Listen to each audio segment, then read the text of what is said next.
Chapter 1. A Year Promised. A year after another. It has been nearly 3 years, and it is still not resolved. Is the Golden Finger experiencing a blockage?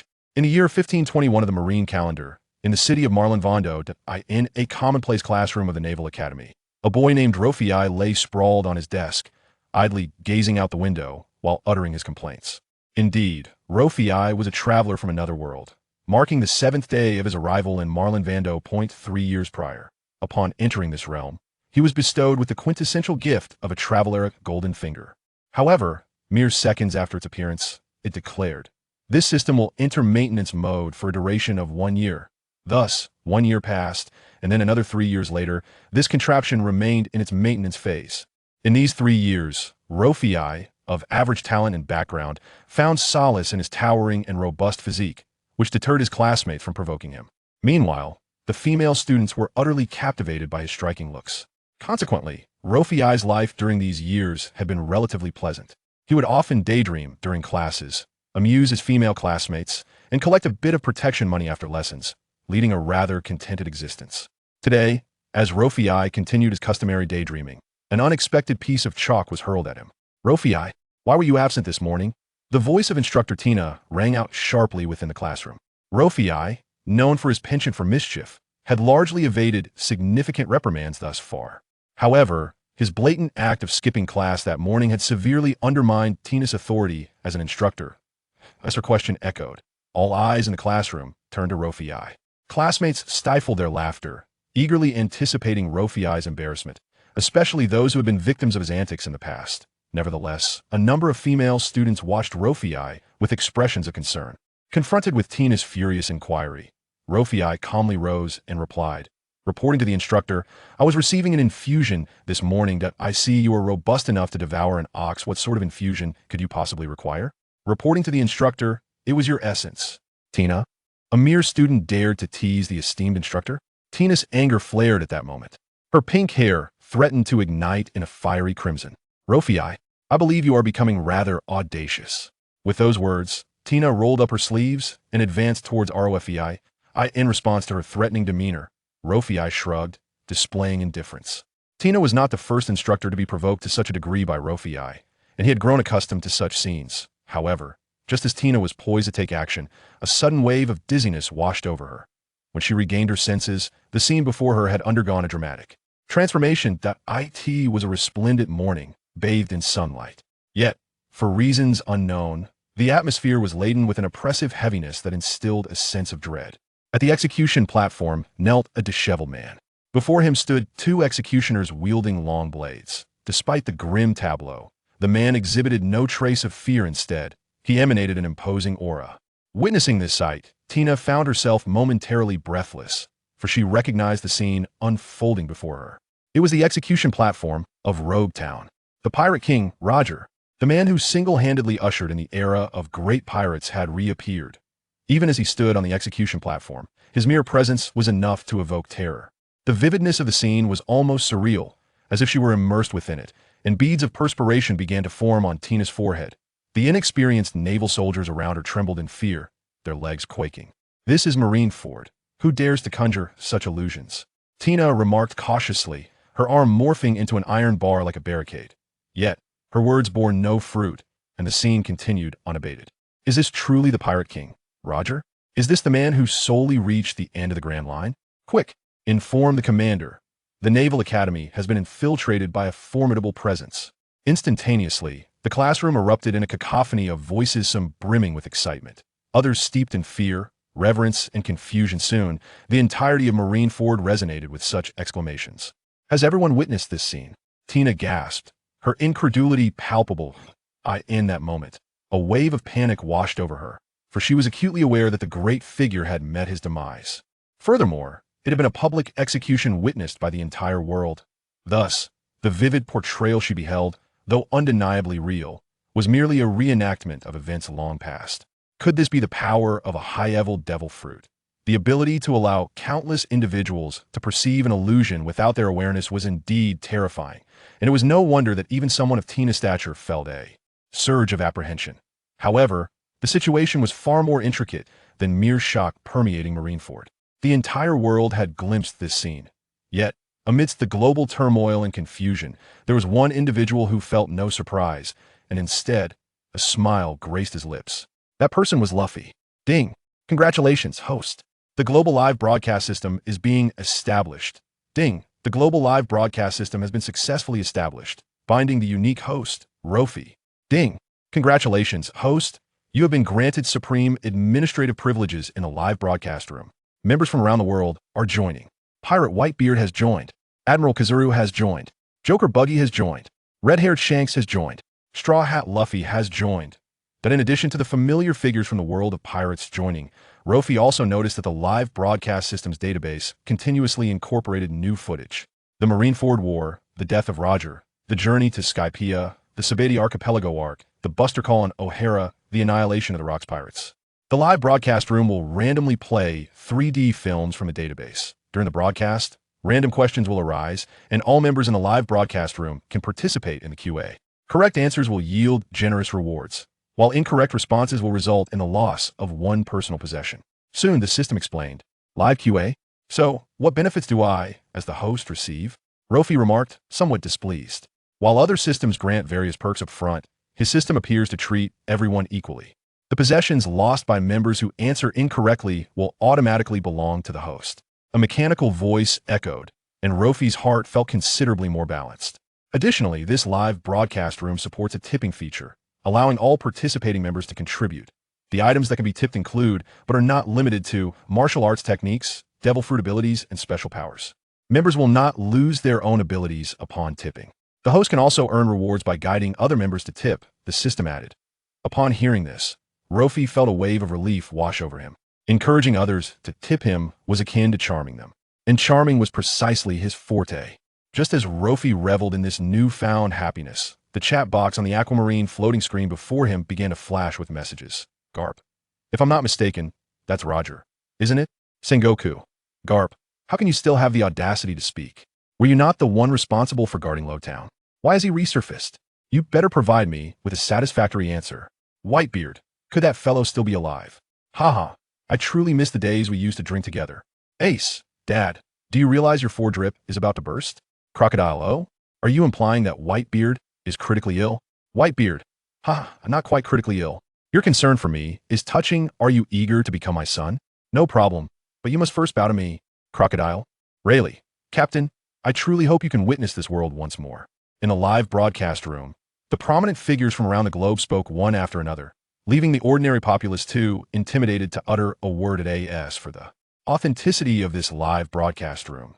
No one dares to question it. For the influential figures of considerable power, they have already verified through various means that this broadcast room transcends all energy forms and indeed exists. As for the ordinary masses, they have no need to know. The visuals of the live stream remain uninterrupted. Even as the legendary pirate King Roger stands at the gallows, his spirit remains indomitable. Addressing the throngs of onlookers gathered beneath the gallows, Roger proclaims his final, resounding words. Do you seek my treasure? If you desire it, I will grant it all to you. Go forth, for I have hidden all my riches there. This declaration sent the world into a frenzy, heralding the dawn of the great pirate in the fleeting moments of his remaining life. Roger's fiery spirit ignited a blaze that would illuminate the world.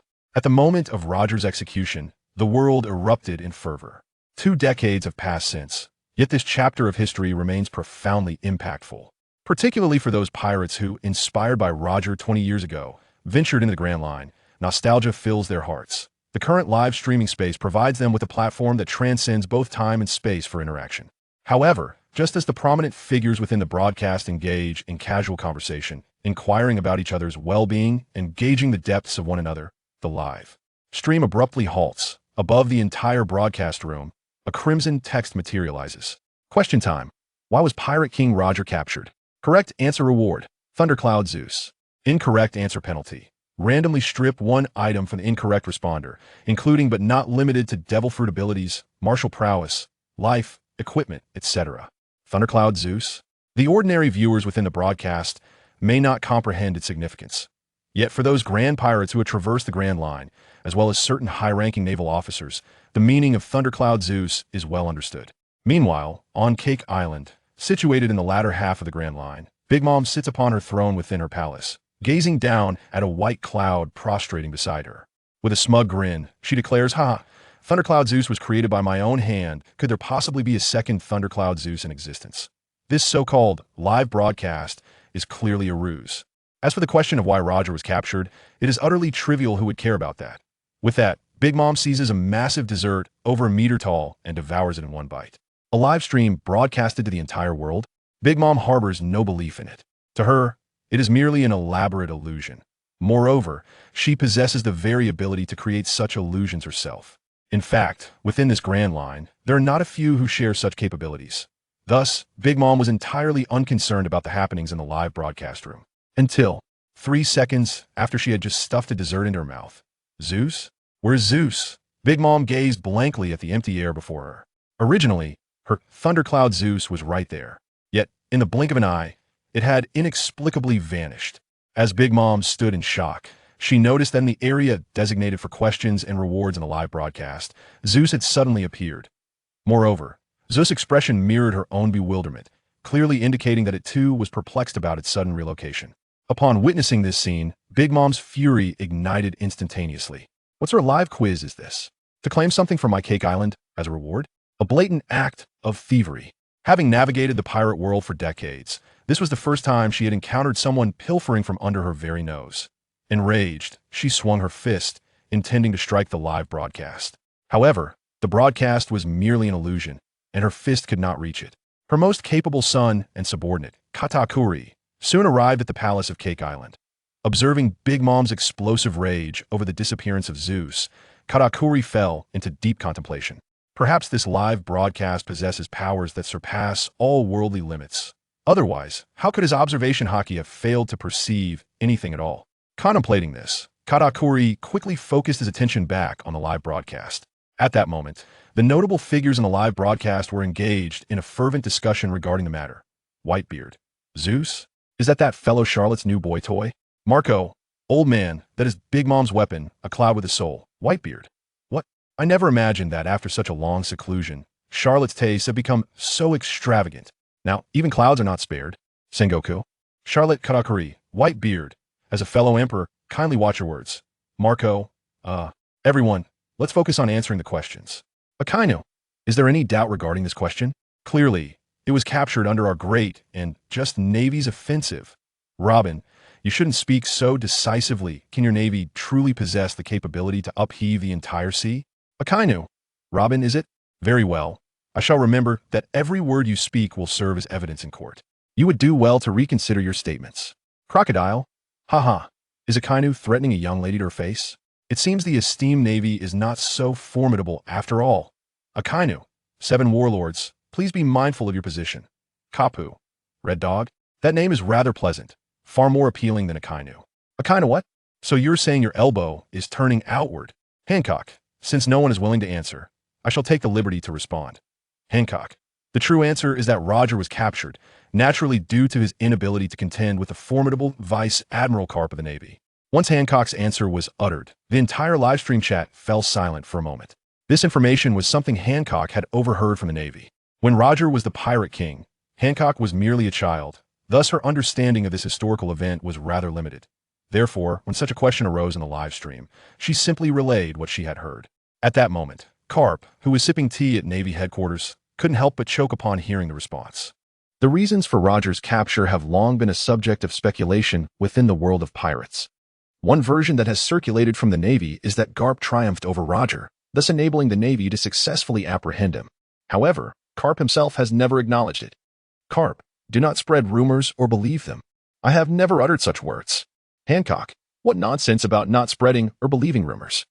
Did this news not originate from your Navy? Keela, so the Navy has exposed itself? In other words, for over 20 years, the Navy has been deceiving us?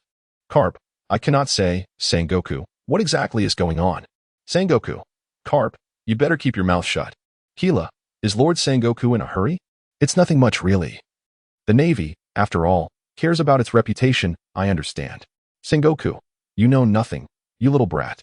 Hancock, there is no need for Lord Sengoku to be so agitated. I can comprehend the situation. Rest assured, I will not divulge this information. Whitebeard, ha ha ha, there is no need to keep it a secret. This is a live broadcast to the entire world. Everyone knows, what more is there to spread? At this moment, Sengoku was visibly enraged, his beard nearly bristling. However, as this matter pertains to the Navy's reputation, Sengoku, as the fleet admiral, needed to handle it with care. Just as Sengoku was furrowing his brow in distress, Admiral Tsuru, renowned as the great strategist, entered the fleet admiral's office. "Tsuru, your timing is impeccable. What is your perspective on this matter, and how should we address it to the world?" Sengoku, uncertain himself, sought Tsuru's counsel. Upon entering, Tsuru was immediately confronted with such a grave issue, prompting a deep sigh. "In my opinion, we should simply reveal the truth to everyone.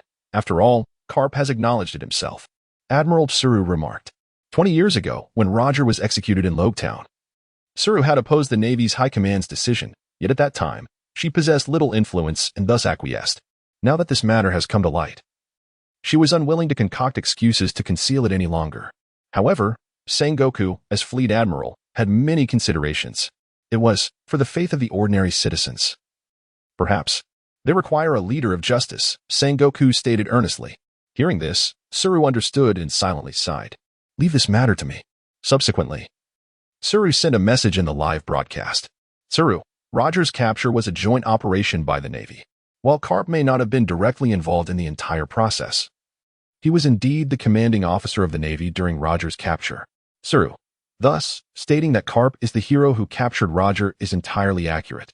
With a single statement from Admiral Tsuru, the doubts in the live broadcast were significantly alleviated. After all, there were few who could surpass Roger, and even fewer who could stand on equal footing with him. Among the Navy, Garp, known for his formidable strength, indeed had the capability to contend with Roger. "Akainu, this is the just Navy. Can everyone see it?" Weasel, "Lord Garp is forever a legend." Kobe, "The esteemed Captain Garp is an eternal legend." Crocodile, "Indeed. One might say the likelihood is quite substantial. After all, if he had not been apprehended by Garp, the illustrious pirate king would not have ventured to Logtown to surrender himself, would he?" Soon, the audience in the live stream began a new round of discussions regarding the circumstances of Roger's capture. However, those who were close to Roger, such as Whitebeard and Rayleigh, were unlikely to believe Admiral Tsuru's assertions. The majority of the ordinary crowd, including pirates and Navy personnel, largely accepted her claims. Yet, just as most were swayed by Admiral Tsuru's words, another notification chimed through the live stream. Ding. Hancock answered, "Roger was captured by Garp, and the answer was incorrect. Penalty for the incorrect answer, deprivation of her conqueror's haki." Ding. Tsuru answered, "Roger was surrounded by the Navy, and the answer was incorrect. Penalty for the incorrect answer, deprivation of her Navy's 6 powers." Upon hearing the notification, both Hancock and Admiral Tsuru were immediately taken aback. Not only had they answered incorrectly, but the corresponding abilities mentioned by the system had inexplicably vanished. Soon, the prominent figures in the live stream were equally bewildered. To possess the power to arbitrarily strip individuals of their abilities, what terrifying entity was this live stream? Amidst the panic and fear of the crowd, there was one individual who remained as composed as ever, even breaking into a smile. That individual was Rofi. 4. Just as the live stream indicated the deprivation of Hancock and Tsuru's powers, a distinct system notification resonated in his mind. Ding. Congratulations, host. Your conqueror's haki has successfully fused. Ding. Congratulations, host. The Navy's 6 powers have successfully fused. Feeling the changes coursing through his body, Rofi's heart swelled with joy. It turned out that the penalties for others were rewards for him. As he joyfully proclaimed, he began to wield the abilities he had just acquired, 1 conqueror's haki and 1 set of Navy's 6 powers. Whenever he wished, he could effortlessly manifest these 2 powers. Meanwhile, while Rofi reveled in his newfound abilities, the audience in the live stream was struck with immense shock at this sudden turn of events. "Hancock, my haki has just vanished?" In astonishment and fury, she typed a message in the live stream. As one of the individuals stripped of her abilities, no one understood better than she what had just transpired. She had merely ventured a guess, hoping to ascertain the authenticity of the live stream. Now, the authenticity was confirmed. Not only had she failed to gain a reward, but she had also lost her precious haki in vain. Blackbeard, the fact that Hancock, one of the 7 warlords, has lost her conqueror's haki? Is Amazon Lily now in grave danger? Blackbeard, if Hancock is willing to become my cherished wife, I would gladly raise my flag on Amazon Lily. Kizaru, you? Dreaming of a toad aspiring for a swan's meat? Moria, what a melodious phrase. The Navy has finally spoken in human tongue. Ace, Blackbeard, are you intending to come to Amazon Lily? Very well, I shall await your arrival. Hancock, filthy man. Do not dare approach my territory. Even if my conqueror's haki has waned, the walls of Amazon Lily remain steadfast. Hancock, furthermore, the Marine headquarters has caused me to lose my conqueror's haki. I shall demand its restoration from you. Shiki, ha ha. I knew someone like Roger could never be captured by the Navy. The Navy is indeed lying. Shanks, Amazon Lily is not as easily breached as you presume. Grant me this favor and let the world enjoy peace, shall we? Outside the live stream, Sengoku watched the incessant flow of comments in the chat, his beard trembling with anger. Without the concept of punishment and reward, he could have dismissed the live stream as mere tomfoolery. However, as a reward, Enel Zeus was forcibly dragged into the live stream by an unseen force from Big Mom. Meanwhile, Hancock and Vice Admiral Tsuru, who answered incorrectly, were stripped of some of their abilities.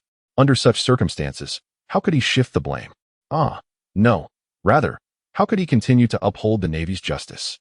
Moreover, Sengoku was also troubled by another matter. Hancock, as a warlord of the sea, had lost her regal conqueror's haki. In such a state, can she still serve as the sovereign protector of her territory? The comments from the pirates in the live stream seemed to indicate a burgeoning interest in Hancock's dominion. If this continued, the territorial disputes among pirates would inevitably spark a new wave of warfare. This was not what Sengoku wished to witness. Just then, one of the four emperors, renowned across the seas for his face fruit, Shanks, made his appearance. His words calmed the restless pirates somewhat. After all, Hancock's ascension to the position of empress was not solely due to her conqueror's haki. She possessed other formidable abilities that warranted caution. Furthermore, since Shanks had spoken, the audience in the live stream felt compelled to heed his words. Thus, they ceased their discussions regarding Amazon Lily and redirected their focus towards the Marine headquarters. Whitebeard, the Navy is indeed shameless.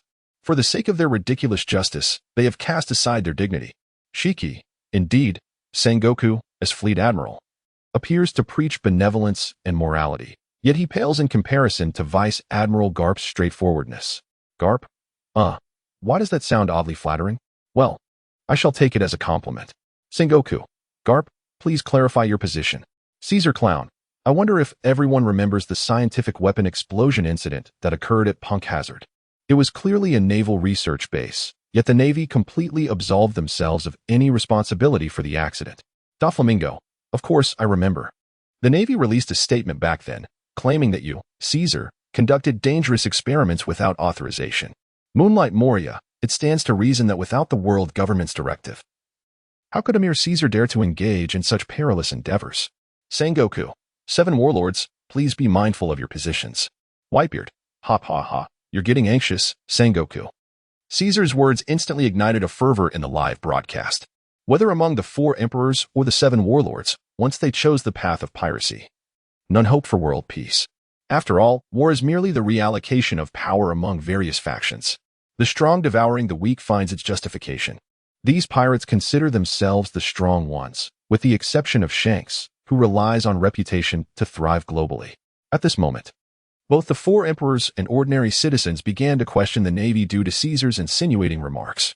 Sengoku was already troubled. Were these individuals ever manageable? Especially the 7 warlords, who were granted supreme status by the world government yet treated the Navy in such a contemptible manner. It was infuriating. One day, I will find an opportunity to dispose of all of you, Sengoku exclaimed in his office, seething with anger. Admiral Tsuru, sensing Sengoku's fury, offered a word of comfort. Do not be enraged. At least, Hancock still supports the Navy. Just as Tsuru finished comforting Sengoku, Hancock spoke up in the live stream. Hancock, Sengoku, if you can return my conqueror's haki, I shall believe in your Navy's deception. Sengoku? Sengoku, can that even be returned? Moreover, who knows where Hancock's haki is gone? And what does she mean by deception? If you believe, then believe. Why add the word deception? At this moment, Sengoku was on the verge of bloodshed from anger. As the Fleet Admiral of the Navy, many decisions were beyond his control. Yet he bore the brunt of so much condemnation. Was the justice he upheld truly just? And those 7 warlords, each one like a treacherous wolf. He must find an opportunity to propose the abolition of the 7 warlord system to the world government. Just as Sengoku began to doubt himself, there was a new development in the live stream. Kizaru, everyone, please remain calm. While our Navy does indeed have a penchant for face saving, There is no need to place all the blame upon us. Caesar, what do you mean by the Navy has a penchant for face saving? Is that an admission of guilt? Sengoku, Kizaru, mind your position. Kizaru, I'm merely stating a truth. In the Warring States period, next month, there will be a salary increase, exclaimed Sengoku. Acknowledged, Admiral, replied Kizaru. I admit I may have overindulged in drink.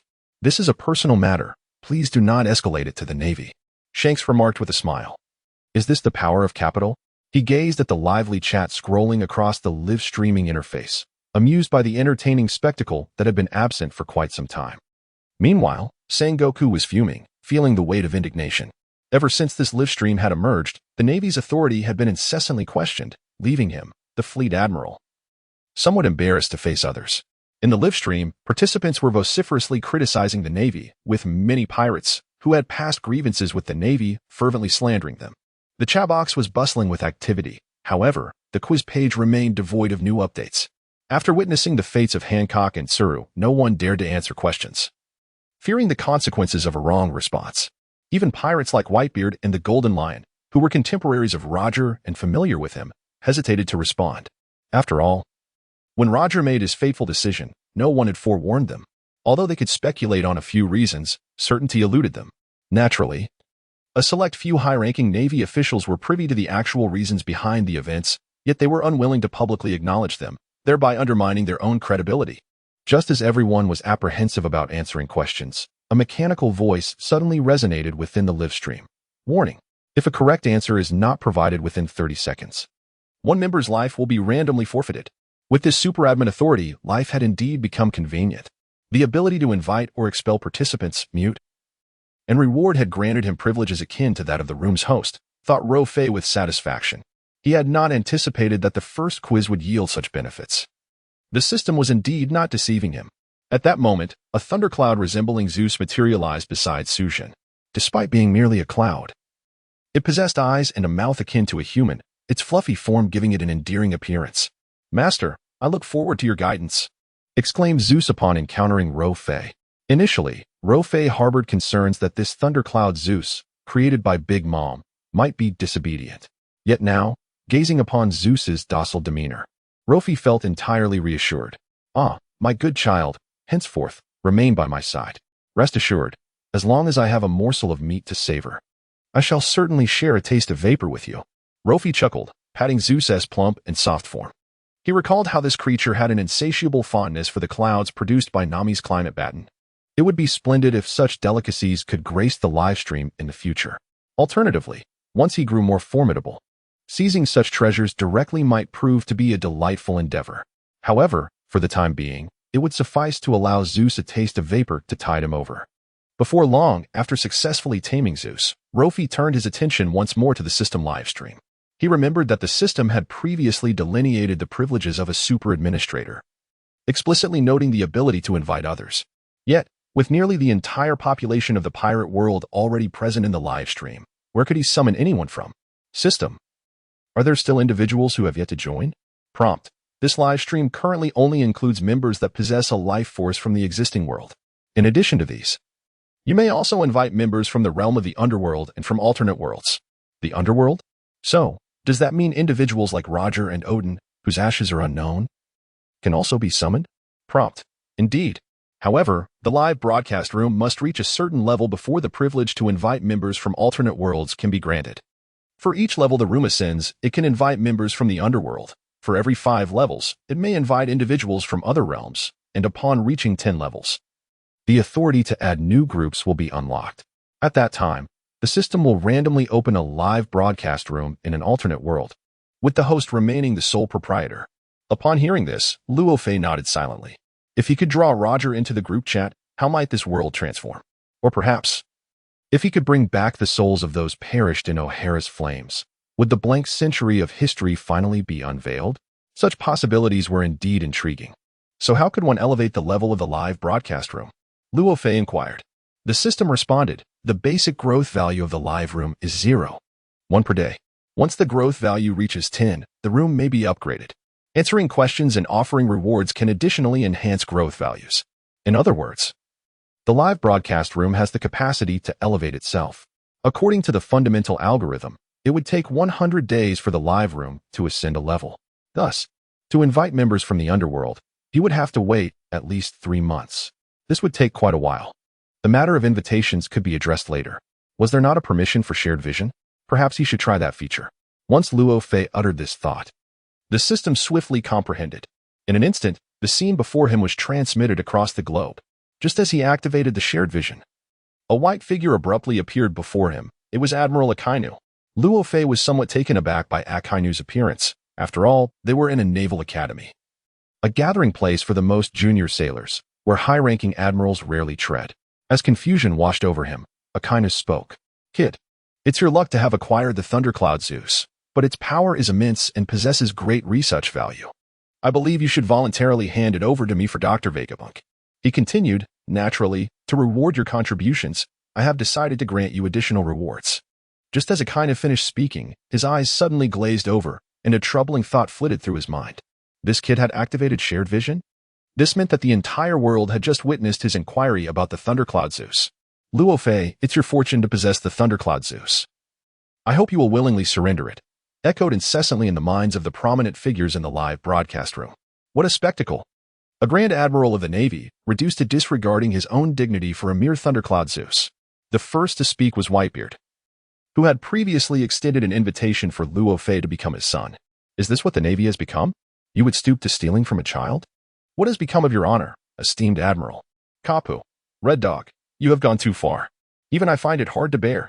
Hancock, Admiral Akainu. You truly are a dog. Kaido, indeed, Red Dog, your actions are utterly disgraceful. You shun anything resembling humanity. Inel, is this the lower realm?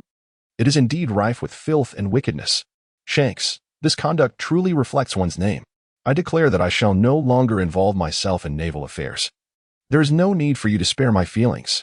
Zifa, I taught you skills not to enable you to bully others. Very well. Since you have committed such an unforgivable act, refrain from uttering my name in the presence of outsiders. Kizaru, if you don't speak of it, no one will know. Golden Lion, truly, the Navy is rotten from top to bottom. In the live broadcast, a heated argument ensued when Akainu inquired of Luffy regarding the Thundercloud Zeus. After all, Akainu's actions were utterly devoid of boundaries, and the others could no longer tolerate it. Moreover, for the pirates, this presented an excellent opportunity to strike against the Navy. Such a rare chance would not be overlooked by the pirates. Naturally, the primary target of their reproach was still Akainu. Within the Navy Academy, numerous soldiers bore witness to this scene. Observing the criticisms from the esteemed figures in the live stream, the soldiers began to murmur among themselves. I once regarded him as an idol, and now he has committed such an act. It is truly disheartening. Hush. Lower your voice. He is a general. Do you wish to jeopardize your career? TCH. If this is the justice I have upheld, then I shall not partake in it. All right. Let us speak less. Did you see Admiral Akainu's fist? It's already turning red. It might come crashing down any moment now. At this moment, outside the classroom where Luffy was located, a considerable crowd had gathered.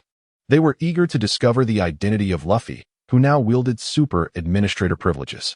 Additionally, they were curious to see how the Admiral Akainu would intimidate these novice soldiers. Although the voices of discussion were hushed, Akainu possessed the ability of Kenbunchika Haki, and none of their whispers escaped his ears.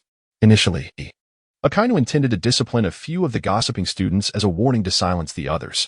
However, in due course, Akainu realized that the voices of dissent were increasingly overwhelming, rendering him unable to impose any form of discipline. At that moment, it dawned on Akainu the profound impact of his actions. Just then, Rofi summoned the Thundercloud Zeus and quietly inquired, Lord Akainu, do you still desire this cloud? I wholeheartedly agree with you. Although I am unaware of its remarkable qualities, I would certainly be willing to surrender it for the benefit of the Navy. Rofi remarked with a sincere smile. After all, the Thundercloud Zeus held little significance for Rofi at this stage. Retaining it could even risk incurring the wrath of Big Mom.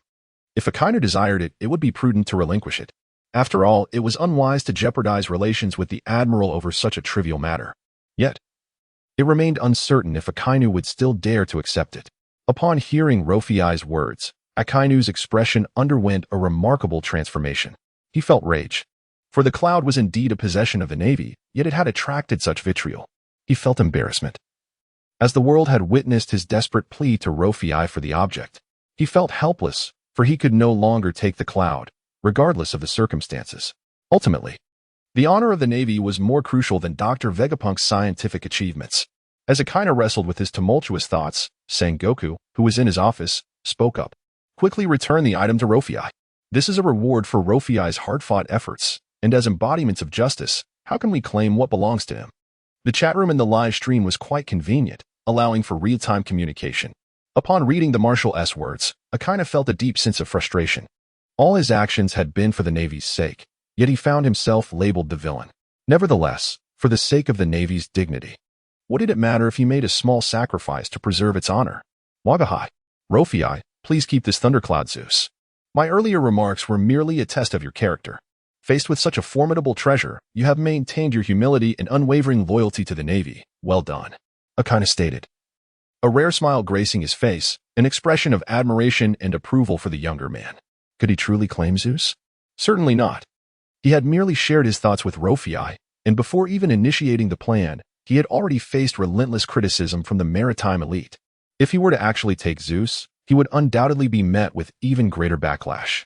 Time was on his side. Rofi's loyalty to the Navy was steadfast, and once the storm had passed, discreetly requesting it from Rofi would be a prudent course of action. Naturally, Rofi could sense some of Akainu's thoughts. Was Akainu the kind of person who would easily let go? If that is the case, then he shall no longer be called Red Dog. Attempting to seize the spoils once the storm has passed? In that case, do not blame me for my ruthlessness. Thus, Rofi quickly devised a plan. Rofi, is it? My earlier words were merely a test of your character. It has been proven that you are indeed a good child. This thundercloud, Zeus, shall temporarily be entrusted to your care. Akainu patted Rofi on the shoulder, speaking earnestly like a caring elder. However, to Rofi's ears, the sentiment was far from benevolent. A test of character? Had it not been for his initiation of shared vision, the Red Dog's shameless actions would have been broadcasted to the world, and he would have likely claimed this thundercloud long ago. Moreover, from Akainu's tone, it seemed this thundercloud was only temporarily entrusted to him, implying that it might be reclaimed in the future. Very well, Red Dog, since you show no mercy, do not blame me for being unjust. Lord Akainu, I cannot accept this cloud. Rofi earnestly addressed Akainu. As you mentioned, the origin of this cloud is far too significant. I might not be able to protect it adequately. However, given your immense power, I would be most willing to entrust it to you. Upon finishing his words, Rofi commanded the Zeus, who had been hiding behind him, to float over to Akainu. Seeing Rofi's response, Akainu felt a sense of gratification. He indeed felt too embarrassed to ask directly. Yet he had anticipated Rofi's keen perception and voluntarily offering it up. Nevertheless, he pondered over Rofi's words. The origins of this cloud were indeed formidable. Accepting it would mean openly opposing Big Mom. Currently, Rofi lacked the capacity to confront the four emperors. Allowing him to take this cloud was wise on Rofi's part. A naval soldier who was both loyal and clever, quite commendable. At this moment, Akainu regarded Rofi with newfound respect. In light of this, I shall reluctantly accept it. Just as Akainu was preparing to take Zeus with some reluctance, the live stream became lively once again. Shanks, do you not wish to become the target of everyone's ire? This lad sees through it all. Yet, it is for the best. Entrusting Zeus to the Navy headquarters is indeed safer. Whitebeard, that lunatic, Lin. When she goes on a rampage, the entire Marineford will surely suffer. Kizaru, in my view, this thundercloud, Zeus, cannot be kept. It is better to avoid trouble, otherwise. We should return it to Big Mom. Akainu, return it? On what basis? This is a result of our naval strength. Doflamingo? Naval strength? This is clearly Rofi's personal possession. Yet it is claimed to be a naval acquisition. It seems Lord Sakazuki has not abandoned the idea of seizing the thundercloud. After all, Golden Lion, Big Mom. Whenever you decide to attack Marineford, count me in. Hancock, Rofi, do not heed the nonsensical utterances of Akainu. If you wish to remain, then stay. As for the matter of retribution from the four emperors, rest assured, once Big Mom descends upon Marineford, those brave soldiers at the forefront shall undoubtedly suffer. Charlotte Smoothie, let the Red Dog come forth and face the consequences. Let us see how that child is terrified. Katakuri, how amusing. A mere admiral of the Navy dares to oppose one of the four emperors? The esteemed figures in the live broadcast do not wish for Akainu to seize the thundercloud Zeus. After all, if this cloud were merely in Rofi's possession, the threat it poses would not be overly significant. However, if the Red Dog were to hand over to Vega Punk for transformation into a weapon for mass production, the threat would indeed be significant.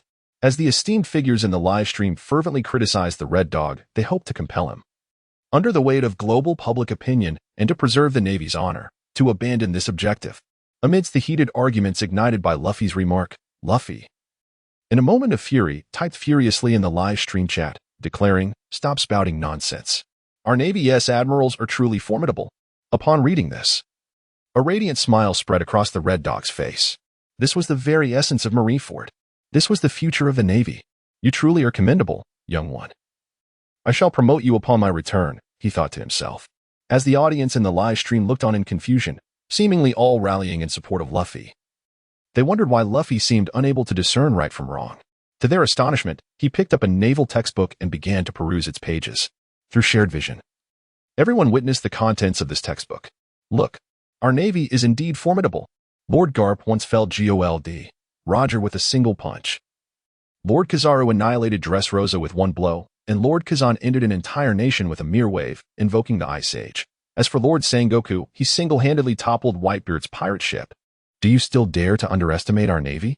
Let me tell you, being a pirate should not be taken lightly. Whitebeard interjected. When did my ship ever get overturned? I was unaware of such an event. Caesar remarked, how fascinating. A storm cloud named Zeus has brought me such an entertaining spectacle. Is the Navy truly this powerful? I had never realized. Doflamingo chimed in. Red Dog, step forward. Let us converse. Luffy's proclamation left the live stream audience utterly dumbfounded. Striking the 4 emperors and kicking the 7 warlords? The Navy is indeed impressive. But if the Navy were truly this powerful, why would they recruit formidable pirates as warlords, allowing them to wield the title of world government and exert dominance over the seas? If they were truly so strong, would they permit powerful pirates like the 4 emperors to roam freely upon the ocean? The answer, of course, is a resounding no. In other words, the Navy was merely boasting. Whitebeard demanded, Sengoku, come forth and stop feigning ignorance. I believe you owe me an explanation. Hancock added, Sengoku is a man of many responsibilities. He is not someone we can simply summon at will. Doflamingo retorted, how can you speak of the great Lord Sengoku in such a manner? Surely, he is preoccupied with ensuring the Navy's great achievements make it into the textbooks. Doflamingo continued, after all, crafting a narrative requires time. Moria interjected, so they are our allies. I nearly lost control of my 800-meter scissors. Katakuri concluded, Sengoku, I await your response. What exactly is happening here? In the live broadcast room, messages of this nature surged frantically. The perspectives of the distinguished individuals at sea were continuously challenged. The Naval Academy is a place that fundamentally influences the very foundation of the Navy. It is inconceivable that the warring states would remain oblivious to such a significant matter as the compilation of textbooks for the Naval Academy. However, nowadays, the naval textbooks have presented such a distortion of facts and exaggeration, which surely must have the tacit approval of Sengoku. Thus, the members in the live broadcast room seized upon this point, relentlessly pressuring Sengoku to provide a response. At this moment, within the office of Marshal Marineford, Sengoku felt a throbbing headache due to this matter. After great effort in concealing the truth behind Roger's capture, yet another issue has arisen. Who on earth authored this textbook? It is utterly absurd. Sengoku vowed that this was indeed the first time he had encountered the contents of the textbook.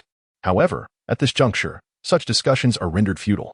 As the Admiral of the Navy, his personal conduct embodies the stance of the entire naval force. Any incident arising within the Navy inevitably implicates him, the Admiral. The distortion of facts in textbooks, which has offended the notorious pirates, has far-reaching repercussions. Even the esteemed strategist Sengoku, known for his intellect, finds himself at a loss for effective solutions. Reluctantly, he turns to Vice Admiral Tsuru, who has recently lost the 6 styles of the Navy. Although Tsuru is merely a vice admiral and bears less pressure than Sengoku, after analyzing the current situation, she swiftly proposes a resolution. In my estimation, given that the events are being broadcasted live to the world, the situation has reached an irretrievable point. Thus, it may be prudent to find a scapegoat to take the blame, at least salvaging some semblance of dignity. As for who should be chosen for this role, I have already identified a candidate. Within the Naval Academy, Akainu, observing the esteemed figures in the live broadcast deriding the Navy, is exceedingly displeased. With the magma fruit coursing through him, his face flushes a deep crimson, akin to a volcano on the brink of eruption. Law stands before him, acutely aware of the steam emanating from Akainu's being. Yet, regardless of the tempest of fury churning within him, Akainu finds himself unable to express his ire. After all, a well-known adage states, besides being a keyboard warrior, what else can one do from behind a screen? If only there were a screen to smash. At least that would provide a means of venting frustration. Yet now, the space is but an empty livestream chamber. Should Akainu truly unleash his wrath upon thin air? Moreover, the vicinity is populated by newly inducted Navy soldiers. Having just inquired of Rofi regarding the matter of Raijin Zeus, he has likely already disappointed them. Should he further lose his temper, it would probably diminish his standing within the Navy even more. The world is so splendid, yet my demeanor is so irritable. This is not good at all. Akainu consoled himself in this manner, the steam rising from his brow diminishing considerably. The pressing concern at hand is not the tarnishing of the Navy's reputation, but rather how to prevent its further degradation. Rofi, let us first disable the shared vision. After all, we are at the Navy headquarters in Marineford, and many secrets need not be divulged to outsiders. Akainu spoke earnestly. Indeed, were it not for this wretched shared vision, he might have already acquired Raijin Zeus without a soul being the wiser. Lord Akainu, it is not that I wish to refrain, but the livestream has stringent regulations. Once the shared vision is activated for the first time, it cannot be disabled for a month. Rofi remarked, gesturing towards a system notification within the livestream. Notification: the shared vision cannot be disabled for 1 month after its initial activation. Luo Fei's tone was earnest, tinged with a hint of regret as he spoke. After all, this was a rigid regulation of the live streaming room, and even as a super administrator, he lacked the authority to alter it. Upon hearing this, Akainu let out a resigned sigh. He had initially planned that once Luo Fei disabled the shared vision, he would find a pretext to summon Raijin Zeus. Now, it seemed that any notions of acquiring Raijin Zeus within the month were futile. However, unbeknownst to Akainu, this rule had been recently implemented by Luo Fei, utilizing his privileges as the room's host. Presently, Luo Fei was merely an ordinary Navy officer, devoid of formidable strength or a substantial background. Yet he had suddenly acquired management over this live streaming room. Such an occurrence would undoubtedly attract the attention of various powerful figures. This was not, by any means, a fortuitous situation for Luo Fei. He had ample reason to believe that without the safeguard of shared vision, exposing his actions to the world could lead to unforeseen peril. Simultaneously, Luo Fei was acutely aware that the pirates in the chat, under the guise of supporting him, were merely seeking to tarnish the Navy's reputation, lacking any genuine concern for his well-being. The deliberate imposition of a month-long timeline was, in fact, a provision for his own growth. Through answering questions and stripping erroneous members of their abilities, Luo Fei had already acquired the Conqueror's Haki, the 6 styles of the Navy, and Big Mom's Raijin Zeus. Merely one question had bestowed upon him such an array of power-enhancing rewards. Luo Fei mused that in future quizzes, he would undoubtedly continue to reap similar rewards. A month hence, he would surely emerge stronger. By then, the protection of shared vision would no longer be necessary. Luo Fei reveled in this optimistic contemplation. However, within the live broadcast, it was the words of Akainu that once again incited controversy. Gold Lion, naval secrets? Is it truly possible for mere ordinary Navy personnel to access your secrets? Your so-called secrecy organization seems to be a mere facade. Big Mom, I suggest you think carefully before you speak. Do you really intend to have Law cease the shared vision and then see Zeus for mass production? Doflamingo, the scenery of Marineford possesses its own unique charm. Once it's closed off, it shall be lost to us. Kizaru, are you certain you wish to behold the sights of Marineford?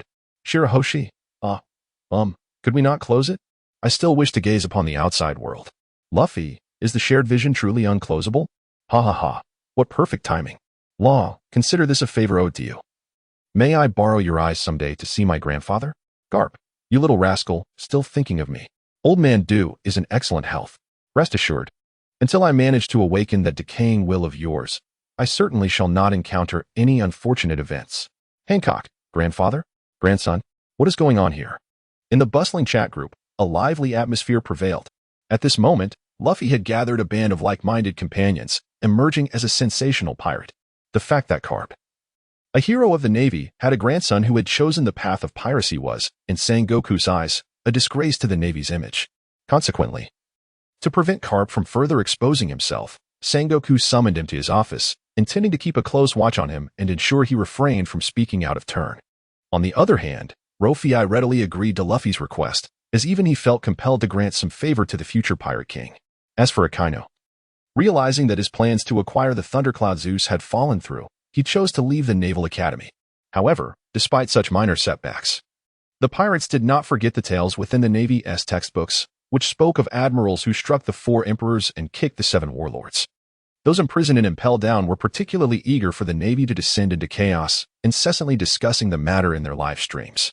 Thus, in a bid to quell the situation swiftly, the Navy devised a plan to find someone who could take the fall and admit culpability, thereby preserving the Navy's honor to the greatest extent possible. Altering textbooks and tarnishing the reputations of the 4 emperors and 7 warlords was a burden few could bear. To find a figure capable of shouldering this responsibility, it would need to be someone at the admiral level. Currently, there were 3 admirals in the Navy. Aokiji was off somewhere on vacation, Kizaru refused to work without pay, and Akainu was notably zealous and tenacious about the Navy's justice. Moreover, Akainu's actions had drawn criticism from various factions at sea, making him the perfect candidate to bear this burden. After discussions between Sengoku and Admiral Tsuru, they unanimously decided that Akainu would be the one to take the blame. Thus, as soon as Akainu stepped out of the Naval Academy, he was summoned to the marshal's office. Upon arriving at the marshal's office, he was met with an overwhelming burden. What? A collective mistake by many. And I alone must bear the blame? I refuse. Akainu vehemently protested. Sengoku patted Akainu on the back, akin to comforting a wounded puppy, and continued. You must view it this way. This is for the justice of our Navy. If you do not enter hell, who will? If you alone descend into hell, the rest of our Navy shall be spared. Look, as long as you accept this blame, admit that this oversight is yours. We can restore the Navy's dignity, can't we? After contemplating Sengoku's words, Akainu recognized the rationale. Sacrificing oneself for the greater good. Indeed, this was the essence of the Navy's justice. Very well, I agree. However, Marshal, I hope you can grant me one request. Admiral Akainu spoke candidly. Upon hearing Akainu's agreement, Sengoku felt a sense of relief and took a sip of his tea. What is it you wish to discuss? He inquired. I would like to know if the position of Fleet Admiral could be passed on to me after your retirement, Akainu stated plainly, revealing his true intentions. After all, Sengoku currently depended on him. If he did not seize this moment to voice his request, when would he? Would he wait until Sengoku's actual retirement? That would be too late. With a sudden burst, Sengoku spat out the tea he had just sipped, inadvertently showering the face of the nearby Vice Admiral Garp. It was astonishing to him that, despite his current vigor, Akainu was audaciously vying for his position as Fleet Admiral, a clear sign of his ambition. Yet, in some respects, ambition could be viewed as a virtue. Compared to Aokiji's laid-back demeanor and Kizaru's lethargy, Akainu's ambition could be considered a positive trait, indicative of a proactive spirit. However, Sengoku realized he could not make any promises at this moment. We shall discuss this further, he replied, steadying his breath and stroking his goatee. In the Fleet Admiral's office at Marineford, although Sengoku did not explicitly agree to Akainu's request, he did not outright refuse it either. After all, among the 3 admirals, Akainu appeared to be the most reliable candidate for succession. While Kizaru possessed formidable strength and his Pika no Mi abilities instilled fear in countless pirates, Akainu's steadfast resolve set him apart. However, his indolent demeanor raises considerable concerns for the warring states. There is even a lingering apprehension that entrusting the future of the Navy to Kizaru may inevitably lead to its downfall. As for Aokiji, there is no need to elaborate. Although he displays a greater level of composure in comparison to Akainu, his reliability is still in question. Since the conclusion of the O'Hara incident, Aokiji has become considerably more languid, embarking on a journey around the world on a bicycle under the pretense of pursuing the remnants of O'Hara. Now, 2 decades later, the once spirited youth has transformed into a curly-haired gentleman. In contrast, Akainu diligently commutes to work each day, truly embodying the most dedicated admiral within the Navy. However, his sole shortcoming lies in his extreme views and stubbornness. As a subordinate, Akainu proves to be an excellent executor. However, if he were to command the entire army as a marshal, Sengoku harbored concerns that his temperament would inevitably lead to significant turmoil within the Navy. Thus, taking all these factors into account, Sengoku is currently unable to make any commitments to Akainu. At present, Sengoku remains in robust health, and sustaining this for a few more years poses no challenge. He has ample time to evaluate Akainu's capabilities. Fortunately, Akainu is not in haste for Sengoku's response. For him, what matters is that Sengoku acknowledges the contributions he has made to the Navy. Soon, Akainu expressed himself in the live chat interface. Akainu, there is no need for speculation, everyone. The task of composing the textbook was solely my endeavor. As members of the Navy, we must remember that there are no pirates upon these seas. We, the Navy, embody the sole representation of justice. The peace of the world is destined to be upheld by our Navy. Akainu clenched his teeth as he uttered these words, which indeed reflected his genuine sentiments. Yet, he is acutely aware of the profound decay and malevolence festering within the Navy. The righteousness of the world cannot possibly be upheld by his efforts alone. It is akin to the unwavering protection the Navy offers to the celestial dragons. In Akainu's perception of justice, the celestial dragons are undoubtedly excluded. However, due to his position, he is compelled to safeguard them unconditionally. Shanks, you truly are audacious. So, you believe that world peace hinges solely on the Navy? Hancock, indeed. Where do you place the might of our sea's strongest, the Emperor's? Doflamingo, is it possible that this foolish act was indeed orchestrated by Akainu? That explains everything. Whitebeard, ha ha ha. After years without dealing with the Navy, has the current generation of Navy brats become so arrogant? Dragon, I, for one, cannot acquiesce. If the Navy embodies justice, why do so many nations languish in the throes of war and devastation? Shiki, Akainu, as merely a vice admiral, do you truly possess such authority? Hancock, Lord Akainu, if you ever find yourself kidnapped, just blink. At this moment, the live broadcast room buzzed with excitement due to Akainu's proactive admission of guilt. Although his acknowledgement of the matter will undoubtedly affect his reputation and prestige, it has sparked considerable interest. However, it must be acknowledged that the naval strategy of sacrificing the pawn to protect the king has been executed with remarkable finesse, by allowing Akainu to draw fire alone.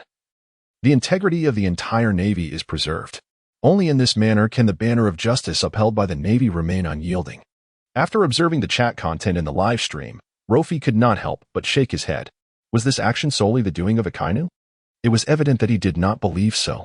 Although Rofi is part of the Navy, his faith does not lie in its notion of justice. The internal decay of the Navy is already evident. The current facade is merely a superficial attempt at maintaining peace. The era of great pirates has dawned, and the world is beginning to tremble with unrest. As all pirates surge into the new world, and the notorious generation continues to grow in strength, the delicate balance of power among the 4 emperors and the 7 admirals will undoubtedly face upheaval. In addition to the increasingly profound conflict between pirates and the Navy, the Revolutionary Army's deep interventions in oppressed nations worldwide are also challenging the established order. Particularly with the emergence of this livestream, new opportunities and challenges have arisen for the world. Rofi has a premonition that a transformative upheaval capable of shaking the very foundations of this world is imminent. The century of history that the world government desperately seeks to conceal will eventually surface. The celestial dragon's self-proclaimed divine status will surely be engulfed by this revolutionary tide. What Rofi must do now is to continuously strengthen himself, striving to acquire the power to withstand, and even dominate, the impending storm before it arrives. While the prominent figures in the live stream exchanged playful banter, Rofi took to his main account to issue the following announcement. Host, risk alert for the live stream.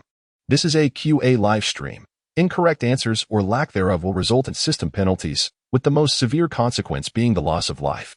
Host, members who cannot bear the consequences are urged to reply with exit in the public chat within 24 hours.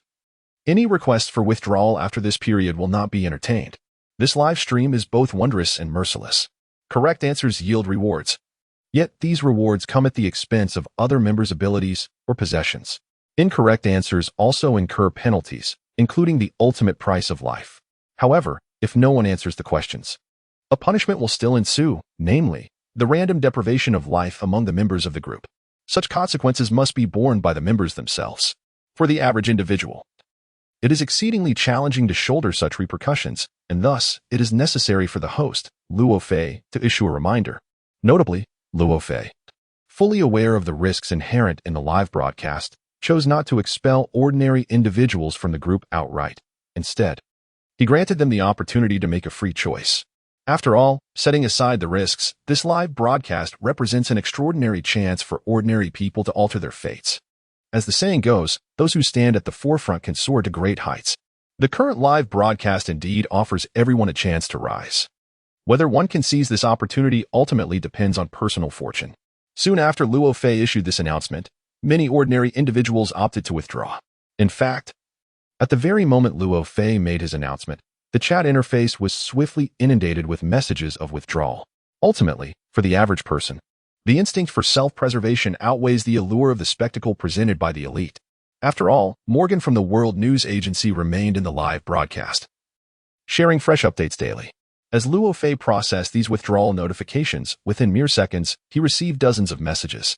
Whitebeard, Master Host, are you the creator deity of this world? Inal, do not interfere with the divine. Only I am the true god in this realm.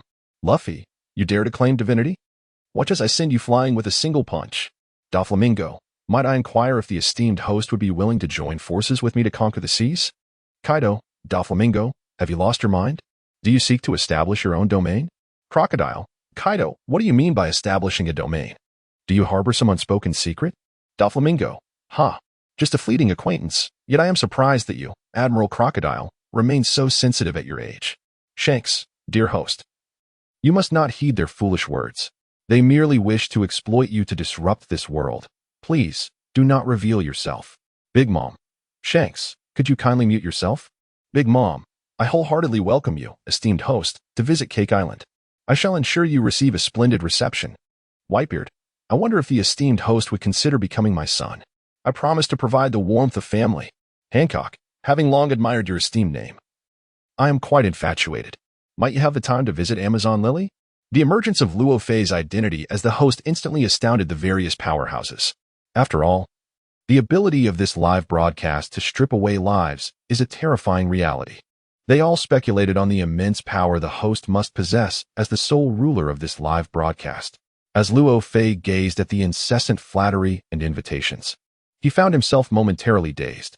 Who would have imagined that those who incessantly referred to him as Great One and Sir included many formidable figures commanding the vast seas? Given the current atmosphere, even if Roger were alive, he would likely address Luo Fei with the utmost respect.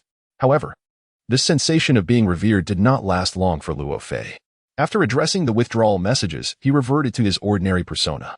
If they perceived the landlord as powerful and enigmatic, let them maintain that belief for now. There was no immediate need to disclose his true identity as the landlord. The emergence of the live stream had thrown the entire maritime realm into disarray. In the Naval Academy, Zephyr, disinterested in continuing his lecture, decided to dismiss the class. He strode out of the classroom towards the Admiral's office, with other soldiers following suit. At that moment, the live stream reappeared. The setting remained in Rogue Town, but this time, it showcased the execution of Roger's legacy 2 decades later. 20 years had passed, bringing about monumental changes. The currents of time surged forward. On the execution platform stood a boy wearing a straw hat, a radiant smile adorning his face, being led to his fate. Above him, the clown Buggy brandished a knife, poised to strike. This boy was none other than Luffy.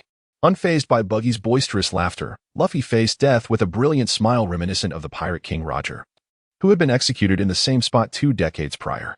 The sky was shrouded in ominous clouds. Just as Buggy prepared to deliver the fatal blow, a torrential downpour began. Wind and rain lashed at the scene, accompanied by thunder and lightning. Suddenly, a bolt of lightning struck the execution platform, causing it to fracture and tilt, thereby granting Luffy a chance to escape. Sanji, a companion of Luffy, turned to Zoro beside him and exclaimed, "Do you believe in gods?" However, time was of the essence, and the Straw Hat crew could not afford to dwell on such thoughts. They quickly embarked on their journey from Rogue Town towards the Grand Line. With the winds blowing westward, it was favorable for their vessel, and soon they would find themselves entering the Grand Line. Meanwhile, Smoker, the highest authority in the town, swore by his title as a colonel of the Navy headquarters that he would never allow Luffy to set sail successfully. Luffy exclaimed, "Was I really that cool back then?" Zoro replied, "Indeed, the situation was quite perilous." Sanji announced, "Everyone, dinner is ready. Let's eat." Chopper marveled, "Wow. The captain, Zoro, and Sanji were already this impressive back then?" Usopp boasted, "You clearly haven't witnessed my prowess. In such circumstances, even an admiral wouldn't stand a chance against me." Nami interjected. "Baka," Nami exclaimed, "hurry and eat, or the food will become cold. Do you understand how rare it is to enjoy a fresh meal at sea?" As the brilliant strategist of the Straw Hat Pirates, Nami felt a surge of panic upon witnessing the live broadcast. They could have sailed quietly along the Grand Line. But now, thanks to this streaming session, the entire world was watching them. Before they had even made a name for themselves, they were already under the scrutiny of powerful figures worldwide. which was far from a favorable situation. Thus, Nami urged Luffy and the others to speak less in the live chat, striving to diminish their visibility. Yet, this group of individuals utterly refused to heed the advice. A mere compliment from Chopper ignited their detestable competitive spirit, prompting them to brazenly engage in discussion within the live chat group. Consequently, Nami, unable to endure any longer, proclaimed, "Nami, the beautiful swordswoman has arrived with meat." Beautiful? Swordswoman? Meat. This proclamation caused the Straw Hat Pirates to promptly vacate the chat interface. Frankie remarked, "Ah, what an odd assortment of characters." At that moment, Frankie was still in Water City and had never encountered the Straw Hat crew. His exclamation was merely a casual utterance born of boredom. Meanwhile, upon realizing they had been deceived by Nami, Luffy and the others, though reluctant, could only comply and eat. After all, they had just pledged to assist Princess Vivi in her journey to Alabasta, and it was essential to conserve their strength. Soon after Nami's statement, the chat group fell abruptly silent. The Straw Hat crew ceased their chatter, leaving the other prominent figures in a state of bewilderment. Whitebeard inquired, "Was that young lad just now wearing Roger's straw hat?" Mihawk, the Hawkeyes, responded, "Shanks, is this the child you wagered your arm on for the new era?" Garp exclaimed, "Smoker, how dare you press Luffy's head into the ground? Just wait until you return, and I shall deal with you."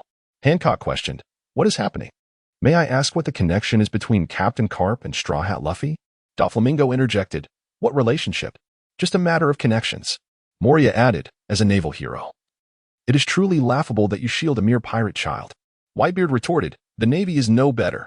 Luffy laughed heartily, "No need to worry. Uncle Smoker may appear fierce, but he is, in truth, a kind-hearted person. At that time, I lacked the strength, and I accept the outcome." Smoker replied, "How can a proud Marine be labeled a good person by a pirate?" "Straw Hat Kid, you just wait. I will deal with you," Garp declared. Smoker, "Whom do you look down upon? I command you to report to Marineford immediately." Smoker defiantly replied, "I refuse. I will not accept any orders until my term is complete." Garp would say this. Although there are suspicions of using power for personal gain, Luffy understands that he merely wishes to eliminate a formidable opponent on the Grand Line. Even Garp's insistence on having Luffy join the Navy stems from a desire to better care for and protect him. However, having been raised in a den of bandits, and having formed bonds with Ace, Sabo, and Shanks, along with the legendary tales of the Pirate King Roger, it is evident that Luffy would not heed Garp's commands and obediently become a Navy officer. Naturally, Smoker would not submit to Garp merely because he holds the rank of Vice Admiral.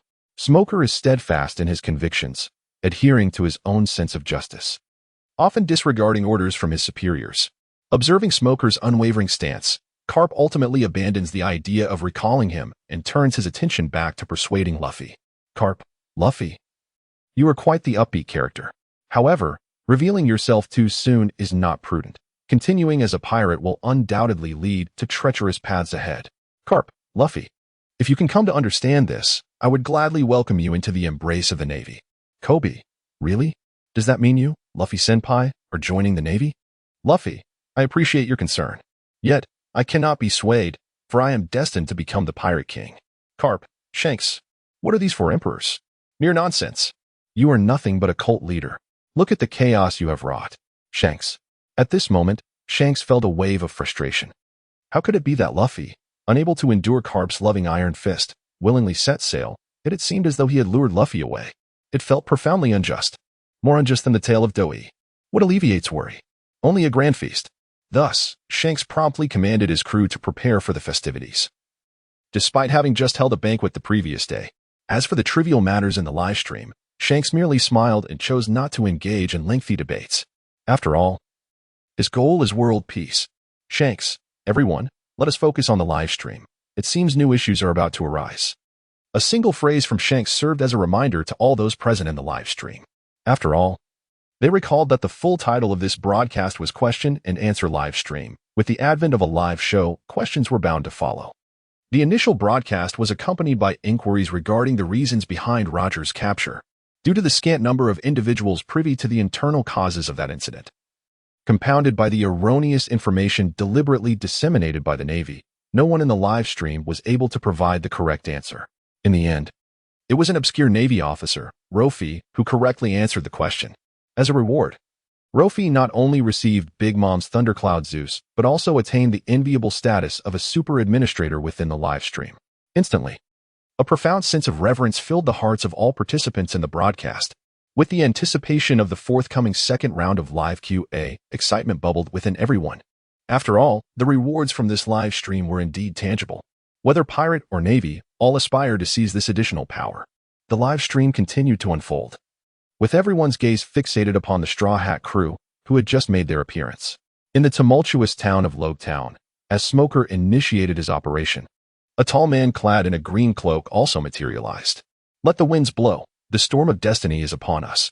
The will of generations, the evolution of eras, and the dreams of the people. So long as humanity continues to seek the answers to freedom, all of this shall remain unceasing. Pirates, you say? That does have a certain allure. As the man uttered these words, a flicker of a smile finally graced his otherwise stoic visage beneath the hood of his cloak.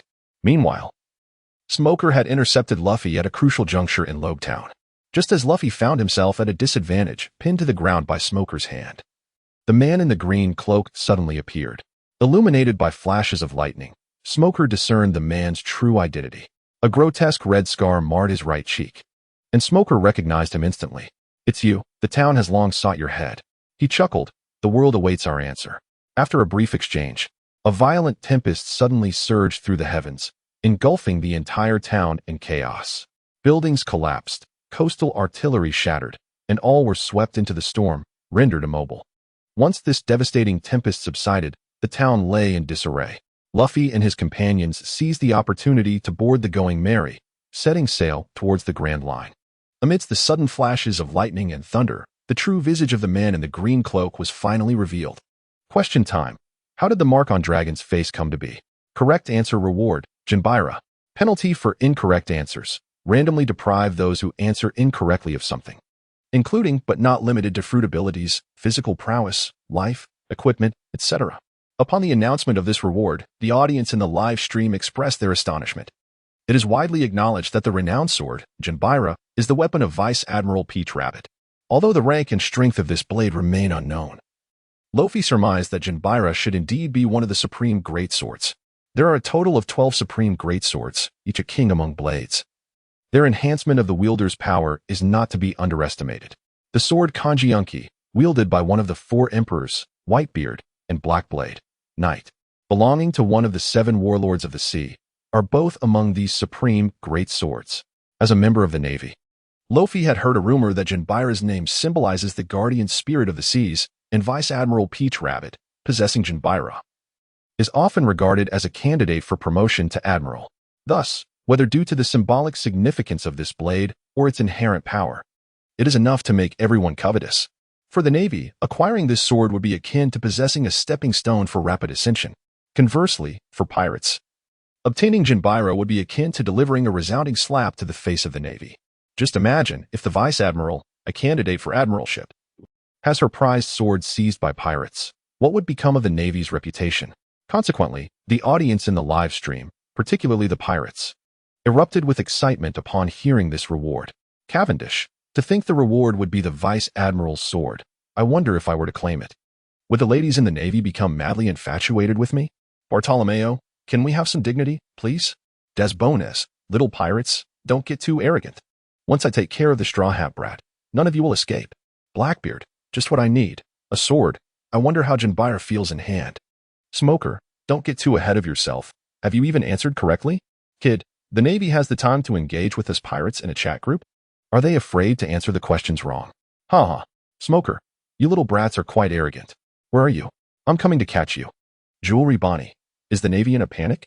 Hawkins, my divination just revealed an 80% chance of the Navy answering correctly. Perhaps I should remain incognito this time. Observing the fervent discussion surrounding her sword, Jinbira, Vice Admiral Peach Rabbit felt disheartened. If the blade were to fall into the hands of the Navy, it would be one matter. However, if it were ultimately claimed by pirates, it would be tantamount to a slap in the Navy's face. Given the urgency of the situation and its implications for the Navy's dignity, Peach Rabbit, stationed at Marineford, promptly made her way to the Admiral's office. Why must the live quiz take my Jinbira away? Does it not have its own reward? In the Marshal's office, Admiral Peach Rabbit spoke with indignation upon seeing her arrival. Sengoku sighed. Please calm down. It was merely taken as a reward in the live stream. It will return shortly after the answer is given. Garp remarked while munching on chips. Observing Garp's nonchalant demeanor, Crane expressed her dissatisfaction. You speak so lightly. Answering correctly is not so simple. A wrong answer incurs punishment. Have you forgotten how I lost my 6 styles? Crane retorted tersely. Regarding the current dilemma, Crane felt utterly at a loss. After all, the mark on Dragon's face was shrouded in mystery, and she pessimistically thought that only Dragon himself could comprehend its significance. If Dragon answers correctly, then Jinpiro will fall into the hands of the Revolutionary Army, she mused. In the marshal's office, Crane's remark cast a heavy pall over the atmosphere. Yet, amidst this tension, Garp burst into laughter. Ha ha ha, rest assured, that fellow won't disclose the reason, he declared confidently. Why? Do you know something we don't? Sengoku inquired skeptically. After a moment of silence, as if recalling a distant memory, Garp slowly replied, No one understands the origin of that mark better than I do. Admiral Peach Rabbit. Do not worry, I shall assist you in reclaiming Jinpiro. Since those pirates seek it, let them attempt to answer the questions. They're unlikely to provide the correct answer, thus we might as well use this opportunity to quell their arrogance. Initially anxious to arrive, Admiral Peach Rabbit appeared utterly bewildered by Garp's seemingly reassuring words. Did Garp imply that he knew the correct answer? She remained perplexed. Just then, Sengoku spoke up, this time. I trust Garp. I am eager to see what kind of storm that group of pirates can stir. As Sengoku gazed at the chat group before them, Peach Rabbit, though still harboring doubts, chose to remain silent and followed Sengoku's gaze toward the screen. In contrast to Sengoku and the others' composure, the notorious figures of the seas were anything but calm. Kid remarked, Is it really the Revolutionary Army leader, Dragon? Although I have never met him. I suspect this is merely an ordinary scar, either a birthmark or the result of a violent encounter. What is so mysterious about it? Bonnie interjected, If you are so confident, why not answer the question? Are you afraid we might steal your answer? Hawkins added, He truly isn't afraid, for he himself does not believe in this answer. Luffy exclaimed, Gah. So Kid is just a troublemaker creating confusion. Kid, if I am the instigator, then what are all of you present here? Law, ahem. Why has the conversation taken on such a flavor? Crocodile, could this be some sort of totem? I have encountered references in classical texts where ancient tribes would adorn their bodies with tattoos as a symbol of their clan. Luffy, well, that notion seems somewhat credible, befitting the stature of a revolutionary leader.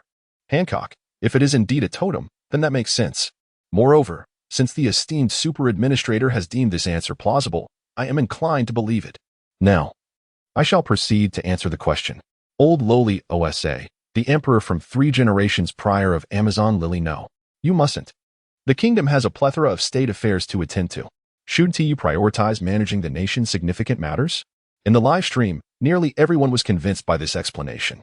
Even Luffy, who held the position of moderator, echoed this sentiment. However, his assertion was not born from a genuine agreement with the answer, but rather from the realization that should any member falter in their response, a certain ability of his would be stripped away. Once these abilities or possessions are relinquished, they naturally fall into the hands of the homeowner.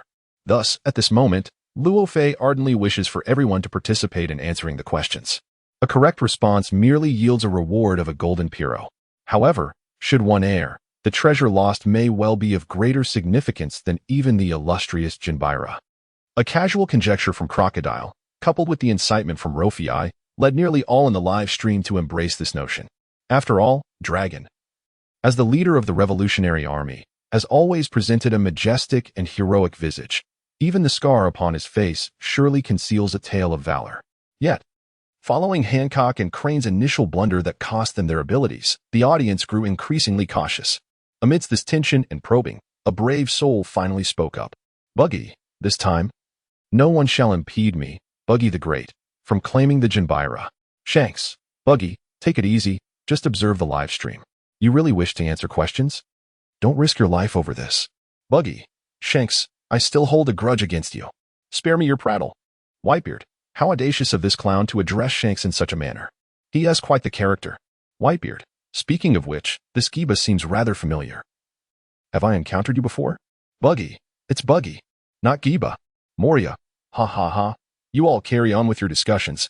I shall claim the Jinbira for myself.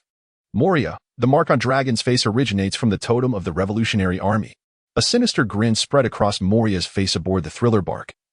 his laughter echoing ominously as he dispatched this declaration. As the eldest among the 7 warlords, Moria had witnessed both the Roger era and the age of the 4 emperors.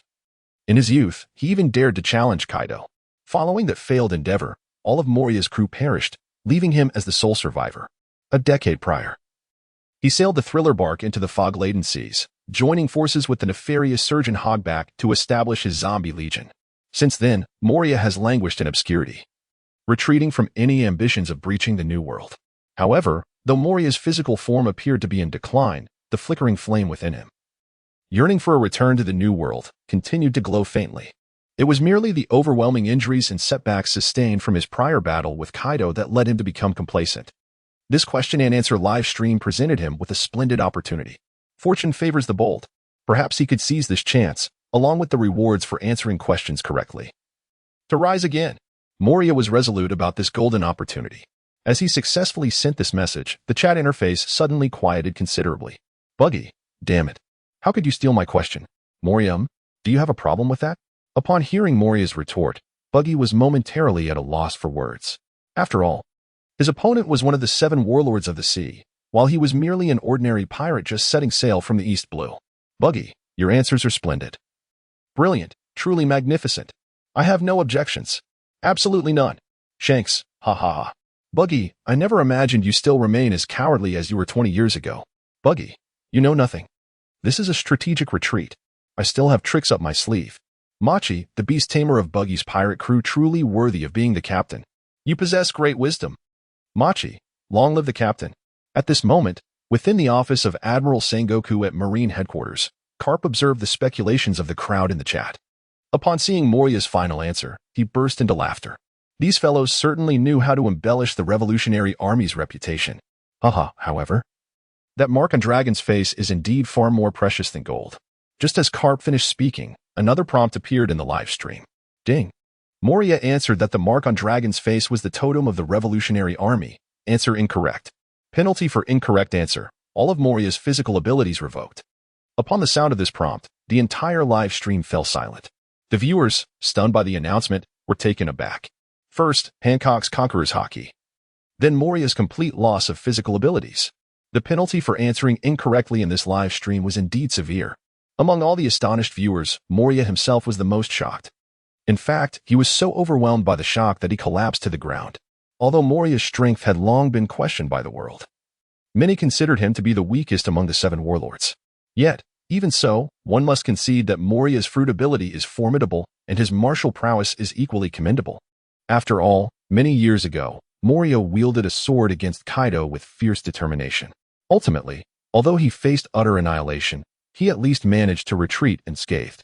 Reflecting on both the past and present, how many individuals possess such capability?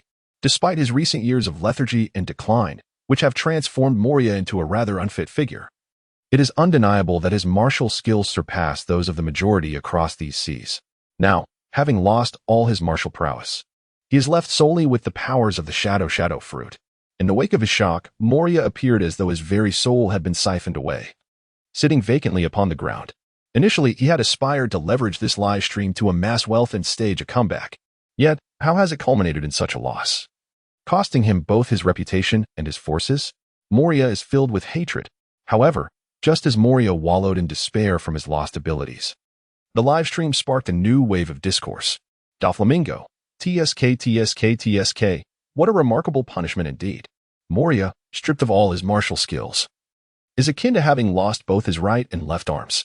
Crocodile, I wonder if Moria, now left with only his fruit ability, can maintain his position as one of the 7 warlords of the sea? Doflamingo and Crocodile, reveling in the chaos, exchanged banter in the live stream, inciting countless pirates to stir restlessly. Compared to the unknown risks of answering questions in the live stream, defeating a warlord of the sea presents a splendid opportunity for fame and fortune. With Moria recently bereft of his martial skills and significantly weakened, it is indeed an opportune moment for these pirates to strike. Upon witnessing the comments from these two, Moria felt a pang of urgency and quickly rallied his spirits, declaring in the live stream, Moria, come forth. All of you, venture into my realm of terror. My zombie army is in dire need of reinforcements. Moria, as long as you dare to approach, be prepared to join my legion of the undead. Moria shouted fervently in the live stream. as if yearning for the entire world to witness his might. However, the more he behaved in such a manner, the more it evoked a sense of his underlying insecurity. Simultaneously, while the foolish pirates were tirelessly speculating on the correct answer, the astute pirates had already set sail, heading towards the ominous Devil's Triangle. In this grand era of piracy, with audacity, nothing is beyond reach. Young ones, aim for the Devil's Triangle. Let us embark. Following Moria's failure to answer, many pirates stirred with ambition. Naturally, those contemplating Moria's territory were merely obscure individuals lacking any renown. Those with a modicum of reputation and prestige on the Grand Line would scarcely consider seizing the cursed land of the Devil's Triangle. Crocodile, it turns out not to be a totem. How surprising.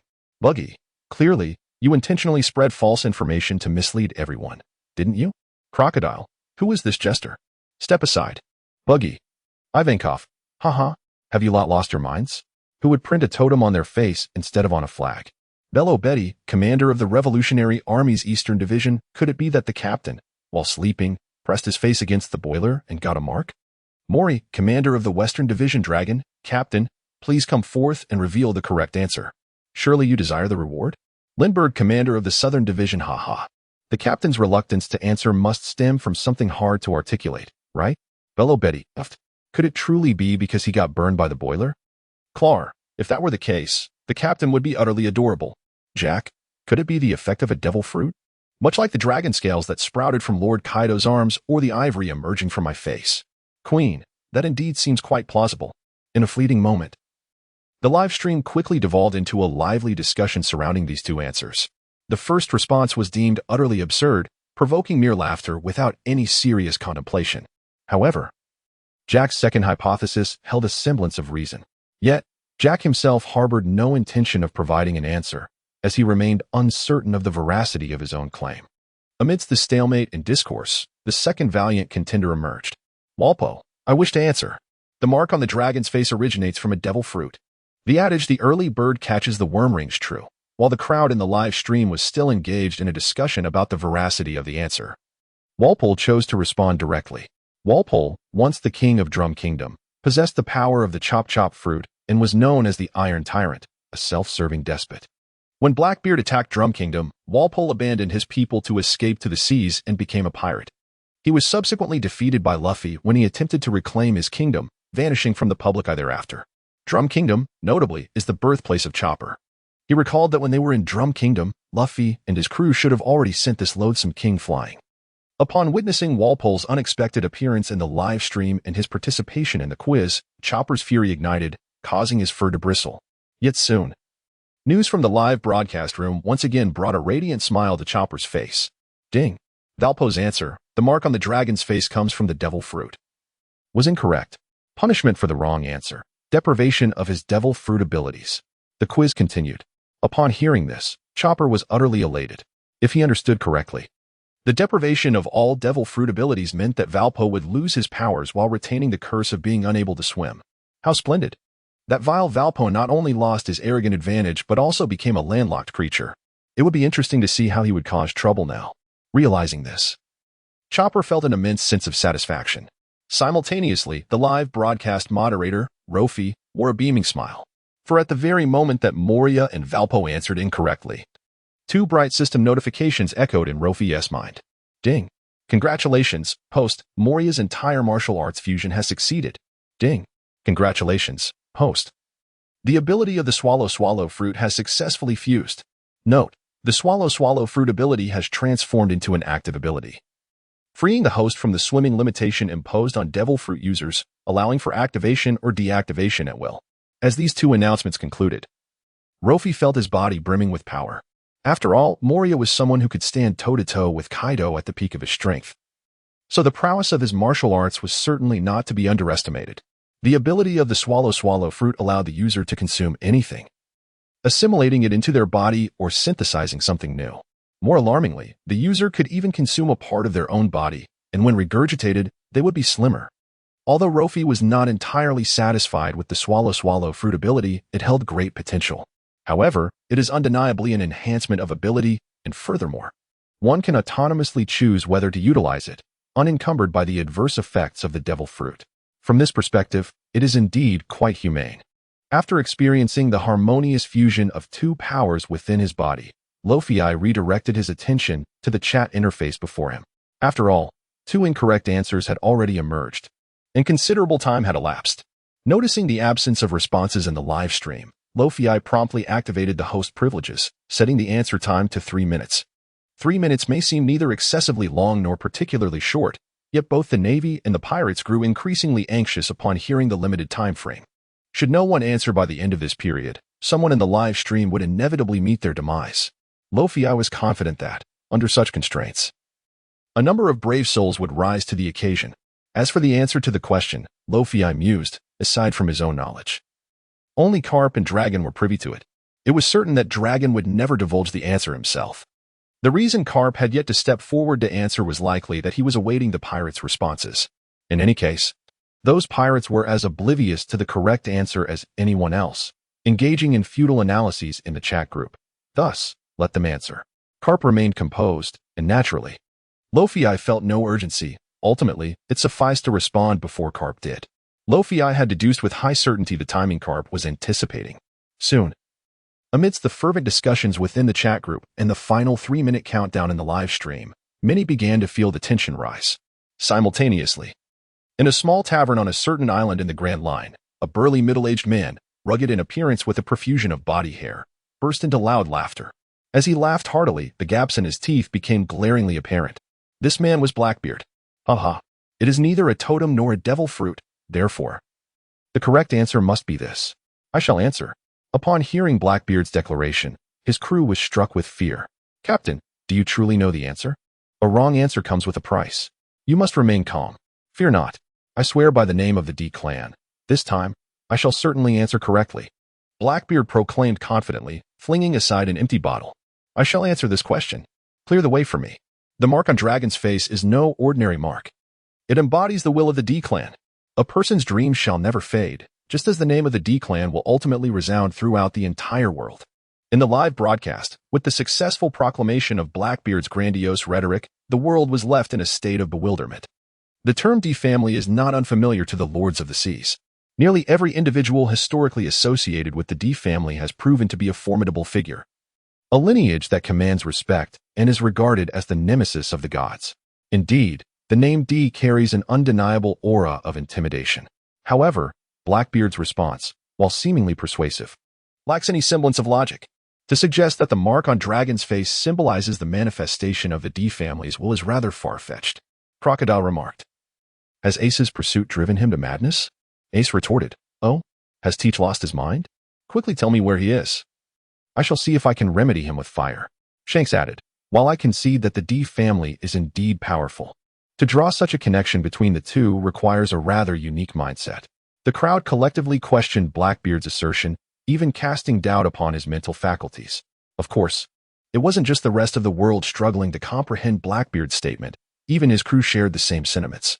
Yet, in the face of all this, Blackbeard continued to chuckle merrily. Even when confronted with the teasing remarks from the audience in the live stream, he opted to impart his wisdom. Blackbeard proclaimed, What do you, a band of unacquainted minions who have never glimpsed the vast seas, truly understand? Bosch interjected, Captain, you are intoxicated. Perhaps it is best to refrain from further discourse. Among those who had just subtly mocked Blackbeard's intellect was none other than Shanks, one of the 4 emperors, along with other pirates, including the formidable warlords of the sea, all of whom possessed considerable renown. Now, Blackbeard audaciously declared in the live stream that these individuals were mere lackeys. Was this not tantamount to offending them all? Although they had set sail with Blackbeard, it was with the resolute ambition to carve out their own legend in the New World. However, at this moment, they have just offended Whitebeard and have yet to establish a solid foundation. Being overly conspicuous at such a time is scarcely a wise course of action. Yet, in response to Bosch's caution, Blackbeard evidently paid it no heed. Perhaps it was the effects of alcohol, or perhaps it was simply Blackbeard's inherent gambler's nature. He disregarded the mockery echoing from the live stream. Blackbeard exclaimed, Ha ha ha, I am not drunk. Whether I live or die is left to fate. Fear is tantamount to defeat. Let us embrace the present moment. Come, my friends, let the music play and the dancing continue. Pour more drinks. Bosch interjected, Boss, have you lost your senses? When did we have music and dance as part of our agenda? Upon realizing there was none, Blackbeard was concerned that his own words would render him a fool. Then let us have an impromptu performance. Bosch's. Regardless of Blackbeard's prowess or character. His optimistic outlook is indeed commendable. Bosch's remarked, the boss is truly magnanimous. Seeing that he could not dissuade Blackbeard, he decided to adopt a more relaxed attitude and spoke in kind. However, shortly thereafter, Shanks doused the conversation with a bucket of cold water. Shanks remarked, isn't it merely a case of a drunkard combined with a gambler? All this bravado? Can every word be praised? Doflamingo, the truth revealed. Indeed, Shanks' interruption was relatively mild. For shortly after Shanks uttered those words, a notification appeared in the live stream. Ding. Blackbeard answered, the mark on the dragon's face originates from the will of D. And the answer was incorrect. Penalty for the mistake, the forfeiture of 10 years of life. Upon hearing this notification, Blackbeard's drunkenness abruptly dissipated. The flush of his face, once reddened by excess alcohol, transformed into a pallid hue. What? Merely a casual guess, and he had unwittingly sacrificed a decade of his life? He had only just begun his journey at sea. Throughout the earlier part of his life, Blackbeard had been consumed by the quest for the dark fruit. He had endured for decades within the Whitebeard pirates, all in pursuit of this fruit. Now, in the prime of his life, having finally obtained his long-coveted fruit and poised to embark on a grand adventure, he was suddenly informed that he had lost 10 years of life. The joy of acquiring the dark fruit was abruptly snatched away. How could Blackbeard possibly accept this? Why did you not stop me? He demanded, filled with frustration and despair. As he hurled the bottle of liquor to the ground, Bosch's, witnessing Blackbeard's distress, sighed in resignation and silently presented him with the chat records. Boss, take a look for yourself. After perusing the messages, Blackbeard's expression fluctuated from red to pale. Damn, those 10 years of life had been entirely squandered by his own recklessness. Blackbeard was indeed a gambler, and in his inebriated state, he had become even more so. His seemingly absurd remarks in the live stream were, in fact, genuine reflections of his thoughts at that moment. Under the influence of alcohol, Blackbeard had taken a bold step, voicing his speculations and wagering on the outcome. If he won, he would claim the famed sword, Kineman. However, the outcome is quite evident. He has lost the wager. Moreover, his penalty for answering incorrectly differs slightly from that of others. While the others faced the deprivation of their abilities or possessions, Blackbeard, on the other hand, suffers the direct forfeiture of his lifespan. Big Mom, is it truly the case that the deprivation of lifespan is not exclusively mine? What on earth is the origin of this cursed live stream? Ace, indeed.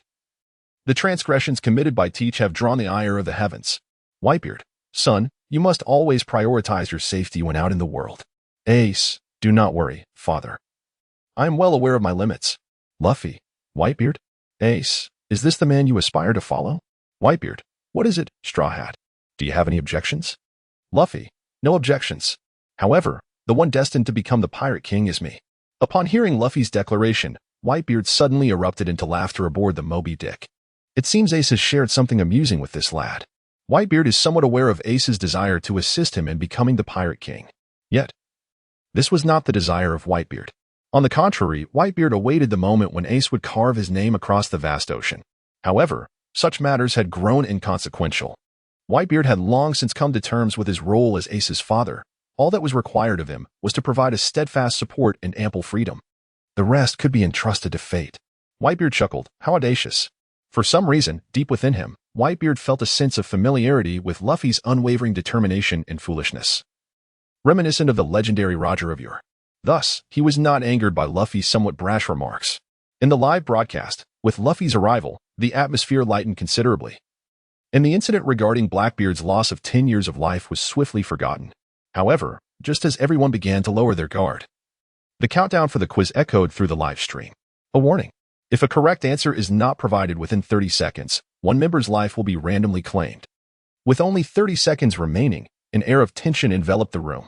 For if no one could answer the question correctly within this final time frame, a life among them would be extinguished. Yet, amidst this palpable anxiety, one individual found himself secretly relishing the moment. Dragon.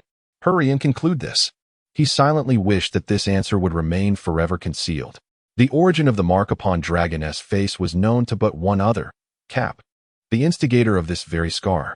That old man had endured for so long, and with merely 30 seconds left, he had to hold on. On the desolate island of Baldigo, the leader of the revolutionary army, Dragon, fervently prayed.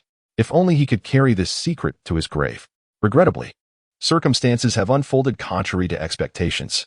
As the saying goes, the only way to keep a secret is to refrain from action. Even Garp himself had not anticipated that the seeds sown decades ago would bear fruit in such a manner today. Within the office of the Marine Headquarters Marshal, Garp erupted into hearty laughter after receiving the live broadcast prompt. Indeed, this answer, aside from the old man himself, no one else could have provided. Garp chuckled as he spoke. Garp, do you truly know the correct answer? Asked Tsuru, her concern evident. After all, the golden saber stripped from the live broadcast belonged to her, a cherished companion. Fear not, Dragon is Garp's son. If Garp himself were unaware, I would genuinely have to question whether Dragon is truly his biological child, Sengoku asserted while stroking his goatee. TCH, with Garp's method of upbringing. I would even believe it if he claimed Dragon was not his flesh and blood, Tsuru jested, casting a sidelong glance at Garp. What do you mean by that? Tsuru inquired. The fact that Dragon is Garp's son is considered a closely guarded secret within the Marine headquarters, known only to a select few high-ranking officials.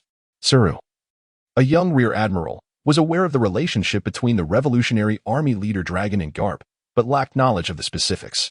In response to Tsuru's question, Tsuru, the vice admiral, eagerly provided clarification. You have no idea how Garp raised Dragon. At the tender age of 5, he was cast into desolate mountains to fend for himself. By 7, he was sent alive among bandits, and when he was 10, Garp, after much effort, spent a month with him. However, at the end of that month, Dragon was unceremoniously cast onto the sea upon a makeshift raft. That child's ability to survive in such harsh conditions is nothing short of miraculous. It is rather lamentable.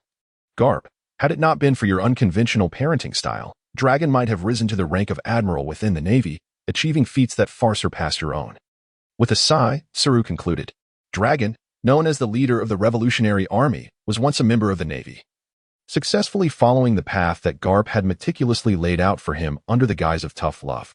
However, perhaps due to his childhood experiences or the D-blood that courses through his veins, Dragon, at a tender age, conceived the audacious idea of altering the very fabric of the world's order. Consequently, he positioned himself in opposition to the Navy, giving rise to a revolutionary army intent on toppling the world government and igniting the flames of freedom across the seas. After hearing Crane's words, one might have expected Garp to engage in some reflection. Yet, the reality diverged significantly. Rather than reflecting, Garp erupted into hearty laughter. Truly my son. So imaginative. So audacious. Garp exclaimed with mirth. Given the chance to choose anew, he would undoubtedly remain steadfast in his original convictions. As a naval officer, Garp was acutely aware of the brutal and monotonous struggles and training within the Navy.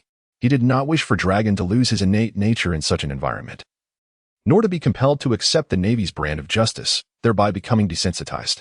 He envisioned the young Dragon, still in the wilds, liberated from the halo of being the hero's son, raising his fists alone to carve out a chance for survival. Providing him with a raft, he would set sail upon the vast ocean, allowing him to grasp more profoundly the expanse and harshness of these waters. Every individual is a child of the sea. Garp firmly believed that only through genuine independence on these waters could Dragon uncover the truths of his heart. While his peers in the Navy were still in training, striking wooden and straw dummies, Dragon was already able to pummel sea kings and tigers. Would you deem Garp's educational approach a failure? Not at all. Throughout his life, he has truly lived up to the name of the Iron Fist. Externally, he used his Iron Fist to instill fear in the hearts of pirates across the seas. Internally, he nurtured his children into dazzling stars upon the ocean, under the aegis of love's Iron Fist. The education of Luffy and Ace mirrored this philosophy. Now, among the 3 children Garp has raised, one has become a leader of the Revolutionary Army, giving headaches to world governments.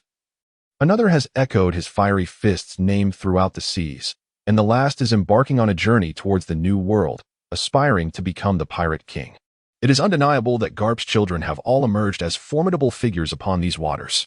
Each, in their own way, is seeking the essence of justice and freedom.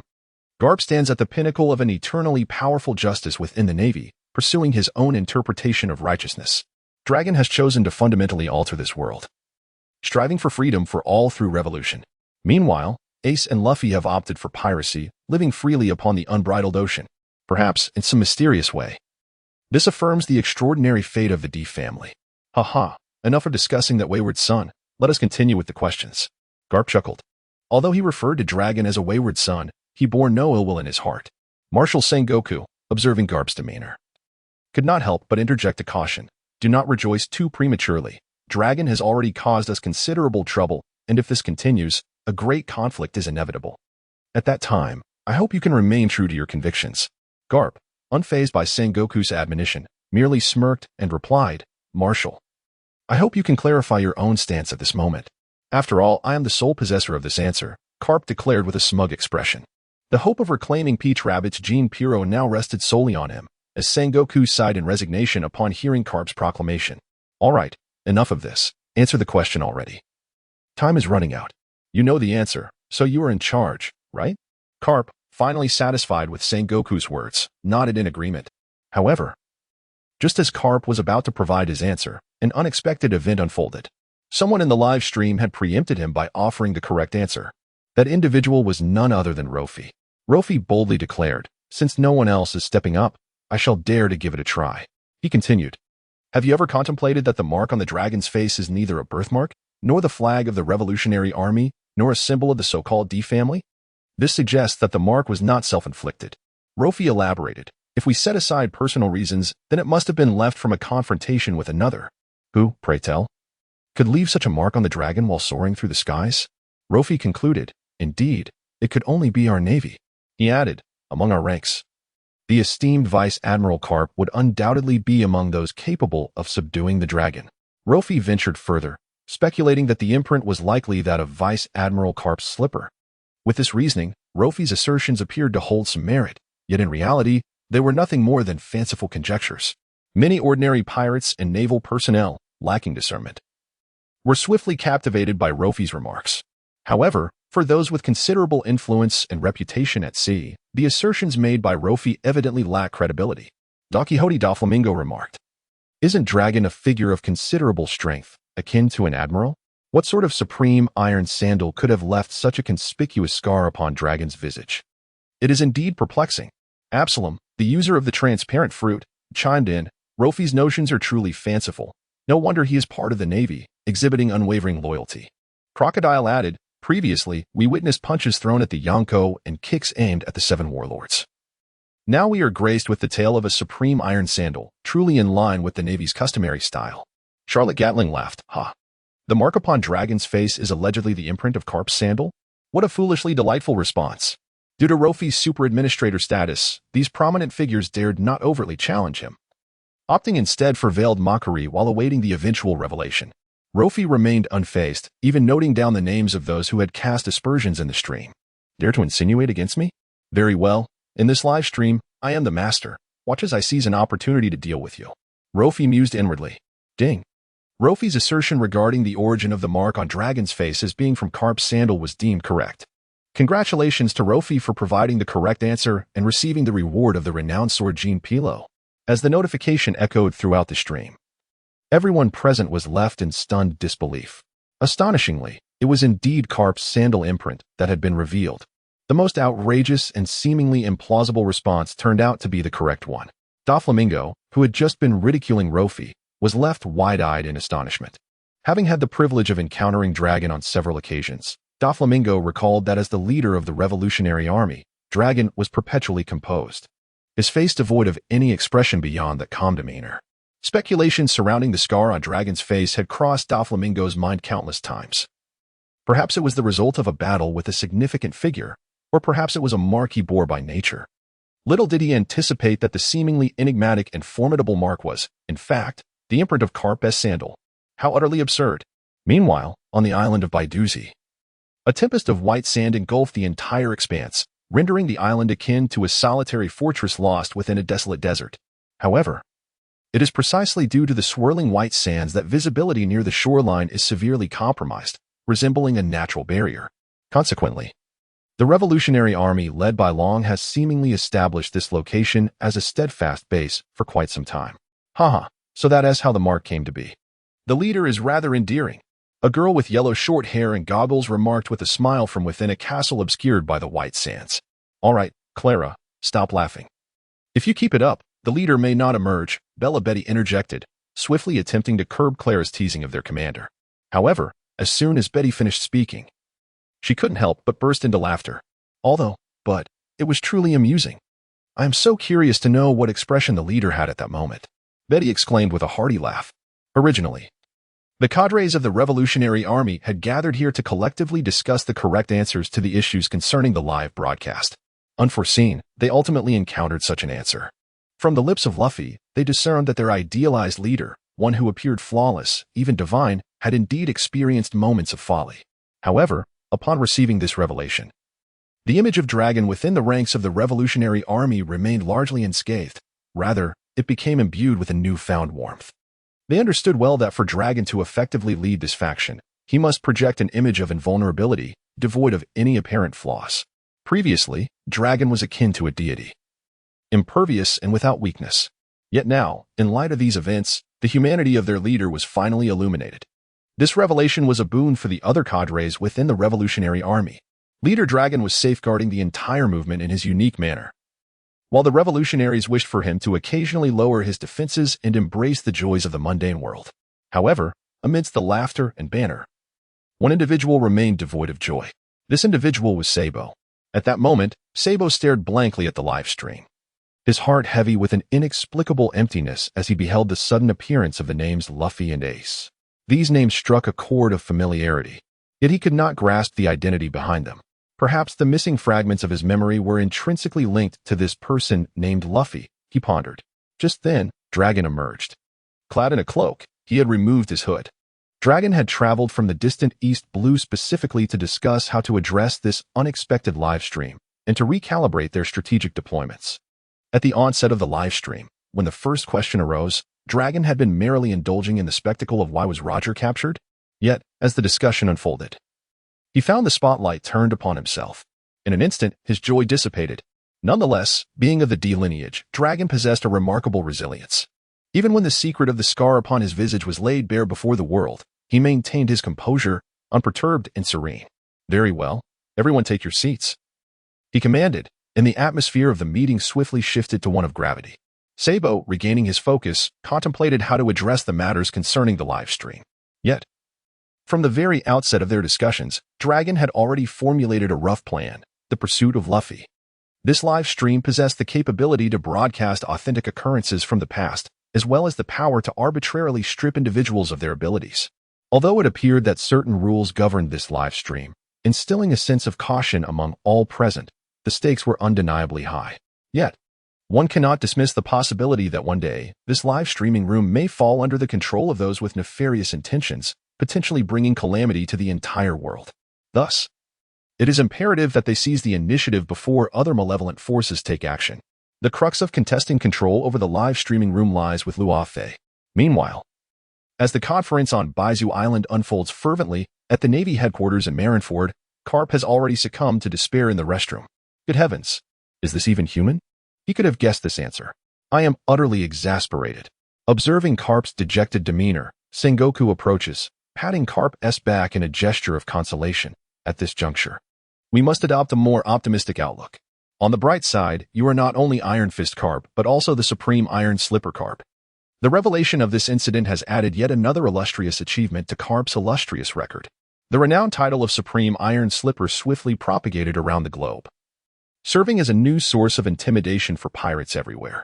Although the acquisition of Jinbira did not proceed smoothly, there were still some gains to be had. Sengoku could only offer such words of solace to Garp. However, the most distressed of all is not Garp, but Peach Rabbit.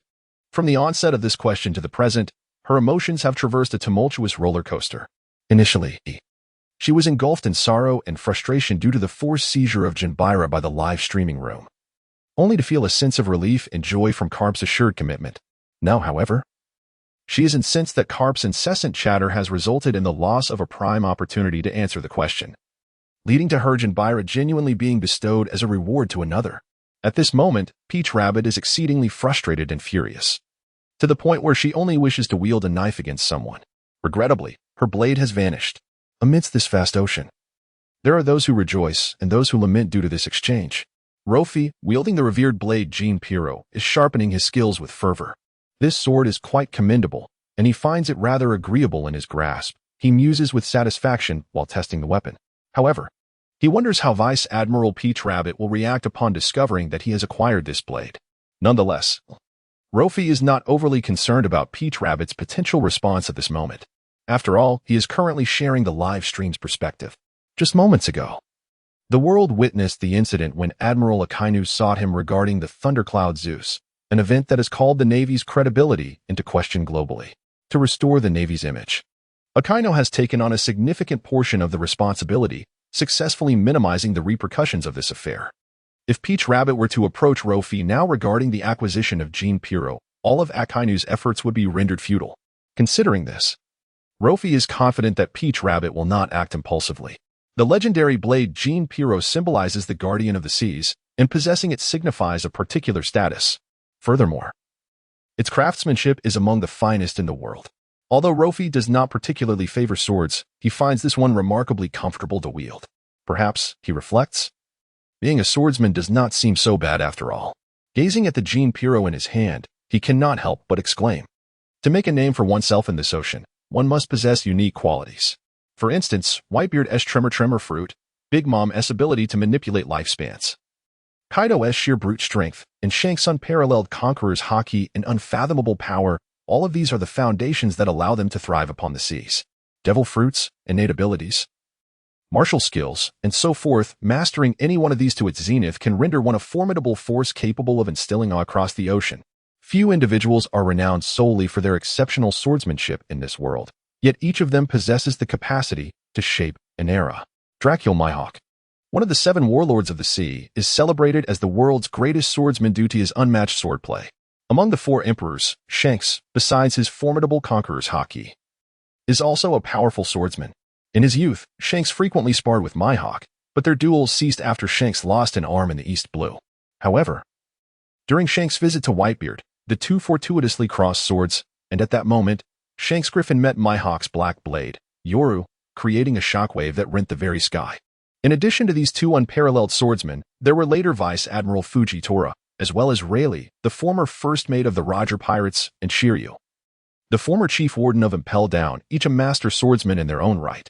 The existence of these individuals serves as a testament that a swordsman who reaches the pinnacle of their craft can indeed instill fear across the world.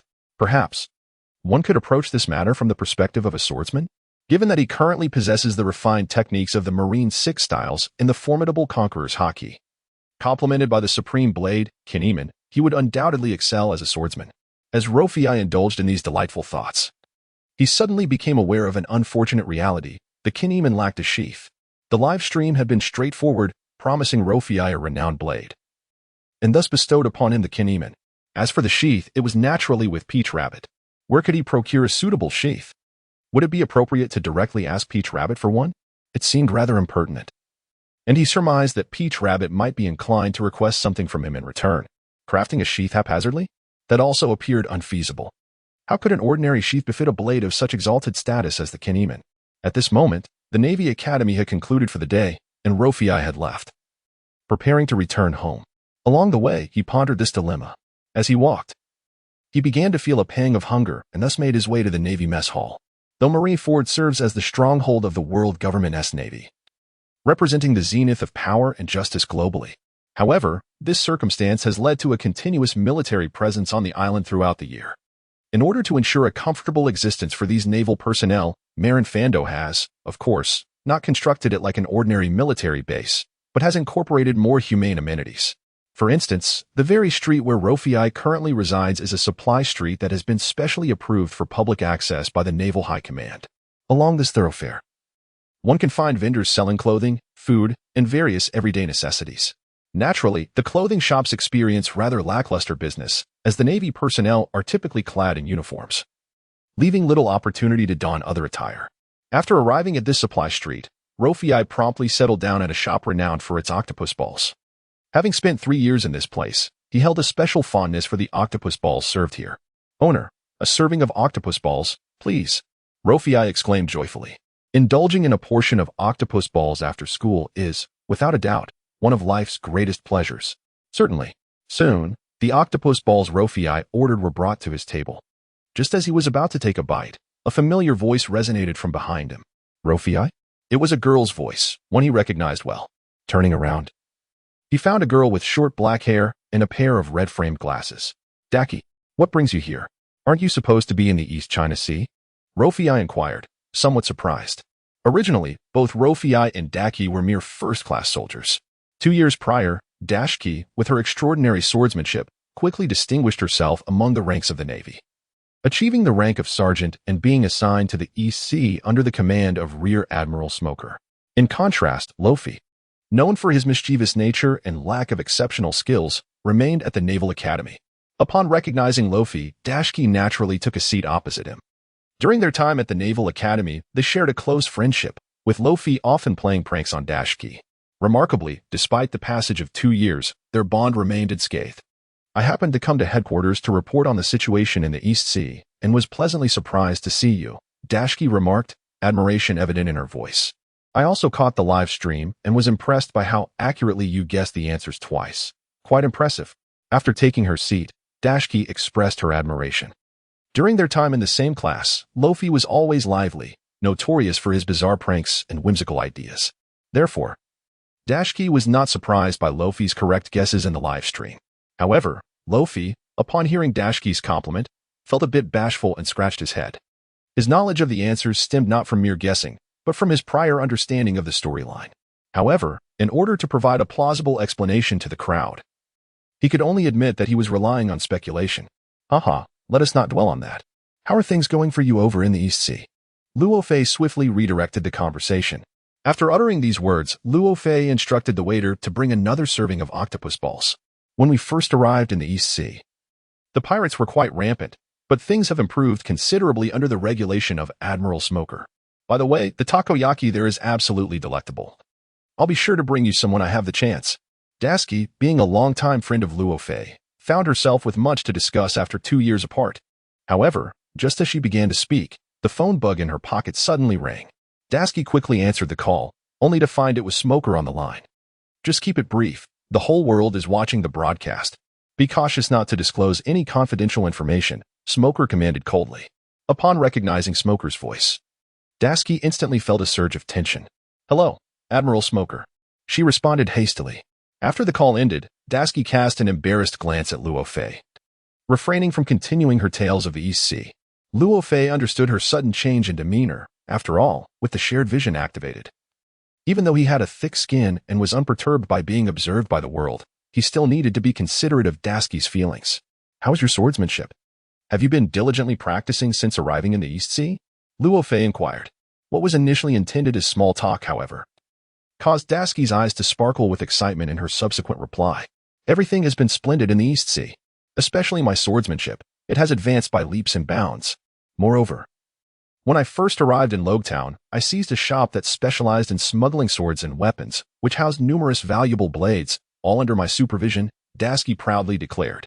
After all, having taken charge of such a significant case shortly after her arrival in the East Sea would undoubtedly add an impressive entry to her record, proving advantageous when she sought promotion in the future.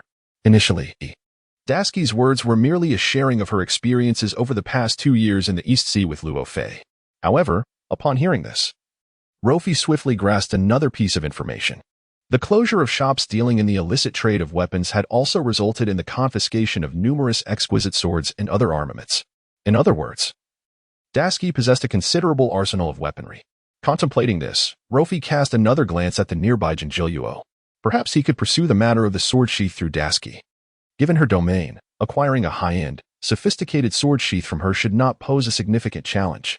Yet, even with this thought in mind, Rofi faced a pressing reality that required consideration, Dashki's temperament. Despite her delicate appearance, she was, in essence, a robust woman fond of wielding blades and firearms. Dashki's primary passion was the collection of various prestigious swords. It would not be an easy endeavor to procure a sword sheath from her. Nevertheless, approaching Dashki was certainly preferable to dealing with Tautu. Thus, Rofi promptly resolved to take action. Dashki, do you not find this flower on the table to be exquisite? Rofi inquired with a smile, swiftly diverting Dashki's attention to the vase adorned with fresh blooms. The vase was regularly filled with flowers, and the one Dashki had just noticed was a rose that had only recently been placed within. At the moment Dashki lowered her gaze, Rofi, with lightning speed, popped a petal he had previously plucked into his mouth. It must be said that while the flower appeared beautiful, its taste was rather unpleasant. However, for the sake of his forthcoming plans, Rofi had to endure. It is indeed quite lovely, Dashki replied in agreement, her response initially a mere formality. However, as she lifted her gaze once more, she was taken aback by the sight before her. In the fleeting moment of a blink, a magnificent bouquet of roses had unexpectedly appeared in Luo Fei's hands. Noticing that Dashki was momentarily dazed, Luo Fei eagerly presented the vibrant, dripping blossoms towards her. Grinning as he said, "What do you think? Aren't they beautiful? Consider this a gift for your promotion to sergeant. 2 years ago, you left in such haste without any preparations. I'm merely making amends now." Upon hearing Luo Fei's words, Dashki felt an overwhelming warmth in her heart. Beneath Luo Fei's playful exterior lay a remarkably tender soul. Moreover, this marked the very first time she had received flowers. However, the sight of such a grand bouquet of roses left Dashki feeling somewhat overwhelmed. I am. As she gazed at the bouquet before her, her mind became a flurry of confusion, and her cheeks flushed with a delicate hue. A phrase lingered on her lips. Yet she hesitated to utter it. Are you not deeply moved? Are you not on the verge of tears? You mustn't cry, for then I would have to console you. Just as Rofi believed he was offering comfort to Dashki, she finally managed to voice the words that had been trapped within her. Achu. Indeed.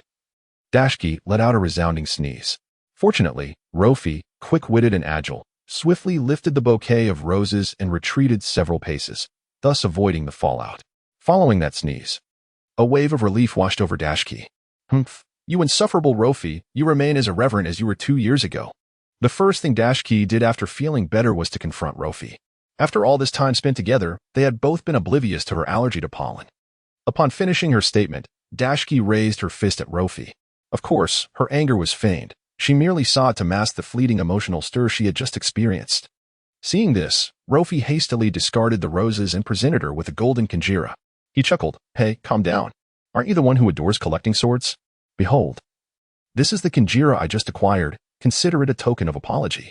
Rofi spoke with genuine sincerity, gazing at the golden kanjira being offered to her. Dashki was momentarily taken aback. Truth be told, no swordsman could remain indifferent to a weapon of such legendary status as the kanjira, and Dashki was no exception. Yet, beyond her admiration, she held her principles in high regard. Very well, given your heartfelt intentions, I shall not hold this against you. However, you should keep the kanjira for yourself. Lord Tatu has always been someone I deeply respect and admire. At this moment, I cannot surpass him. Nor can I wield the kanjira effectively, Dashki resolutely declared. Since this is your reward, you must cherish it and treat it well. Out of a swordsman's sense of duty, she imparted this final piece of advice to Rofi. Hearing her words, Rofi sighed silently. What a pity, if you do not accept it. It will gather dust in my home, he lamented. This statement piqued Dashki's curiosity. What do you mean by that? She inquired hastily. I lack a scabbard. When I received it in the live stream, all I got was the sword itself, nothing else. Where am I to find a scabbard worthy of it? Upon hearing Rofi's response, Dashki silently nodded. If it is merely a fine sword sheath, I can indeed be of assistance. Dashki gazed at Rofi, her voice imbued with a sense of righteousness. Mission accomplished. Rofi couldn't help but feel a surge of delight within. The prominent figures in the live stream also weighed in on Rofi's actions. Kazara remarked, so he just managed to get a sword sheath for free? This kid Rofi truly is a clever one, effortlessly charming. Akainu interjected, Kazaro. Can we maintain a semblance of decorum? Smoker stated, Indeed, it appears that a woman of stature cannot be easily held. Moria queried, wait a moment. Does no one find it curious how Rofi conjured such a magnificent bouquet of roses? Soon, the atmosphere in the live stream lightened. Largely due to the conclusion of the quiz, ensuring no one would meet a grim fate as a result. With spirits lifted, ample time and energy were devoted to other musings. Additionally, Rofi's bold request for the sword sheath had incited playful banter among the viewers. Smoker, as Dashki's direct superior, proclaimed in the live stream, the longest road traversed is indeed Rofi's cunning. Smoker cautioned, Dashki, do not be deceived by this lad. To underscore his warning, Smoker made this remark in the live stream. At that moment, Smoker viewed Rofi as a master of seduction, while Dashki, who had long been stationed in the East Blue, remained blissfully unaware of Rofi's schemes. However, Dashki had little time to entertain his comments, for she was currently cradling the bouquet of roses, strolling alongside Rofi on the tree-lined paths of Marineford. Though Dashki was allergic to pollen, this was the first bouquet she had received in over a decade, especially from Rofi. Thus, she could not simply discard it. Nevertheless, for the sake of her health, she prudently donned a mask while holding the roses. Dashki had just completed her report to headquarters and was preparing to depart, with Rofi accompanying her to the port. As for Dashki's promise to send Rofi the sword sheath, it would have to wait until her return to the East Blue, at which point she would find a way to send it to him. Along the way, Dashki gazed at the grand bouquet in her hands, utterly perplexed. Rofi, where did you conjure these flowers from? She inquired with curiosity. Rofi, upon hearing her question, smiled gently and confidently replied, have you forgotten? Valpo answered the question incorrectly and lost his fruit ability. As the super administrator of the live stream, I naturally took over that ability. Valpo's fruit, the Munch Munch fruit, grants the power to consume and transform into anything. Behold, this bouquet was crafted from my surplus nails. After Luo Fei finished speaking, he eagerly extended his hand forward as if presenting a treasure. He felt a profound satisfaction with this newfound ability he had developed in a moment of inspiration. On a smaller scale, if he were at the Naval Academy, he could surely captivate a considerable number of admirers with his little tricks. Of course, thanks to his striking appearance. He had already garnered a substantial following of admirers at the Academy, making his pranks an appealing choice. On a larger scale, the power of the Tummy Tummy fruit had not yet awakened. It merely operated on the fundamental principle of transforming whatever he consumed. What would transpire if he were to fully develop this fruit's capabilities and awaken its true potential? It is well known that the power of a devil fruit upon awakening is immensely formidable. Take, for instance, the Sand Crocodile and Don Quixote da Flamingo. Their awakened abilities could effortlessly reduce a nation to ruins. Such power commands a degree of caution from anyone. Although Luo Fei was unaware of the abilities that the awakened Tummy Tummy fruit would bestow upon him, he was certain that they would surpass his current capabilities. As these thoughts raced through his mind, Dashki, standing nearby, gasped in astonishment. Wait. Are you saying that all the items and abilities stripped away by the live stream have come to you? She exclaimed, her eyes wide with disbelief. Initially, she had assumed that those items would simply vanish into thin air. However, Luo Fei's earlier statement had revealed a startling truth. Everything taken from the live stream due to incorrect answers had indeed fallen into Luo Fei's possession. In the live stream, the chat erupted in chaos following Luo Fei's revelation. Hancock exclaimed, so, my conqueror's hockey didn't just disappear into thin air, but instead transferred to Luo Fei? Sengoku chimed in. And my Marine 6 powers. How fortunate for you, kid. Kizaru added with a laugh, so your name is Luo Fei? Lucky you. It seems that being a trickster has its perks. Sengoku admonished, Kizaru, you mustn't learn from him. Kizaru responded with a carefree attitude, relax. I know how to handle my business within my pay grade.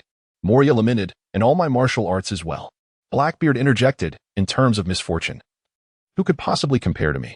That was a decade of my lifespan. Luo Fei, let us negotiate. I'll trade you anything I possess in exchange for the return of my 10 years. Among those stripped of their abilities, Blackbeard stands out as the most anxious. After all, for a pirate who has already made a name for himself on the seas, life is the most precious commodity. Each additional day lived allows one to witness the unfolding of this era. Permanent oblivion is a dreary prospect indeed. In the past, Roger, who exhausted his remaining life to usher in the Great Pirate Era, would surely have opted for a different path had he been granted more time, rather than surrendering to the Navy to fulfill his ultimate wish. Today, Big Mom, who roams the latter half of the Grand Line, has instilled fear in the world for decades due to her terrifying ability to siphon away lifespans. Moreover, for Blackbeard, who has just obtained the dark fruit, his maritime journey is only just beginning. Therefore, the concept of lifespan holds immense significance for him.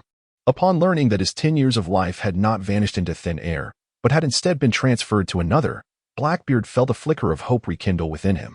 If lifespans can be transferred, could they not also be returned? Provided that the recipient is willing.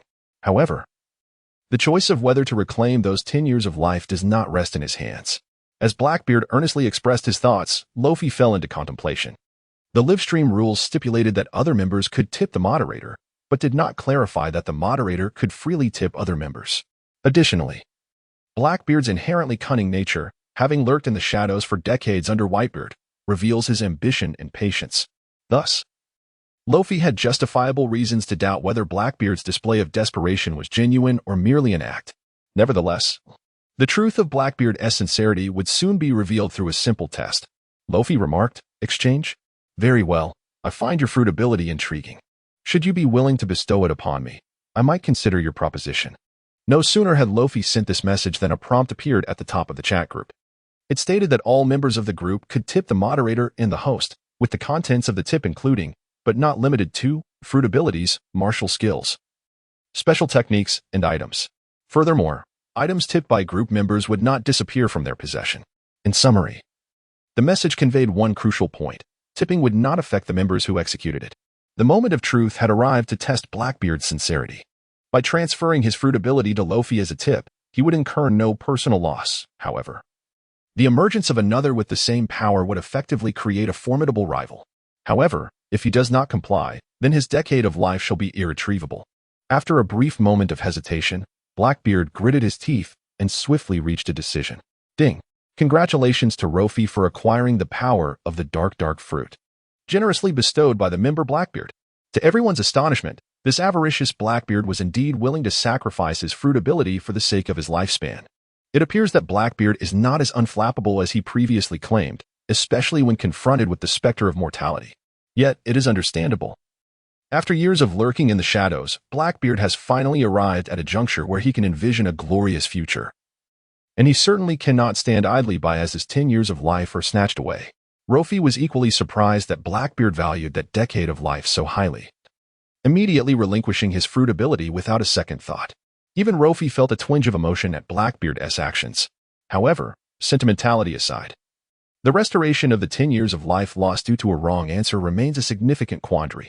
Within the rules of this live broadcast, rewards are irreversible. And so too are the donations. Setting aside whether Rofi himself would be willing to return Blackbeard's decade of life, the live stream simply lacks the capacity to do so. Rofi lamented, "Alas, what a pity. I have no buttons for gifting or donations on my end." Rofi continued, "I truly apologize. Donations are irreversible, and I can only reluctantly accept your dark fruit ability."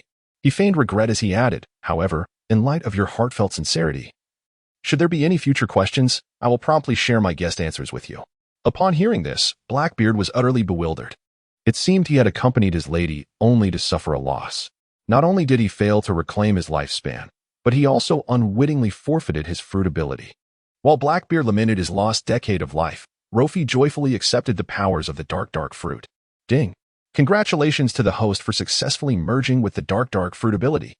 Note, the dark fruit ability has merged into an active capability, freeing the host from the swimming limitations imposed on those with devil fruit abilities, and allowing activation or deactivation at will. The power of the dark fruit is an active skill, meaning that Luffy can choose whether or not to utilize it. In Luffy's eyes, the dark fruit is an exceptionally unique fruit, yet it also stands as the most perilous of the devil fruits. When the ability is activated, his hands turn black, and his body emits dark smoke, capable of absorbing, compressing, and shattering all that comes into contact with darkness. Furthermore, the dark fruit possesses the ability to attract its user from a distance and, upon contact, can temporarily incapacitate other users. However, with such formidable power comes a fatal flaw. Unlike other Logia-type devil fruits, it does not grant immunity to external damage through elemental transformation. Instead, it absorbs harm and doubles the pain inflicted. Not to mention, the agony experienced while absorbing seawater is amplified. Just the notion of emanating dark smoke while using the ability is something Luffy cannot accept. He has always harbored a dream of becoming a transcendent warrior, yearning for the ethereal sensation that accompanies casting spells. Instead, the dark fruit presents him with a cloud of ominous smoke, resembling a grand villain, which he finds unacceptable. Thus, Luffy has chosen to temporarily deactivate the newly acquired powers of the dark fruit. Yet, even if Luffy refrains from actively using the dark fruit's abilities, Blackbeard has already begun to regard him as a hypothetical adversary. After all, two tigers cannot coexist on the same mountain, let alone two devil fruits of identical powers. If the secret of the dark fruit were to be revealed to others, it would be immensely detrimental to Blackbeard's circumstances and plans. At this moment, Blackbeard has regained his composure and departed the small island, boarding his pirate ship. Listen up, crew. Since that Navy brat has proven to be unreliable, we must show him what we're made of. I've heard that those wretched souls in the underwater prison are quite notorious. Blackbeard was not about to let Luffy's deception pass without reprisal. Since Luffy aligned himself with the Navy, Blackbeard resolved to create chaos for them. When the Navy is thrown into disarray, it will be the perfect opportunity for him to infiltrate and exact revenge on Luffy.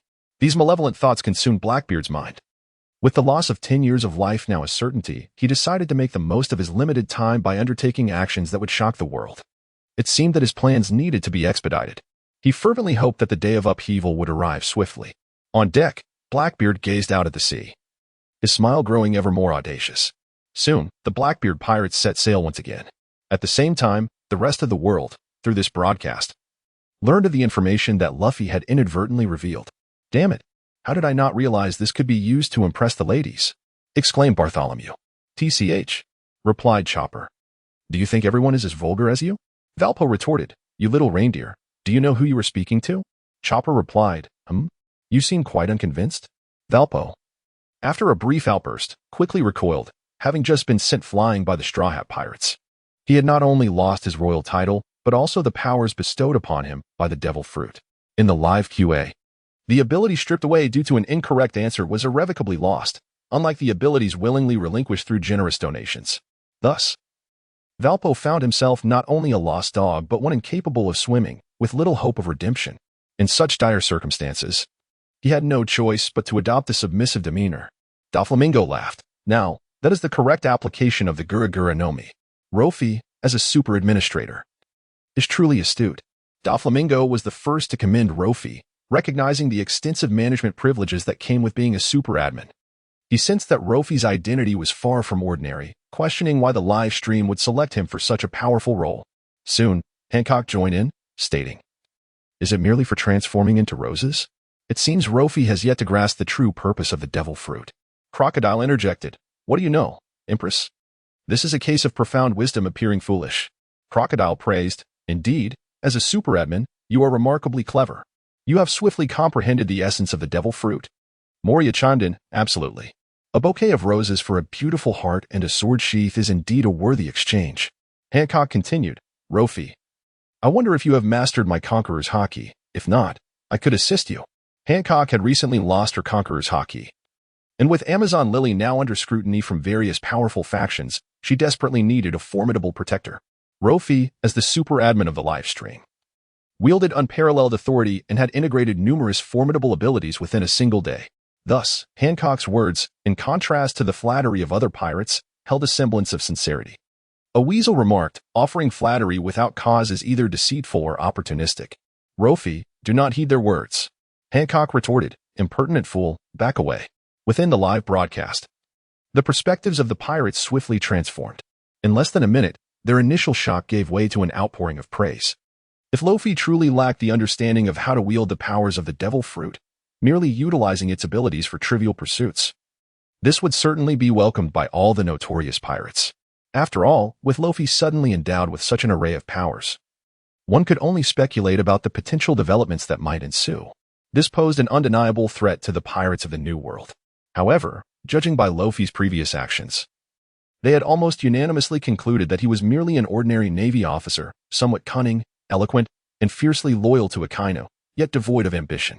For someone of this nature, the most effective means to extinguish his fighting spirit would be to indulge in excessive flattery. Crocodile was the first to grasp this notion. Thus he began to lavishly praise Luffy in the broadcast. However, beneath Crocodile's grandiloquent facade, he had already dispatched members of Baroque Works to Marineford to investigate Luffy. Other pirates soon caught on and followed suit, collectively elevating Luffy's status. Like Crocodile, these pirates were secretly devising plans, dispatching multiple teams towards Marineford. On Luffy's end, having just seen Dasky off at the port, he found himself immersed in contemplation as he observed the comments from these pirates in the live stream. These individuals seemed to harbor ill intentions. Luffy mused while stroking his chin. Could he be oblivious to their ulterior motives? They merely sought to extol him to the heavens, only to later seize the opportune moment to drag him down. Nonetheless, since they wished to construct such a naive persona for him, Luffy would not hesitate to play along. After all, some actions might appear rather peculiar if executed by a person of sound mind. However, if one were to embody the persona of an innocent and naive individual, the task would indeed be considerably simpler. Just as Luo Fei contemplated how to fully embrace this naive character, Marshal Sengoku spoke within the live stream. Sengoku remarked, "Luo Fei, as the chief moderator of this live stream, possessing the authority to admit or expel participants, I kindly request that you remove all naval personnel under the age of 16 from the channel. This environment is fraught with peril and rife with temptation. We cannot allow our Navy to be distracted by such matters during their training." He continued, of course, should anyone choose to leave voluntarily, that would be most welcome. As a multitude of pirates lauded Luo Fei, Sengoku's intent became abundantly clear: to safeguard the vital strength of the Navy. The most formidable force capable of instilling fear across the globe resides within the Navy's admirals and various armed divisions, all of whom emerge from the ranks of ordinary sailors. Through the previous 2 question-and-answer sessions in the livestream, Sengoku had gleaned that the matters discussed, which could potentially claim lives, were not mere hyperbole. Had Luo Fei not fortuitously guessed the correct answer, it is conceivable that a life might have already been lost in the livestream. Moreover, if no one were to respond to the questions, it is likely that only one life would be forfeited. However, it is also possible that lives may be relentlessly taken away. Thus, Sengoku hopes to leverage the extraordinary administrative authority held by Rofi to extricate some of the younger naval personnel from this perilous live broadcast. These young soldiers represent the future and the hope of the Navy. Sengoku refuses to allow this unknown risk to befall them. Hence, he articulated to Rofi the necessity of expelling all naval personnel under the age of 16 from the live stream. Furthermore, Sengoku aspires for Rofi to seize this opportunity to declare his stance to the world. Rofi is a man of the Navy and will only heed the commands of the Navy. Those pirates in the New World who harbor intentions of flattering Rofi for their own gain should promptly abandon such notions. Naturally, should Rofi succumb to the overwhelming surge of newfound abilities and heed the hollow praises of those pirates, acting contrary to the Navy's interests, Sengoku would not hesitate to take action in this regard. At the very moment Sengoku spoke these words, numerous elite naval officers, who had long been concealed around Rofi, focused their attention on him, awaiting his response.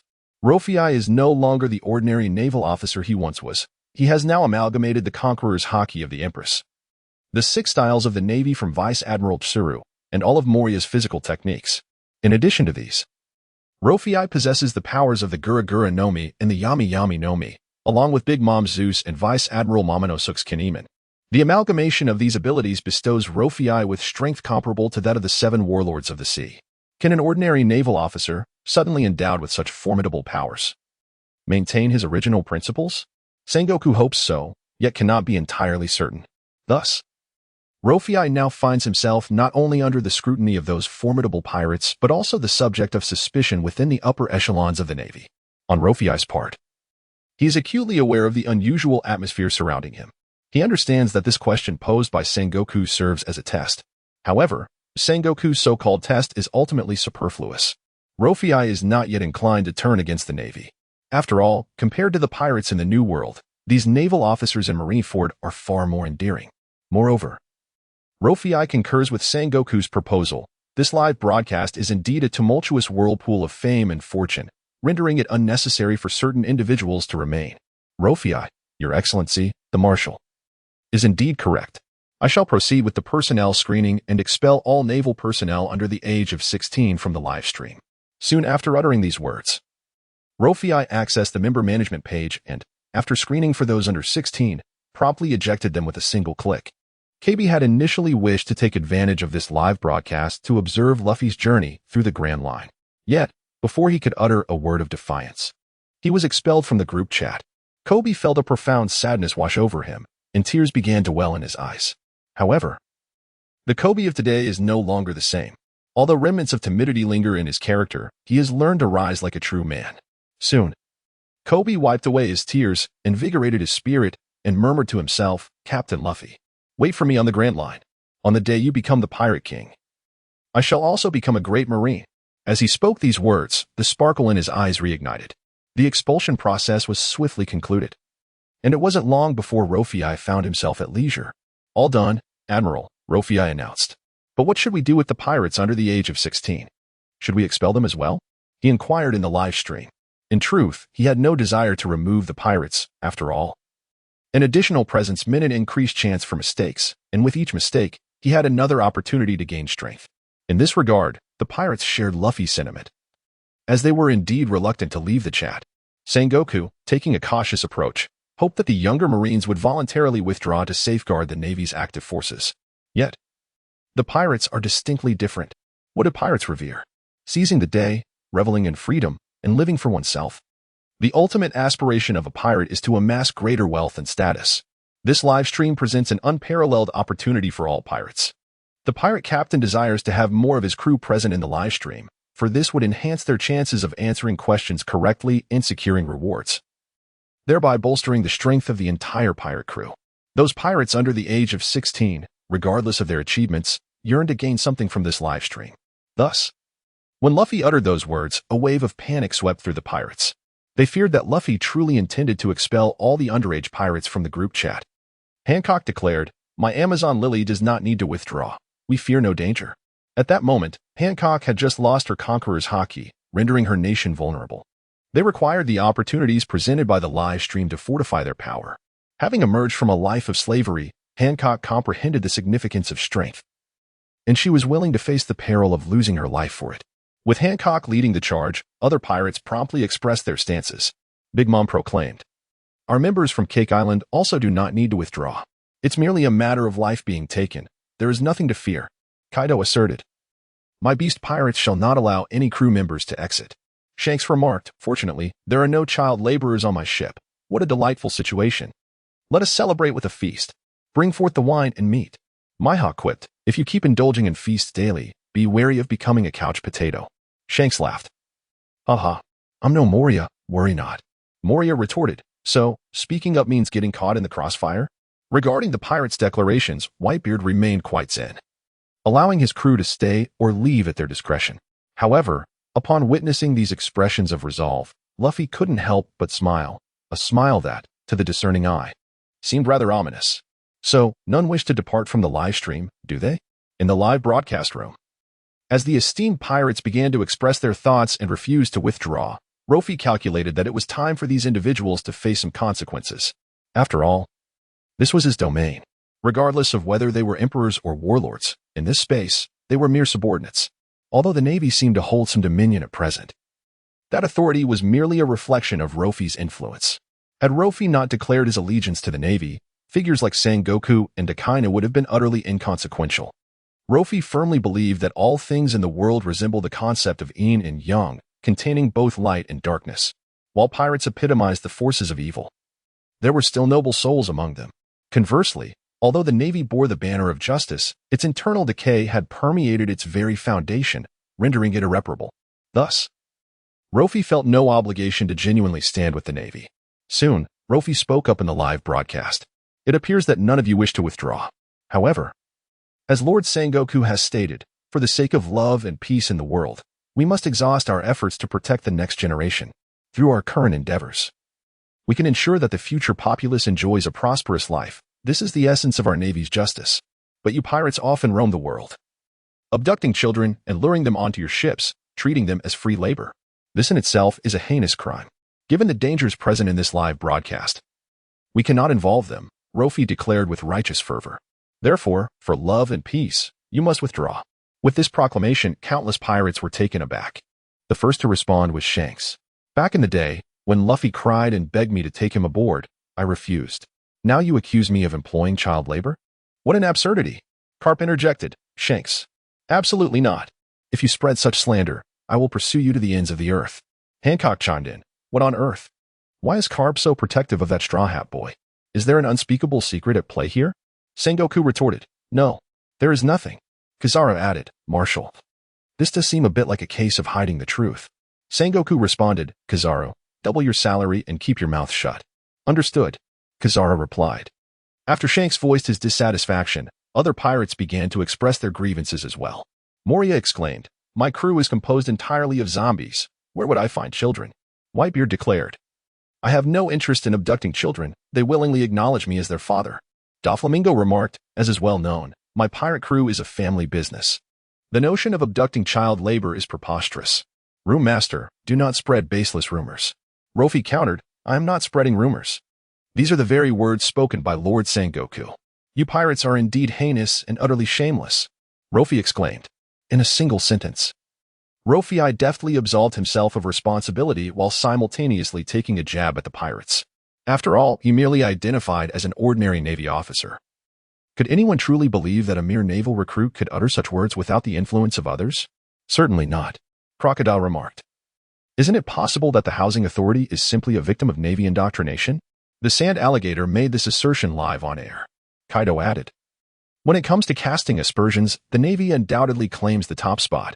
I doubt anyone would dare to contest that, Doflamingo observed. That tone indeed resembles something Sengoku would utter. Luffy exclaimed, ha ha ha, being a pirate is still the epitome of freedom. Garp interjected, Luffy, come here. I assure you I will smash your head. Luffy responded, got it. As the tide of criticism against the Navy surged anew in the live stream, Sengoku found himself bewildered. When on earth did I ever say such things? I have no recollection. Rofi replied, it's written in the Navy textbooks. Do not be modest, Commander. Rofi continued, rest assured. Commander, these truths will not vanish simply because the pirates refuse to acknowledge them. The light of justice shall ultimately shine upon the earth. Rofi was determined to uphold his unwavering loyalty to the Navy. Just then, the recently silenced Kizaru, unable to resist the fervent discussion in the live stream. Couldn't he help but interject, haha, back to the Navy textbooks, Akainu, come out and take a beating. Akainu retorted, why must you involve me? He instinctively sought to deny his involvement. However, as this matter pertains to the naval textbooks, Akainu had no choice but to swallow his pride. After all, as a high-ranking admiral, it was evidently inconceivable for him to personally engage in the tedious and menial task of compiling naval educational materials. However, following the incident where all 4 emperors were defeated and the 7 warlords were vanquished, in order to provide a satisfactory explanation to the pirate lords across the globe, the burden of responsibility inevitably fell upon Akainu. The Navy's scapegoat has emerged, and Sengoku breathed a sigh of relief. At least the pirates' ire was no longer directed at him or the Navy as a whole. In light of the situation, Sengoku remarked, so it is. I had not anticipated such a person to arise within our ranks, distorting the truth and tarnishing the Navy's reputation. I hereby announce the immediate revocation of Akainu's military duties, and he shall return home for reflection. Sengoku's decision to impose such punishment on Akainu was merely to silence the clamor of the world as pirates. After all, the incident involved a plethora of notorious pirates, and failure to address it might lead to further troubles for the Navy and the towns under its jurisdiction. Sengoku was determined not to allow the delicate balance he had maintained to be disrupted. Moreover, this textbook incident resembled a ticking time bomb. If left unresolved, it could explode at any moment. Thus, Akainu had to be sacrificed. Nevertheless, Sengoku's actions were nothing more than a temporary measure. After all, Akainu's prowess and standing within the Navy had already been established. A mere title could be reinstated at any time. On Akainu's end, he initially intended to express his feelings of injustice, but before he could voice his thoughts, he was restrained by operatives sent by Sengoku. Admiral Akainu, the Marshal's actions are merely a last resort. We hope for your understanding and request your cooperation with our proceedings. Please remain in your quarters for the next few days. One of the operatives stated. Akainu possessed the capability to resist. However, even if he were to subdue these operatives now, what would follow? He still needed to navigate his career within the Navy and aspired to ascend to the position of Marshal. For the moment, he had no choice but to endure this slight. Cursed pirates, one day, I shall eradicate you all, Akainu declared fiercely as he removed his admiral's insignia. As a result of Sengoku's righteous yet familial betrayal, the pirates' mouths were finally silenced, no longer able to use the textbook incident as a point of contention. With the matter resolved, the Navy found itself devoid of targets for criticism. Consequently, the scene shifted to the Navy's stronghold. Sengoku stated, while the employment of child labor is indeed a grave oversight, it is also a fact that many pirate vessels harbor underage children. Since all children under the age of 16 within the Navy have withdrawn, the same should apply among pirates. Sengoku continued, Rofi, your proposal is commendable. Feel free to act upon it. Sengoku's meaning was clear. If you wish to strike, strike boldly. The entire Navy stands behind you. Though the textbook incident was initially exposed by Luffy, it simultaneously revealed to Sengoku the unwavering loyalty of Luffy. Thus, he was inclined to place his trust in Luffy and to support his decisions. With Sengoku's backing, Luffy resumed his discourse in the live broadcast. Received, esteemed Marshal, Luffy declared. Pirates, I now grant you 30 minutes to voluntarily withdraw. Should no one depart within this time frame, I shall be compelled to invoke my super administrator privileges. The 30 minutes served not only as a moment for the pirates to contemplate their exit, but also as a period for them to consider what sacrifices they might need to make to remain. Luffy emphasized his super administrator privileges, confident that the pirates, provided they were not foolish, would discern the appropriate course of action. Consequently, the pirates convened in small meetings. Luffy had plainly expressed his intention to expel all pirates under the age of 16 from the live broadcast. While this move bore little consequence for the Navy, it represented a significant loss for pirates worldwide, as many formidable pirates had risen to prominence in their youth. The Navy operates under a relatively transparent promotion system, where young recruits, unless exceptionally talented, must begin at the grassroots level. Therefore, Sengoku's directive for members under 16 in the Navy to exit the live broadcast can be understood as a measure to safeguard the Navy's vital forces. However, the realm of pirates is distinctly different. On a pirate ship, as long as one possesses the courage to fight and strive, there exists the opportunity to carve out a place in the vast ocean. The vitality of pirates is never constrained by age. All those who harbor a deep yearning for the sea, who thirst for wealth and power, are the living forces of the age of piracy. For the ordinary Navy, this live broadcast room may indeed pose a perilous threat. Yet for pirates, it is an exceptional opportunity. They would not hesitate to sacrifice their lives. While all the pirates pondered how to remain in the live broadcast room, Blackbeard had already set sail, growing increasingly agitated. Damn it! Just after bestowing the fruit's power, I am now forced to withdraw? I never anticipated this brat would turn so callously against me. To think that in my lifetime, I could be deceived by a mere fledgling naval officer. Once I seize Marineford, I shall make him pay dearly. Blackbeard exclaimed in frustration. Although Blackbeard's more notorious crew members were a band of ruthless miscreants gathered from across the globe, nevertheless, as a formidable pirate crew, tasks such as navigating the ship and plundering towns must inevitably rely on a number of lesser crew members to fulfill these laborious duties. Thus, Blackbeard's vessel is home to no fewer than 100 ordinary sailors. Among these ordinary seamen, a considerable portion is under the age of 16. If, as Rofi suggested, all crew members below that age were to be expelled from the live stream, Blackbeard would be left with scarcely half of his crew. Blackbeard is counting on these sailors to eagerly participate in the quiz and seize rewards that cannot simply be forced out of the group chat. After much contemplation, Blackbeard resolved to adopt a more conciliatory tone. Blackbeard, Rofi, I have just bestowed upon you the powers of the devil fruit. Although I did not reclaim my lifespan, I willingly dedicate this ability to you, esteemed group administrator. Blackbeard, thus, noble super administrator, might you extend me the courtesy of allowing all my crew to remain? The once menacing Blackbeard, who had just sworn to flay Rofi alive, swiftly altered his demeanor in the face of self-interest. After all, one must bow their head when under a roof. Shanks, a favor? That sounds rather familiar. Ace, you, with a face as dark as your heart. Do you really have the audacity to ask for a favor? At that moment, Rofi was making his way home when he stumbled upon Blackbeard's message. A sudden inspiration struck him, and he promptly acquiesced to Blackbeard's request. Rofi, of course, rest assured, the power of that devil fruit will not be a fruitless offering. Consider it a protection fee. From now on, your crew shall be under my safeguard. Rofi, as long as I do not permit it, they shall not be able to leave. Rofi readily agreed to Blackbeard's entreaty. Upon hearing Rofi's response, Blackbeard felt a surge of relief, astonished that Rofi was indeed willing to grant him a favor. Yet soon, a wave of melancholy washed over him. After enduring years of hardship and perseverance, he had finally reaped the fruits of his labor, only to find himself beholden to the whims of an obscure and inconsequential naval officer. The frustration was palpable. However, in his anger, Blackbeard found himself utterly powerless. After all, from the confines of a virtual livestream, could he truly confront and strike Luo Fei? Moreover, given Luo Fei's plethora of top-tier abilities, even if Blackbeard were to meet him in person, victory was not guaranteed.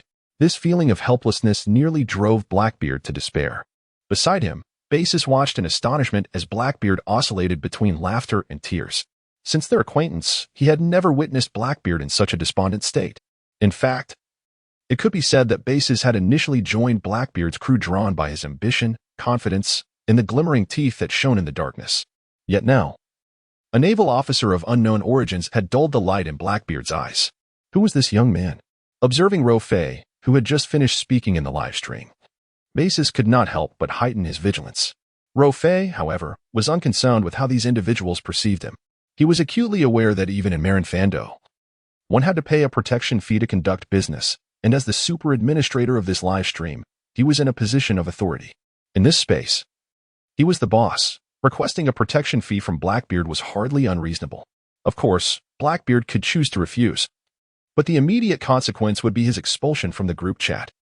Luo Fei's willingness to extend this courtesy to Blackbeard was not out of gratitude for any past favors, but rather because someone had to initiate the practice of paying protection fees.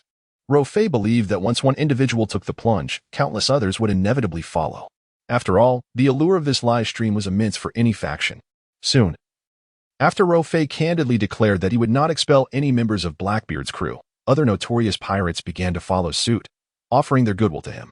Hancock, my fruit ability is likely unnecessary for the esteemed super administrator.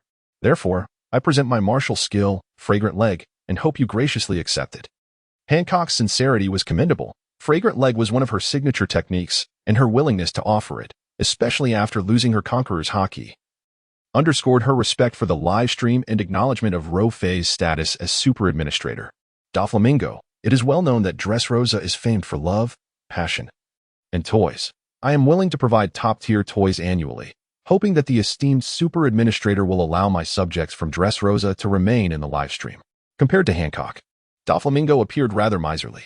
While Hancock at least offered a skill, Doflamingo seemed content to present trivial toys as if he were a child himself.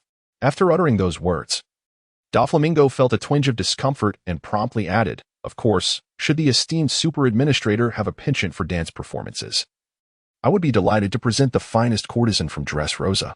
Doflamingo believed that, for a spirited youth like Luffy, the allure of beautiful women would undoubtedly eclipse the temptations of wealth and status.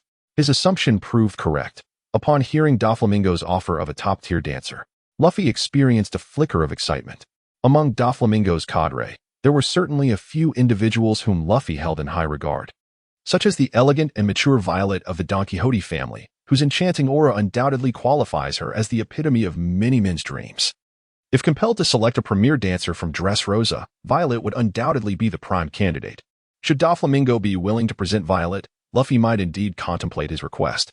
However, Luffy was convinced that Doflamingo, who placed great emphasis on family, would never entertain such an idea.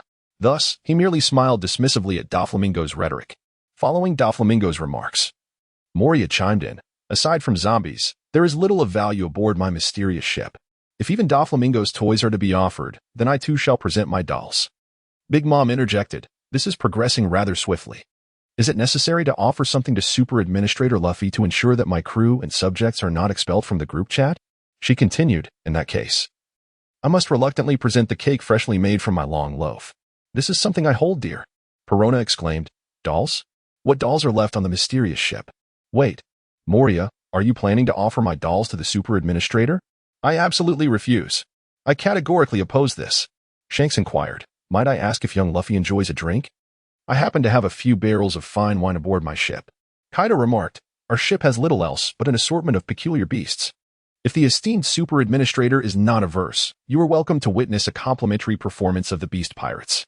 Kazara retorted, Kaido, without trade, there can be no harm. We do not endorse any form of animal performances. Kaido responded, what about the devil fruits? The Navy truly possesses limited cultural knowledge. Of course, Kaido's words were mere pleasantries. While ostensibly inviting Luffy aboard his ship to witness a complimentary beast performance, his true intention was to find a way to imprison Luffy as soon as he set foot on his vessel. He would either compel Luffy to become one of his subordinates or send him to Wano to labor. Luffy, however, was acutely aware of these individuals' ulterior motives. Such trivial offerings were not sufficient to win him over. It was utterly inconceivable.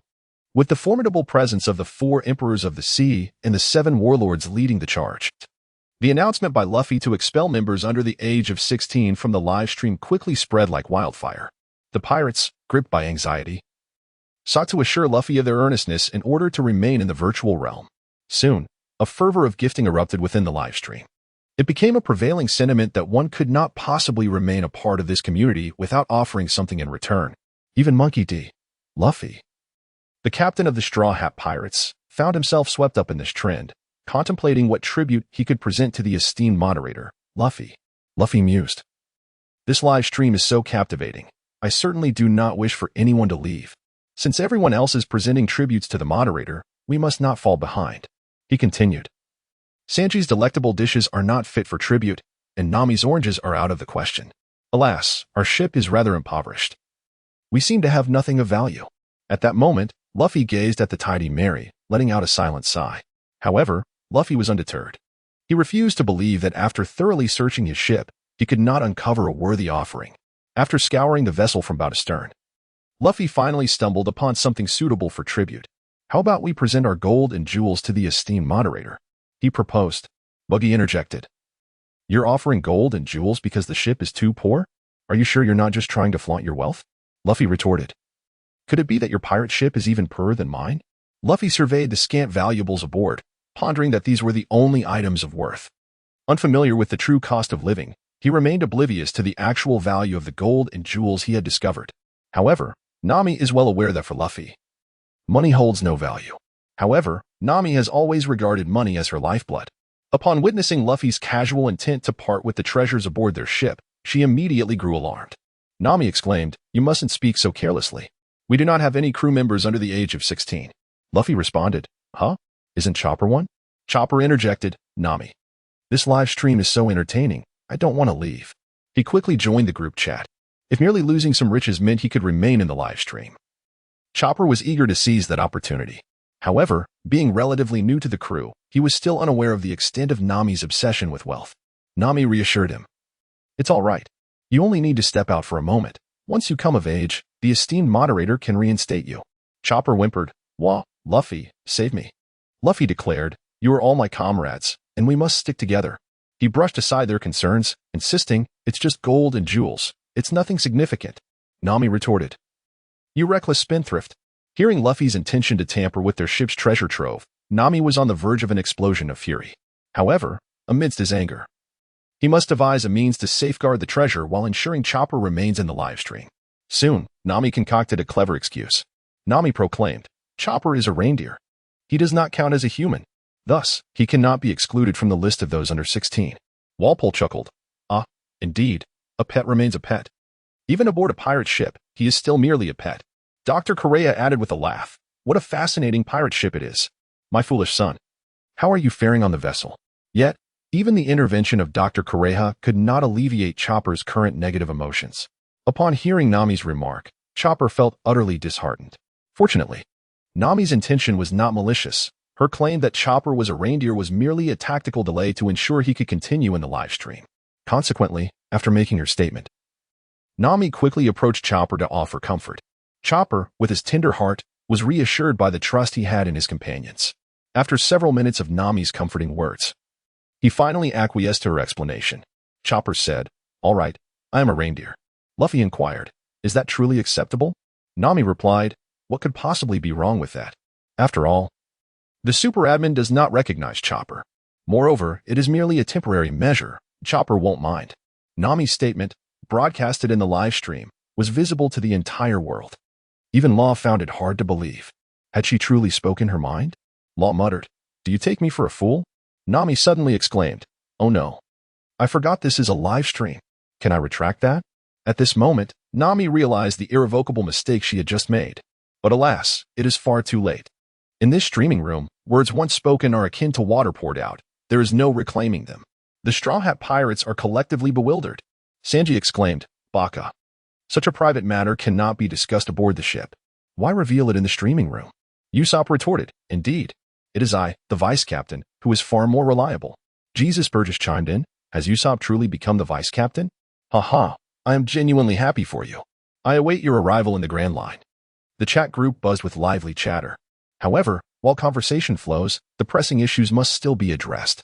Although Chopper is a reindeer who has consumed the human fruit, his presence in the live stream has already affirmed his identity as a person. Therefore, according to the recent regulations established by Luffy, Chopper falls into the category of pirates under the age of 16. Logically speaking, he should also be excluded from the group chat. Fortunately, in a moment of urgency, Nami ultimately offered the treasure. After all, compared to tangible wealth, Nami evidently values intangible friendship far more. After the Straw Hat Pirates presented their treasure, Luffy did not impose any difficulties upon them. At this juncture, the Straw Hat Pirates indeed possessed nothing of particular interest to him. The fact that the notoriously frugal Nami surrendered her treasure was already a significant concession. Just as Luffy returned home, he received a notification from the livestream. Ding! Congratulations, Luffy, for receiving a donation of 5 chests of treasure from ordinary member Nami. Would you like to accept? Was there even a question? Of course, acceptance was the only option. Thus, through the shared vision that Luffy activated, people around the world witnessed the 5 gleaming chests of treasure. As numerous pirates sailed the seas and beheld this bounty of gold and silver, they couldn't help but entertain ulterior motives. Who would have thought that this obscure little pirate crew was rather affluent, having only offered up 5 chests of treasure?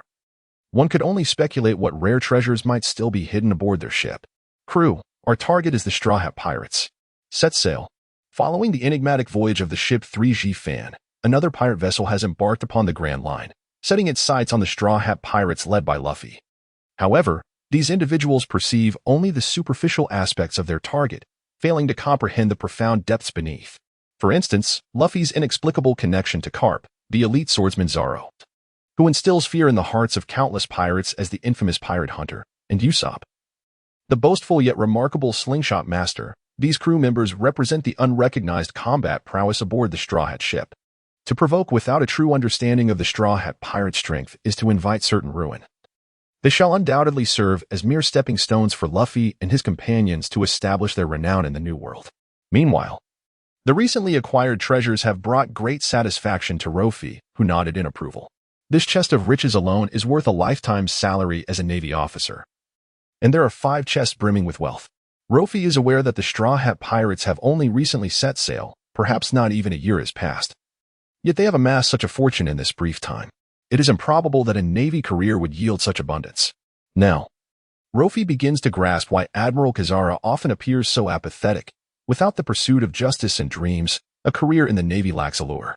It is no wonder Luffy, at such a tender age, yearns to be a pirate. Freedom and adventure await on the vast ocean, alongside the promise of wealth and status. Indeed, the life of a pirate seems far more enticing in comparison to that of a Navy officer. Nonetheless, despite his musings, Rofi has no intention of actually becoming a pirate. While the lure of piracy is strong, he chooses to continue his service in the Navy. Why? Because being a Navy officer provides structure. With the backing of Sengoku and Akainu. Currently, Rofi, with his status as a super administrator in the streaming platform, can effortlessly acquire what many might spend a lifetime chasing. He is not inclined to venture into entrepreneurship out of mere boredom. Rofi swiftly secured the 5 chests of treasure and returned to the streaming platform to make an announcement. 15 minutes remain. Those who have not exited should hurry. Currently, Luffy has only consented to the non-withdrawal request from 2 pirate crews, the Blackbeard Pirates and the Straw Hat Pirates.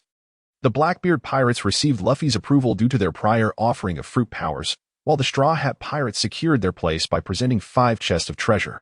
The other pirate crews, although expressing their loyalty in the chat group, merely uttered empty promises. Luffy, in his sincerity, immediately delivered the treasure he pledged.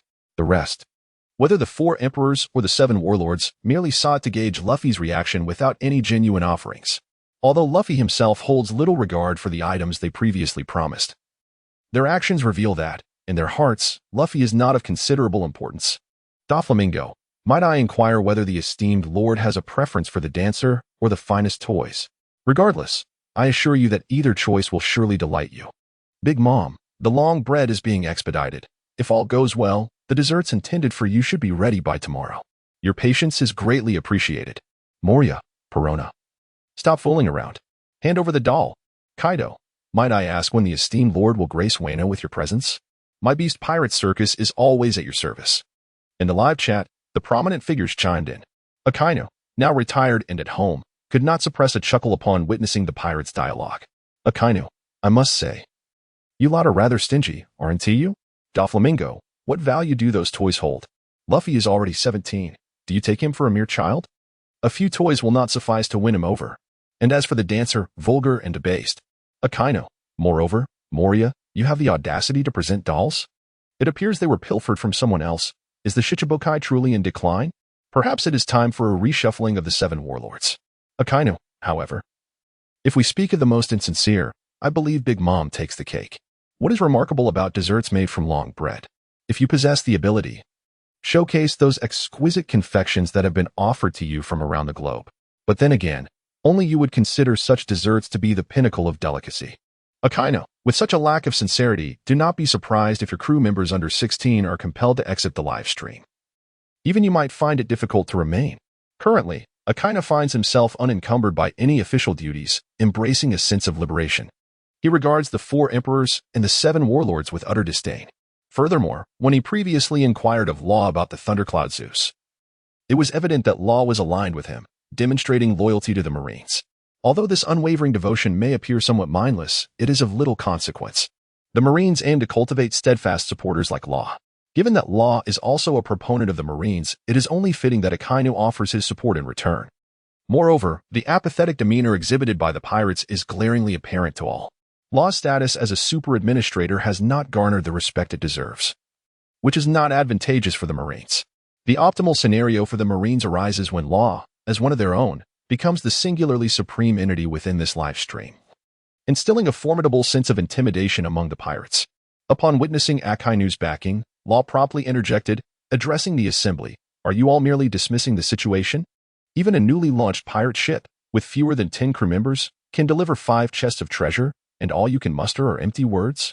Nami felt a sense of offense at this remark. Law's statement clearly conveyed his disdain for the pirates' feigned loyalty, which he found utterly lacking. He elucidated the reason behind this sentiment. The pirates' meager offerings were insufficient even for a beggar, especially considering Law's esteemed position as a super administrator within this bustling room. Now, there are only 5 minutes remaining before the expulsion deadline. With that proclamation, Law muted his microphone, leaving the decision of whether to stay or leave in the hands of the pirates.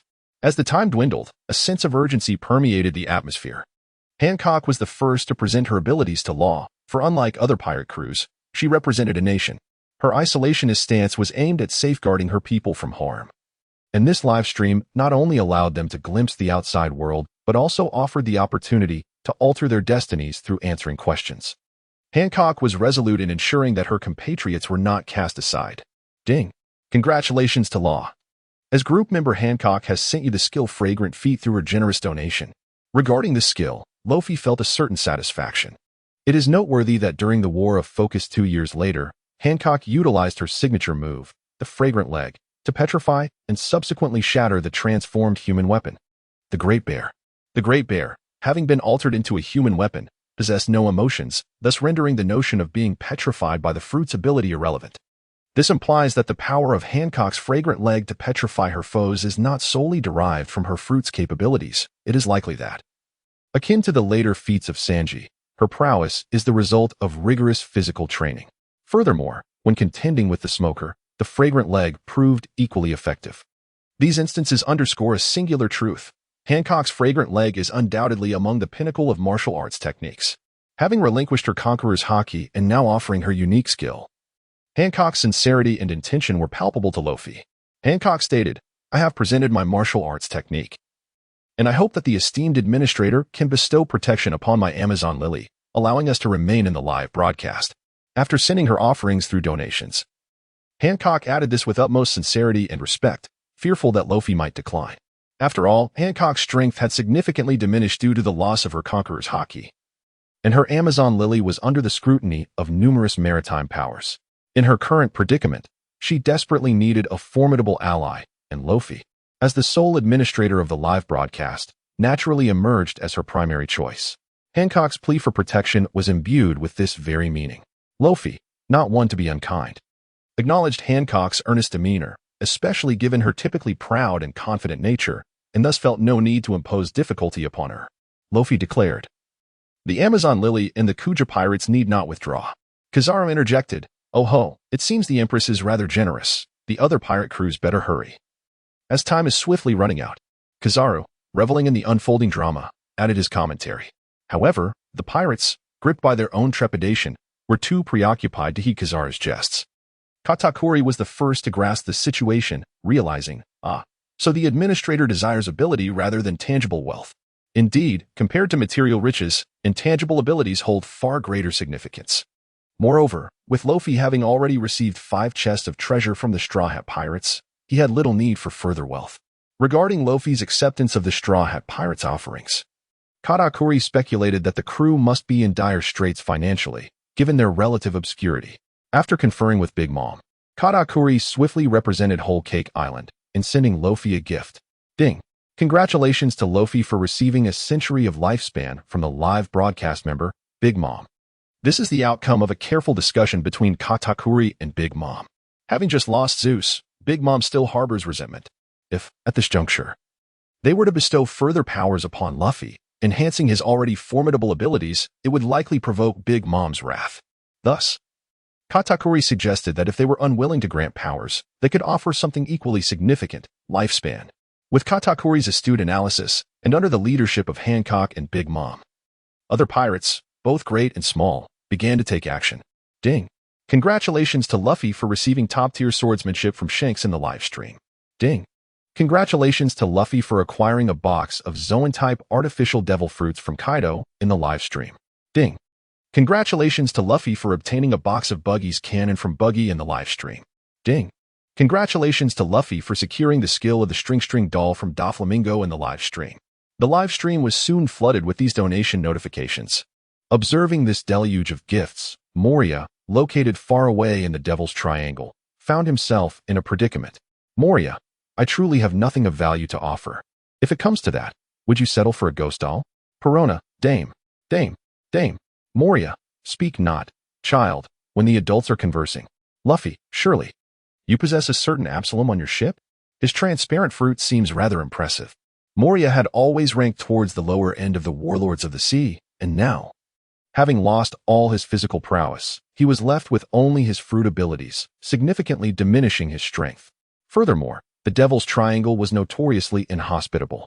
Now, if he were to present something of worth to Luffy, aside from his fruit abilities, he had little of substance to offer. However, being left with only his fruit abilities, he was reluctant to part with his final trump card. Moria attempted several gambits, even playing the sympathy card, in hopes of discovering if there was a way to lessen his offerings to Luffy. If it became inevitable to offer his fruit abilities, he would resign himself to that fate. Thus, upon hearing Luffy express interest in Absalom's transparent fruit, Moria felt a wave of relief wash over him. Thankfully, Luffy was not interested in his abilities. Otherwise, it would have exacerbated the already dire situation of his impoverished ship, the Thriller bark. Moria, Absalom, quickly, present yourself to the esteemed administrator. To demonstrate his sincerity, Moria boldly declared this before all the great figures of the world. When Absalom heard Moria calling for him in the live stream, he was utterly bewildered. If one were to encapsulate Absalom's situation in a single phrase, it would be, sitting at home, calamity descends from the heavens. Although donating abilities to the esteemed administrator would not directly affect him, the implications were profound. However, such a formidable weapon as the transparent fruit is not something anyone would be willing to bestow casually. Ab is no exception. Moreover, what is the greatest advantage of possessing the transparent fruit? Is it not true that Luffy desires the abilities of the transparent fruit precisely because he is also a lecherous leader? Thus, Ab disregarded Captain Moria's orders and boldly declared, Absalom, you are the real lecherous leader. Ab retorted with irritation. However, shortly after the words were spoken, a message notification appeared at the top of the live broadcast. The notification read, Absalom has been muted by the administrator for 30 days. Absalom's audacity lasted no longer than 10 seconds before he was silenced by Rofi. To dare provoke Rofi, the administrator, in the live stream, Absalom undoubtedly held the record for such boldness. At this moment, there were still 3 minutes left before the expulsion time. Moria, feeling anxious, set aside any thoughts about the repercussions of bestowing the fruit's ability. With Absalom unable to speak, Moria took it upon himself to speak on Absalom's behalf. Great Administrator, please do not be angered. Absalom merely acted out of impulse. Do not hold it against him. Kindly show mercy and lift the mute on Absalom, allowing him to offer his ability first, if you would. Prior to uttering these words, Moria had located Absalom and had given him a good beating, finally persuading him to relinquish his fruit ability. In Absalom's heart, despite his reluctance, he would never defy Moria's command. Upon hearing Moria's plea, Rofi promptly lifted Absalom's mute. Rofi held no doubts about Moria's words. After all, Moria's martial prowess had been called into question by the crowd. If he could not even control such matters with his subordinates, he might as well leave the scene altogether. Once Rofi had lifted Absalom's mute, he soon received a notification in the live broadcast. Ding! Congratulations to Rofi for receiving the ability of the transparent fruit from member Absalom. Such an effortless acquisition of the transparent fruit's ability left Rofi thoroughly satisfied. However, while Absalom had indeed surrendered his fruit ability as a gesture of goodwill towards the infamous 3 plagues, the prior offense he had committed could not simply be overlooked. Therefore, after Absalom presented the transparent fruit, Rofi immediately exercised his authority as an administrator to impose a mute punishment on him. Nevertheless, this time the duration of the mute was reduced from the previous month to just 1 day. The final moments swiftly passed. Those pirates under the age of 16 who could not pay the protection fee were promptly expelled by Rofi with a single click. Although this decision may have seemed harsh to the ordinary people, it was one he deemed necessary. However, from a broader perspective, there lies a certain significance in this.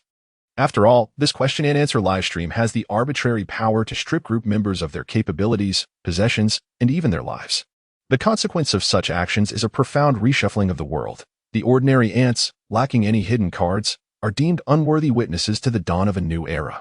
The livestream quickly reverted to its usual state, and the chat group buzzed with renewed activity, some exchanging intelligence while others engaged in casual banter. Following the recent turmoil of expulsions, many pirates now regarded this livestream with a sense of reverence. Several pirate crews even designated spies to monitor the proceedings and shifts, ready to report on every movement of the livestream. Meanwhile, the orchestrator of it all, Rofi, sat comfortably at home, tallying the rewards he had amassed in nearly half an hour. Among these rewards, the most captivating was the string puppet sent by Doflamingo. This string puppet epitomized the ultimate development of Doflamingo's string fruit. Serving as a perfect doppelganger, not only did it resemble the user in appearance, but its mannerisms and conduct were indistinguishable as well. Doflamingo initially believed he had only bestowed upon Rofi the techniques intertwined with the fruit's powers, not the fruit's abilities themselves, thus assuming Rofi would be incapable of wielding these techniques. Yet, he was gravely mistaken. Within less than a minute of receiving the string puppet, Rofi was already adeptly controlling the actions of this doppelganger, even manipulating the individual threads that constituted the puppet at will. Although this level of control paled in comparison to Doflamingo's mastery of the fruit's abilities, it was nonetheless remarkable. For Luffy, this has become a formidable weapon, as well as an extraordinary tool for evading responsibilities. As for the offerings presented by other pirates, Luffy has taken the time to examine them. He chose to fuse the gifts such as the century-long lifespan bestowed by Big Mom and the swordsmanship imparted by Shanks. However, treasures of gold and silver, along with items like the devil fruit sent by Kaido and the buggy bombs from Buggy, were all relegated to a corner, as Luffy has yet to determine how to utilize these items. However, as the items supplied to the superior authority, he must accept them. Just as Rofi pondered how to deal with those extraneous matters, a clandestine meeting commenced among the enigmatic trio. Ub, with a face swollen like that of a pig, approached Moria and remarked, "Master, this Rofi is no ordinary individual. How did he come to know about my transparent fruit?"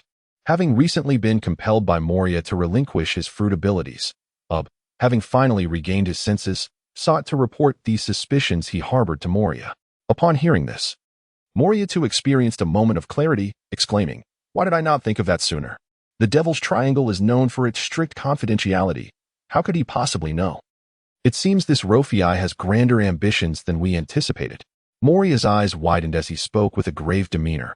Subsequently, Ub added, "Could it be that the Navy's influence has infiltrated this place?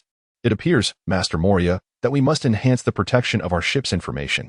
Moria nodded in agreement. However, it did not take long for Moria to sense something amiss, and his gaze towards Ub became significantly more wary. "It makes perfect sense. Wait a moment, Ub. Could it be that you are an undercover agent sent by the Navy?" Moria voiced his suspicion. "Impossible. If I were a Navy spy, then that rascal Luffy would be foolishly seeking my fruit powers." Ub retorted, his frustration palpable. For the first time, he felt that his leader's intellect seemed rather lacking. Upon hearing Ub's explanation, Moria found it reasonable and nodded in agreement. Subsequently, Moria shifted his attention to the ghostly girl on the other side. "What Ub said does seem to hold some truth. Perona, is it you?" Perona floated before Moria like a specter, rolling her eyes as she remarked, "Lord Moria, I believe you may be suffering from Alzheimer's. Alzheimer's? What on earth is that?" Moria inquired, perplexed. "It's senile dementia," Perona stated matter-of-factly before drifting away like a ghost. She had little interest in such mentally taxing matters. After expelling all pirates under the age of 16 from the live stream chat, Luffy began to sort through the offerings presented by the pirates. After approximately an hour, Luffy finally categorized and organized the items in the room. These treasures were tributes from pirates across the globe, encompassing the wealth of the world, precious weapons, and various other items. Naturally, the pirates would assess their own strength before making such offerings.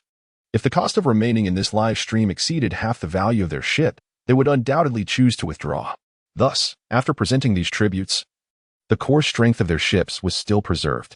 At that moment, Luffy stood with his hands on his hips, surveying the vast array of treasures and valuable items scattered about, and could not help but exclaim, "Life as a pirate is truly lavish." With so much accumulated, one could establish a nation.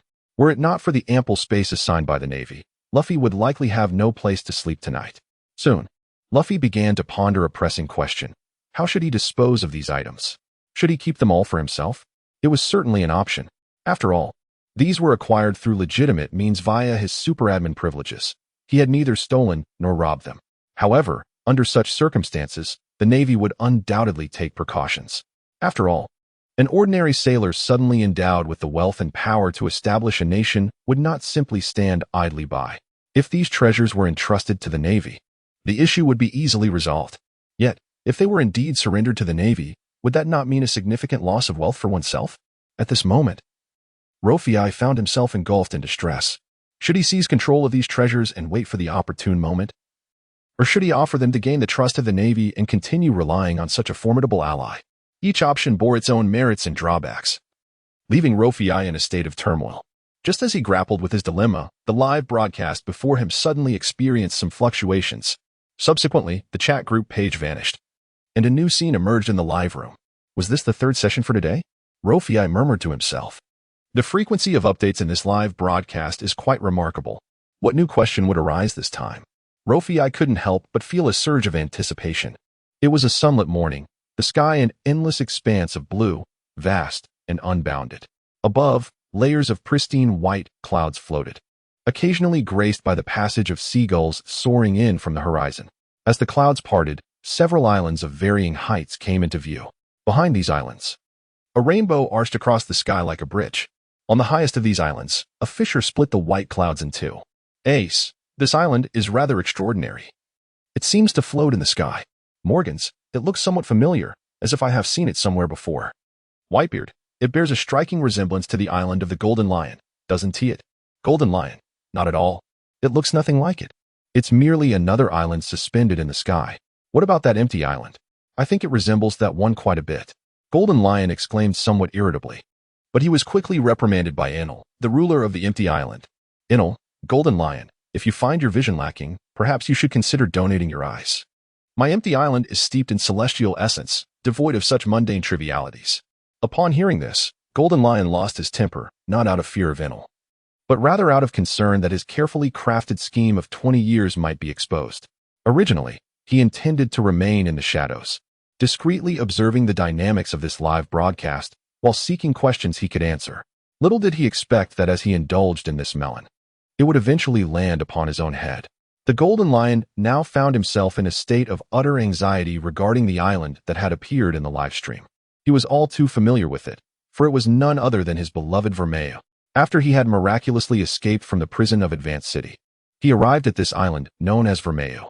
Upon his arrival, he soon discovered numerous ferocious creatures inhabiting the island and utilizing his remarkable abilities.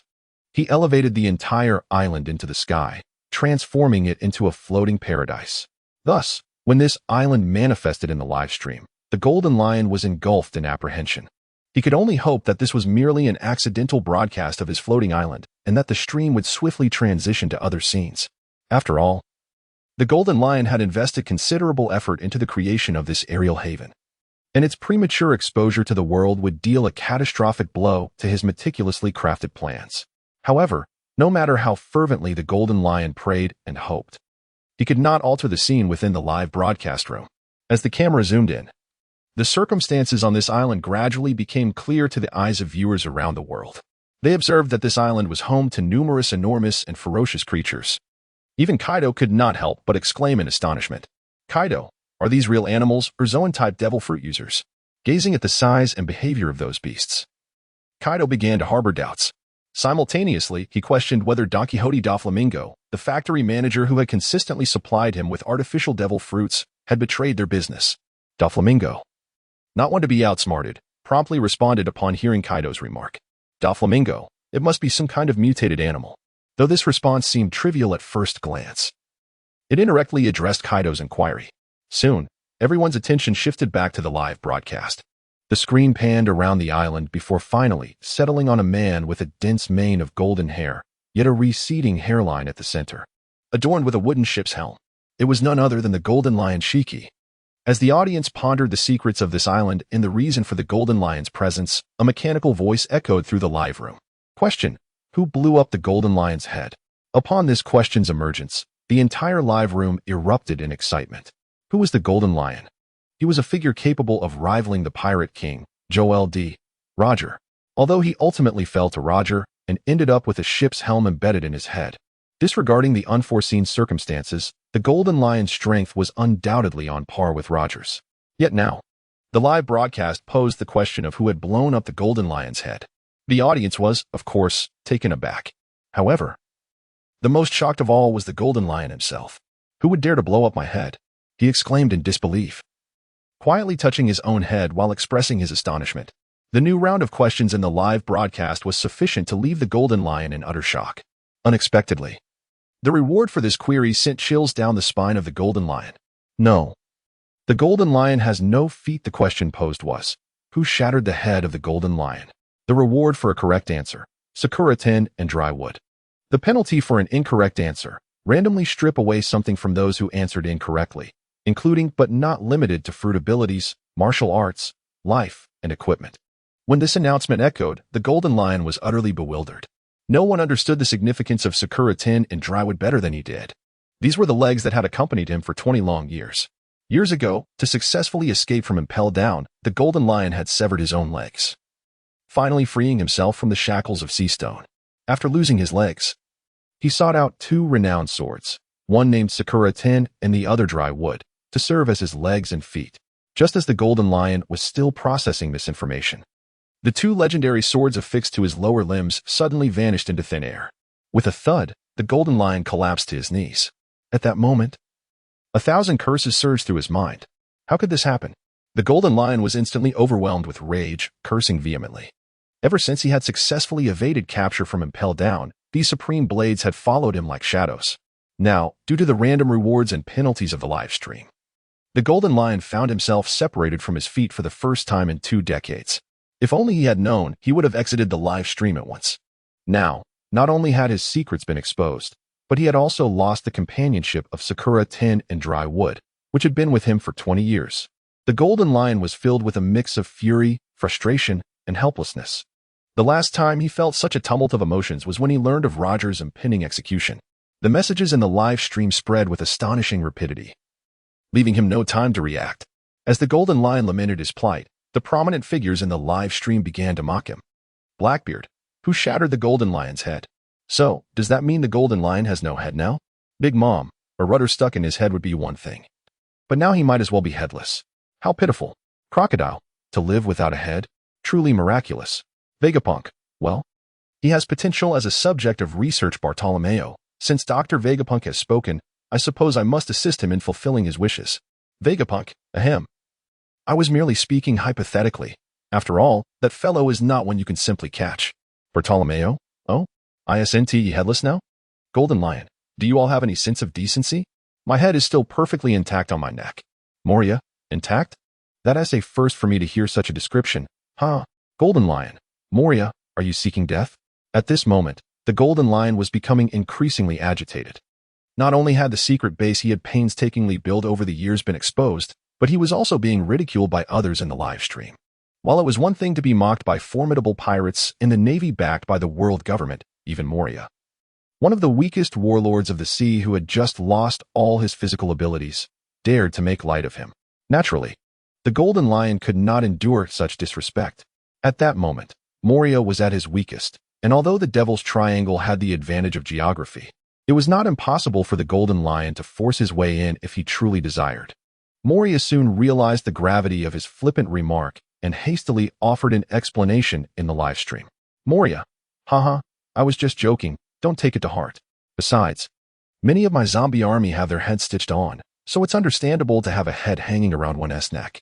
This explanation, rather than alleviating the situation, nearly caused the Golden Lion to faint from rage. Golden Lion, you dare to compare me to your grotesque zombies? Very well, you certainly have some nerve. The Devil's Triangle. You say? Just wait. Upon hearing this, Moria felt a wave of regret wash over him. This time, he had truly provoked the Golden Lion. However, words once spoken are akin to water spilled. Moreover, The entire world has borne witness. Even if Moria felt trepidation within, he must confront it with fortitude. In a bid to safeguard his enigmatic vessel, the Ghost Ship, Moria promptly commanded an enhancement of its defenses and an increase in the release of toxic gas near the Devil's Triangle. Just as Moria completed his directives, the ever-objective and peace-seeking Shanks began to speak. Shanks, ladies and gentlemen, please remain calm. Have you considered this question? The live stream cannot lie. Yet the Golden Lion has no reason to do so either. Shanks, currently, aside from his 2 missing legs, the Golden Lion's body is otherwise intact, including his head. This implies, Shanks, this issue originates from the future. With this profound deduction, the entire live stream was engulfed in astonishment. Not only could the live stream recreate past scenes, but it could also foresee the future. Such a terrifying capability was enough to astonish the world. At that moment, the members drawn into the live stream were left dumbfounded, uncertain whether to feel exhilaration or dread. As the Golden Lion's fortress was laid bare before the world, Admiral Sengoku began to ponder a pressing question. What had the Golden Lion been engaged in during his 20-year absence? Given his nature, retirement was out of the question. If retreat was not an option, it must mean he was scheming something far more sinister. The emergence of this floating island successfully captured Sengoku's attention. What perplexed Sengoku further was the bizarre appearance and ferocious nature of the creatures inhabiting this island. Could this be the secret the Golden Lion had harbored during his 2 decades of silence? Sengoku, Golden Lion, is this the secret of your 20-year disappearance? What do you intend to do with the creatures on this island? Sengoku directly inquired during the live stream. In truth, Sengoku posed this question not in anticipation of a response from the Golden Lion, fully aware that even if such a military base were exposed, the Golden Lion would undoubtedly refuse to acknowledge it. Yet, despite this, Sengoku felt compelled to voice his concerns. He needed to remind the world that the Golden Lion was a man of ambition. In a realm where any faction's power becomes excessively inflated, unforeseen calamities may ensue. It is imperative for all, be they pirates or marines, to remain vigilant against him. Only through such caution can the nefarious plots of the Golden Lion be gradually unraveled. Upon receiving Sengoku's warning, the other members quickly grasped the gravity of the situation. The Golden Lion, who had been absent for 2 decades, was far from ordinary. Particularly intrigued was Kaido, who began to ponder the secrets of the island's mutated creatures. Seeing his schemes on the brink of exposure worldwide, the Golden Lion hastily shifted the conversation. Everyone, let us focus on finding the answers to our questions, he declared, redirecting the dialogue towards the task at hand. With no other recourse, he resorted to self-deprecation to divert attention, who, indeed, had brought about his own downfall. However, even as the Golden Lion abandoned decorum, some refused to grant him any leniency. Kizaru remarked, I can smell the stench of your feet even through the screen. How unfortunate. He cast a glance at the rewards section displaying Sakura Tin and Dry Wood above the livestream. The Golden Lion retorted, what did you say? A Marine Admiral, huh? Be careful, or I shall smash your head at Marineford. Kizaru responded, I suggest you worry about yourself first. Under ordinary circumstances, Kizaru might have shown some trepidation towards the Golden Lion. However, it has been declared in the live broadcast that the Golden Lion will be defeated, and in a rather dramatic fashion, with his head being shattered. Consequently, the Yellow Ape remains undaunted. Who will be responsible for the Golden Lion's demise? This inquiry originates from the future, implying that the Golden Lion of tomorrow will undoubtedly be vanquished. The Yellow Ape's previous remarks, seemingly mocking the Golden Lion, subtly remind the audience that although the Golden Lion once possessed the power to rival Roger, the version of him that exists 20 years later is hardly formidable. Naturally, the Golden Lion becomes aware of this reality, spiraling into a wave of self-doubt. Will he indeed be defeated? If so, what then becomes of his meticulously crafted plans over the past 2 decades? This thought leaves the Golden Lion on the verge of despair. Meanwhile, Sengoku observes the ongoing broadcast. Lost in contemplation. Renowned for his strategic acumen within the Navy, Sengoku possesses the ability to discern profound truths through the essence of events. Take, for instance, this live stream. It has the capability to reflect the past and predict the future. But from whence does this future arise? Sengoku speculates that the future he perceives is likely a projection based on the established trajectory of the current world. However, the future, once a mere speculation, has now been unveiled before the multitude. This foreseeable future, indeed, possesses the potential for transformation.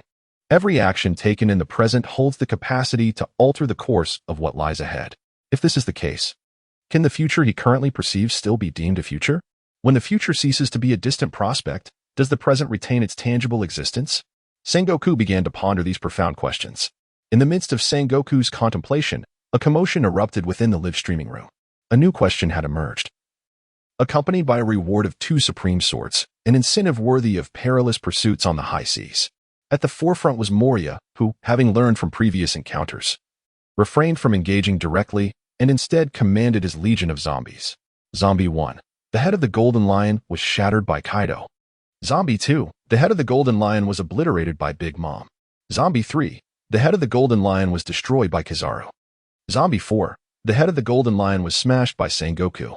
Under Moria's guidance, these zombies began to answer indiscriminately, naturally, without a defined range for correct answers. Their attempts were akin to searching for a needle in a haystack, rendering it nearly impossible to arrive at the right response. Even with Moria directing his zombie army to exhaustively name the formidable beings of the sea, not a single correct answer emerged. As the sole host and super administrator of the live stream, Rofi furrowed his brow upon witnessing Moria's conduct. Is he attempting to disrupt the event? Just as Rofi muttered this to himself, he swiftly switched to his primary host account. Livestream notification. Cheating behavior detected from Moria and his crew. Severely disrupting the order of the live stream's question and answer segment. Moria's answering privileges have been revoked, and all of Moria's zombie crew members are to be expelled. This announcement was dispatched by Rofi using his host privileges.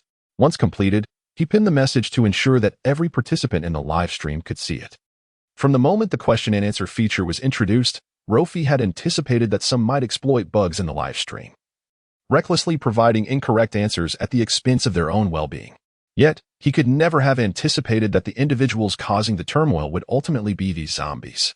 For within the bodies of these undead lurked the souls of the living. Consequently, when the initial recruitment for the live stream occurred, this particular faction had been inadvertently included as independent entities. It was unforeseen that such chaos would ensue.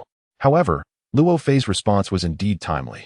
Upon issuing the announcement, he promptly commenced expelling individuals without hesitation.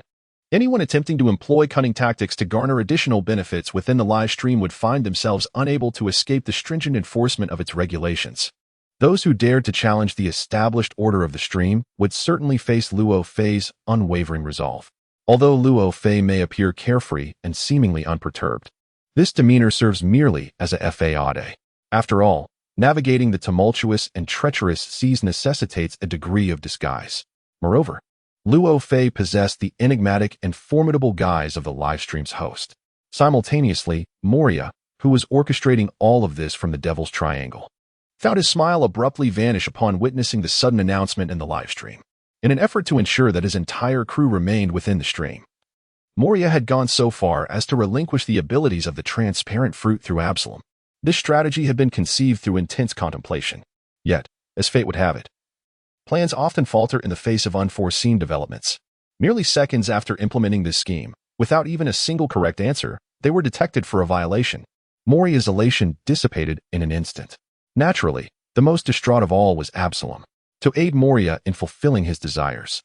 Absalom willingly duplicated his fruit's abilities to present to Luo Fei. One must understand that the rarity of such abilities is precisely what renders them invaluable. However, now, Rofi effortlessly obtained an identical fruit ability. Is this not akin to Rofi acquiring a fruit power without any cost? How infuriating. That brat truly got a bargain. In a shadowy corner, Abu remarked with a fierce expression.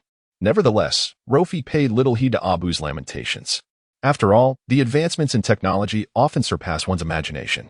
The Navy's Vega Punk, the malevolent scientist Caesar, and the mobile nation Germa 66 all exemplify the transformative power of technology in the world. Moreover, as far as Rofi knows, Germa 66 is persistently researching combat suits, aiming to render the human body invisible, which is also part of their plans. It is quite possible that the Vinsmoke family has already completed this research. Thus, achieving bodily transparency is not solely reliant on the transparent fruit. Rofi's willingness to accept Abu's transparent fruit ability as a condition for protecting the enigmatic Sanji fan was already a considerable concession to Moria. Moria's current actions, however, are truly ungrateful. The quiz in the live streaming room was still ongoing. However, after Moria failed the quiz and was permanently banned from answering, the question and answer session fell into a state of stagnation. After all, regarding the future, no one can predict what will transpire. The Golden Lion was a formidable figure of the previous era, evenly matched with Roger, daring to invade the Navy headquarters alone, and was the first top-tier criminal to escape from impel down. Even if his brilliance wanes after 20 years, his strength remains undeniable. In such circumstances, to defeat the Golden Lion, and in such a crushing manner as to have his head obliterated, is an achievement that very few can claim. Moriya's recent random guesses merely served to cover the world's top powers, yet no correct answers emerged. Consequently, everyone was truly at a loss as to what to answer. Just when despair loomed, Moriya sprang forth again. Moriya exclaimed, "I believe Rayleigh might also be a possibility. The former crew member of the Pirate King and second in command. Although he seldom reveals his prowess, surely possesses hidden strength that is by no means weak." Moriya's recent probing remarks nearly encapsulated the entirety of the formidable forces currently active at sea, yet he still failed to arrive at the correct conclusion. If the champions of the new era are not the answer, then the most plausible candidates would be the titans of the old era. As Rayleigh, the vice-captain aboard Roger's ship and a master of the three forms of hockey, came to Moriya's mind. He surmised that Rayleigh must possess the strength to rival the likes of the Golden Lion. Although Rayleigh had remained elusive for decades, who could say whether he, like the Golden Lion, was lurking in some hidden corner of the world, poised to orchestrate a grander scheme? After all, the future holds a multitude of possibilities. Kizaru, it seems there is some merit to that notion. Ever since Roger's execution, we haven't heard much from Rayleigh. Luffy, Rayleigh? Is he the one who has reached the end of the Grand Line? At that moment, Rayleigh, enjoying a drink at Madame Shucky's tavern on Scapegoat Archipelago, was taken aback when he suddenly found himself mentioned in the live stream, nearly choking on his drink. Rayleigh, am I being targeted while lying down? How utterly perplexing. Buggy, wow, even Rayleigh has been drawn into this? Moriya truly is deranged. Having once been a member of Roger's crew, Buggy felt a flutter of unease at Rayleigh's unexpected emergence. However, upon hearing Buggy's words, Moriya was engulfed in indignation. Who was Buggy? Merely a clown. Despite his own diminished status, Moriya would never permit a jester to defile him. Moriya, who are you calling deranged? Be careful, or I might just turn you into a zombie. Buggy, oh, how come you're still able to speak? Moriya, I'm merely prohibited from answering questions, not silenced. Are your eyes deaf? Buggy, my eyes are indeed not deaf. Why don't you come over and let me test them? Given Moriya's waning influence and his long-standing occupation of the treacherous Devil's Triangle, he rarely ventured out to sea, which naturally emboldened Buggy. Moriya had become a mere shadow of his former self, and Buggy's confidence surged accordingly. Moriya, Buggy, is it? If you have the guts, come to the Devil's Triangle and face me in a duel. Buggy, who would want to venture into such a sinister place? After so many futile attempts to answer, you've lost your chance to even participate, and yet you still yearn to answer questions? Truly, a pitiful hunger for validation. After hearing Buggy's unrestrained declarations, Moriya found himself in a state of disarray. In the midst of his fury, self-doubt began to creep in. Abraham, do I truly resemble what that clown claims? Abraham offered a comforting word. Master, do not heed his nonsensical ramblings. You are merely perhaps, possibly, experiencing a minor lapse in judgment. Moriya selectively accepted the first part of Abraham's statement, reassured of his own soundness of mind. Revitalized, he refocused his gaze on the live stream before him. Abraham, the responsibility of answering questions now falls to you. As the audience in the live stream fervently debated the nature of the elusive answer, the Navy began to grow increasingly anxious. Firstly, the peculiar floating island revealed in the broadcast demanded their attention. Secondly, the enticing rewards of Sakura and Witheredwood for the quiz were too tempting to ignore. The Navy was unwilling to see such formidable weapons fall into the hands of pirates. Kapu, what are your thoughts on this matter? Inquired Admiral Sengoku, stroking his goatee. However, upon hearing this, Kapu merely shook his head, continuing to indulge in the chips cradled in his arms. Sengoku, witnessing Kapu's lack of concern, felt a pang of frustration. You are a hero of the Navy. Countless eyes are upon you. Can you bear to let them down? With their discussion proving ineffective, Sengoku resorted to an appeal to emotion, which indeed proved to be effective. Upon hearing the term hero of the Navy, Kapu's movements momentarily faltered.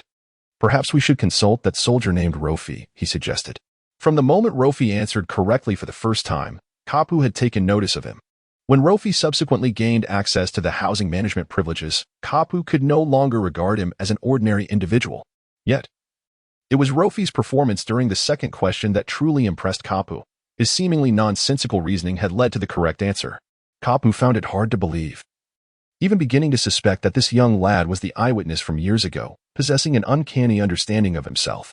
Nonetheless, this remained a mere flicker of doubt in Kapu's mind. Rofi's evident loyalty to the Navy not only pleased Akainu, but also earned the admiration of Sengoku and Kapu alike.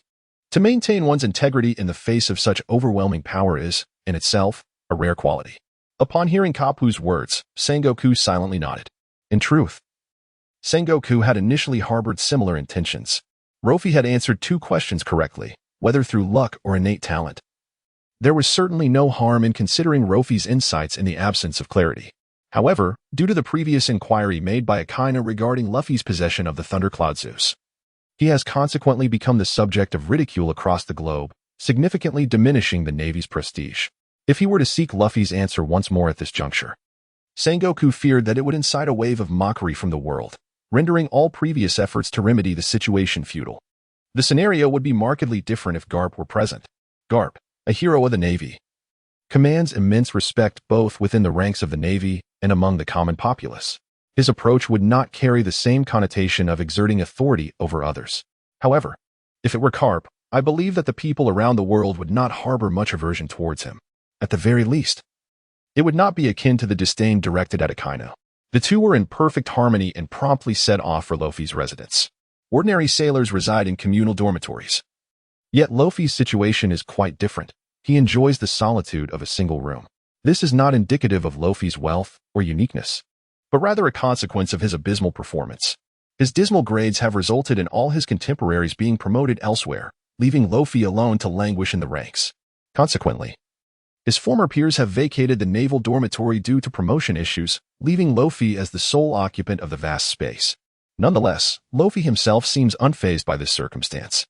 Transitioning from a large communal space to a single room brings him a certain comfort. It is now evening, and Luffy is preparing to retire for the night when he notices a new question appearing in the live stream. Who was responsible for the Golden Lion's decapitation? Luffy already has a general idea of the answer in his mind. The defeat of the Golden Lion is an event he knows will transpire years later. In the incident he is aware of, an invincible war axe was indeed aimed at his head, while he is uncertain whether it truly resulted in the Golden Lion's decapitation. He speculates that only one individual could accomplish such a feat years down the line.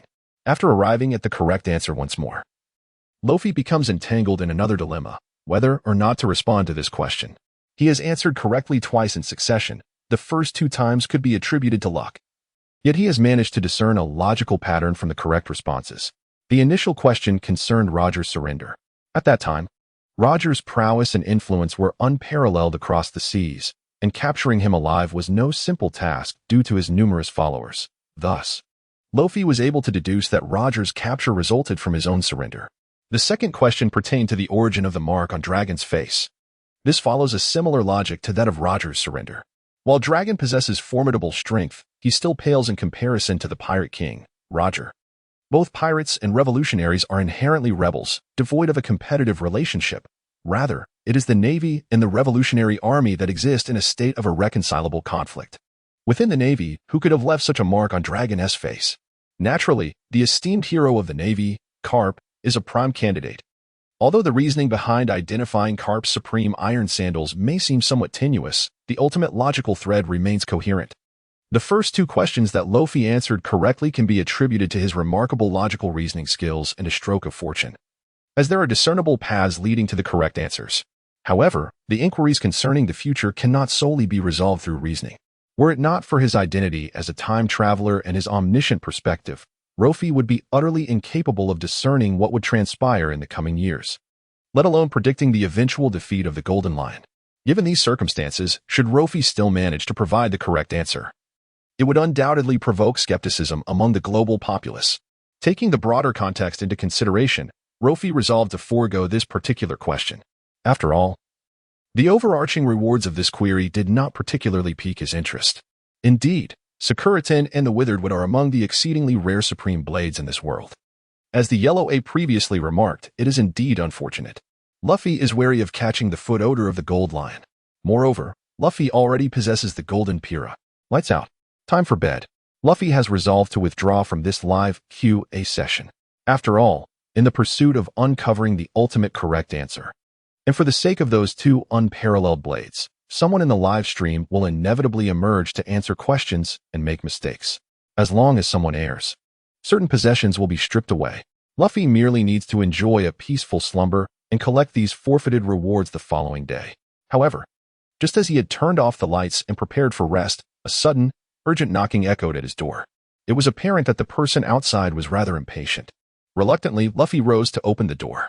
Who is it? Disturbing one's sleep at this late hour? Luffy grumbled in displeasure. Of course. If it were a beauty knocking at such an hour, Luffy would feel quite pleased. However, this was merely a fleeting thought. He held little hope. The male-to-female ratio at the naval base is an astonishing 5:1, with men comprising the majority. It is rare to encounter any women, let alone beautiful ones, in Marineford. Soon, Luffy opened the door. As it swung wide, a pair of long, exquisite legs came into view. Luffy could guarantee that these were the most stunning legs he had seen in recent years, far surpassing any of the naive schoolgirls at the Naval Academy. Even the instructor, Tina, would feel somewhat overshadowed. Clad in a short, peach-colored dress that barely concealed her thighs, Luffy also noticed a tattoo resembling a spider adorning her left leg. Admiral Peach Rabbit? What brings you here? Luffy inquired, astonished. Indeed, it was none other than the Peach Rabbit who had knocked on his door in the dead of night. Not Sengoku or Garp. Luffy couldn't help but speculate whether she had come to claim the Golden Pira. This was rather swift. His vision sharing was still active. If Peach Rabbit were to demand the Golden Pira, everyone in the live stream would witness it. Was it a failure of communication from Sengoku? Or was Peach Rabbit simply impatient? This was hardly the optimal time to request the Golden Pira. Upon hearing Luffy's question, an unusual expression flitted across Peach Rabbit's face, as if she wished to speak but hesitated, appearing somewhat bashful. At that moment, through Luffy's vision sharing, the entire live stream audience beheld her presence. And her expression was unmistakably clear to all. Zoro, what is wrong with this woman? Is she constipated? Sanji, Baka, how could a beauty possibly be constipated? Nami, how could a beauty not be constipated? Beauties are human too, you know? Chopper, Nami, is your stomach upset? Nami, Baka, Kid, what manner of beings constitute the Straw Hat Pirates? Is this a matter that cannot be discussed privately? Brook, I have a rather inappropriate request. Might I have a glimpse of your undergarments? Abu, is that what you call constipation? Clearly, it is something else. No need to elaborate. Those in the know understand. Blackbeard, what do you mean by those in the know? What does that imply? As the crowd pondered why Peach Rabbit had appeared in Luffy's quarters, she finally spoke. Is it Luffy? Following today's events, it is imperative I remind you that something of such considerable length necessitates the appropriate means for resolution. Merely seeking any girl will not suffice. Since you have a need, I too must take action. Here, this is for you, and I hope you will treat it with gentleness. Upon concluding her statement, Peach Rabbit withdrew an item from her waist and handed it to Luffy. Due to limited shared vision, the audience could only perceive half of Luffy's perspective. Thus, they were unable to discern the object Peach Rabbit had presented to him. However, they witnessed her motion of retrieving the item from her waist and their ensuing dialogue. The manner and tone of her actions strongly suggested a disrobing. Luffy, upon seeing the item handed to him, widened his eyes in disbelief. Peach Rabbit, you came to me at this hour for such a matter? This seems rather inappropriate. Fear not, you are an adult, and I trust you, Peach Rabbit replied. Her words akin to a boulder cast into still waters, stirring up a tempest in the live stream. The ambiguous implications of her earlier statements, coupled with her gesture of placing her hand at her waist, easily led the audience to draw the same conclusion. Cavendish, it is of such considerable length. A mere girl cannot suffice. Adults, what scandalous words. Capone Beach, so, the Navy is this open-minded? Abu, is this something I can view without a membership? Urage, a nighttime rendezvous with a naval officer? I never imagined the enigmatic Navy harbored such unknown facets. Hawkins, according to my recent divination, a pink card has emerged from the northwest, which coincidentally is the location of Marineford. It seems the esteemed administrator is indeed here. Frankie, wow, this is truly super. My little stool is ready, and I've prepared sunflower seeds and peanuts. Let the festivities begin. Minna, the pirates, drawn by a spirit of curiosity, focused their attention on the unfolding live stream. Meanwhile, the Navy was taken aback by the scene. Who could have anticipated that the typically serious and solemn Peach Rabbit would utter such heart-pounding remarks? More importantly, her nighttime companion was Luffy. an ordinary soldier who had only just made a name for himself at sea. Kizaru, my heavens, this is unbearable to witness. Zeph, Peach Rabbit, what are you doing? Come back immediately. Akainu, Tama, if you truly act in such a manner, I reserve the right to revoke all your duties within the Navy. Akiji, well, it seems you have just been relieved of your position. Tina, there must be some misunderstanding. Tina, as a mentor to Rofi, possesses a keen understanding of his character. Although Rofi is somewhat unruly and his academic performance leaves much to be desired, it is hard to believe he would engage in such a confrontation with a vice admiral.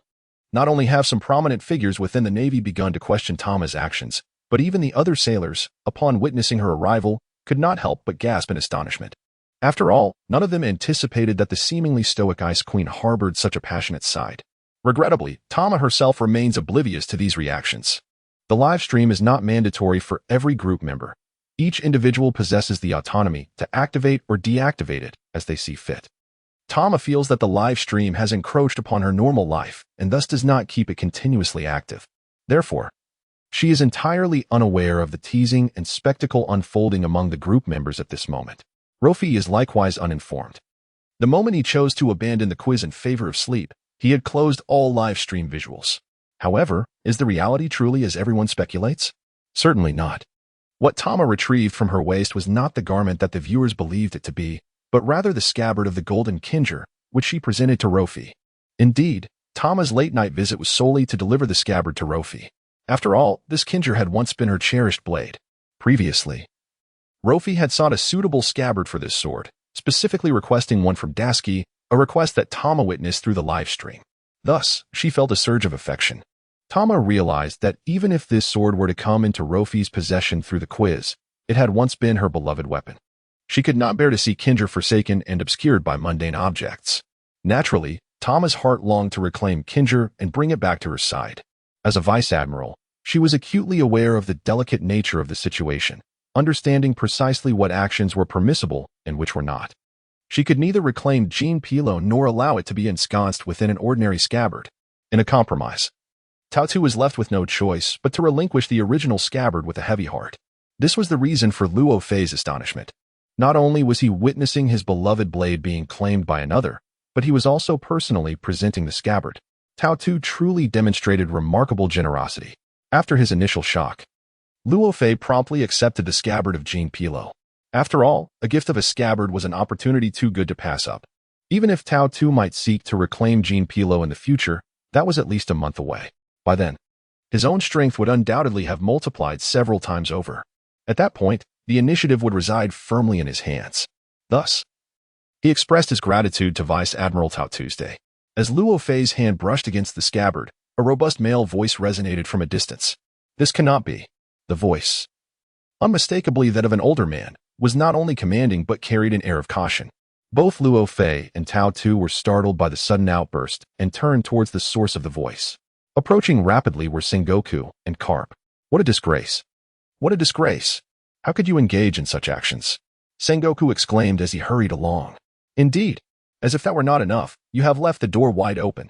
Garp chimed in. Upon hearing Garp's remark, Sengoku could not help but roll his eyes. Is this really about closing the door or not? Luo Fei and Tao Tu exchanged puzzled glances at Sengoku's hurried approach. What business did he have here in the dead of night? Could he possibly be bringing them something? Luo Fei's thoughts danced with optimism. However, Tao Tu was far from sharing his cheerful outlook. The nature of Sengoku's words was particularly troubling to her. What disgraceful actions? What are you talking about? Tao Tu frowned, her impatience evident. She had heard Sengoku's words all too clearly. Disgraceful actions? Such a thing? She had done nothing wrong. Even though the other party was the fleet admiral, Tao Tu was unwavering when it came to matters of principle. Upon witnessing Tao Tu's vehement reaction, Sengoku was momentarily taken aback. Were they not the ones engaged in wrongdoing? How could they counter his admonition with such conviction? This simply could not stand.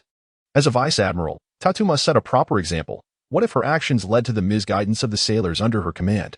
Should such a scandal surface, it would undoubtedly be a disgrace of the highest order. Upon reaching this point, Sengoku hastened his steps, simultaneously feeling a sense of relief. Fortuitously, his foresight had prompted him to instruct Rofi to remove the underage Navy personnel from the group chat, preventing the younger members from witnessing such occurrences. With the aid of Moonwalk and driven by their eagerness to catch the culprits, Sengoku and Garp arrived at Rofi's doorstep in a brief moment. However, as they arrived, they were taken aback. According to the previous live stream and the raucous reactions of the onlookers, they should have been engaged in adult activities. Yet now it appeared as though nothing had transpired. The sword sheath that Peach Rabbit had just retrieved from her waist was now vividly apparent to Sengoku. The astute Sengoku quickly grasped the situation. Haha, a misunderstanding, a mere misunderstanding. No need to take it to heart. He hastily chuckled. After regaining his composure, Garp echoed a few words of agreement.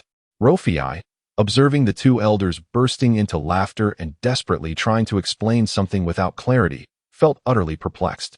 What on earth was the matter with these two old geezers? Suddenly appearing at his doorstep, and then inexplicably laughing as if they had consumed something humorous? Admiral Sengoku. Vice Admiral Garp, is there something you wish to discuss? Rofi inquired, concerned that if he did not ask, these two might laugh themselves into a stupor. Meanwhile, Peach Rabbit, piecing together Garp's cryptic words, realized there might have been an issue with the live stream and promptly opened the broadcast. The moment she looked, it was as if chaos erupted. The vulgar remarks and the ambiguous phrases, each line and word, pierced deeply into Peach Rabbit's eyes and soul. In an instant, she was consumed by rage. Rofi, Sengoku, and Garp could even feel an invisible flame fiercely igniting above Peach Rabbit's head. What the hell? Just wait for me, Peach Rabbit exclaimed, unable to contain her fury. The typically graceful and composed Peach Rabbit had finally reached her breaking point. Tina, prepare to set sail with me and apprehend those pirate criminals. In matters of principle, Peach Rabbit exhibits an unwavering stance of zero tolerance. Following a vehement outburst, she promptly vowed in her live stream to pursue pirate criminals across the globe. Concurrently, Tina, the formidable wielder of the most powerful prison fruit ability, naturally became one of the primary members accompanying Peach Rabbit on her voyage. Witnessing Peach Rabbit's fervent determination, Sengoku arranged a fleet to escort her at once. Not solely to bolster her mission, but also out of concern that she might later turn her ire towards him. After all, he had recently been swept along by the tides of speculation and had begun to harbor doubts about her. Upon grasping the entirety of the situation, Peach Rabbit redirected her fury entirely towards the pirates. Sengoku, as an observer who had lent credence to such claims, had not overtly declared his position but was, in essence, complicit in the wrongdoing. With the truth now laid bare, the most delighted among them was none other than Rear Admiral Chibuta. At that moment, Chibuta was on a mission in a distant sea, and upon witnessing the emergence of such rumors in the live stream, he nearly rushed to Marineford with a weapon in hand. Peach Rabbit had always been his idol, and when the rumors first surfaced, his heart felt shattered. Despite his persistent defense of her, the overwhelming force of public opinion rendered his efforts futile, leading him to nearly succumb to the very rumors he sought to dispel. Fortunately, as clarity returned, Chibuta was filled with exuberance, nearly leaping in joy. I knew it. How could my goddess possibly be involved with such scoundrels? She aims to capture criminals. Does she? Wait for me. I shall join her. However, Peach Rabbit had no inclination to heed Chibuta's declarations of loyalty. Once Sengoku had finalized the fleet arrangements, she promptly summoned Tina to set sail. Meanwhile, Law, one of the parties involved, quickly grasped the unfolding events. Regarding the rumors, Law merely chuckled. For Peach Rabbit was indeed a rare beauty among the Navy. If the rumors held any truth, he would not mind at all. Nevertheless, Law remained inherently traditional. Should such an event ever transpire, he would certainly not allow it to be broadcasted to the world. Do not be angered, Rear Admiral Peach Rabbit. I will silence them all.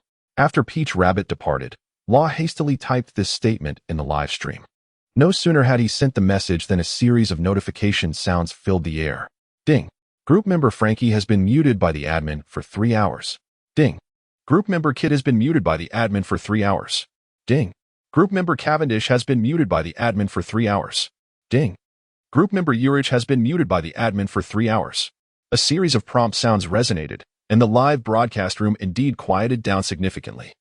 Luo Fei's actions not only successfully garnered the favor of Tao Tu, but also allowed him to establish his WeChat, thus achieving a dual purpose. After all, Tao Tu was a vice admiral, and the incident had arisen due to her presenting him with a sword sheath.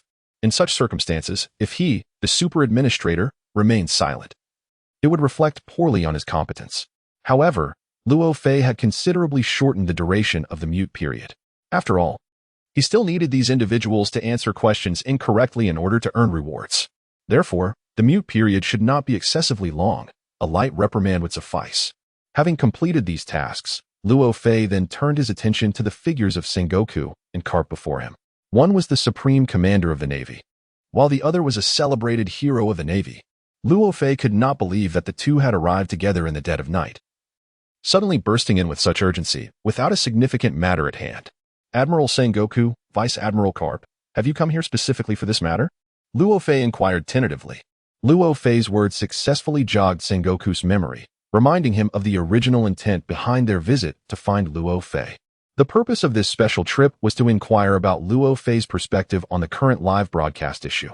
However, with the visual sharing still active, Sengoku began to hesitate. Could this question be posed directly?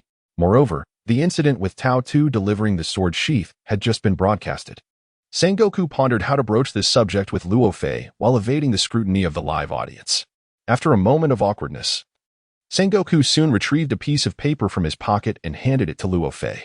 This note had been prepared in advance, but Sengoku had initially considered it merely a contingency for conveying information. After all, it was rather embarrassing for a dignified admiral to resort to passing notes like a schoolboy. Given the current circumstances, the transmission of small notes appears to be the most secure method available. Luo Fei gazed at the note that Zhang Guo had hesitantly handed over after much deliberation, feeling both amused and exasperated. The esteemed marshal, reduced to passing notes? Had Zhang Guo lost his wits? Nevertheless, while his inner thoughts were rife with jest, he recognized the necessity of maintaining a faade of professionalism. Luo Fei quickly grasped Zhang Guo's intent. The craftsmanship of this note was extraordinary. It featured a unique embossed texture, with certain depressions devoid of any ink. Thus, mere visual inspection would not reveal any issues. Only by engaging the sense of touch could the information inscribed on the note be fully discerned. Although the audience in the live broadcast had glimpsed the note through a shared perspective, the specialized treatment rendered them incapable of perceiving the note's entirety. This was precisely why Zhang Guo had the audacity to convey a note so openly. In no time, Luo Fei deciphered the contents of the note. Luo Fei, you are quite astute. Could you assist us in determining the answer to this problem? Indeed, Zhang Guo had ulterior motives. He sought intelligence from Luo Fei. It was evident that his late-night visit was far from a mere courtesy call. Should he divulge the answer directly to Zhang Guo? That seemed unwise. After all, he had no connection to the individual who possessed the correct answer, and revealing it outright might arouse suspicion. Moreover, having relinquished his opportunity to answer, sharing the correct solution would preclude others from even attempting to make mistakes. Without the chance to err, how could he expect to reap any rewards? However, remaining silent would be interpreted by Sengoku as an indication of concealment and a reluctance to contribute to the Navy. This left Rofi in a state of inner turmoil. After a brief moment of contemplation, he devised a compromise. He proposed to provide a general time frame. Perhaps, in the coming years, those notorious figures of the worst generation would ascend to the annals of history. Rofi gazed at Sengoku and articulated, "The future world will be the stage for the worst generation." He spoke this truth unvarnished, having resolved that he would not partake in the current inquiry, and deemed it more prudent to offer a rough estimate for others to ponder. It was certainly preferable to the current state of uncertainty regarding any guesses. Upon hearing this, Sengoku initially felt perplexed, but soon grasped Rofi's intent. The defeat of the Golden Lion would occur in the future, and naturally, in that future world, the old powers would likely step down. In this era of transition, the rise of those supernova pirates to historical prominence was entirely foreseeable. As for the Navy, only a handful of promising candidates could be identified, which starkly contrasted with the scattered and untamed pirates across the globe. Therefore, it was highly probable that the ones to vanquish the Golden Lion in the future would be the new generation of pirates. This audacious and insightful conjecture elicited a silent admiration from Sengoku, who could not help but applaud Rofi. Is this truly the stratagem of a 17-year-old? Or have I consistently underestimated this naval prodigy? However, such thoughts had only just begun to take root when Sengoku was once again engulfed in a wave of self-doubt. If Luffy were truly a genius, how could he have remained at the same level for so many years? Within a matter of seconds, a tempest of ideas surged through Sengoku's mind. The ultimate conclusion he reached was that Luffy might indeed be a prodigious talent within the Navy. The reason for his prolonged stagnation could either be attributed to laziness or a tendency to squander his cleverness on frivolous pursuits. Great wisdom often masquerades as folly. This, indeed, epitomizes true sagacity. With this realization, Sengoku felt a profound sense of relief. After all, the emergence of such a brilliant young talent within the Navy would undoubtedly bode well for its future development. However, such elation did not endure for long. As the incessantly scrolling messages in the live stream delivered a jarring wake-up call. Blackbeard, is the answer the worst generation? Could it possibly be me? Boss. Exercise caution when answering. Bosch was now wary of Blackbeard, fearing that a moment of impulsiveness might lead him to utter some bizarre response. Blackbeard, ha ha ha. Why are you so nervous? I was merely speaking offhandedly. Peach Rabbit, Blackbeard, the recently silenced troublemaker dares to make an appearance? Peach Rabbit, were you not also on the list of mischief makers? The life imprisonment package at the underwater prison has been prepared for you. Just wait. Upon hearing Peach Rabbit's warning, Blackbeard instantly regretted his earlier antics. Had he known, he would not have indulged in such cleverness, merely succumbing to his tongue's whim. Now, he had gained nothing of value and was being targeted by the Navy Vice Admiral, Peach Rabbit. Faced with this admonition, Blackbeard dared not respond. In the past, he would have boasted with the confidence bestowed by the powers of the dark fruit. However, the situation has changed. He has just lost a decade of his lifespan and has replicated the capabilities of the dark fruit for others. Under such circumstances, he can no longer underestimate the power of the live broadcast room, nor dare to speak recklessly within it. In summary, Blackbeard has succumbed to fear. Indeed, he has become timid.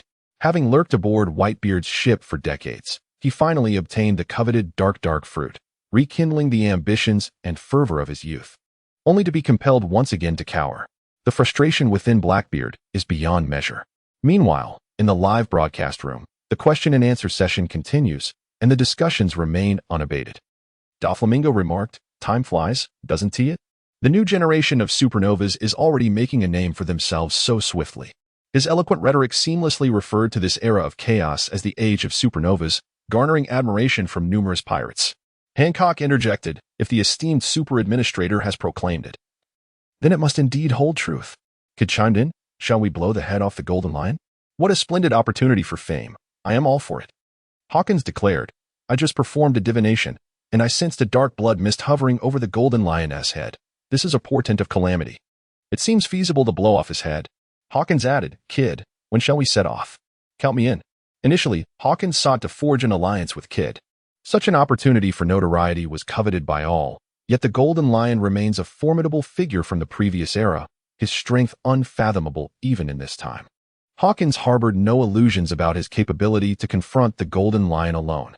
However, if one were to join forces with other formidable individuals, the outcome might be different. Yet, it was evident that Kid was unwilling to collaborate with Hawkins, as he outright dismissed Hawkins' words and even struck him across the face. Kid exclaimed, "A soothsayer? Hop begone. Just moments ago, you mentioned a naval incident involving Marineford, yet here we are with nothing to show for it." Upon hearing this, Hawkins' face flushed crimson. During his recent divination, there had indeed been an unexpected turn, leading to such a conclusion. Now, with Kid publicly questioning the validity of his divination, Hawkins felt humiliated and hastily began to explain himself. That was just an accident." "An accident," he stammered. Such a feeble explanation evidently failed to convince the crowd. Jewelry Bonnie remarked, "Does that imply that Hawkins' divination is a reverse indicator?" Drake asked, "Could it be that the information released by Rofi was false?" Bonnie responded, "That seems unlikely. The esteemed super administrator has no need to disseminate false information." Trafalgar Law interjected, "Mina, listen to me. You may doubt Hawkins, but you must not doubt Rofi." Law proclaimed, "Rofi is eternally divine." He continued, "Do not believe in rumors or spread them. Follow Lord Rofi and reject feudal superstitions." Under Law's somewhat cult-like rhetoric, more individuals began to place their faith in Rofi. Even Rofi himself was taken aback by the unwavering belief others had in him. And the manner in which he articulated his thoughts bore the essence of an overly enthusiastic otaku. Nevertheless, this did align with Law's character. Despite his cold exterior, he had been an avid follower of the legendary tales of Germa 66 for quite some time. Whitestar mused, "Is this truly the world outside? Although it is captivating, it is also terrifying." Moria lamented, "It seems I have fallen behind. Morgans, please secure me newspapers from the past 3 years and the next 10. Morgans replied, "Sure. Should the payment be annual or monthly?" Moria hesitated. I have no money on my ship. Can I trade you some zombies instead?" Morgans retorted, "Absolutely not. Why not offer ghost money while you're at it? Moria conceded. All right, from now on, you will handle the newspaper matters aboard the ship, and you will cover the expenses. Moria then inquired, why are you silent? Perona interjected, he is still under a gag order. Moria sighed, fine, Perona. You can take charge of this matter. Perona requested, Rofi, esteemed super administrator, please silence me. Meanwhile, the Golden Lion observed the ongoing discussion in the live stream about who would ultimately end his reign, feeling a mix of embarrassment and rage. Especially after Rofi's revelation that the ones destined to defeat him were the younglings of the New World, the Golden Lion's fury reached a boiling point. He declared, the worst generation, is it? Very well, I shall descend upon the Red Earth continent and obliterate you all at the very threshold of the New World. As a formidable powerhouse of the previous era, the Golden Lion could not permit these pirates, whom he had never even heard of, to trample upon his illustrious reputation.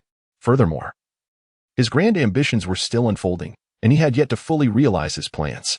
However, despite the Golden Lion's deep reluctance, he could hardly alter the arrogance of the new generation of pirates. In this vast and boundless ocean, the tumultuous arrival of the great pirate era presents every capable and ambitious individual with the opportunity to emerge. The so-called era of extreme wickedness is characterized by the most exceptional figures of this time.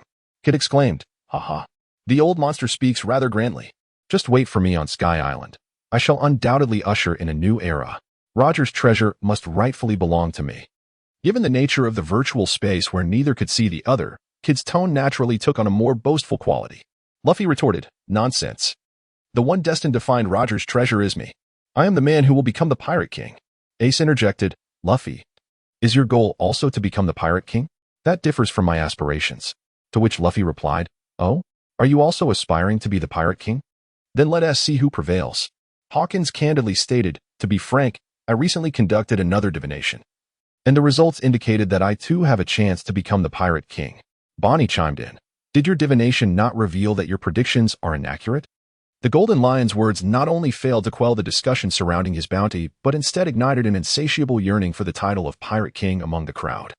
At that moment, within the borders of Dressrosa, a green-haired lowly girl widened her eyes in confusion. Sugar pondered, the man who becomes the Pirate King? Could it be that the Pirate King is a woman? Why do so many wish to be her man? Sugar, a subordinate of Don Quixote Doflamingo and an officer of the Don Quixote family, possesses the abilities of the hobby fruit, perhaps due to her youth and her introverted nature. She is not well versed in the history of the Pirate King. When the livestream initially showed the footage, she happened to be asleep, thus perfectly missing Roger's execution, and failing to witness the twilight of the old era and the dawn of the new. Buggy exclaimed, goodness, even Roger's coffin cannot hold him down. Shanks laughed heartily, indeed. The youth are remarkably bold. Shanks, who was once a crewmate of Roger, knew this news was not widely spread across the seas, with Doflamingo being one of the few aware of it. Although Shanks appeared friendly and often greeted others with a smile, he was still a pirate. And to avoid any potential revenge from Shanks, Doflamingo quickly intervened in the live stream to speak on Sugar's behalf. Doflamingo chuckled, haha, truly a child's perspective, Sugar. Be a good girl and let the adults converse. Go play for a while. He then called out, Baby 5, take Sugar to play. Otherwise, I shall turn you into a toy water gun. Baby 5 replied, I can only transform into weapons. What kind of weapon is a water gun? Doflamingo reassured her. Be good, Sugar needs you. Baby 5 is also an officer of the Don Quixote family, serving as an assassin and made within the Spade Pica Army's Special Operations Unit. She possesses the ability of the weapon fruit, allowing her to transform any part of her body into a weapon. Initially, upon hearing Doflamingo instruct her to transform into a water gun for Sugar's amusement, Baby 5 displayed a countenance of complete refusal. However, upon hearing Mingu express his need for Sugar, Baby promptly altered her stance and readily acquiesced. Baby 5 exclaimed, Does Lord Sugar require my assistance? Very well. I shall come at once. There is no denying that Baby possesses a tender heart and a yearning to be indispensable. In the treacherous triangle of demons, Perona, observing this exchange, found it oddly familiar. She remarked, wow, Lord Moria, this fellow named Mingu bears a striking resemblance to you. Upon hearing Perona's words, Moria couldn't help but chuckle. Who exactly is Mingu? He is the king of Dressrosa, hailing from the celestial dragons, towering at 3 meters tall, always adorned with striking red sunglasses, and draped in a pink mink coat. though he often appears as if he has just awakened from slumber. However, Moria was well aware that Ming-Gu walked with an air of confidence, embodying the essence of a robust man, a fact evidenced by his complexion. More importantly, Ming-Ji's physique remained remarkably well-maintained. However, Moria is quite different, for his prolonged existence in the dimly lit Devil's Triangle has rendered his skin a ghastly pallor. Additionally, a lack of physical activity over the years has caused his physique to become exceedingly corpulent. Although he stands twice as tall as Doflamingo, his weight and shape give him the appearance of a large catfish. In terms of both inherent strength and outward charisma, Doflamingo embodies the ideal that Moria aspires to become. Thus, when he heard Perona remark that he bore similarities to Doflamingo, Moria could not help but feel a surge of delight. However, as the party being compared, Don Quixote Doflamingo was rather displeased. Within the Seven Warlords, a hierarchy of disdain exists, and Doflamingo harbored a strong contempt for Moria, who had long dwelled in the shadows. To equate himself with Moria was clearly to diminish his own stature. Doflamingo remarked, "Perona, though you are but a child, I advise you to refrain from such folly. I am the epitome of charm and gallantry, a vision of elegance, far beyond the realm of that wretched recluse Moria." Moria, who was typically protective of his own, could not remain silent upon hearing Doflamingo's words and promptly interjected in the live stream to defend Perona. "Even if my strength is lacking, I shall not be outdone in spirit," he exclaimed. "What's wrong? Is there something amiss with our Perona's discerning eye for beauty?" Doflamingo retorted, "Perona, you may claim to find me handsome, though I have yet to meet you, but what, pray tell, do you find beautiful about Moria?" Perona responded, "Actually, it is not beauty I perceive, but rather the tone of your voices, which both remind me of creeps." Moria was left bewildered. Doflamingo burst into laughter. "Did you hear that, Moria? What are you so proud of?" Moria lamented, "So, the jester is but a fool?" Buggy chimed in, "Who is calling me?" As the atmosphere in the live stream grew increasingly relaxed, the number of participants eager to answer questions dwindled. Shanks observed this and deemed it an unfortunate development. A lack of correct answers could trigger penalties within the live stream, affecting not only him, but anyone present. "Ah, come now? It's merely children being children, jesting without thought. Let us return to the task at hand," Shanks encouraged. "After all, our lives depend on it." His reminder jolted the pirates into realizing the importance of answering the questions, to safeguard their lives and seize the opportunity for rewards. They quickly commenced a new round of queries. Law had previously answered 2 questions correctly, and having shared insights from his shared vision, he naturally became a beacon of guidance for the others, especially in their current state of confusion. As the formidable figures of the world concluded their attempts, the collective answer began to gravitate toward the new generation. Killer declared, "Since no one else is stepping up, I shall answer. The one destined to shatter the Golden Lion's skull is none other than our captain, Kid." Bepo chimed in, "I too shall contribute. With Law being so strong and kind, it must be our captain, Law." Vito interjected, "You're all just spouting nonsense. The ultimate answer must be our illustrious godfather." The direction given by Luffy points towards the new generation, leading the recently emerging pirates to believe that they might be the ones in question. To please their captains and gamble on the potential rewards, their crew members eagerly began to engage in a betting-style quiz. The treasure they staked, of course, was their captain. Consequently, a fervent wave swept through the live stream, with all crew members proclaiming their captain as the ultimate answer. However, amidst this fervor, one pirate ship stood apart, the Straw Hat Pirates. Luffy exclaimed, "Hey, I ask you, Sanji, Zoro, Nami, Usopp, Chopper, do you not have faith in me?" Zoro replied, "I have no interest in such matters. As for the prize, the legendary swords, I have no need for them." Sanji commented, "Wouldn't it be more delightful to study gourmet food and beautiful women during this quiz?" Usopp added, "Luffy, I support you, but I only have this little slingshot on me. I'm worried that if I answer incorrectly, they might confiscate my slingshot." Chopper chimed in, Me, I believe in you, Luffy. I'm going to answer the question." Nami interjected, "Hold on. Without absolute certainty, we cannot rashly answer." Meanwhile, Sengoku watched the incessantly rolling messages with a growing headache. Initially, he had hoped to gain the exclusive right to answer the question by consulting Luffy. If he could extract relevant information about the correct answer from Luffy, he intended to share it with the ordinary soldiers, encouraging the Navy to participate actively in the quiz. Upon hearing Luffy mention the general category of the correct answer, Sengoku felt a surge of joy. The scope of the answer was now significantly narrowed to the new generation. The quiz's reward, the legendary swords, were of little need to him as an admiral, but they were immensely significant for the ordinary Navy. However, this joy was short-lived. Before Sengoku could convey the news to the Navy personnel, the entire livestream audience was already aware. At that moment, the expression on Sengoku's face vividly illustrated the fading of what could be called a true smile. Accompanying Sengoku was Garp, who, upon witnessing the myriad of expressions on Sengoku's face, could not contain his laughter. As longtime friends, Garp found greater joy in witnessing Sengoku's misfortunes than in their mutual triumphs. He almost wished to capture this moment with a transponder snail. In stark contrast to Garp's optimistic demeanor, Sengoku felt a fiery indignation brewing within him. What wisdom is this? It seems more like a lack of common sense. The astuteness of the individuals present allowed them to discern the unusual nature of the note, successfully interpreting its implications, ultimately confining their answers within a realm that only the most extraordinary minds could conceive. To everyone's astonishment, Luo Fei audaciously vocalized his thoughts in front of the entire audience during the live broadcast. What a predicament! After much effort to arrive at the correct answer's domain, he inadvertently shared it with all in attendance. As Jean Gouet expressed his frustration, Luo Fei feigned ignorance, widening his eyes and inquiring, "My dear Marshal, why do you appear so despondent? If you find my conjecture unreasonable, you need not believe it." Luo Fei spoke with heartfelt sincerity, utterly oblivious to the impropriety of revealing the answer directly. Of course, this was merely an act, masterfully playing the fool. He employed his earnest demeanor and charmingly innocent appearance to beguile those around him, a tactic in which he excelled. During his time at the Naval Academy, he had successfully attracted numerous female classmates for profound discussions in the woods using this very approach. His true intention was to unveil the correct answer's range, thereby initiating a new round of trial and error in answering, all to accrue further punitive measures. This objective stood in stark contrast to Jean Gouet's aims, thus necessitating his charade. The guise of a 17-year-old boy served as his most formidable shield, for his youth rendered any lapses in judgment excusable. After all, Luo Fei was merely a 17-year-old child. What malice could he harbor?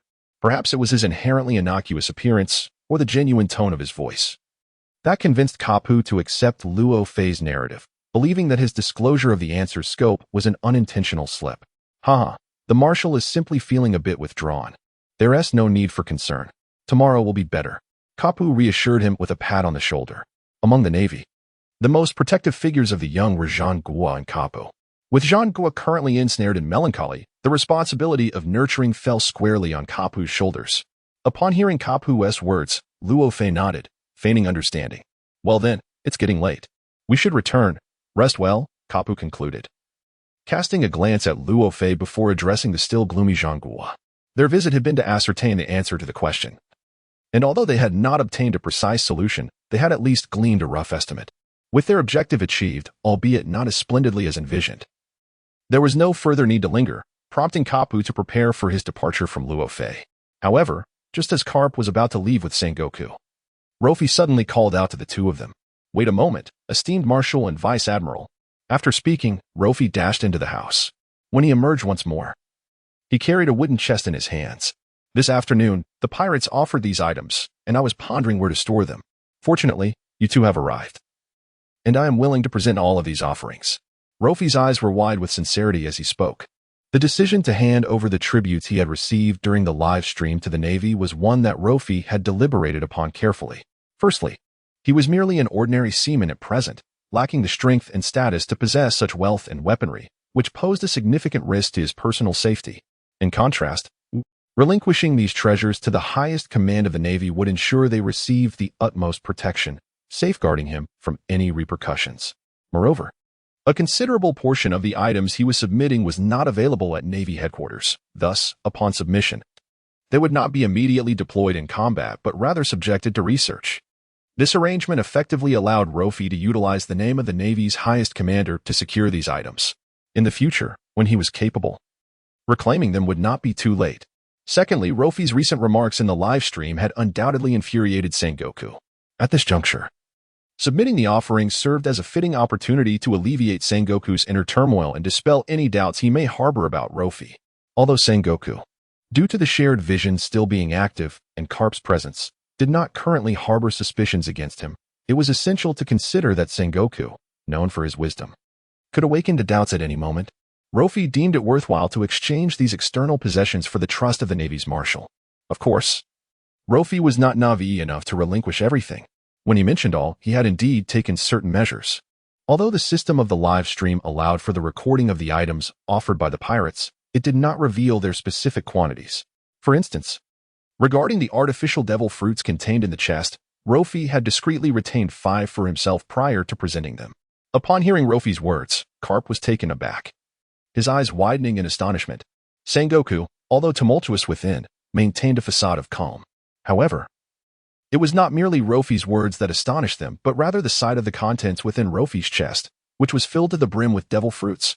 Garp recalled that one afternoon, as a multitude of pirates presented their treasures to Luffy, while others offered weapons and riches, Kaido, in his straightforward manner, bestowed upon him an entire box of devil fruits.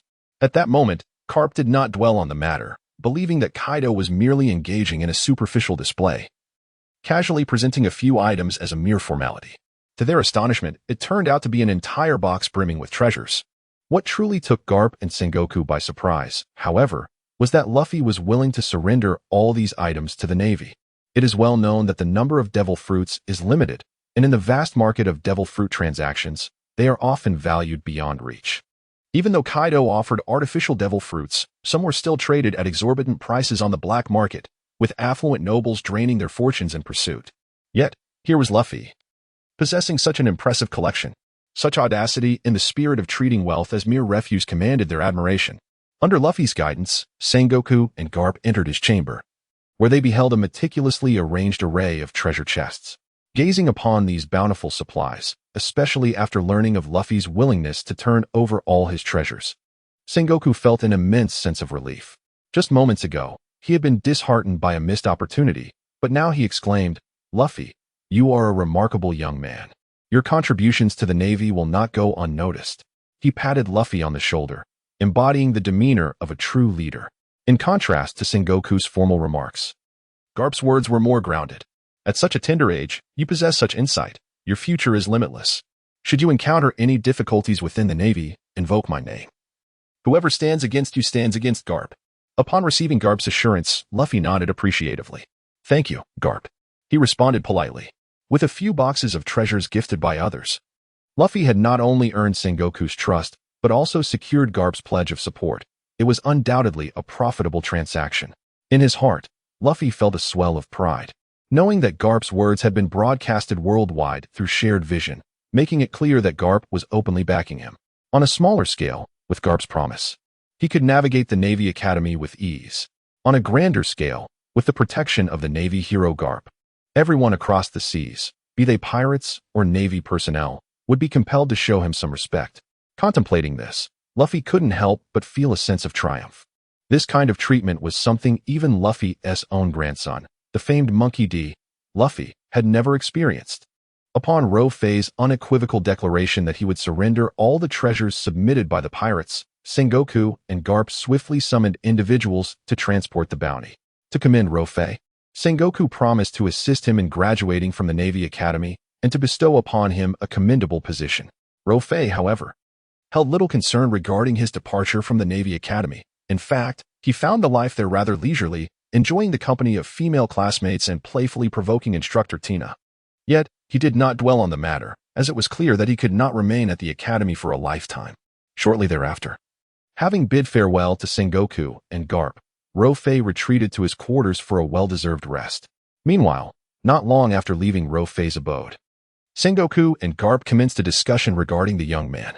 This lad, Rofei, was indeed intriguing, and they hoped he was as uncomplicated as he appeared. On their journey, Sengoku solemnly addressed Garp about the matter. Concerned that Garp might not grasp the gravity of the situation, he added, "Before Tina set sail, I inquired about Rofei's circumstances. Typically, he is more inclined to cause mischief than to excel academically, consistently falling short of satisfactory performance. Curiously, however, his name has never appeared on the list of those recommended for expulsion due to poor grades. Do you think this is a circumstance one would expect from a subpar student?" Although Sengoku clearly articulated his stance, the underlying sentiment of doubt regarding Rofei was unmistakable. Nevertheless, he concealed such feelings in Rofei's presence. However, as the fleet admiral, Sengoku must maintain a keen sense of observation. Garp, being a longtime friend of Sengoku, naturally comprehended the implications of his words and quickly embraced Sengoku's perspective. Nevertheless, Garp's views on the matter concerning Luffy diverged from those of Sengoku. After a brief period of contemplation and analysis, Garp responded, "It is not that Luffy is overly intelligent, but rather that he is exceptionally fortunate. Whether it be intelligence or luck, I firmly believe that Luffy is an invaluable talent within our Navy. With focused cultivation, he is destined for greatness in the future." Regardless of the outcome, Garp stood firmly in Luffy's corner. He even considered that Luffy's intelligence could serve him well, providing him with the opportunity to carve his own path through these tumultuous seas. Reflecting on his own past, Garp lamented his shortcomings in adequately educating Luffy. He had only strengthened Luffy's physical capabilities without nurturing his intellect, which led him to easily fall for Shanks' deceit and embark on the irreversible path of piracy. Had Luffy followed the path Garp had envisioned for him, adhering to a more conventional route, perhaps he would be in a similar position to Luffy today. By the way, if his calculations were correct, Luffy was also 17 years old this year. Perhaps Garp was concerned that Sengoku might take actions detrimental to Luffy, as he added, "Let us not forget that the Luffy of today possesses a multitude of formidable powers. His conqueror's haki, martial prowess, and devil fruit abilities have already surpassed most individuals in these seas, and who knows what other capabilities he may integrate in the future. Moreover, at merely 17 years of age, the potential for his development is boundless." Under Garp's persuasive words, Sengoku temporarily set aside his concerns regarding Luffy. Garp was indeed correct. Since the emergence of the live streaming room, Luffy had experienced rapid growth. Initially, he inadvertently inherited the authority of the room's moderator, and subsequently, through his unique analytical thinking, he managed to answer 2 questions correctly. In chaotic times, heroes are born, and this live streaming room has fortuitously fostered Luffy's development. More importantly, despite possessing such tremendous power and abundant treasures, Luffy remained humble and composed, even voluntarily proposing to surrender the treasure. Such unwavering loyalty left Sengoku with no reason to doubt him. Who knows, with proper guidance, Luffy could genuinely evolve into an invaluable asset within the Navy. As for Luffy, after bidding farewell to Sengoku and Garp, he prepared to continue his slumber. However, just as Rofi had closed the door and had not yet had the chance to turn off the lights, a series of alert sounds echoed in his ears. Ding! Congratulations. Host, you have obtained Kira's weapon, the scythe. Ding! Congratulations, host. You have acquired a portion of Bepo's fur. Ding! Congratulations, host. You have received Vito's long tongue. Ding! Congratulations, host. You have secured App's headphones. With this flurry of notifications in the live broadcast room, Rofi found himself utterly bewildered. The scythe of Kira and the headphones of App were comprehensible to him. But what on earth is the hair of Bepo and the long tongue of Wit? To think that even such peculiar items would be stripped away in the live stream is utterly outrageous. Just as Luo Fei was grappling with this perplexity, a prompt echoed in his mind once more. Would the host like to accept immediately? Absolutely not. Luo Fei promptly declined. He decided to retain weaponry and everyday items, while the bizarre curiosities, such as Bepo's hair and Wit's long tongue, should be relegated to the public prize pool. Luo Fei added with conviction that, as a super administrator, he possessed the authority to determine the fate of those items forfeited due to incorrect answers in the live stream. If something proved useful to him, he would keep it. Conversely, if it held no value, he would discard it without hesitation. As for the public prize pool, at this stage, it merely served as Luo Fei's personal recycling bin. The establishment of the public prize pool within the live stream allowed any group member above level 5 to participate in the lottery. The prizes contained within the pool included, but were not limited to, wealth, abilities, and various items.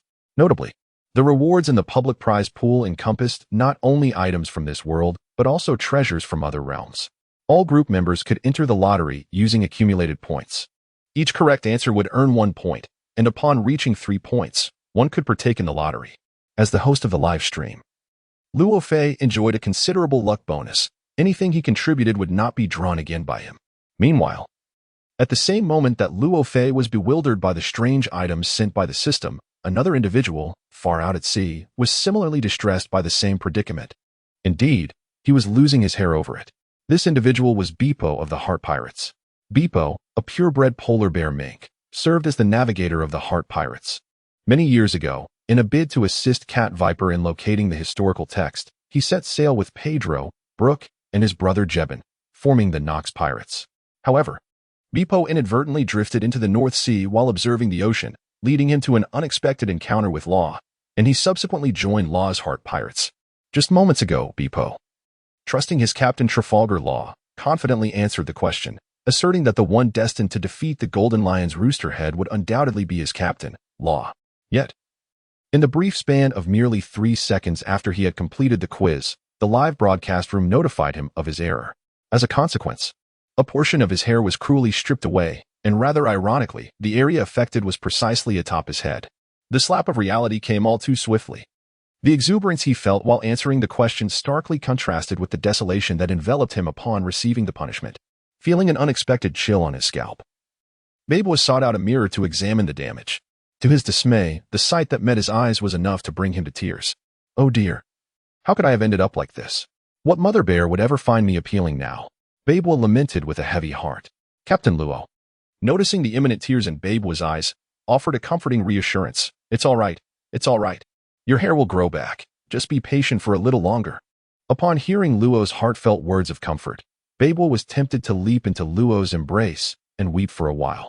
As he lifted his gaze to meet Law's, tears welled up once more in his small, black bean-like eyes. Captain, could you perhaps refrain from laughing for a moment? He implored. Is it that obvious? But I simply cannot hold it in. Bepo from the Mediterranean is truly hilarious. Law, unable to contain himself, finally burst into laughter at the sight of Bepo's shiny, bald head. Aside from Bepo, several other pirates faced penalties within the live broadcast. Kid, as a notable figure of the worst generation, was naturally among the candidates for the quiz. The one who answered correctly was none other than his crew member, Killer, a man adorned with a blue and white full-face mask and long golden hair, bore the moniker of the Slaughtering Samurai, due to his exceptional prowess. He was also classified by the Navy as one of the worst generation pirates. His signature weapon, a scythe, was stripped from him as he exited the live stream. For a warrior, the confiscation of his weapon was nothing short of a disgrace.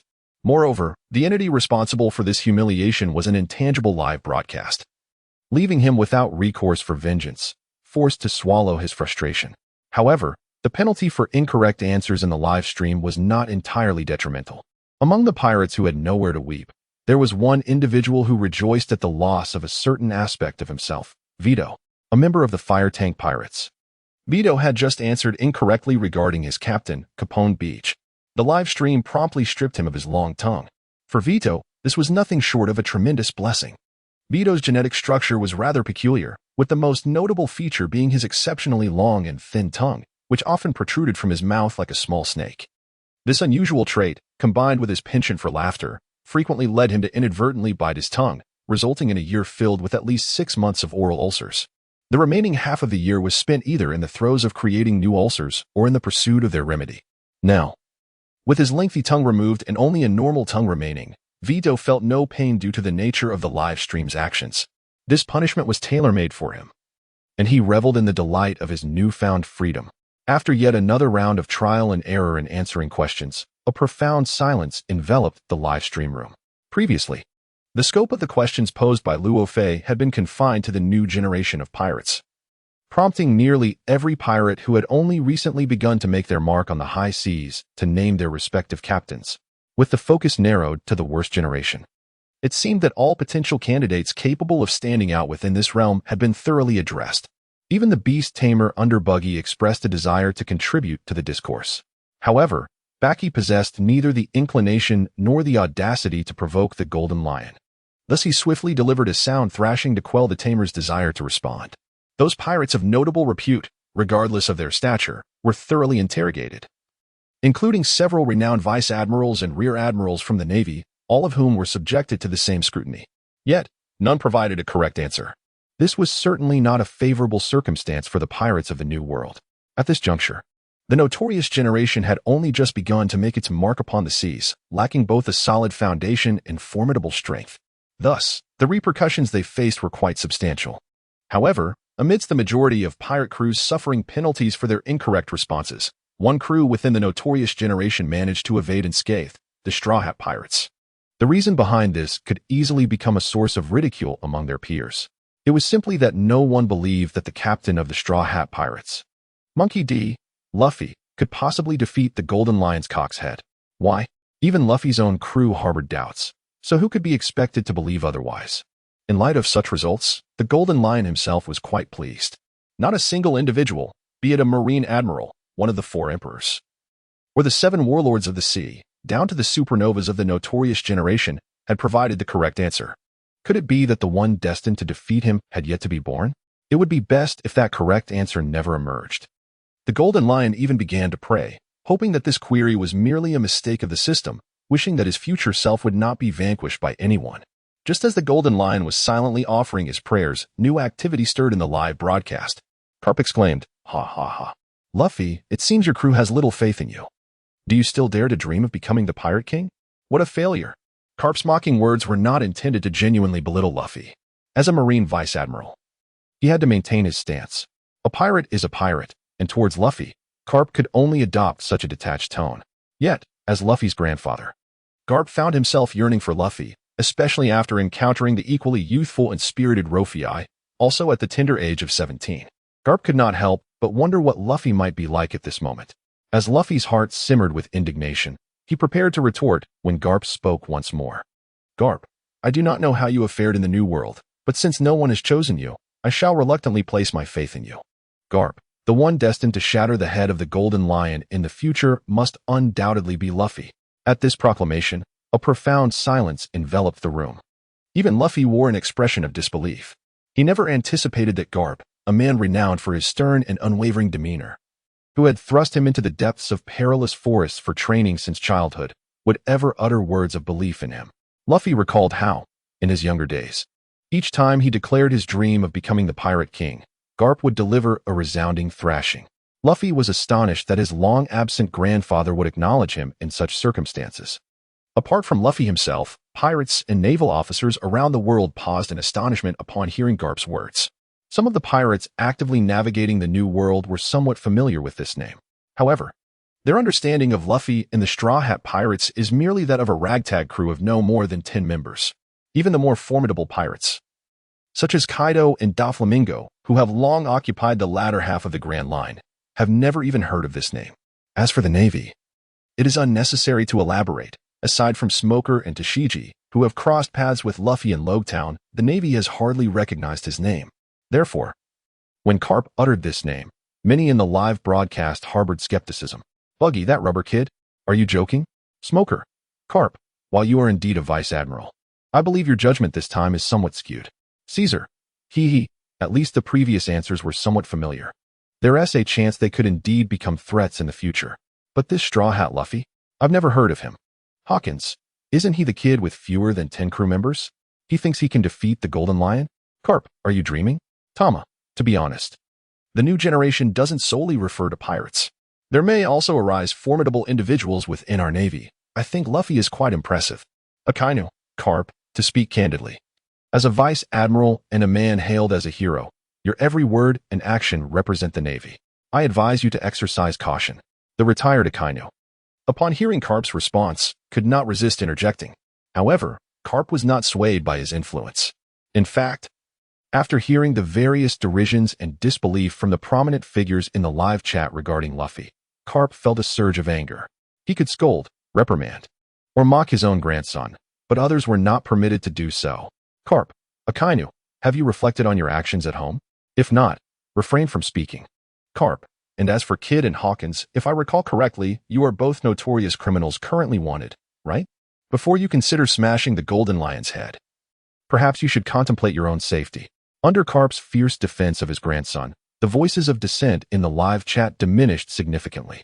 However, the diminishing dissenting voices do not signify their absence. People simply refrain from discussing the matter due to the intimidation and pride associated with Garp. Observing Garp so fervently advocating for him, Luffy felt a warm glow within. Truly, he mused, Garp is an old man with a sharp tongue but a tender heart. However, Garp's seemingly assertive statement was swiftly seized upon by Doflamingo, who pointed out its flaws. Doflamingo chuckled, "Haha, who is this brash young lad that has garnered such affirmation from the illustrious hero of the Navy? Quite remarkable." His words were laden with implication. Although Doflamingo was unfamiliar with Luffy and his background, Garp's repeated defense of Luffy in the live broadcast hinted at a profound connection between the two. One is a celebrated hero of the Navy, while the other is a fledgling pirate who has recently embarked on his journey. The mere juxtaposition of their names evokes boundless speculation. It is likely that others have also recognized this dynamic, prompting Doflamingo to allude to it with a seemingly casual remark. His intent was straightforward, to disrupt the existing order of the world. A conflict would be most desirable as the greater the turmoil. The more prosperous his underground arms dealings would become. The established order would inevitably face challenges, all of which Doflamingo eagerly anticipated. Following Doflamingo's statement, Hancock promptly added, "Do you all remember that during the previous broadcast, when Luffy set sail, Lord Garp explicitly forbade Smoker from pursuing him?" This dilemma had long been recognized by Hancock, though she had refrained from articulating it directly. Now, with Mingo's mention, she seized the opportunity to add her thoughts, with Hancock and Mingo leading the charge. An increasing number of individuals in the live stream began to express their suspicions regarding the relationship between Garp and Luffy. In light of this situation, neither Luffy nor Garp offered a definitive response. On Garp's part, he could discreetly protect Luffy. Yet he could not publicly declare to the world that Luffy is his beloved grandson. The irony of a naval hero like Garp having a grandson who is a pirate is not lost on anyone. Such revelations would be profoundly ironic. Within the Navy, this matter could potentially destabilize their established authority. For Luffy, choosing not to rely on Garp's reputation and strength, and refraining from openly mentioning their relationship, is an unspoken agreement between them. Both Garp and Luffy prepared to address these suspicions with a cool demeanor. Let others speculate as they wish. In the end, they would remain unfazed, enjoying their lives while the onlookers grew increasingly exasperated. At that moment, Garp was walking alongside Sengoku, who was all too aware of the bond between Garp and Luffy. Sengoku even felt a tinge of reproach towards Garp for hastily revealing that answer. Now, not only was the answer incorrect, but it also led the world to question the nature of their relationship, jeopardizing the hard-earned credibility of the Navy. Indeed, in Sengoku's mind, he did not concur with Garp's answer. He did not know Luffy well, but from Garp's words, he understood that Luffy was a mischievous child, perpetually dreaming of becoming the Pirate King. In Sengoku's eyes, Luffy was merely an undisciplined youth prone to boastfulness, and thus, he harbored a rather unfavorable impression of Luffy. Nevertheless, Garp merely chuckled off Sengoku's reproach. When he uttered that answer, Garp himself was uncertain of its validity. In a bid to provide some encouragement to the newly embarked Luffy, Garp decided to take a particular course of action. Of course, prior to delivering his response, Garp had thoroughly analyzed the penalties for erroneous answers within the live broadcast. The items forfeited were merely superficial possessions, devoid of any detrimental impact on one's well-being. Moreover, the items relinquished upon an incorrect answer ultimately found their way into the hands of the Navy's Rofi, a figure whom Garp held in high regard. With the assurance that what he lost was entrusted to Rofi, Garp weighed the pros and cons before articulating his answer. Additionally, the future remains unpredictable. With the bloodline and will of the D clan coursing through him, it is not inconceivable that Luffy may achieve great things in the time to come. Perhaps, in a gamble akin to converting a bicycle into a motorcycle, he might just stumble upon the correct answer this time. As the audience in the live stream speculated about the nature of the relationship between Garp and Luffy, the answer was finally revealed. Garp responded. The head of the Golden Lion was shattered by Luffy, and the answer was indeed correct. Congratulations to Garp for acquiring Sakura tin and dry wood. In that fleeting moment of revelation, Garp was taken aback. Had he truly uttered the right answer off the cuff? What astonished Garp even more was Luffy's impressive tenacity. Not only Garp, but everyone in the live stream was left in a state of astonishment. First among them was the Golden Lion himself. Within the span of a single day, he experienced a monumental shift in his life. Upon learning of the live stream's arrival, he believed fortune had finally smiled upon him. However, what awaited him was not opportunity, but rather adversity. First, he lost his companions, Sakura and Kumu, who had been by his side for over 2 decades. And now he was informed that his future self was destined to fail. What was even more disheartening was that his conqueror would be a mere child he had never even heard of before. How could he reconcile such turmoil within his heart? How was the Golden Lion to confront the inevitable failure that loomed ahead? In a state of bewilderment, the Golden Lion found himself spiraling into despair. Unable to fathom the situation, ultimately rendering himself inconsolable. Apart from Garp and the Golden Lion, the one profoundly affected by these events was none other than Luffy. Just moments ago, Luffy had been immersed in gloom due to the absence of a chosen one, but upon hearing the correct answer, elation surged within him, and his smile radiated even more brightly. Especially his row of gleaming white teeth, which shimmered with an undeniable confidence and brilliance. Huh, I told you it would be me. You just didn't believe it. On board the Sunny, Luffy stood proudly on the deck, exclaiming with a sense of triumph. As the navigator and chief financial officer of the Straw Hat Pirates, Nami's expression became increasingly animated upon hearing the announcement of Garp's correct answer. Initially, she had doubted that Luffy could be the right choice and had fervently attempted to prevent Chopper from answering. Yet, as it turned out, the correct answer was indeed Luffy. At that moment, Nami could only feel as if she had missed out on a fortune. With the revelation of the correct answer, the footage of Luffy shattering the Golden Lion's skull was also unveiled. The floating hologram in the live broadcast suddenly shifted. The first sight to behold was the majestic Vermiu, soaring high above the clouds. However, this time, Vermiu's appearance was drastically different from its first revelation. Initially, Vermiu had presented a picturesque illusion, with gentle streams meandering through lush forests, surrounded by vibrant greenery, despite the presence of fierce beasts wreaking havoc. Yet now, where was any trace of greenery or vitality? What lay before them was a vast sea of flames and raging infernos. At this moment, Vermiu had succumbed to the ravages of war, marred and decayed, resembling a hellfire. Upon witnessing such devastation, the Golden Lion felt as if his heart had shattered into a million pieces. He could hardly believe that the sanctuary he had painstakingly nurtured for over 20 years had been reduced to this. How could I possibly be defeated by such an insignificant wretch? My Vermiu floats high above the clouds. No one could ever breach its defenses. There must be an error in the live broadcast. It's all a fabrication. The Golden Lion roared in disbelief. A floating island above 10,000 meters? This truly posed a formidable challenge. As the Warring States gazed at the Golden Lion, he murmured to himself, hastily jotting down this revelation in his notebook. In the live broadcast, white snowflakes cascaded gently from the sky. The interplay of the crimson flames and the pure white snow rendered the scene with an unparalleled solemnity. Amidst this tableau, the Golden Lion stood amidst the crumbling ruins, bellowing, "Lion, eternal severance." Immediately thereafter, he unleashed a flurry of flying kicks and slashing strikes, charging towards Luffy. At that moment, his legs were still supported by Sakura-ten and Kumo. Upon witnessing this spectacle, Luffy comprehended a singular truth. The foretold future within the live stream remained inexorably aligned with the original trajectory of this world, impervious to the current circumstances of the broadcast. The Golden Lion, upon beholding the unfolding imagery, felt his heart shatter completely. East Blue, can I ultimately never conquer you? Through the insights gleaned from the footage, the Golden Lion swiftly discerned the nature of the situation. This was meant to be the moment he was poised to overturn the East Blue.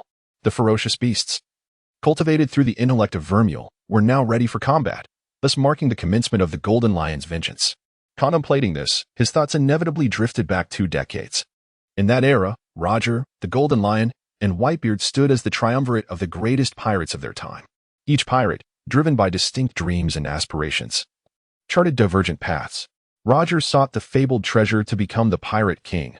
Whitebeard yearned for a familial bond, while the Golden Lion aspired to dominate the world. Their relationship, simultaneously adversarial and fraternal, forged a profound bond between them.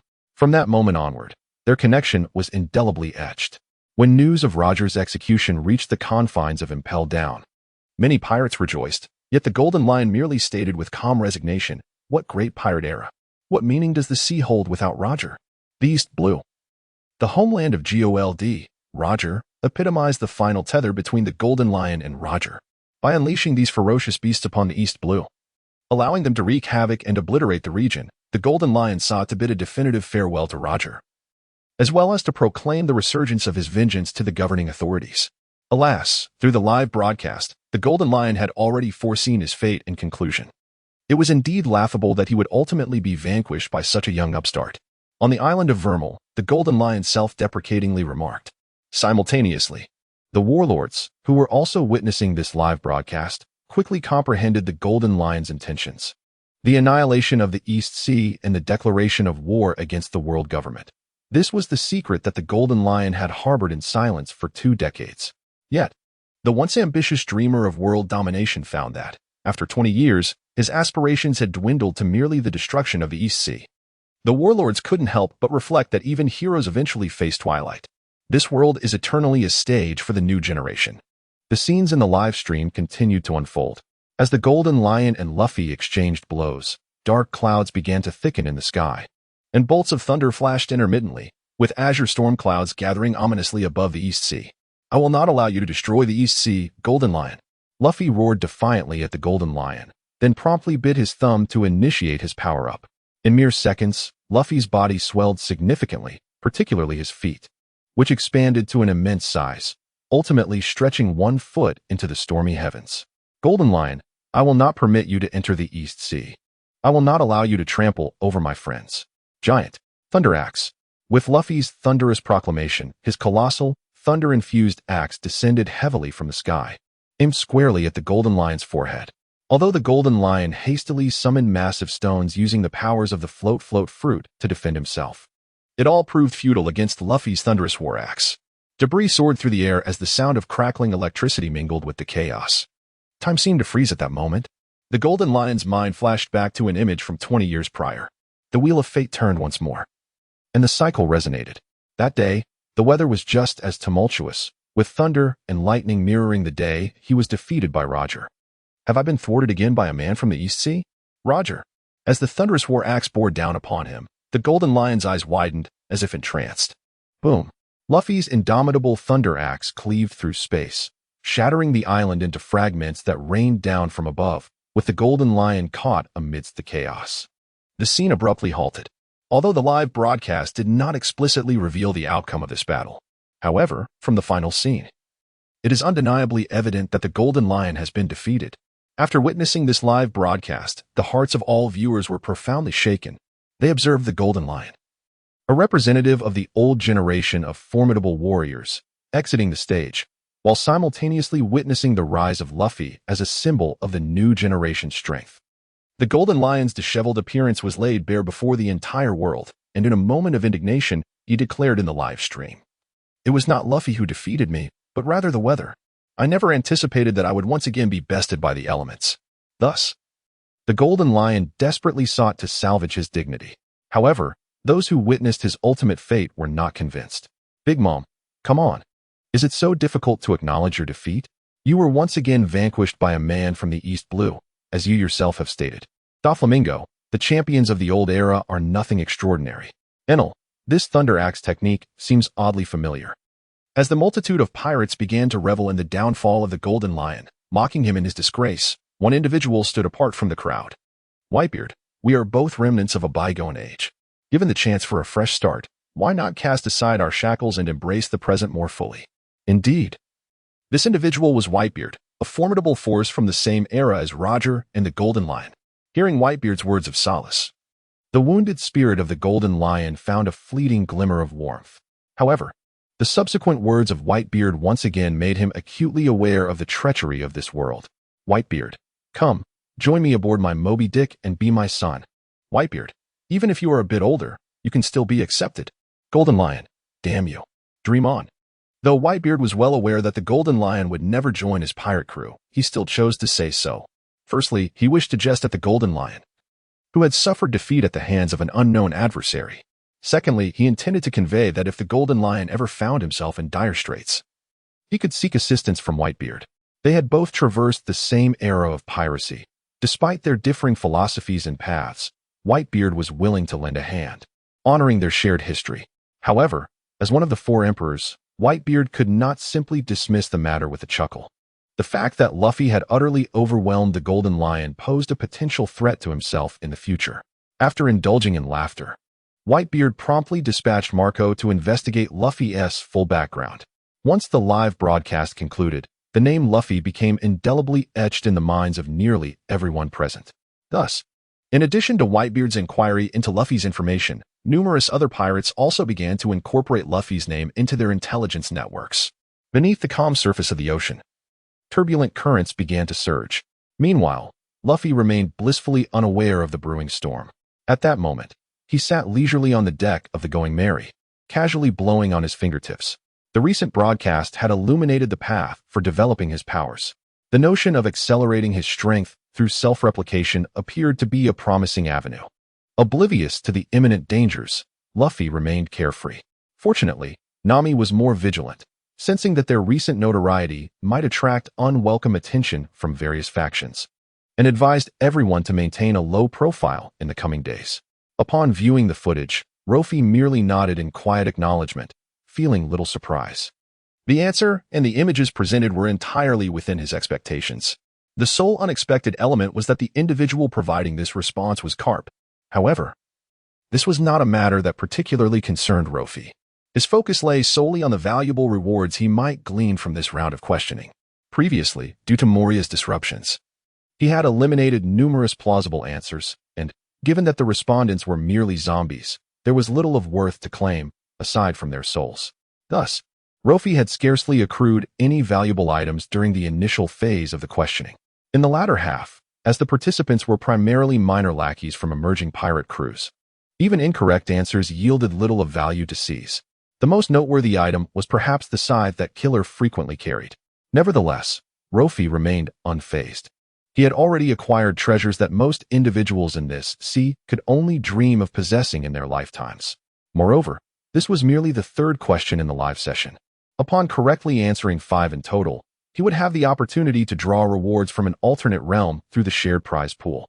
Time was on Rofi's side. After briefly organizing the spoils from this questioning, he prepared to resume his slumber. As the footage played on, reactions in the live broadcast varied, some elated, others despondent. Naturally, the latter group included the Golden Lion himself and the many notorious figures who had failed to make the list. Luffy's sudden emergence had imposed considerable pressure on them. Conversely, jubilation radiated from Luffy and the Navy, particularly Garp, who could hardly believe his ears upon hearing the announcement of the results. Could it be that his grandson, who had always dreamt of becoming the Pirate King, could truly rival the legendary Golden Lion, renowned alongside Roger? Moreover, the language employed in the live broadcast is notably precise. It does not merely state defeat, but rather overwhelm. What does this signify? It indicates that Luffy possesses not only the strength to contend with the formidable Shiki, but also the capability to subdue him. As Luffy's grandfather, Garp naturally feels a deep sense of joy for his grandson. Previously, Garp hoped that Luffy would join the Navy, not solely due to his own allegiances, but also because he believed that keeping Luffy close would enable him to protect him more effectively. However, he has now learned that Luffy will possess the ability to stand alone in the future, which undoubtedly brings joy to Garp. Presently, Garp feels both elated and proud. Coupled with his advancing age, he becomes prone to impulsive actions. Upon receiving the news of Sakura 10 and the Withered Tree, Garp promptly typed a message in the live broadcast. Garp, truly my grandson, he is remarkable. At this moment, Garp's pride in Luffy is genuine, not as a naval hero, but as an ordinary grandfather. This declaration left the live audience in utter astonishment, the level of shock rivaling that of the revelation that Luffy was the one who shattered the head of the Golden Lion. Moria, it is utterly absurd that the naval hero Garp has a grandson who is a pirate. Doflamingo. Now it makes sense. No wonder Garp has been so protective of Luffy. There is indeed a reason behind it. Smoker. Well, from this moment forth, I shall cease my pursuit of Luffy. Garp-san, do I still have a chance? Buggy. No wonder this kid has the audacity to stand against me.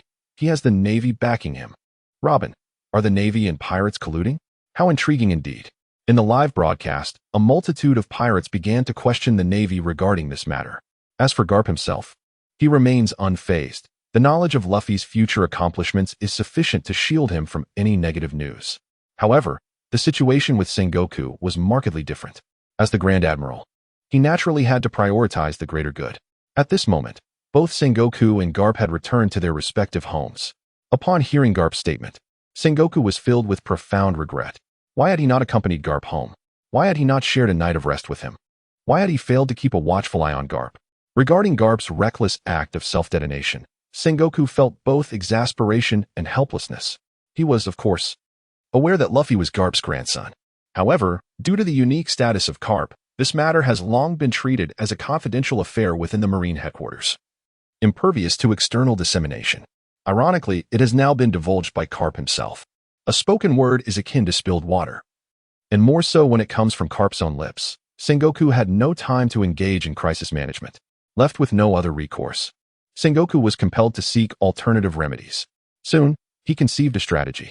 As the saying goes, if one cannot defeat an opponent, one should join forces with them. The fact that Luffy will one day confront and vanquish the Golden Lion indicates that his potential is indeed formidable and terrifying. The seas are teeming with pirates. making it challenging for the Navy to implement a comprehensive capture operation. Limited forces can only safeguard certain regions and their inhabitants.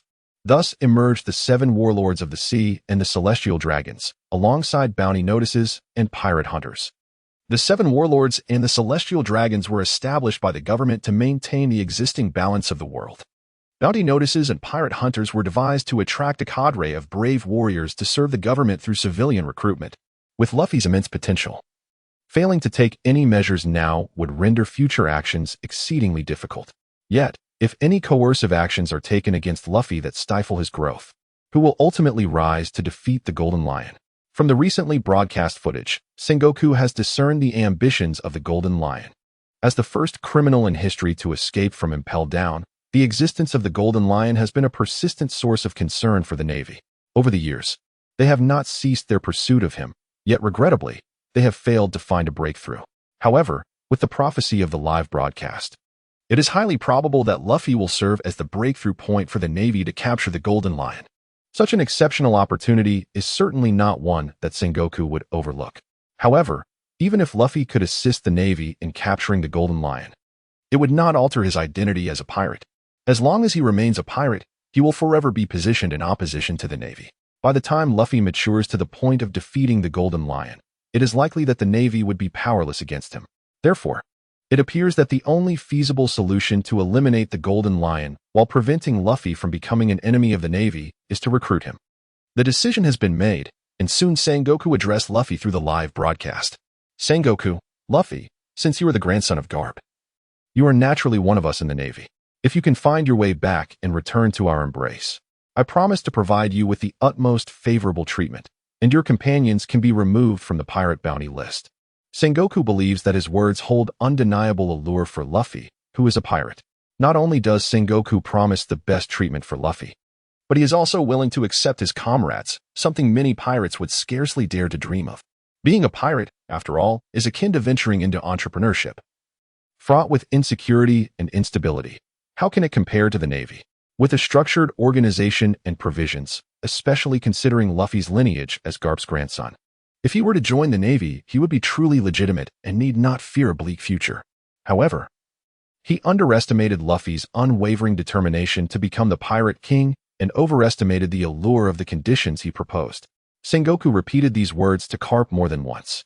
If Luffy were truly interested in joining the Navy, he would not have set sail as a pirate. Thus, Luffy promptly declined Sengoku's invitation. Luffy stated, "I apologize, but I am destined to become the Pirate King. The Navy holds no interest for me."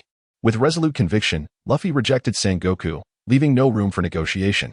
Barely a minute had passed since Sengoku's words were uttered before they were met with a resounding rebuttal. Bartolomeo exclaimed, "Luffy is so cool. I absolutely adore him." Luffy inquired, "Who are you, and where did you come from?" Doflamingo remarked, "Are you Garp's grandson? You possess quite a bit of audacity." Buggy scoffed, "He's merely someone who relies on connections. What is so remarkable about that?" Dragon interjected, "Buggy, I have heard you harbor grievances against my lineage, the D." Buggy was taken aback, realizing that his casual remark had drawn the attention of Dragon. Moreover, the tone of Dragon's words clearly indicated his alignment with Luffy and his dissatisfaction with Buggy's statement. Although Buggy was unaware of the nature of Dragon and Luffy's relationship, with a prominent figure now involved, he decided it prudent to tread carefully. Buggy stammered, "I was merely speaking offhandedly. I didn't expect to invoke the leader of the Revolutionary Army." Perhaps feeling that his previous statement lacked sincerity, Buggy hastily added, "By the way, Dragon-san, that distinctive mark on your face is quite striking. Could you share a picture? I might consider getting one myself." Initially, Buggy's comment was intended as a compliment on Dragon's facial mark, merely an attempt to curry favor. In essence, Buggy sought to flatter Dragon. However, unexpectedly, not only did he fail to flatter, but he also ended up hitting the horse's leg. Long has always been sensitive about the mark on his face, which is why he prefers to don a hooded cloak whenever he ventures out, particularly after the secret of this mark was exposed during the live broadcast. He became even more averse to anyone mentioning it. Now, Baki has boldly brought it up. Does he not realize he is antagonizing him? Ivankov, a clown is it? Just wait. Once I am released from prison, I shall ensure that Dragon meets a gruesome fate. Baki, well, although I would love to refute this, the notion of a gruesome demise holds no effect on me. Baki's statement was merely intended to express a fact. However, his tone, reminiscent of an iron-headed child, once again stirred the ire of the Revolutionary Army, oblivious to the tumult he had incited. Some of Buggy's underlings, upon hearing their leader's audacious remarks, found themselves even more enamored with him, astonished by his boldness. The leader of the Revolutionary Army declared a confrontation, and emboldened by Buggy's bravado, his crew naturally followed suit.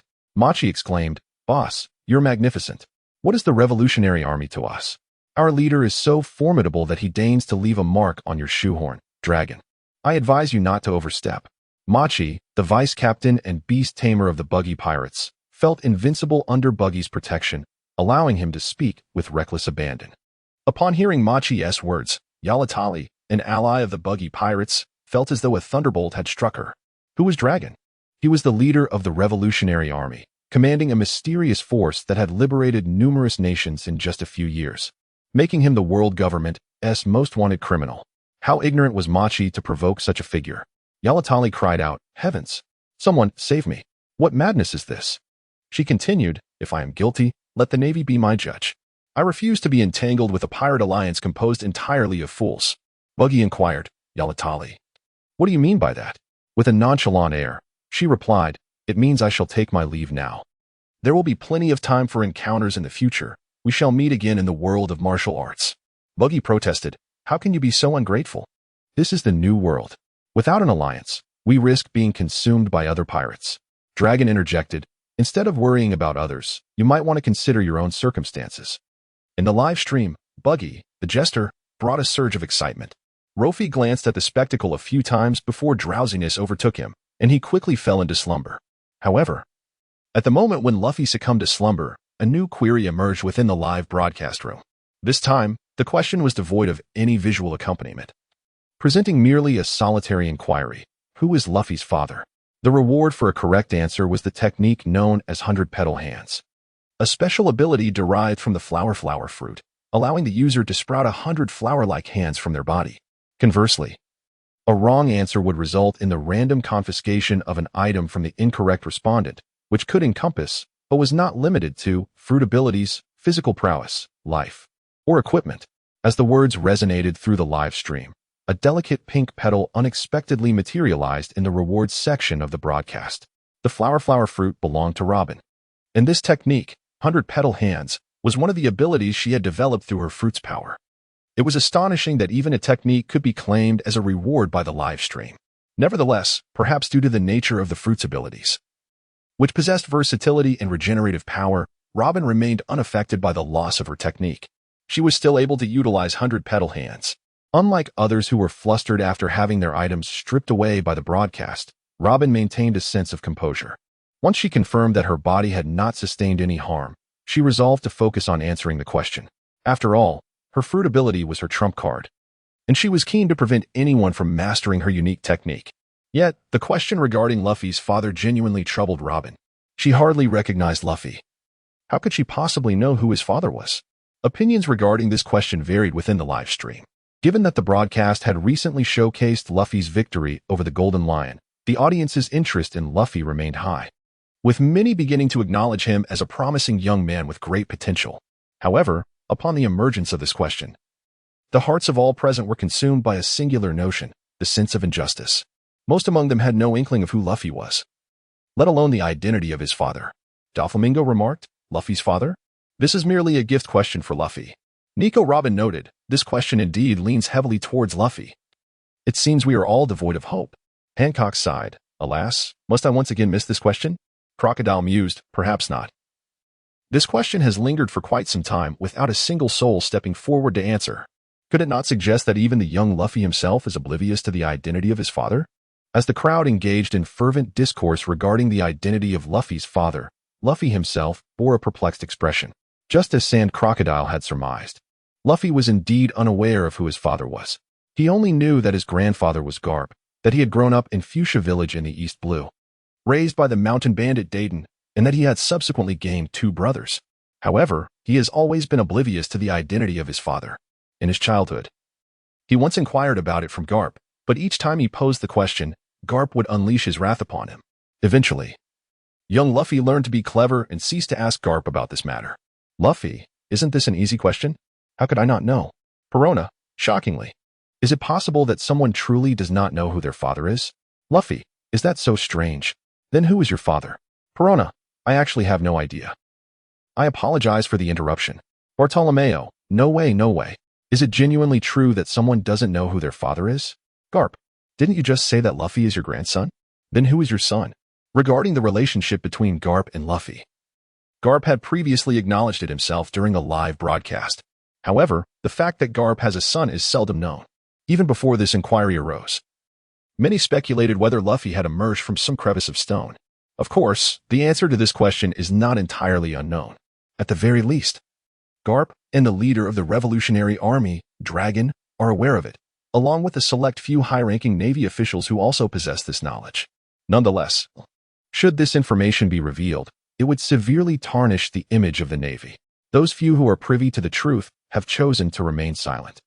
Although the reward for answering this question is enticing, it is merely a novel tactic that cannot risk damaging the Navy's reputation for the sake of a response. Even Garp, upon encountering this question, found himself in deep contemplation. Should the identity of Luffy's father be made public at this juncture? Would the dissemination of such news adversely affect Luffy himself, as well as the Navy's headquarters? Garp began to weigh the implications. Meanwhile, on the island of white soil, Dragon stood atop a mountain peak, hands clasped behind his back. After safeguarding this secret for over a decade, was it truly destined to be unveiled?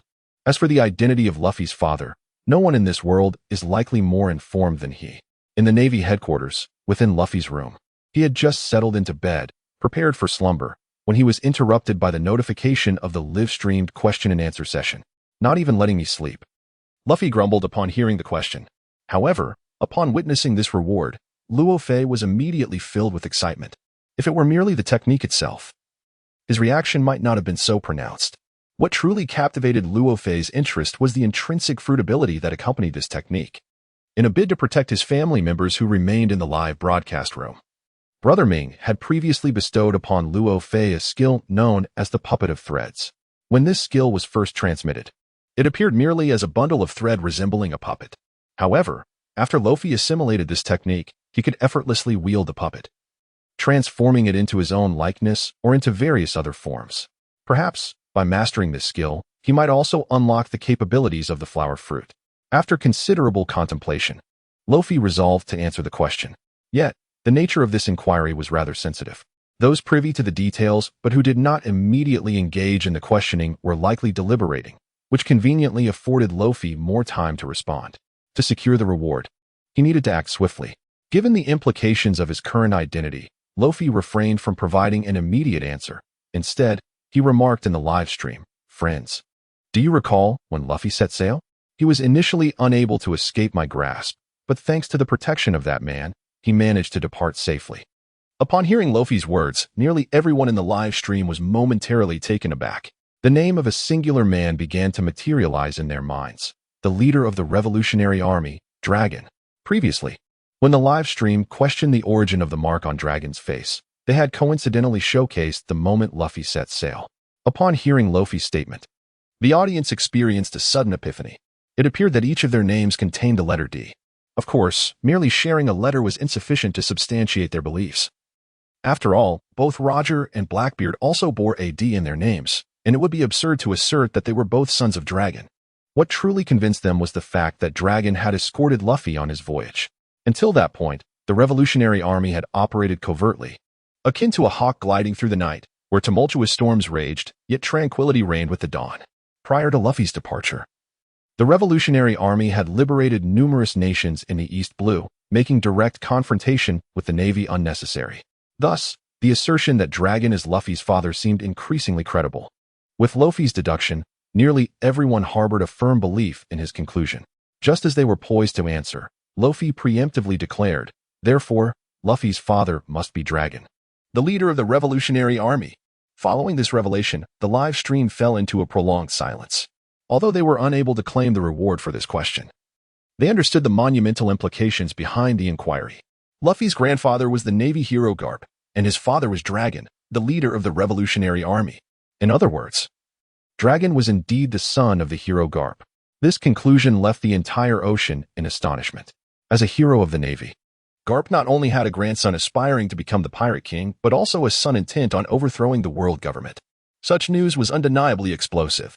The justice that the Navy has steadfastly upheld is no longer pure.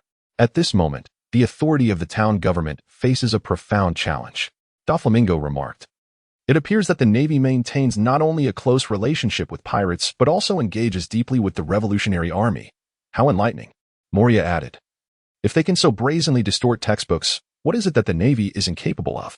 Akainu interjected, can we refrain from discussing this matter? Buggy exclaimed. I never imagined that Luffy is actually your son, Dragon.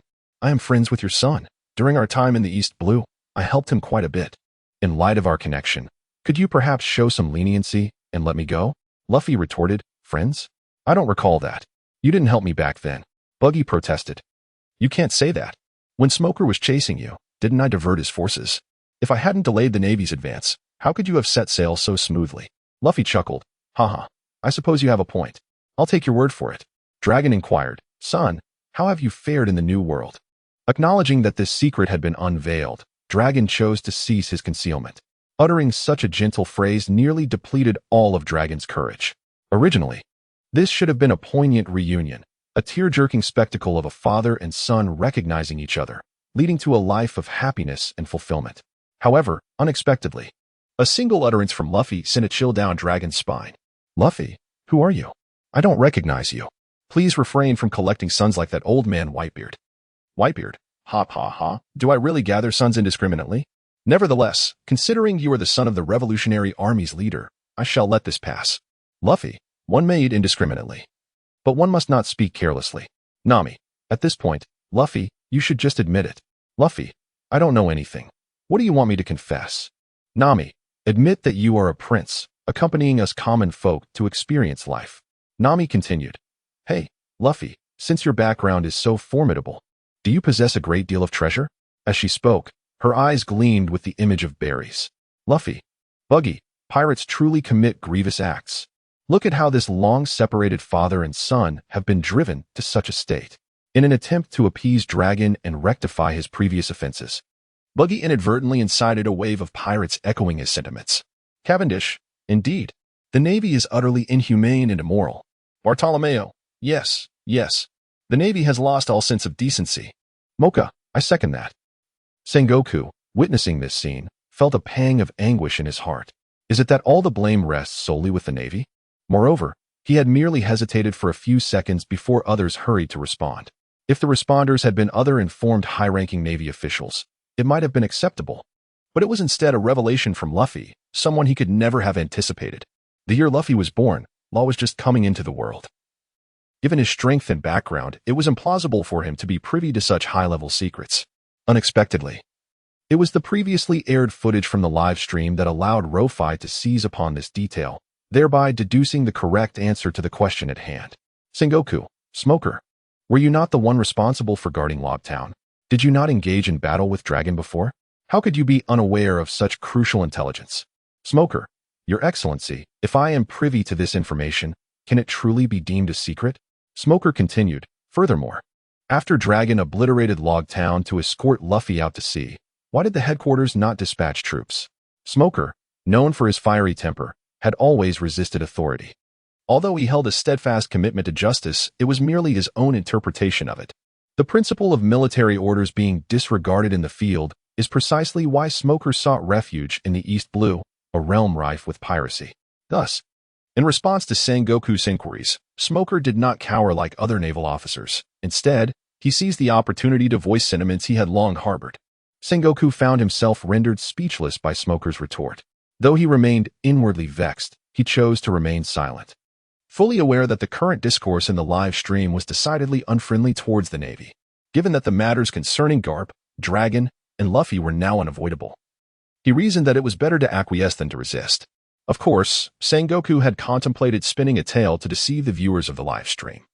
But after discussing it with Garp, he was met with an immediate refusal. Impossible. I just publicly declared that Luffy is my grandson. You expect me to turn traitor now? The concealment of relationships is not merely the decision of Garp alone, but rather the consensus of the entire naval hierarchy. For the sake of the Navy, he has sacrificed his kin, enduring years, even decades, of separation. Garp has already made significant sacrifices for the Navy. Now that this secret has finally come to light, even fabrications cannot mitigate the repercussions of this revelation. Under such circumstances, Garp would undoubtedly reject Sengoku's assertions. Helplessly, Sengoku must swallow his pride. Perhaps this is the burden of being a fleet admiral.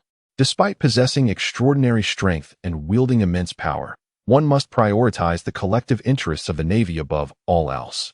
The Navy comes first, and only then does the position of fleet admiral hold significance. Akainu has already taken the fall once. This time, Sengoku cannot evade responsibility. On another front, within the confines of Law's chamber, as the audience in the live stream voiced their doubts regarding the Navy's integrity, Law began to perform a unique flower technique. This particular technique is not to be confused with any ordinary floral display. It is a manifestation of Law's mastery of the Hana no Mi, blending the art of flowers into his capabilities. Having answered the question correctly, the reward naturally belonged to Law. There he lay, reclining on his bed, as his thoughts guided him, his body effortlessly extending arms crafted from petals, remarkably lifelike. His finger joints moved with remarkable dexterity, resembling genuine fingers. Moreover, Law endeavored to harness this ability to manipulate the powers of the Hana no Mi, aspiring to transform and create even more intricate forms. However, it ultimately became apparent that the system was exceedingly straightforward, providing techniques without offering any opportunity for deeper understanding or integration. This realization prompted Luo Fei to recall the string puppet that Minggu had sent him.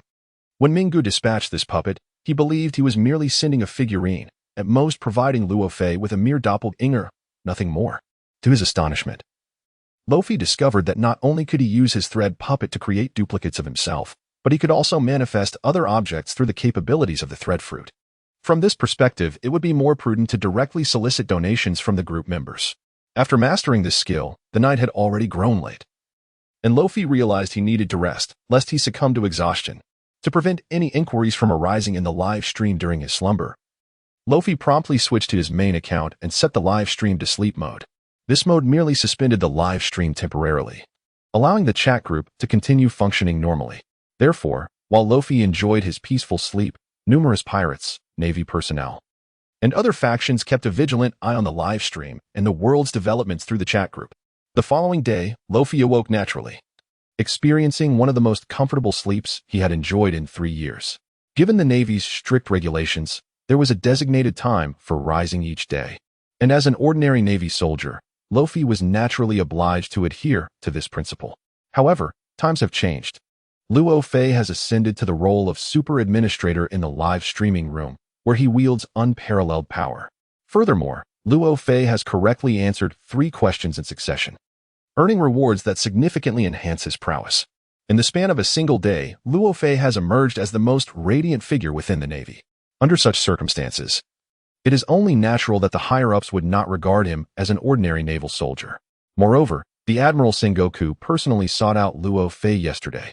After Luo Fei presented a treasure, Sengoku promised to facilitate his graduation from the Naval Academy and secure him a position within the Naval Administration. Presently, Luo Fei stands as a formidable force in the Navy's struggle against piracy. It is not merely a matter of idling. Sengoku would willingly honor him in any capacity he desires. As noon approached, Luo Fei leisurely rose from his bed. The first task he undertook was to activate the live streaming room, allowing it to continue random playback and initiate a question-and-answer session. After all, the more questions that arose, the stronger he would become. Upon disabling the live stream sleep mode and waiting for a while with no activity, he decided to check the associated chat group to see if the experts had awakened. These extraordinary individuals were the primary targets for Luo Fei's endeavors. Upon entering the chat group, Luo Fei was inundated with messages. Tina, Luo Fei, have you woken up? Tina, Luo Fei, have you woken up? Approximately every 10 minutes, Tina would post this message in the group.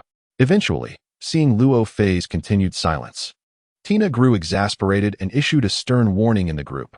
Luo Fei, why are you still asleep? Do you think graduating from the Naval Academy allows you to be so complacent? Just wait. Once I complete this mission, I will return to Marineford and teach you a lesson on discipline. Though Luo Fei is often mischievous and troublesome, Tina typically finds herself at a loss to discipline him. However, matters concerning discipline invoke her strictness. In her eyes, only lackadaisical naval officers like Kizaru and Akiji would indulge in sleeping in. Seeing Tina's barrage of messages, Luo Fei couldn't help but chuckle. He was taken aback that even while at sea, Instructor Tina was still so concerned about him.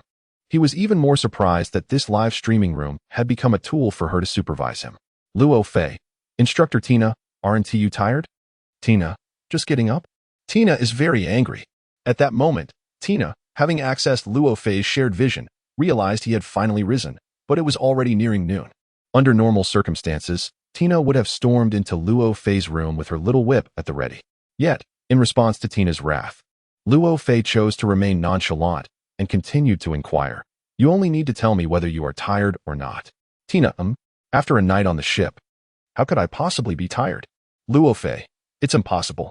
How could you not be exhausted after running around in my dream all night? If it weren't for Instructor Tina being in the dream, I certainly wouldn't have slept until now. As soon as Luo Fei sent this message, he couldn't help but burst into laughter. He often enjoyed teasing his classmates at the Naval Academy and playing pranks, and even though Tina was his instructor, she was not exempt from his mischievous antics. He initially thought that with Tina at sea, he would have no opportunity to prank her again. But this live stream presented him with a splendid chance. Meanwhile, Tina, sailing somewhere across the ocean, found herself seething with irritation upon reading Luo Fei's cheeky remarks. Tina? Tina, so you're feeling frisky again, are you? Be careful, or I might just whip you with a little riding crop. The ensuing chat was filled with Tina bombarding Luo Fei with a flurry of words. However, the conversation has shifted from a mere greeting to questioning whether Rofi is seeking a beating. In response to Tina's fury, Rofi merely retorts lightly, Instructor Tina, do you believe this is a classroom? You can't reach me through the screen. Haha. Tina, though infuriated, finds herself at a loss. The other viewers in the live stream could not resist joining in the banter. Cavendish remarked, if I'm not mistaken, Tina is a Navy major? To audaciously suggest using a little whip on her students, TSK, the Navy's customs are rather open, aren't they? Bartolomeo interjected. Can we refrain from indulging in those foreign antics? What does open even mean? Buggy explained, it means very liberal. You don't understand that, you rustic dog. Bartolomeo laughed, indeed. The Navy does seem quite liberal. Wait, who were you calling a rustic dog just now? Buggy replied, whoever fits the description should take it to heart. Whitebeard questioned, I didn't quite catch that. Buggy confessed, I stand corrected. Bruno exclaimed, I can't take this anymore. Rofi is utterly detestable. How about this, Tina? I can use the powers of my door fruit to send you back to Marineford. Would you go and give that brat a good thrashing? Tina responded, I think that sounds good. Rofi interjected, Bruno, do you consider me a mere ornament? Ding. Group member Bruno has been muted for a day by the moderator. Kapu remarked, Bruno, have you forgotten my words from yesterday? It dawned on Bruno that Kapu had openly supported Rofi just the day before. He was taken aback that Rofi had managed to sway even the esteemed Kapu. This fellow truly was formidable. For some inexplicable reason, a sense of dread washed over Bruno. Meanwhile, Tina continued to vociferate in the live stream, adamant that as Rofi's instructor, he could not possibly mute her. Of course, Rofi would not mute Tina. Not out of fear of her little whip, but because he regarded her as a prized member of the Navy. Being cared for by Tina, who inquired about his well-being daily, seemed rather pleasant. Tina said, Bruno, it's fine that you've been muted. Just come quietly and leave quietly. And bring me to Rofi's room. Tina added, next, just wait for my beloved little whip. Upon hearing Tina's words, Rofi felt his heart race, not out of fear, but because he sensed a hint of ambiguity in her statement. Was she perhaps hinting at something? Rofi declared, Bruno, I permit you to escort Instructor Tina back to Marineford. Upon finishing his statement, he conveniently lifted Bruno's mute status. However, Bruno was currently preoccupied with other matters. He had just received a stern warning from Vice Admiral Garp, and he was keen to maintain the dignity of the naval hero. Bruno, I voluntarily choose to remain silent for a century. Moria, has Bruno been rendered speechless? Don Quixote da Flamingo, if I may be so bold, is this the kind of instruction typically imparted at the Naval Academy, involving such playful reprimands? Sanji, I echo that inquiry. Tina, pirates, do you wish to court death? Rofi, indeed, do not attempt to usurp my instructor. Tina. Amidst this atmosphere, the mood in the live stream lightened considerably. After a few exchanges, Tina realized that she seemed to have fallen into Rofi's trap once more. Although she was quite vexed, she had no outlet for her frustration and ultimately chose to close the live stream, preferring to avert her gaze from the source of her annoyance. Meanwhile, Rofi, engaged in conversation, appeared to have discovered the joys of the chat group. Coupled with his status as a super administrator, all group members, regardless of their rank or prowess, tended to flatter him in their discourse. Naturally, conversing with such a group of sycophantic members brought Rofi much delight. Concurrently, in the office of Marshal Sengoku at Marineford, he pondered Rofi's future. It was evident that Rofi was no longer suited to remain at the Naval Academy. Yesterday, in a moment of exuberance, he had made a commitment to provide Rofi with certain opportunities, and now it was time to fulfill that promise. While facilitating Rofi's graduation from the Naval Academy was straightforward, arranging a suitable position for him was considerably more challenging. Given Rofi's unique status, it was impossible to assign him away from Marineford, thus necessitating the search for a nearby position. Unfortunately, with personnel levels already saturated, there were few opportunities to offer Rofi. Just as Sengoku was beginning to feel troubled, Garp entered and said, "I know of a position that would be perfect for Rofi." Hearing this from the typically indifferent Garp, Sengoku was pleasantly surprised. "Garp, you have finally matured. You are now willing to share my burdens. Pray, tell me what you have in mind." Although Garp holds the rank of Vice Admiral, he largely remains uninvolved in daily affairs, merely occupying a nominal position. Major events are rare, and minor matters do not necessitate Garp's intervention. The reason for Garp's enduring stature within the Navy over the years likely lies in his esteemed reputation as a naval hero. Throughout his life, aside from having a son who leads the Revolutionary Army and a grandson who is a pirate, Garp has maintained an unblemished record. Consequently, prior to the revelation of the recent incident, Garp was seen as a paragon of naval ideals, and even after the matter was exposed through a live broadcast, he continued to embody the aspirations of many within the Navy. Sengoku still harbored great expectations for Garp. Under Sengoku's eager gaze, Garp approached and slowly remarked, "Isn't Tina currently at sea with Tsuru? There happens to be a vacancy for an instructor at the Naval Academy." Though Garp did not elaborate further, the implication was unmistakable. He intended for Rofi to assume the role of the new naval instructor. Upon hearing Garp's suggestion, Sengoku nearly lost his composure, his eyes nearly popping from their sockets. Since Rofi first answered a question correctly in the live stream, Sengoku had conducted a thorough investigation into Rofi's background. He was well aware of Rofi's character. "Surely you jest? Rofi has just graduated from the Naval Academy. And do you know what he has been up to for the past 3 years? He spent his time either skipping classes and napping or playing pranks on classmates and instructors. Appointing him as an instructor is utterly ludicrous," Sengoku challenged. He simply could not fathom how the Navy's future would unfold if Rofi were to take on the role of instructor. Garp, upon hearing this, was indignant and began to passionately articulate his perspective. "What of a 3-year mediocre student? Rofi is a late bloomer. Look at the current Naval Academy.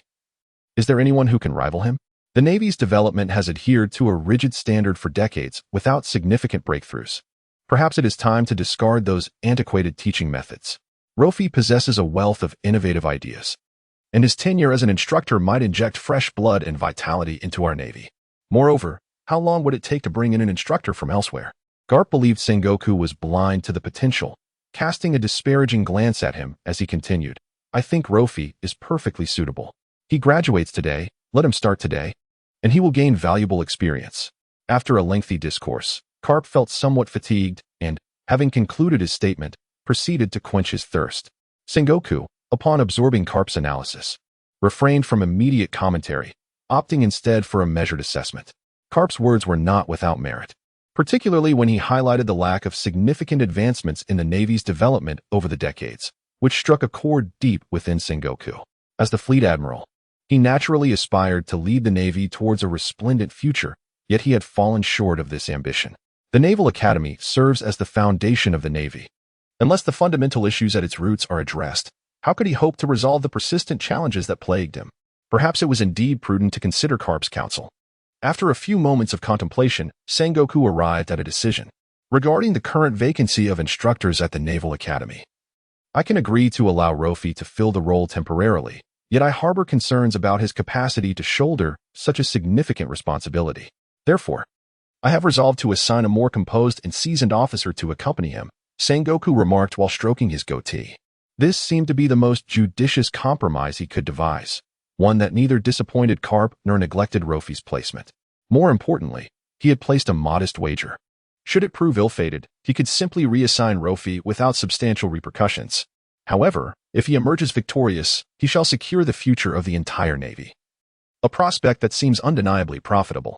Upon hearing Sengoku finally relent, Garp nodded in satisfaction. For reasons unbeknownst to him, Garp felt a peculiar sense of familiarity whenever he beheld Luffy, particularly after learning of Luffy's mischievous exploits at the Naval Academy. Garp could not help but draw parallels between him and his own wayward grandson. Crane and Sengoku, upon hearing of Luffy's past, wore expressions of deep concern. Burdened by the weight of his history, yet Garp remained in high spirits, laughing heartily throughout. However, unlike others, Garp has embarked on the path of the Navy. This, indeed, is the very journey he has long wished for Luffy to undertake. Perhaps due to this connection, Garp is naturally inclined to assist Luffy whenever possible, within the limits of his abilities. Upon hearing Sengoku's intention to continue searching for a naval officer to serve alongside Luffy as an instructor, Garp took the time to caution Sengoku. Being too composed can be detrimental. You know how capricious Luffy can be if you send a crane to him. Do you believe he wouldn't style its feathers into a bow? Garp presumed that the individual Sengoku referred to as Admiral Tsuru. This assumption arose partly from Sengoku's familiarity with Tsuru, facilitating the exchange of information, and partly because those who have ascended to such ranks in the Navy often enjoy ample free time, making Tsuru well suited for such a role. Thus, through this analysis, Garp naturally concluded that the colleague Sengoku intended for Luffy was indeed Tsuru. However, upon hearing Garp's assertion, Sengoku shook his head, refuting Garp's statement. Rest assured, she is a young naval officer you should be acquainted with, and her prowess is formidable, Sengoku confidently proclaimed. He had already determined who this individual would be. Yet, Sengoku was uncertain whether this person would be willing to temporarily assume the role of instructor at the naval headquarters. Soon, Sengoku promptly retrieved a transponder snail. Just as he was preparing to contact this individual, the ethereal blue live broadcast screen before him shimmered once more. A new broadcast was about to commence. In this moment, Luo Fei keenly observed the transformations within the live broadcast room. As the visuals shifted and the colors grew increasingly vibrant, he understood that a new inquiry was about to unfold. Unlike other participants who felt a surge of anxiety in the face of the emerging broadcast, Luo Fei maintained an air of calmness.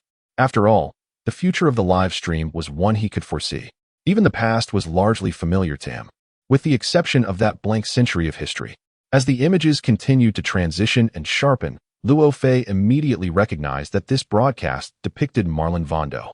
Gradually, the camera revealed that, although Marlon Vondo appeared outwardly tranquil, there was something distinctly amiss.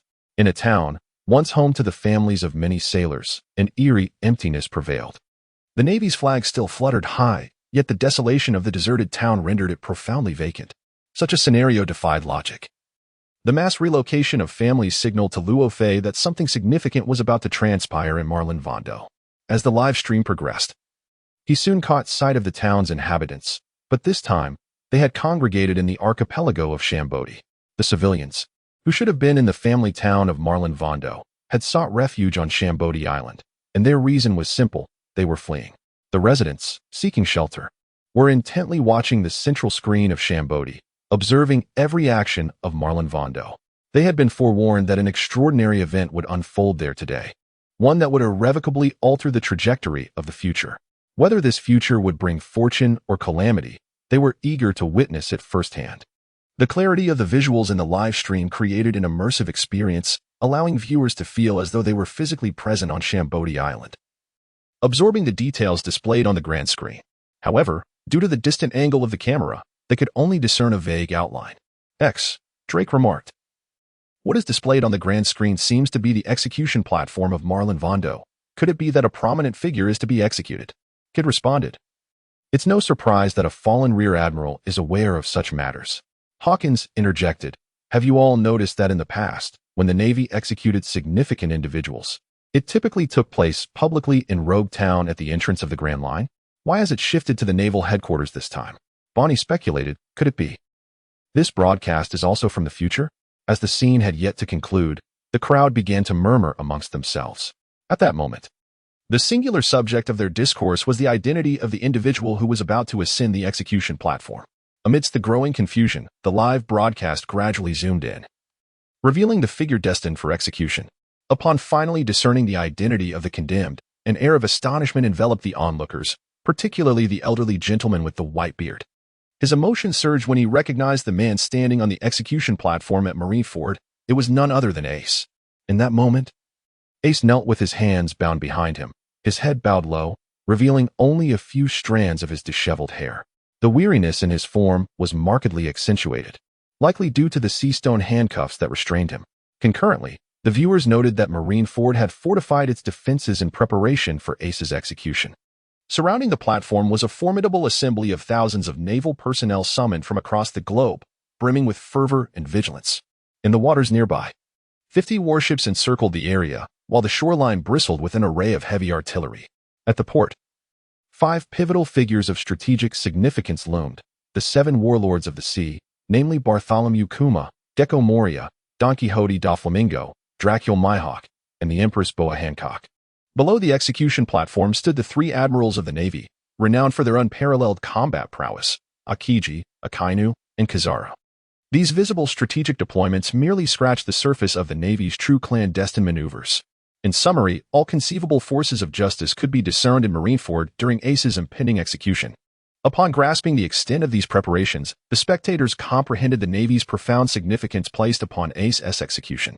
They even foresaw that this incident would serve as a pivotal event capable of reshaping the global order. Once this exhibition concluded, the live stream abruptly froze. Luffy understood that the broadcast had ended, and the question and answer segment was imminent. Question: why was Ace captured? Correct answer: reward, the famous sword, Reiku. Incorrect answer: penalty. Randomly strip 1 item from those who answer incorrectly, including but not limited to fruit abilities, martial skills, life, or equipment. The renowned sword, Raijin, belonged to Shiryu of the Rain, the former chief warden of the infamous Impel Down prison. This blade is celebrated as one of the infamous cursed swords. Long ago, Shiryu, due to his bloodthirsty nature and the numerous prisoners he slaughtered within the confines of Impel Down, could not be overlooked by the chief warden, Magellan. Consequently, he was deemed the most formidable and perilous criminal, imprisoned in the 6th level of the underwater prison. Following Shiryu's incarceration, the sword Raijin was confiscated and vanished without a trace. Now, having resurfaced in the world, Shiryu is filled with exhilaration. He constantly yearns to reclaim this cursed blade with which he fought and indulged his bloodlust. Regrettably, the underwater prison is heavily guarded, making it exceedingly difficult for him to escape, let alone reclaim Raijin. Now that an opportunity has finally presented itself, he is determined to seize it with utmost diligence. Why was Ace captured? This question prompted Shiryu to engage in some analysis. Firstly, this inquiry pertains to the future and, as such, lacks any options or parameters. Shiryu cannot conjure an answer from thin air. Secondly, having been imprisoned in the underwater facility for so many years, aside from a few well-known pirates, he is entirely unfamiliar with the new generation of pirates. He does not even know who Ace is, so from where could he possibly procure an answer to this question? Given that he cannot analyze it through conventional leads, he must resort to a literal interpretation. Soon enough, Shiryu, through various subtle clues, arrived at what he believed to be the most accurate answer. Shiryu, is there any need to question why Ace was captured? Just look at the skull mark on his back. He must be a pirate. Now appearing on the execution platform at Marineford, he has undoubtedly been captured by the Navy. Shiryu, it is astonishing that such a question would even be posed. How could a live stream present such a trivial query? Enough of this. The answer has emerged. Let the rewards be presented forthwith. Shiryu responded with unwavering confidence, convinced that his analysis was impeccable. He had even prepared himself for the arrival of the demon blade, Raijin. Regrettably, the subsequent remarks in the live broadcast doused him with a chilling reality. Shiryu's response, claiming that Ace has been captured by the Navy, was incorrect. Consequently, he faced a permanent reduction of 20 in mobility speed. Of course, if the punishment were merely due to a mistake, Shiryu would not have felt such profound distress. A warning was issued. The member Shiryu displayed contempt for the live broadcast, resulting in an additional 10 years being stripped from his lifespan. If one finds the live broadcast unpalatable, one may opt to withdraw. However, should one choose to scorn the authority of the live broadcast room, one must be prepared to face the consequences. The recent hubristic remarks made by Shiryu cannot be overlooked by the live broadcast room. Otherwise, with so many individuals present, anyone could question the integrity of the broadcast, thus rendering the QA session untenable. The punishment meted out to Shiryu is merely a minor reprimand intended to serve as a cautionary tale. Should another transgression occur in the future, The live broadcast room will undoubtedly impose a far graver penalty. Upon receiving the notification of the punishment, Shilio was filled with regret. Not only did he fail to receive a reward, but his speed was inexplicably reduced by 20 points. Moreover, a casual remark of his cost him 10 years of his lifespan. Shilio exclaimed, "This is unfair. How can this be just? I have only erred twice. Why should I be subjected to 2 penalties?" Ding. Detection of member Shilio expressing negative sentiments and questioning the live broadcast room results in a 10-year deduction of lifespan. Shilio retorted, "What a ridiculous live broadcast room. How dare you?" Ding. Detection of member Shilio uttering insults towards the live broadcast room leads to a 20-year deduction of lifespan. Shilio protested, "On what basis? I refuse to accept this. What a pathetic live broadcast room. Utter garbage." Shilio continued to lament and resist the decisions of the live broadcast room in his own way. The harsher the punishment, the more he struggled to accept it. Yet his curses and defiance would not retract the penalties imposed by the broadcast. With each outburst, the live broadcast room issued a notification of lifespan reduction. Initially, Shilio was filled with vigor. However, as he spoke, his tone noticeably weakened. He had begun to sense the waning life energy within him. Feeling that his remaining days were numbered, it dawned on Shilio that if he continued his tirade, the punishment from the live stream would surely cost him his life. Although life in prison was monotonous and dreary, at least he still had his existence. As long as he lived, there remained a chance to see the sun. After having 50 years of his life force stripped away by the live stream, Shilio ultimately chose to mute himself, observing his sudden silence. The viewers in the live stream began to find it rather peculiar. "Baki, why has that guy stopped talking? Is he already dead? Hancock, this live stream can truly kill. We must tread carefully. Rof, there is no need for concern. The live stream merely took away 40 years of his life. He won't pass away so swiftly. As for his silence, it's likely just a sign of cowardice." Rof quickly articulated his analysis. He was well acquainted with the live stream. If it truly intended to claim a life, it wouldn't be so hesitant. Warring states, "Magellan, go check what is happening." Magellan, "Understood, Commander. But could you allow me a moment to finish my business first?" Shilio, "No need to check. I'm simply tired and wish to sleep." Baki, "Just admit you're scared. You've made us all worry." Shilio, "Are you worried about me or yourself?" Hawkins, "Rof, the true prophet." Bonnie, "Indeed. When it comes to prophecies, you cannot compete with Rof." Subsequently, regardless of the commotion within the live stream, Shilio remained silent. The sole reason was his fear. He sensed that his years were dwindling. He did not wish to squander his remaining life on idle chatter in the live stream. As the live stream imposed a penalty on Shilio for his incorrect answers, Rof swiftly received the corresponding deprivation reward. The reason Rain Shilio was regarded as an exceptionally dangerous criminal was not solely due to his bloodthirsty nature, but also because of his formidable strength, particularly his swordsmanship. Combined with his ghostly agility, could achieve instantaneous kills, rendering him nearly invincible. While everyone speculated about the identity of the individual who had sent Ace to the guillotine at Marineford, Rof had already merged the 20 speed points he had just taken from Shilio. It must be said that being classified as a world-class supercriminal, imprisoned in the 6th level of an underwater prison, was indeed reflective of the perilous nature of his capabilities. Now, with merely 20 speed points from Shilio, Rof could attain the effect of instantaneous movement. He couldn't help but wonder what would happen if he achieved a 100% fusion. However, Luffy merely entertained such thoughts. After all, he now found himself in a position where he could effortlessly reap rewards from the livestream. So why exert himself in battling monsters? Besides the 20 increase in speed granted by Shiryu, Luffy had also acquired something significant, an additional 40 years of life. Previously, he had received 10 years from Blackbeard and 100 years from Big Mom, and now he had gained another 10 years from Shiryu. This meant that Luffy currently possessed a minimum of 140 years of life. Coupled with his original lifespan, he could reasonably expect to live to the age of 200. What transformations might the world undergo in 2 centuries? Such an extensive span of time would certainly allow him to witness the complete evolution of an era. While Luffy harbored curiosity about the future, he felt no urgency. He believed that by then, a new order would have been established in the world. Within the livestream, the quiz continued. Luffy merely took a moment to adapt to the effects of the enhanced speed before refocusing his attention on the stream. He had decided not to respond to the question regarding Ace's capture. Firstly, it was indeed a challenging question to decipher. Although Luffy was aware of the ultimate answer, it was difficult for him to deduce it from his perspective. Secondly, He was intrigued to observe how others would speculate on this matter and their opinions on the forthcoming changes in the world. More importantly, he wished to see who would become the next unsuspecting participant, confidently answering incorrectly and inadvertently offering him further rewards. Following Shiria's previous misstep, everyone had become more cautious this time around. The allure of quiz rewards was particularly enticing, especially for swordsmen. Nonetheless, even so, everyone is aware that every question posed in the live stream is no trivial matter. Predicting events that will unfold in the future is an arduous task, to say the least. Moreover, the shocking nature of Ace's impending execution has eclipsed the significance of any prize. Who is Ace?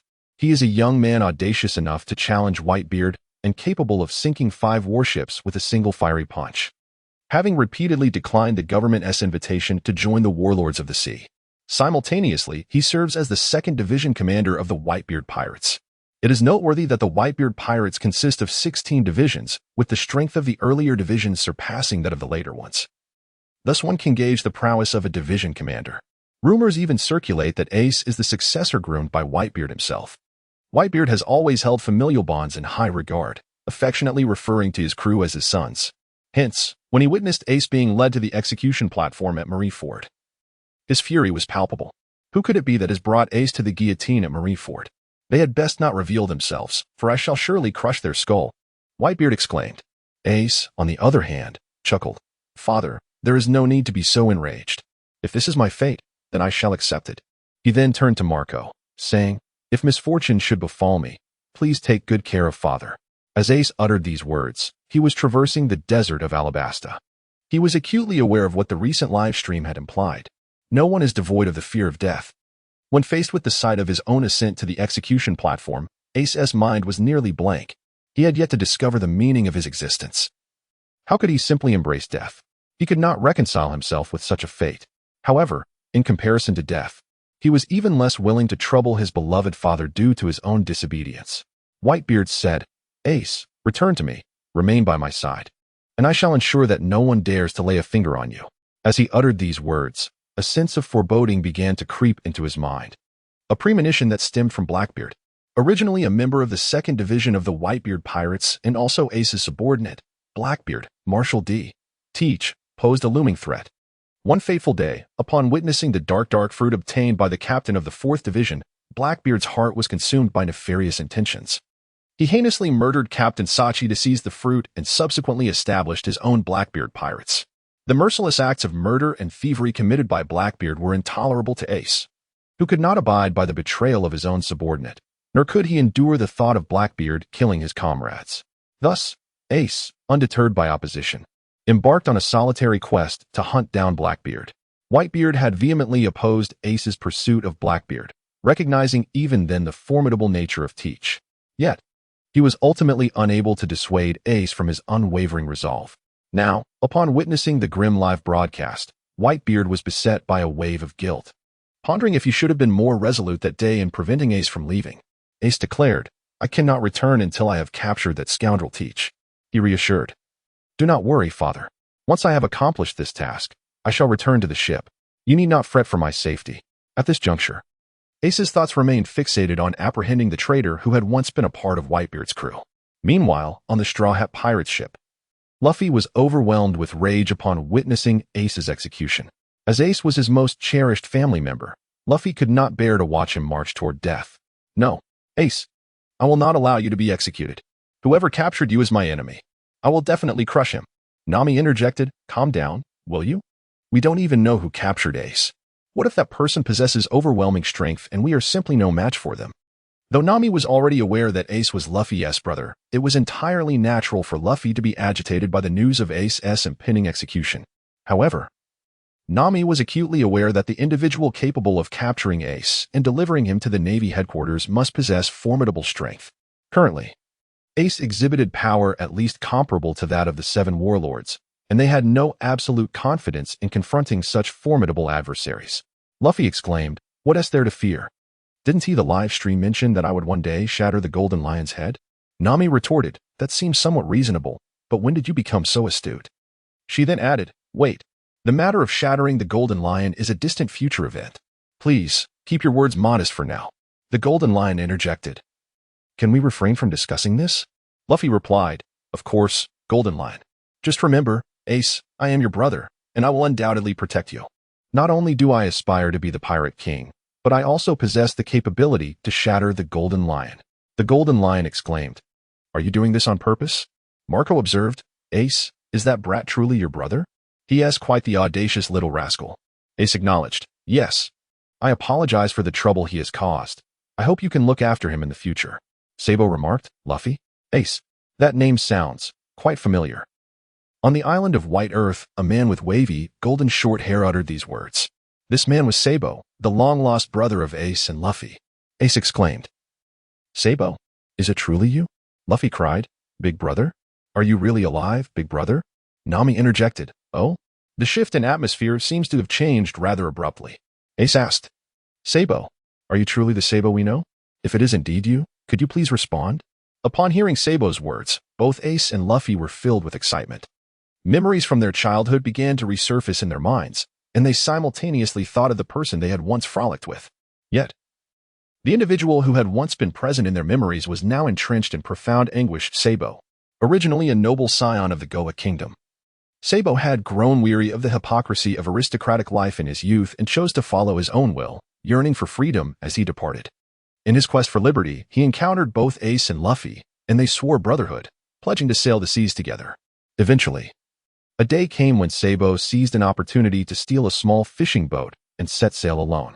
However, his vessel was struck by cannon fire from the celestial dragons, who were passing through the East Blue, resulting in its sinking.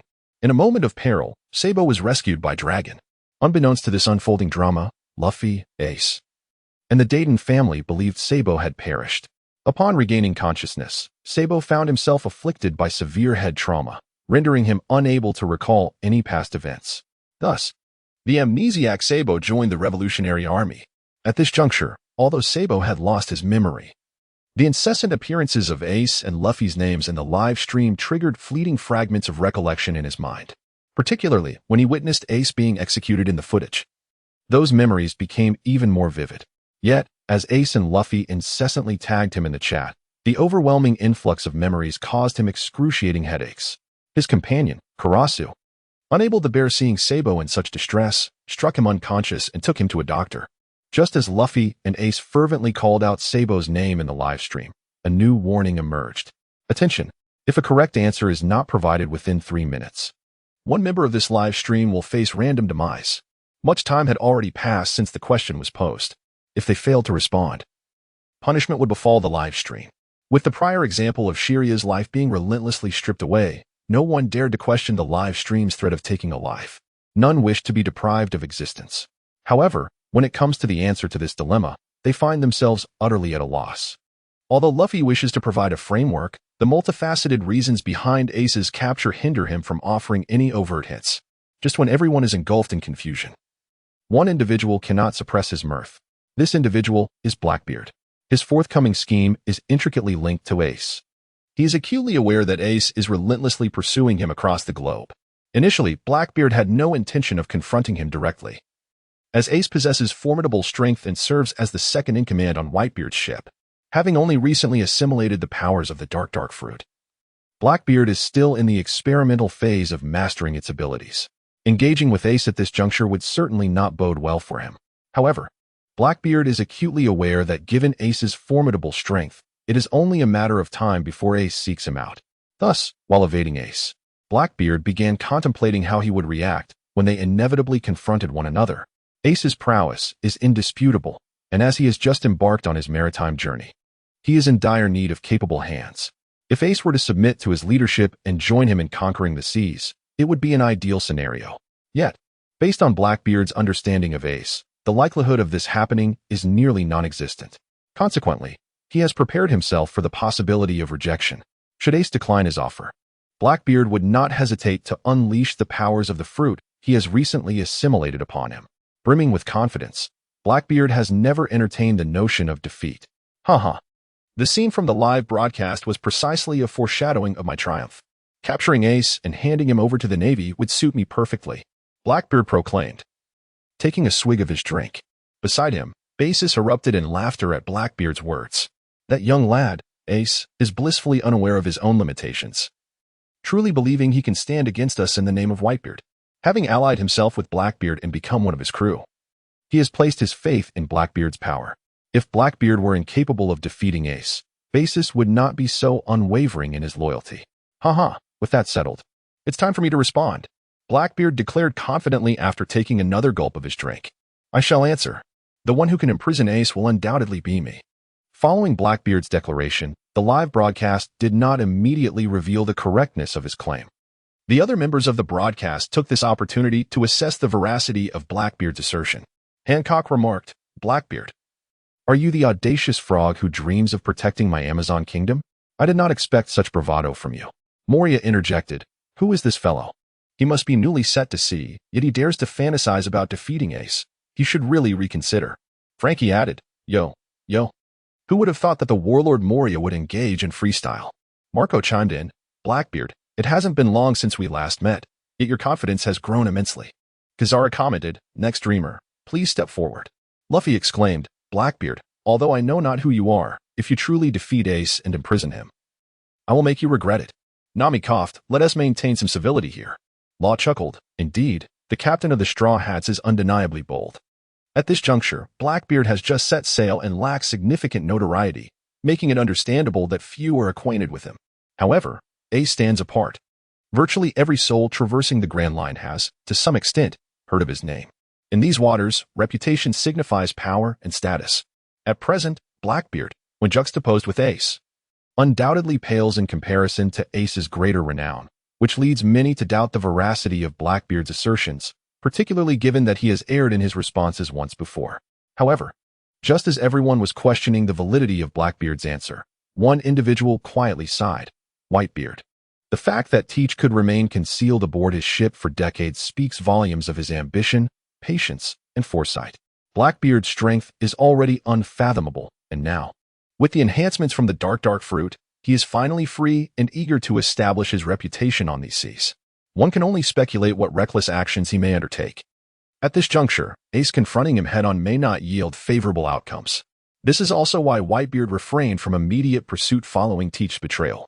On the other hand, upon witnessing Blackbeard's answer, Luffy also let out a quiet sigh. His reasons for lamentation were akin to those of Whitebeard, for Blackbeard's answer was indeed the correct one. Whitebeard feared that Teach might ultimately imprison Ace, while Luffy felt a pang of regret that the answer to the question had been so easily revealed by Blackbeard, thereby losing yet another opportunity. Nevertheless, regardless of Luffy's regrets, a new answer had emerged, and the live stream responded to the veracity of this revelation. Ding.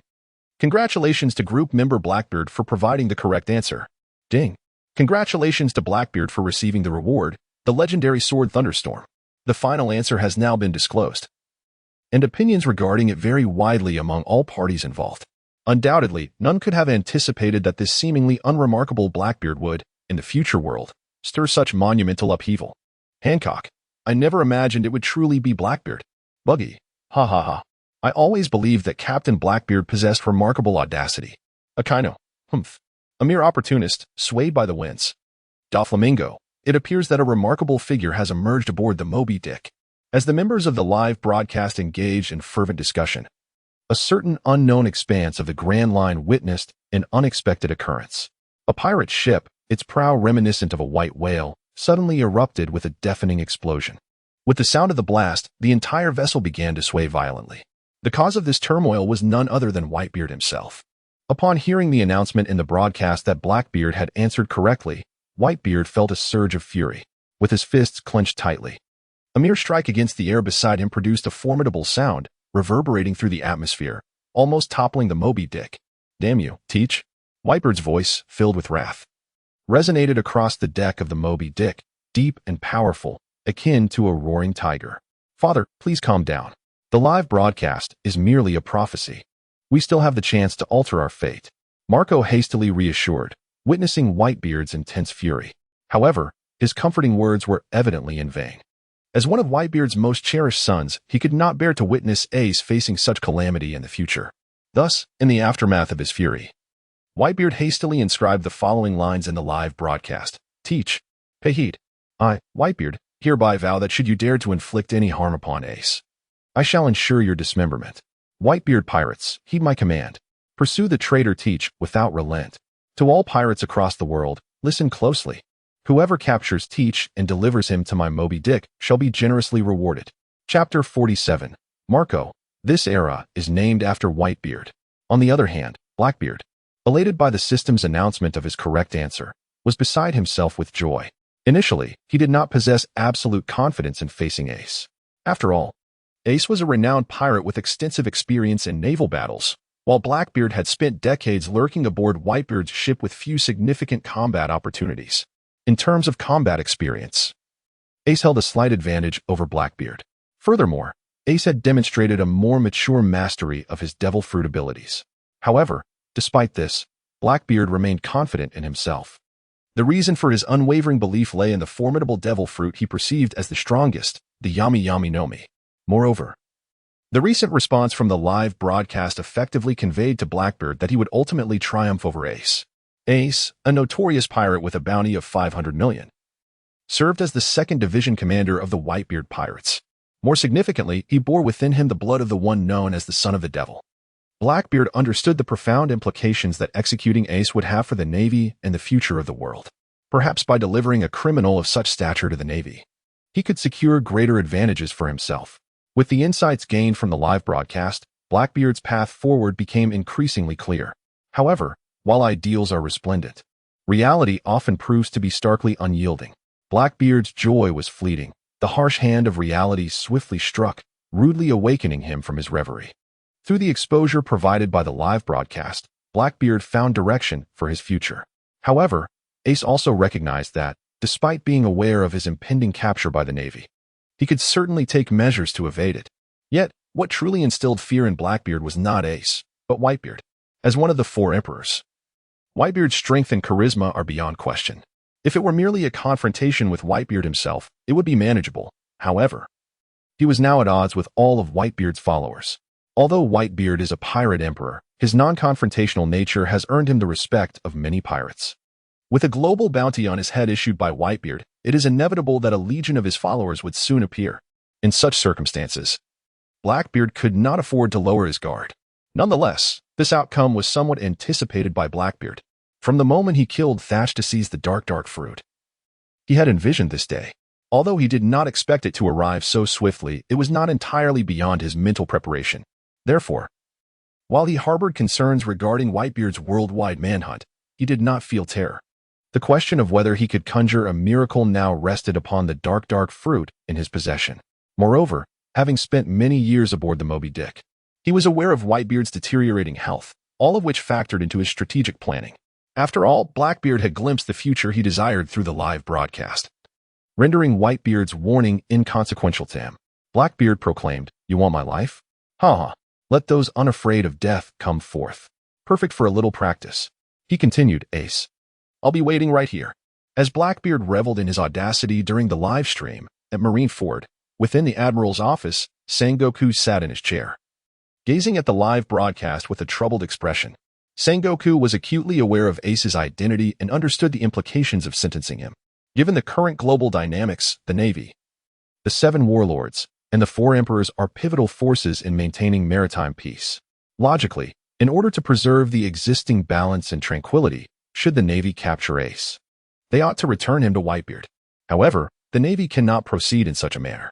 Ace, a descendant of Roger, bears the bloodline of the D family, inheriting the will of D. This lineage has long been regarded as the nemesis of the celestial dragons. Across the vast expanse of the ocean, Ace stands out as the most prominent figure among the D family. If left unchecked, he could very well become the leader of the will of D, which would be detrimental to the government's rule. Thus, from Sengoku's perspective, the only way to preserve the government's position and maintain the Navy's dignity is to execute Ace. Through the foresight provided by the live broadcast, Sengoku envisions Ace standing on the execution platform of Marineford in the future, a prospect that brings him great satisfaction. However, he was simultaneously engulfed by a profound apprehension regarding the wrath of Whitebeard. The latter's stance on the execution of Ace had become unequivocally clear. He was steadfastly opposed. Even before the events transpired, Whitebeard had issued a global bounty on Blackbeard. Should Blackbeard succeed in capturing Ace and delivering him to Marineford, would he be capable of withstanding the fury of the formidable Yonko, Whitebeard? In light of Whitebeard's impending wrath, how many sacrifices would the Navy have to make to publicly execute Ace before the entire world? And what reward could possibly justify such a price? Furthermore, how would his longtime friend, Garp, react and choose in this dire situation? The decree from Whitebeard calling for a worldwide hunt for Blackbeard had already begun to shake the very foundations of the current world balance. If such an event were to unfold, what cataclysmic transformations might the world witness? These questions were becoming a source of great concern for Sengoku. Meanwhile, the live broadcast was abuzz with activity. The rise of Blackbeard and the fall of Ace had captivated the attention of the entire globe. However, the warring states showed little interest in the spectacle. In anticipation of potential future challenges, they promptly summoned several key figures from the Navy to deliberate on strategies. The recent live QA session had unveiled certain alterations in the future world, prompting many to contemplate their allegiances. After all, to remain steadfast upon these turbulent seas, aligning oneself with the right leader is paramount. Although Blackbeard was already being pursued by Whitebeard, his defeat of Ace could indeed serve as a testament to his burgeoning power. Observing Blackbeard's meteoric rise, numerous pirates expressed their willingness to follow and merge with him. Naturally, Ace and his companions were not inclined to remain passive. Marco proclaimed, "We shall not let any who dare oppose the Moby Dick escape." Thus, Blackbeard, prepare to pray. Marco declared, "This era is named Whitebeard." To which Blackbeard retorted, "No, this era is named Blackbeard." Marco challenged, "Do you wish to fight? The Moby Dick welcomes you." As discussions unfolded in the live chat, they swiftly devolved into a heated argument between two factions, one supporting Blackbeard, the other rallying behind Ace. Of course, there were also numerous onlookers like Luffy, whose stance was one of detachment. Luffy maintained that regardless of how the world might transform, the revelations of the past and prophecies of the future presented in the live broadcast would only influence the present and future to the extent that it concerned him. The overthrow of the old order and the establishment of a new one is never determined by mere words. It is forged through countless cycles of creation and destruction. Despite the current chaos in the live chat, this matter is but a fragment of a larger narrative. Yet perhaps a new world could emerge from their quarrels? This reflects the current mindset of Rofi. As members of the live broadcast engage in fervent discussions, a new scene subtly unfolds. The visuals of the stream begin to rotate once more. Following the established protocol, the correct answer now materializes. And the stream is expected to showcase the moment Blackbeard personally hands Ace over to the Navy. Everyone eagerly anticipates the revelation of Blackbeard's extraordinary abilities that enabled him to defeat Ace. However, amidst the gaze of all those present in the livestream, it was not Blackbeard who reappeared, but rather the already heightened Marineford, now in a state of extreme vigilance.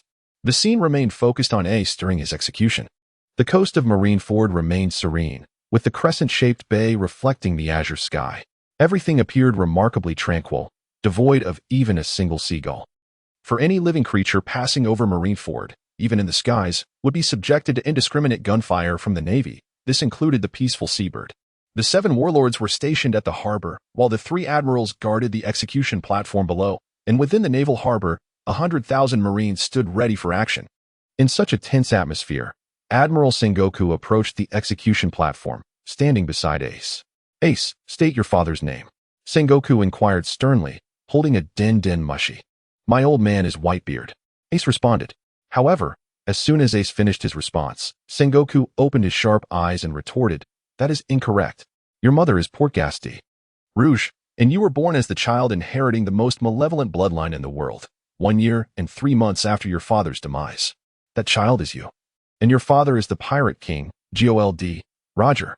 The transponder snail in Sengoku's hand was directly connected to the central screen of Sabaody Archipelago, where a multitude of journalists had gathered. Consequently, the revelation of Ace's lineage as the son of the Pirate King spread with astonishing rapidity. Not only did everyone in the vicinity of Sabaody Archipelago become aware of this fact, but due to the live broadcast, the entire world nearly came to know of Ace's heritage as the descendant of the Pirate King. Apart from a few powerful and well-informed individuals, almost everyone was, to some extent, taken aback upon hearing this news. Shanks remarked, "So, he is indeed the son of the Pirate King. I sincerely hope you take good care of yourself in the future and do not allow the bloodline of the Pirate King to be severed." Ace responded, "Hey Shanks, don't say such things. My only father is Whitebeard." Cavendish exclaimed, "That notorious villain actually had a child?" Buggy added, "The legend of Gold Roger. Continues. Starry commented, I'm relieved he was captured. Being the child of the Pirate King surely means he is quite ruthless. Yarlita inquired, so, is the strength of Fire Fist inherited from his father? Bonnie asked, is he also searching for the One Piece? Hey, Ace, can you tell us where the ultimate treasure is? Hawkins remarked, you are overthinking it. Did you not see the implications of the live broadcast? Regardless, Fire Fist is doomed. Little Oars insisted, no. Ace is truly a gentle person. Marco cautioned, I advise you all to refrain from making such statements. Ace is one of us on the Moby Dick. At this moment, Ace, witnessing the implications of the live broadcast and the discussions about his lineage in the group, felt somewhat disoriented. The fact that he was the son of a demon was something Ace was most reluctant to confront. Now, suddenly exposed to the entire world. It was evident that he was unprepared for this psychological upheaval. As a pirate, with his father being the Pirate King, one would assume that all pirates would greatly admire the Pirate King, right? However, Ace is not the same.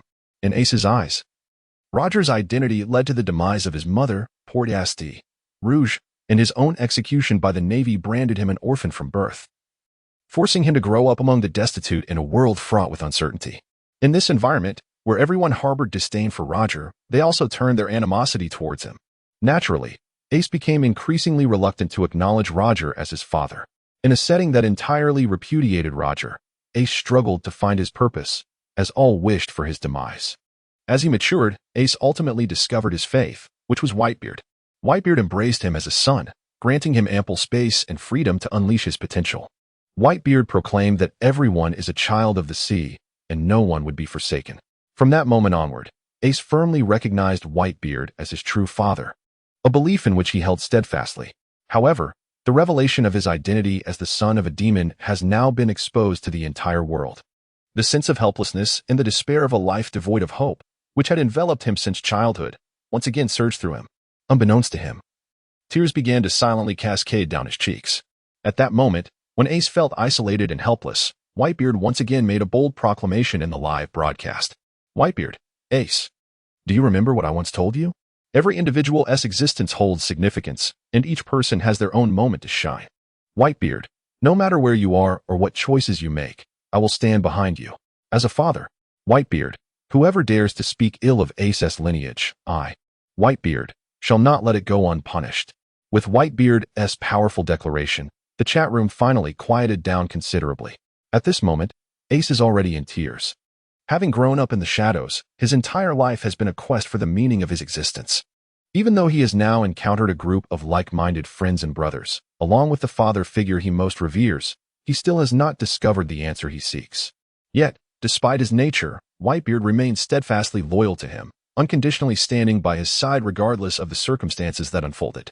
This sense of security was something Ace had never experienced before. Meanwhile, as the group engaged in conversation, the live stream continued to display the proceedings. Just moments ago, Sengoku was delivering a speech to the world, denouncing Ace's alleged crimes and extolling his own sense of justice, which prompted the audience to find it tedious and shift their focus to the chat. However, at this moment, the attention of all was once again captivated by the unfolding scene in the live broadcast. It was the appearance of Whitebeard on the execution platform. Admiral Sengoku was passionately delivering a speech when he abruptly received a report from his subordinate, stating that the gates of justice at the port had opened automatically without any prior orders. Simultaneously, a dense fog enveloped the crescent-shaped sea of Marineford, and as the mist dissipated, an innumerable fleet of pirate ships emerged. As these vessels gradually approached, it became evident that they were all pirates under Whitebeard's command. A total of 43 ships, each captain renowned throughout the New World, all formidable masters in their own right. However, despite the fact that Whitebeard's fleet of 43 ships has now fully surfaced, the man himself and the Moby Dick remain elusive. Surely, Whitebeard will make an appearance. As everyone anxiously awaits his emergence, the sea suddenly begins to churn, sending waves rippling outward in concentric circles. These waves originate from the center of the crescent-shaped harbor, gradually intensifying into a colossal surge. An ominous shadow expands upon the water, and then, like a majestic white whale, the Moby Dick bursts forth from the depths, emerging at the heart of the tumult. At long last, the Moby Dick has made its grand entrance. Under the watchful gaze of the crowd, a tall and robust figure, adorned with a crescent-shaped white mustache and wielding a naginata, stands proudly at the bow of the ship.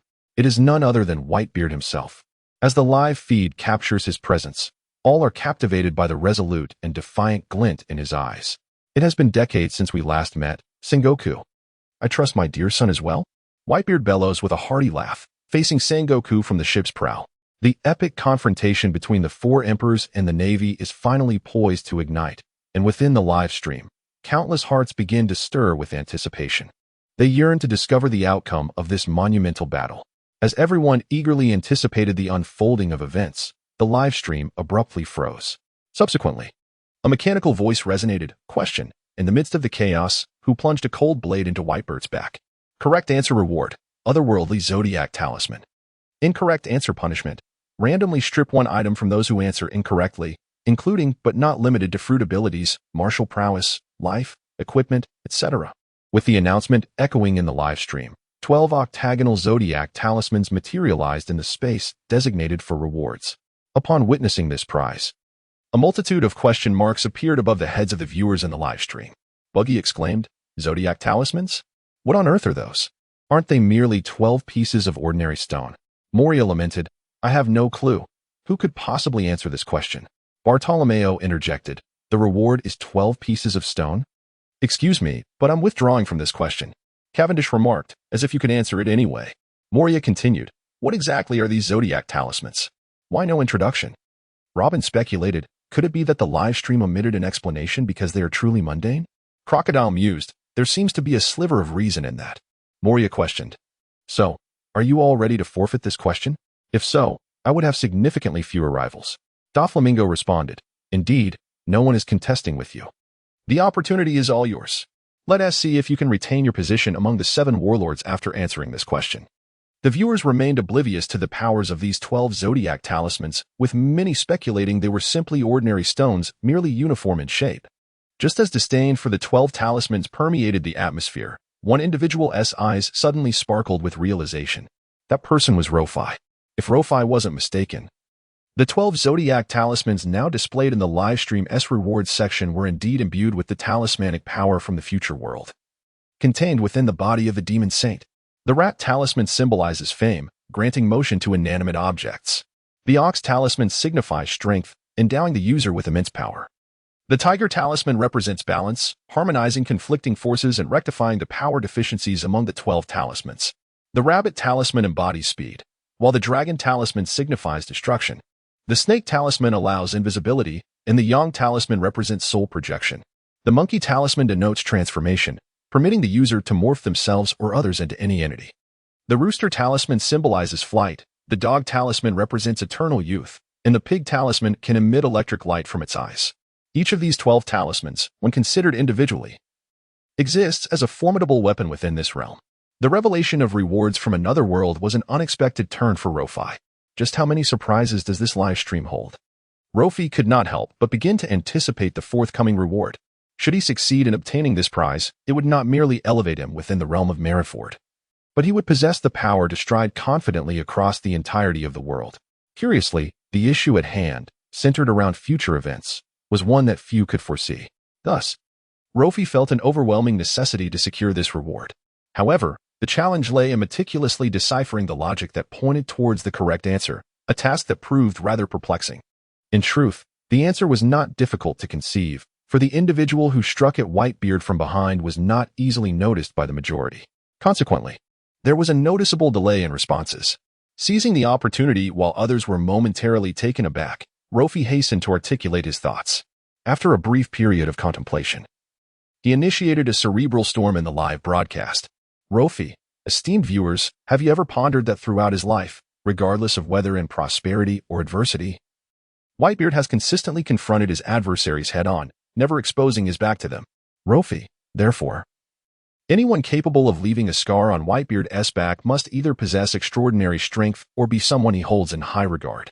Rofi, while there are many within our navy capable of such feats, we do not stoop to the treachery of striking from behind. Even amidst the intricate logic we are unraveling, I remain steadfast in showcasing my loyalty. However, Rofi's statement swiftly ignited discontent among the audience, particularly among Whitebeard's associates. Marco, are there truly many who could harm our father from behind? That is utterly laughable. Rofi, oh, do you dare assert otherwise? our Navy's 3 admirals.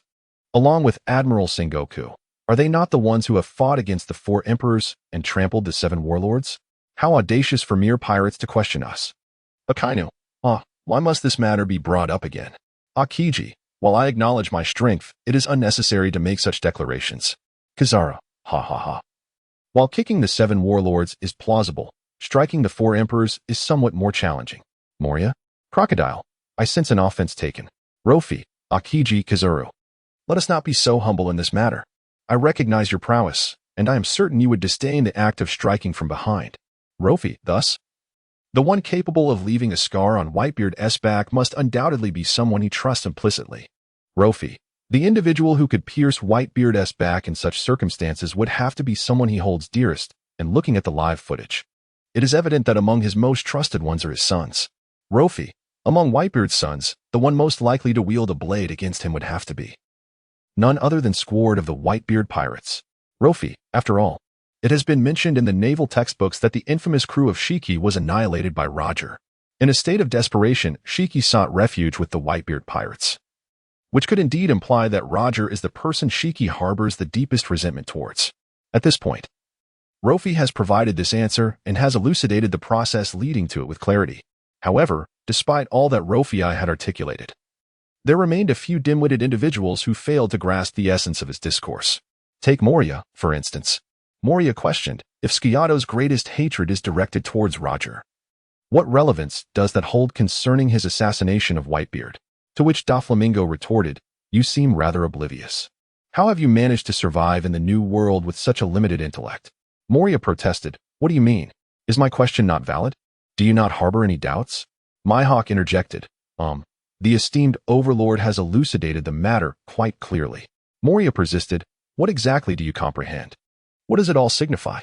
Crocodile remarked, truly, a veritable intelligence desert. Moria continued, isn't Sciato one of Whitebeard's most esteemed subordinates? Even if he despises Roger. The latter has been deceased for 2 decades. What motive could he have for assassinating Whitebeard?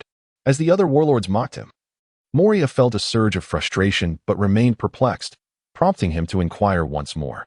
He incessantly posed questions in the live stream, prompting Hancock, the Empress, to interject with a hint of impatience. Hancock stated, it has been previously revealed in the live stream that Ace is of Roger's bloodline. After a moment's contemplation, Moria finally comprehended the implications. Sciato's animosity towards Roger intertwined with the fact that Ace is Roger's son. Moreover, Whitebeard had come to Marineford, willing to oppose the world government to rescue Ace.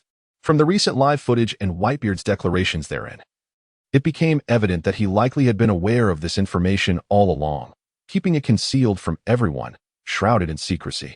From Sciato's perspective, the situation could easily morph into one of perceived favoritism on Whitebeard's part, or perhaps a chance for vengeance. Ultimately, one cannot conceal the truth indefinitely. When this secret was finally unveiled, Sciato's emotional turmoil was entirely understandable. Should some individuals choose to incite him further, it would not be inconceivable for him to thrust a blade into Whitebeard's back. At long last, Moria experienced a moment of clarity. Oh, so that's how it is. You lot should have said so sooner. Keeping everything under wraps. Moria added, the Empress truly possesses both beauty and kindness. To which Hancock replied, I merely wish to avoid your incessant droning, you foul catfish. Moria retorted, what have I done to deserve this? Simultaneously, mere seconds after Rofi had unveiled the correct answer, the live stream announced the validity of his response. Ding. Congratulations to Rofi. Your answer regarding Whitebeard's injury inflicted by Sciato is correct. Ding. Congratulations to Rofi. You have received the Zodiac Talisman.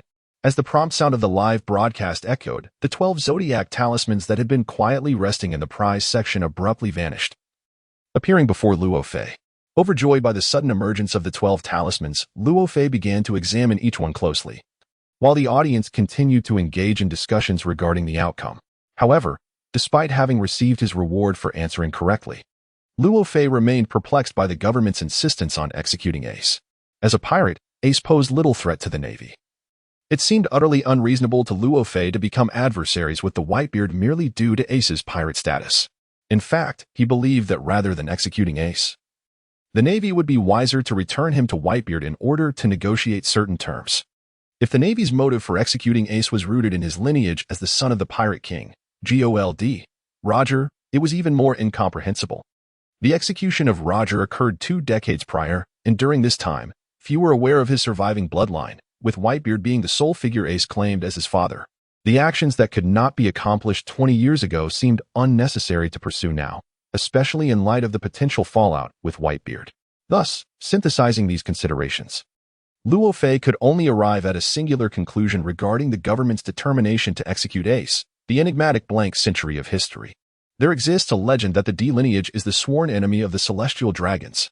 Ace, bearing the name associated with D, had garnered admiration from numerous pirates, igniting a sense of unease among the celestial dragons. To obscure the truths of that blank century, the world government, serving the interests of the celestial dragons, deemed it imperative to order Ace's execution. Luo Fei pondered that this reason alone could compel the government to go to such lengths. Having contemplated the matter briefly, Luo Fei shifted his focus back to the talismans, eager to test their effects and see if they possessed the formidable power he had speculated. Meanwhile, on the other side of the Navy headquarters, another individual shared a similar sense of elation, Akainu, although currently on temporary leave. This did not diminish his fervor for work or his enjoyment of the unfolding drama, as the live broadcast announced Luo Fei's correct answer. A scheme to sow discord between Whitebeard and his crew began to take shape in Akainu's mind. Despite the fact that Roger's destruction of Squard's entire crew had occurred 2 decades earlier, the information revealed in the broadcast had rekindled Akainu's unresolved feelings about the incident. He recognized that if he could find an opportune moment to sway Squard and persuade him to serve the Navy, the chances of success were considerable. With this thought in mind, Akainu swiftly set his plan into motion, drafting a report of nearly 1,000 words to submit to Fleet Admiral Sengoku.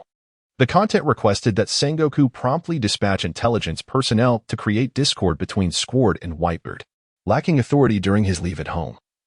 Akainu could only share his idea with Sengoku, hoping for assistance in its execution. Just as Akainu was preparing to send this letter, a sudden tremor shook the ground beneath his feet. Initially, he assumed it to be an earthquake. However, he soon abandoned this notion. This was Marineford, where ordinary earthquakes could not possibly exert any influence. Thus, after discarding this thought, Akainu promptly stepped outside to investigate. To his astonishment, as he emerged, he beheld a fissure splitting the summit of a distant mountain. Furthermore, the crack appeared to be widening, suggesting that the entire mountain range might soon collapse. Should that occur, the entire Marineford would be at risk of sinking into the sea. What on earth was happening? Akainu shouted and hurried over to examine the situation.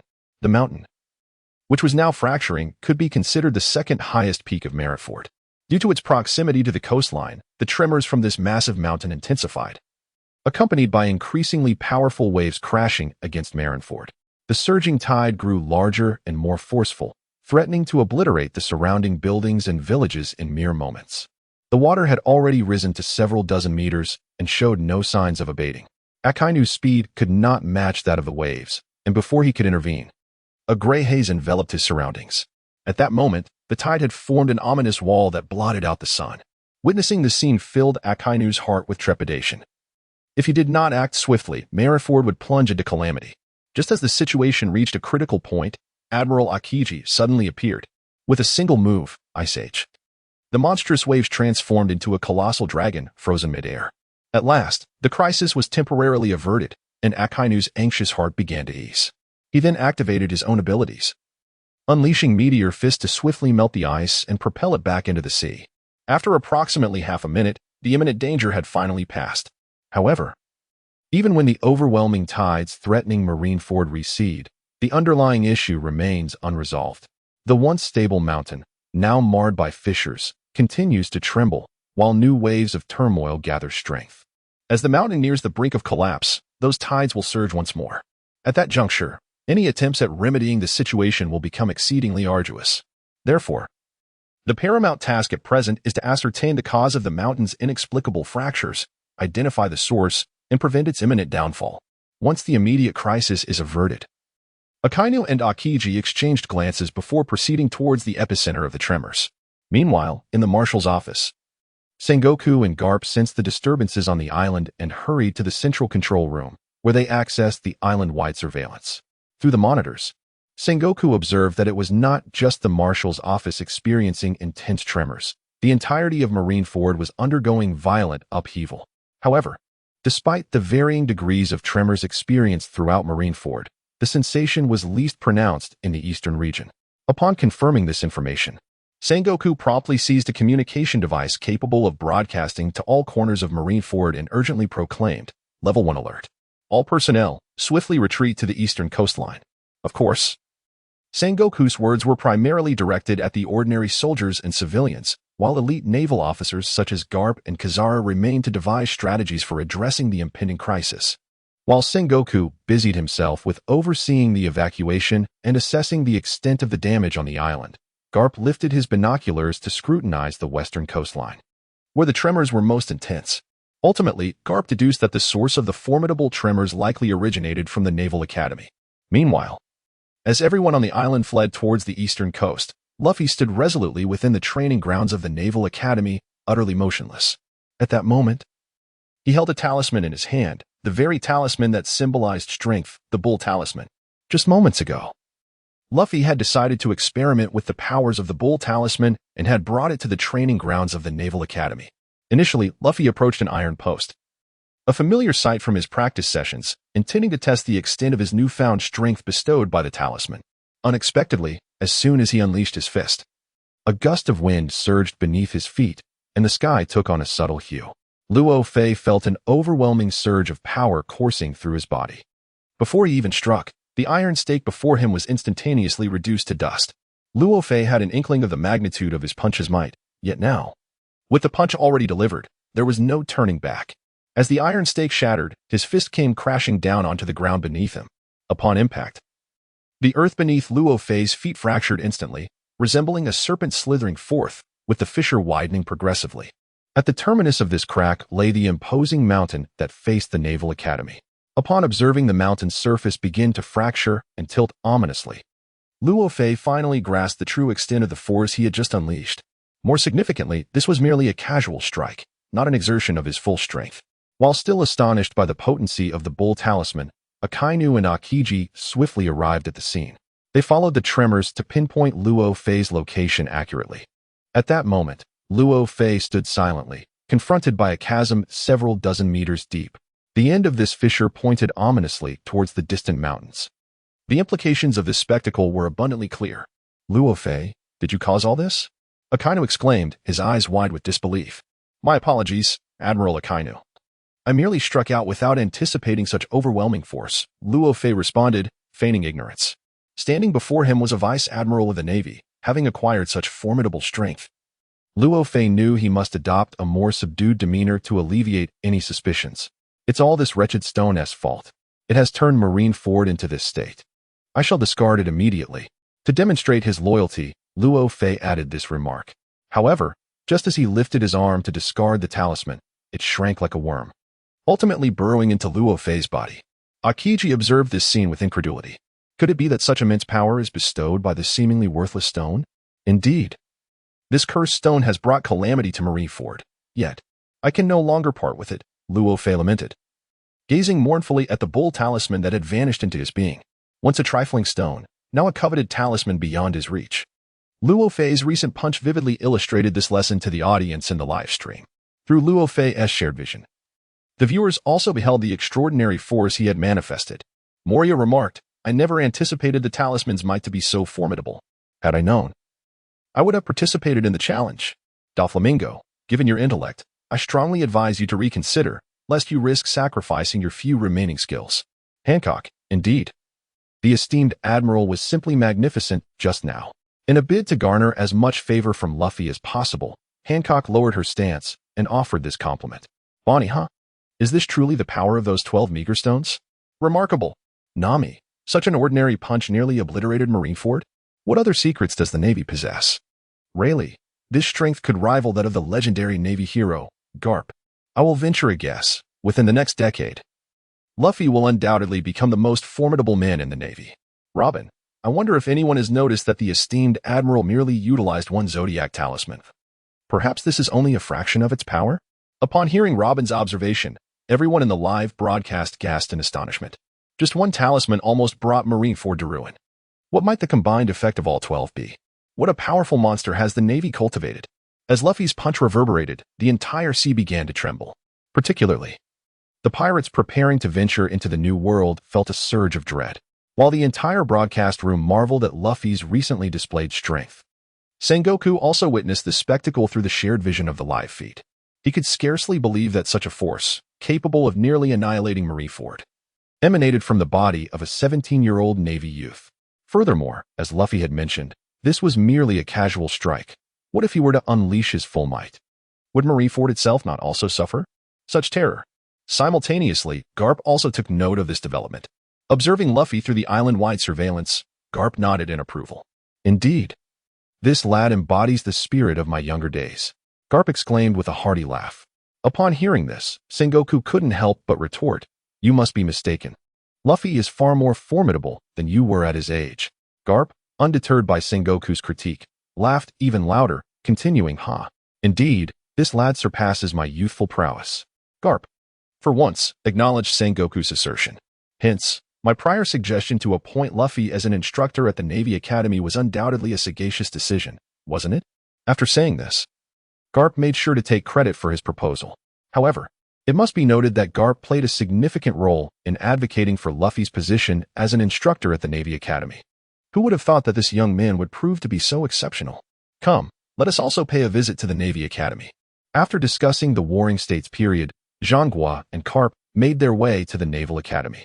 At this moment, Akainu and Aokiji were reeling from the astonishing power displayed by Luffy, and they were compelled to devise a strategy to address the aftermath before them. Both Akainu and Aokiji were bustling about, tirelessly coordinating with the Navy responsible for the foundational reconstruction of Marineford. In stark contrast, Luffy was enjoying a leisurely moment. While Akainu and Aokiji were preoccupied with their urgent tasks, Luffy sat comfortably under an umbrella on a chair, casually observing the two admirals as they hurried around. Notably, this chair had been procured by Akainu himself, and the umbrella had been specially arranged for Luffy's comfort out of concern that the sudden acquisition of such immense power might overwhelm him. Particularly after Luffy expressed his anxiety regarding his newfound sorcery abilities, Akainu's apprehension intensified. Luffy had not anticipated Akainu's meticulous care for him. Moreover, unbeknownst to Luffy, ever since the textbook incident, Akainu had been quietly keeping an eye on him. While Akainu faced scrutiny from people worldwide due to the textbook matter, Luffy stood unwaveringly by his side, regardless of the circumstances. Although Luffy's seemingly blind support had inadvertently caused Akainu some trouble in Akainu's heart, he had already determined that Luffy was genuinely loyal to the Navy and to him. Naturally, Akainu felt compelled to take special care of someone so devoted, especially in these times when his own influence had waned. To put it more poetically, one might say that Akainu bestowed all his tenderness upon Luffy. On Luffy's end, as he watched the two admirals scurry about, he felt an immense sense of contentment. He even began to fantasize about having sunglasses and a beach, and of course, the presence of beautiful women in bikinis would be the icing on the cake. Though merely a fantasy, Luffy believed that such dreams would eventually come to fruition. However, there was one thing that puzzled him. Having nearly caused the collapse of Marineford's second highest mountain, Akainu and Aokiji had rushed to the scene without delay. Yet where was Kizaru? Where has Lord Kizaru gone? Why haven't I seen him for so long? Luffy inquired. Upon hearing this, Akainu and Aokiji, both engrossed in their tasks, simultaneously paused and exchanged glances. Indeed, with such a significant event unfolding, how could Kizaru not be present? Akainu voiced his frustration aloud. Before beginning to search for Kizaru in the livestream, "Kizaru, where have you run off to?" Akainu demanded. Aokiji added, "Reconstruction after the disaster, understand?" Kizaru replied, Didn't the Admiral say everyone should take shelter in the eastern town? I just arrived here." Akainu responded, "I am utterly speechless. Aokiji, I never expected there to be someone even more lackadaisical than myself. Sengoku, Kizaru, is it that my communication was inadequate? Or is it that your self-awareness is lacking?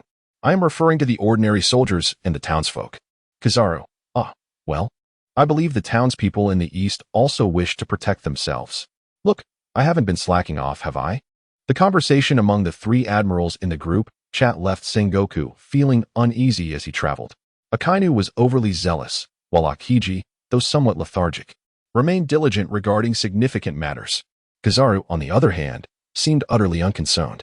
It is likely that even if a fire were to reach his doorstep, he would calmly inquire, "Can I go home now?" Observing the three admirals bickering in the chat, Sengoku couldn't help but feel a headache coming on. Logically, the position of the future fleet admiral would likely be passed on to one of these three admirals. However, observing their current state, no matter to whom he entrusted the responsibility, Sengoku felt an unsettling apprehension within. If this continued, who would inherit the position of marshal when he grew old? While Sengoku was preoccupied with such worries, he arrived at the gates of the Naval Academy and chanced upon Luo Fei. Since yesterday, Luo Fei had already brought him an abundance of surprises. The pace of Luo Fei's growth exceeded all of Sengoku's expectations. Perhaps, as a rising star, Luo Fei could continue to astonish him? With this thought, Sengoku's heart was suddenly filled with a sense of tranquility. Before long, Sengoku stood before Luo Fei, whose surprise at Sengoku's unexpected arrival was palpable. After all, the two admirals, Akainu and Akiji, were busily engaged, while he, the instigator, basked leisurely in the sun. Following the events of yesterday, he had only just begun to establish a magnificent and towering image in the minds of Sengoku and Garp, and he could not allow such trivial matters to shatter it. Thus, upon seeing Sengoku and Garp approach, Luo Fei quickly rose to greet them. Marshal Sengoku, Admiral Garp. I intended to hand over the talismans for further research by Dr. Vega Punk, but for some reason, as soon as they came into my possession, they merged with my body, and I can no longer extract them. Whenever I entertain the thought of removing them, my head aches intensely, Luo Fei lamented. Luo Fei spoke with intention, firstly, to express his loyalty through the notion of surrendering the talismans, and secondly, to aptly explain why the two admirals were resting while he was leisurely enjoying the sun. Of course, while he spoke earnestly about his willingness to relinquish the talismans, it was merely a facade. Although to everyone else it appeared that the 12 zodiac talismans had indeed fused with Luo Fei's being, he could still extract them if he chose to, and they posed no harm to his body. His deliberate statements were merely aimed at continuing to earn the trust of Sengoku and Garp. Despite Luo Fei's newfound formidable powers, he was acutely aware that many on the seas sought his life. At this stage, with his mastery of these abilities still in its infancy, he required the support of the Navy. Therefore, it was imperative to suitably express his loyalty. Sengoku, having heard Luo Fei's words, nodded in satisfaction. Clearly, he had come to trust Luo Fei's assertions, especially after Luo Fei personally delivered the tribute from the pirates the previous day, which had significantly elevated Sengoku's regard for him. Luo Fei, you are a good child. Since these 12 zodiac talismans are the fruits of your endeavors, you should keep them well and refrain from attempting to extract them further. Zhangguo, with a benevolent smile, spoke amiably. However, his words were merely superficial niceties. Luo Fei simply smiled in agreement, masking his true sentiments. In the face of an unexpectedly formidable power, no one could remain composed, and Zhangguo was no exception. Had it not been for Luo Fei's revelation that these talismans were intricately woven into his very bloodline, Zhangguo would have undoubtedly sought to acquire them by any means necessary. The previous inquiry from Akainu regarding Zeus was a prime example. Without Zhangguo's implicit encouragement, Akainu would not have been so eager to act. Nevertheless, these thoughts remained unvoiced in Luo Fei's mind. After exchanging pleasantries, it was time to address the matter at hand. Zhangguo soon clarified his intentions. Luo Fei, was that punch you threw merely a casual gesture? Zhangguo inquired with a smile. Indeed. I did not anticipate it would inflict such significant damage upon Marineford, Luo Fei responded, a hint of regret in his tone. Had Luo Fei been in his 30s, he would assuredly not have expressed himself in such a manner. However, at present, his body merely belongs to a 17-year-old youth, and thus he must seize this identity to forge the greatest advantage for himself. The characteristic of this identity that could yield the utmost benefit is its inherent ignorance and innocence. Sengoku, upon hearing this, nodded in satisfaction once more and remarked, truly impressive. With just a casual gesture, you can crack mountains. There is indeed a semblance of Garp in you. I wonder, though, what magnitude of power you would unleash if you exerted your full strength. As he spoke, Sengoku's gaze drifted toward the distant sea. Now, Luffy, direct your full might toward that expanse of ocean, treating it as a military exercise, and let us witness the true extent of your power, shall we? Sengoku had finally articulated his intent, and Luffy understood that he wished to ascertain the full measure of Luffy's capabilities. At this juncture, Akiji interjected, expressing his concern. That may not be prudent. The ordinary punch you delivered has already caused significant damage. If you were to unleash your full strength, Marineford could indeed find itself in grave peril. Akiji voiced his apprehension. Yet, Sengoku paid no heed to Akiji's worries. Since he had spoken these words in front of the live audience, he had surely contemplated the consequences. No matter, consider it. A firework display for the pirates preparing to venture into the New World. Sengoku replied. Luffy was taken aback by Sengoku's request. His casual punch had nearly shattered the mountains, and the ensuing tremors had triggered colossal tidal waves. What if his full-powered strike were to obliterate Marineford? There would be no need to await the onset of the war at the summit. Marineford would require reconstruction immediately. However, despite the potential dire repercussions, Sengoku remained resolute in his decision. The underlying rationale was not difficult to deduce. He aimed to use Luffy's full-force punch to instill fear across the globe. Since the inception of the livestream, reports had flooded in from the Navy station worldwide, indicating a sudden surge in local piracy. At this critical juncture, the pirates had seemingly recognized the opportunities presented by the livestream, prompting many to embark on their piratical ventures. Sengoku, naturally, sought to devise a means to curtail such developments. Thus, this was the reason Sengoku was willing to expose Marineford to disaster, compelling Luffy to unleash his full might. Given that Luffy could activate shared vision, it was evident that only he could execute this world-shaking military exercise. Although Luffy did not fully grasp Sengoku's intentions, he acquiesced to the insistence of his superior. Very well, Admiral, I shall endeavor to see what I can achieve. Upon concluding his statement, Luo Fei adhered to the directives of the warring states and journeyed to the western coastline, poised to unleash a formidable strike upon the sea. Coincidentally, Luo Fei was eager to ascertain the extent of power that the Nyo Fu Talisman could manifest when pushed to its utmost limits. Thus commenced a naval military exercise, observed by the world, in which only Luo Fei participated. With a firm stance, he began to channel his energy, generating successive waves of force that surged forth. The surrounding sand and stones, unable to withstand the onslaught of this power, were reduced to mere dust. As the energy coalesced around him, a thick gray mist began to rise. Behind him, Garp widened his eyes in astonishment. Could it be the mastery of armament hockey? To think this young man could grasp the intricacies of it under such circumstances. Garp exclaimed in disbelief. It is well known that armament hockey enhances one's defensive capabilities, functioning akin to an invisible armor, and can also evolve into offensive strength, enabling one to contend with formidable adversaries. When employed, armament hockey not only envelopes the practitioner's body, but can also be infused into weapons. In the midst of unleashing an attack, a portion of the skin darkens, acquiring a hardness surpassing that of steel. However, such formidable armament hockey necessitates years of rigorous training to attain. The phenomenon of someone like Luffy suddenly unleashing it in battle is indeed a rarity. It is no wonder that Garp was so astonished upon witnessing the manifestation of armament hockey in Luffy. Sengoku and the two admirals by Garp's side shared an astonishment that mirrored his own. They had all acquired their strength through brutal training and relentless combat experience. Luffy's power, however, seemed almost divinely ordained, evoking both admiration and envy among these seasoned generals. Yet, at that moment, Luffy was oblivious to the thoughts of those around him. He was solely focused on discovering the extent of his full power with this strike. As Luffy's strength continued to escalate, he took a moment to gather himself and then raised his fist to strike the ground. At the instant his fist made contact, everyone instinctively recoiled a few steps. Through their observation hockey, they sensed that this move was one they would struggle to withstand. To avoid injury, they had no choice but to retreat. Even the old man felt a sense of dread from such power. Was this truly the future of the Navy? Garp gazed at the youth enveloped in strength before him, his eyes brimming with admiration. Attention, everyone, he called out. Then, before the eyes of the assembled crowd, Luffy let out a low growl, and his fist surged forth with incredible momentum. At the moment Luffy's fist struck, the very heavens seemed to change color. A tempestuous force, akin to a violent storm, coiled around Luffy, extending outward from his fist. S-class alert. Everyone retreat. Sengoku, perceiving the ominous turn of events, urgently commanded a withdrawal, regardless of where they retreated to. The priority was to distance themselves from the vortex of this impending storm. No sooner had Sengoku spoken than the trees and rocks nearby were instantaneously reduced to rubble, swirling in the air like dust. This was not the end. The sheer magnitude of Luffy's full-powered strike was overwhelming.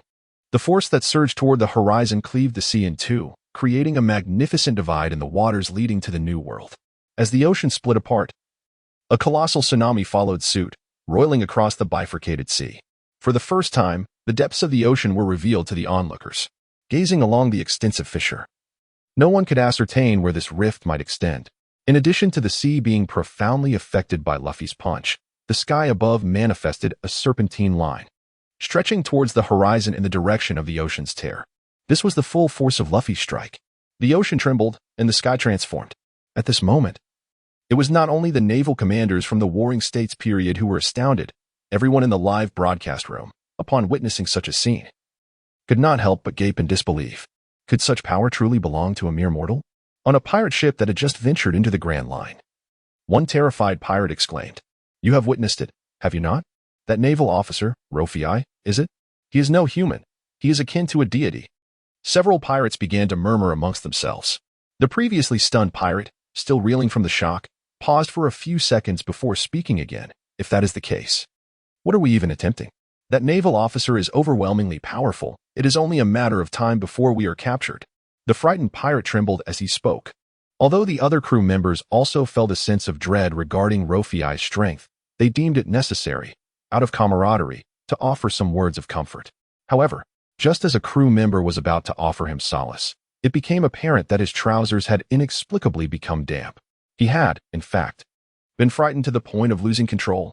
Upon witnessing this, the other crew members did not immediately resort to mockery. Rather, in the midst of such a tense and fearful atmosphere, they too began to feel a sense of trepidation. One can only imagine the profound intimidation that Rofi's singular blow instilled across the globe. Thus, the objectives of the Warring States were achieved. However, Marineford also faced immense calamity.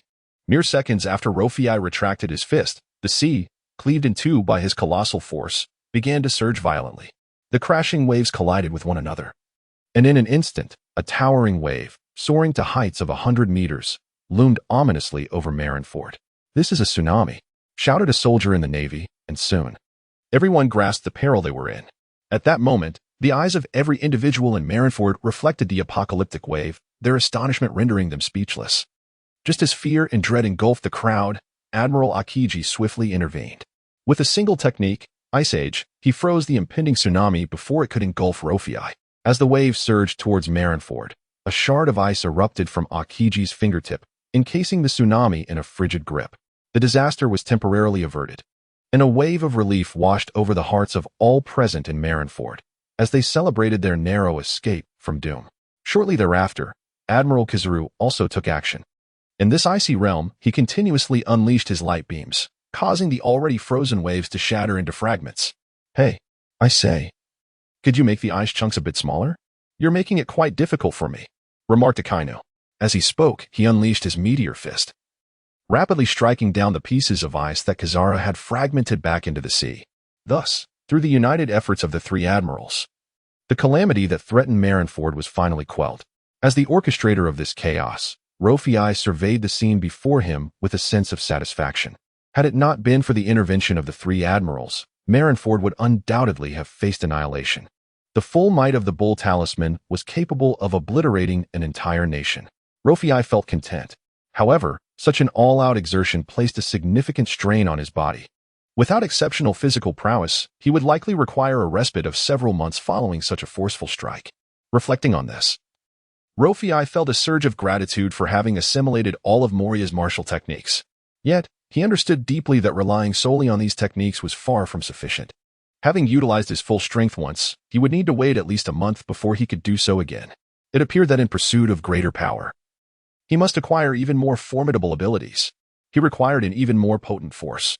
For ordinary individuals, reaching such a pinnacle of strength made it exceedingly challenging to ascend to the next level. For Luffy, all possibilities exist. The current live streaming room presents an exceptional opportunity. Perhaps this platform could facilitate the swift realization of his aspirations. The crisis at Marineford, through the collaborative efforts of the three admirals, has finally been averted. Furthermore, prior to Luffy's strike, Sengoku had made ample preparations, ensuring that Luffy's punch not only showcased the might of the Navy to the world, but also spared Marineford from any irreparable disaster. For Sengoku, this was a dual victory. As for Luffy, this experience has allowed him to gain a deeper understanding of his own strength. With the crisis resolved, Kizaru returned to his office to bide his time. Meanwhile, Akiji, having quelled the disaster, rode his bicycle out to sea.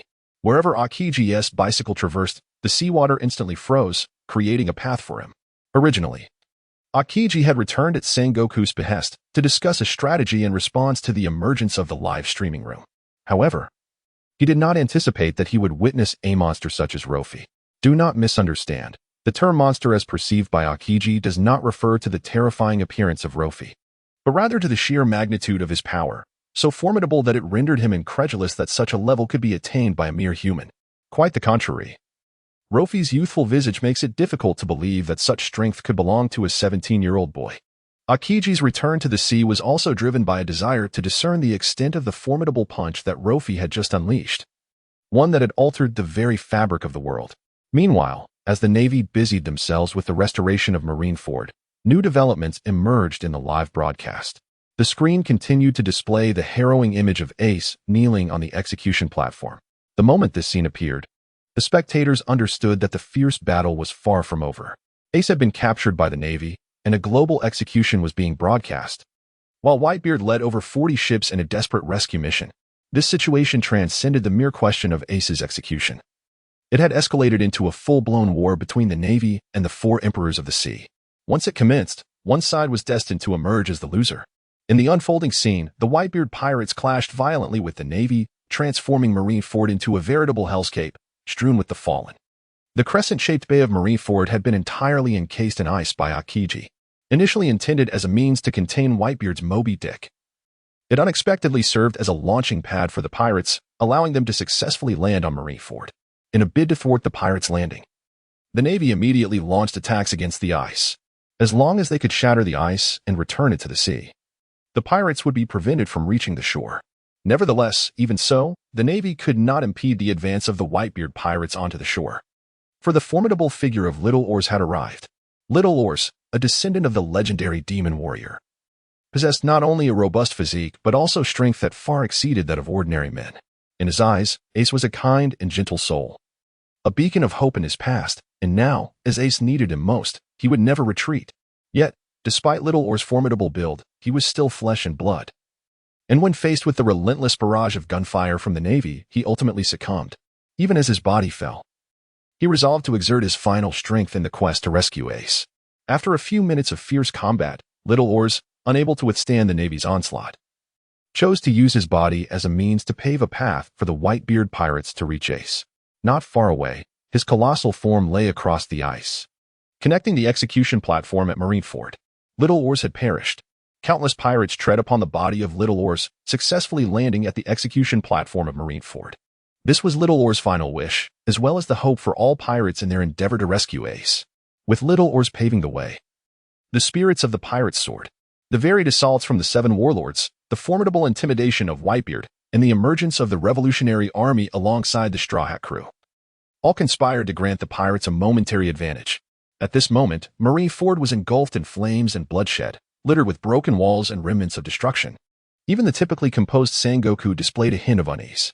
Whitebeard, with his sword in hand, gazed into the distance, his eyes reflecting a blend of arrogance and tenderness as he looked at Ace. Just then, Squarto suddenly materialized behind Whitebeard. "Old man," Squarto called out, standing at Whitebeard's back. Surprised by Squarto's sudden appearance, Whitebeard inquired, "What troubles you, Squarto?" Noting Squarto's unusual demeanor, Whitebeard recognized that, in their usual skirmishes, Squarto was the epitome of valor, always charging into battle, yet today he remained subdued.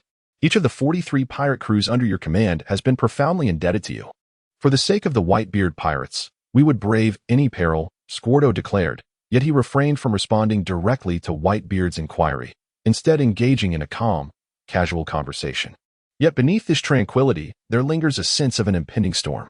In the distance, Marco has already sensed the unusual atmosphere at this moment through his keen observation and perceptive prowess. Yet, it was all too late. However, when he finally comprehended the impending events, everything had already reached its conclusion. Squarto's long blade had plunged into Whitebeard's flesh. The pirates were utterly astounded.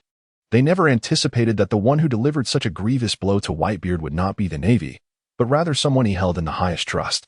Confronted with such a piercing betrayal, Whitebeard chose not to immediately end Squarto's life. Instead, he bore the agony and personally extracted the weapon that had been thrust into his own body. Beads of perspiration adorned his brow, yet within his gaze, amidst the incredulity, there remained a glimmer of warmth. The live stream abruptly ceased at this juncture. The answer to the prior question had finally been unveiled.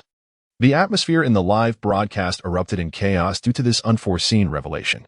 They could hardly fathom that the formidable Whitebeard, who had dominated the Grand Line for over a decade, would ultimately be wounded by one of his own.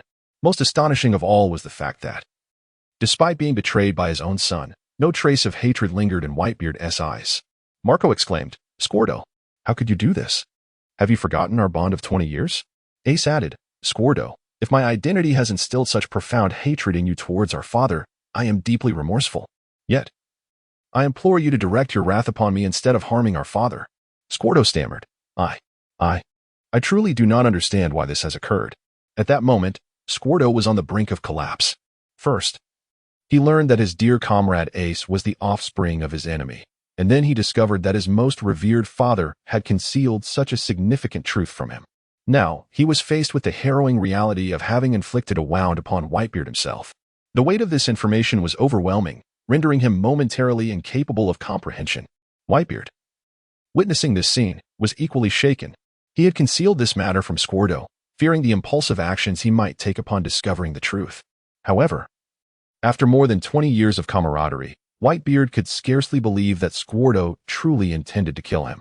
Whitebeard declared, "I am convinced that this cannot be Squirtle's genuine desire. Someone must be inciting him from the shadows." Just as everyone was questioning Squirtle's intentions, Whitebeard stepped forth to defend him. Squirtle, taken aback by Whitebeard's unwavering faith in him despite witnessing his betrayal, felt an overwhelming surge of emotion. "Father, why do you still choose to believe in me at this moment?" Whitebeard replied calmly, "Because you are all my sons." Those simple yet profound words brought tears to Squirtle's eyes. Regarding the previous query, the live broadcast had already provided an explanation. Although Whitebeard was deeply shocked by the betrayal, he did not hold Squirtle accountable. Kaido mocked, "Haha, Whitebeard, your parenting has truly failed. Aside from Teach, even Squirtle has stabbed you in the back. Ha ha ha." Naturally, Ace was unwilling to let this taunt go unchallenged. "A failure in parenting? Then your son Yamato must be exceptionally filial, Kaido." Ace retorted, "While one might harm him, harming father was absolutely intolerable." Thus, in immediate response to Kaido's mockery, Ace delivered a counterjab. Earlier, during his travels in Wano, Ace had met Kaido's son, Yamato. Had it not been for the explosive collar around Yamato's neck, he might very well have become a member of Ace's crew. Therefore, if anyone deserved to be labeled a failure in parenting, it would surely be Kaido. In light of Ace's biting retort, Kaido seemed to have struck a nerve. Instead of retaliating further, he chose to remain silent and lurked quietly in the group. Big Mom interjected, "I have always stated that anyone could betray you. Only one's own blood is truly worthy of trust, Mom." Unfazed by the derision surrounding him, Whitebeard laughed heartily. On the Moby Dick, Marco observed Whitebeard's reaction with a mixture of confusion and concern, hastening to offer comfort. At this moment, Whitebeard did not seek solace from others. Instead, he erupted into hearty laughter and, with a grand gesture, pulled Squirtle into his embrace. How could a son turn against his own father? Truly a foolish son, Squirtle. Yet, even a foolish son is still cherished. I deeply sense your intense hatred for Roger. However, Squirtle, the notion of repaying debts with blood is utterly ludicrous. Has Ace ever committed any act that harmed you? Have you not endured hardships alongside Ace, overcoming difficulties repeatedly with your comrades? The lineage of Ace is of no consequence. In this vast sea, our paths have intertwined. Not just you two, but all are my sons. We are all family, and I hope you come to understand this. This is one of the rare moments when Whitebeard reveals his tenderness and vulnerability. He approaches his family with sincerity, choosing to believe even in the face of potential betrayal. Upon hearing Whitebeard's gentle confession, the crew felt a profound emotional resonance, especially Squirtle, whose eyes brimmed with tears. "Father." Squirtle repeatedly uttered the word father. Ultimately, as he cried out father, a sense of relief washed over him. From that moment on, no force or rumor could sway him. In response to the taunts and divisive words from the live stream audience, Whitebeard addressed them directly. "I believe this is not Squirtle's true intention.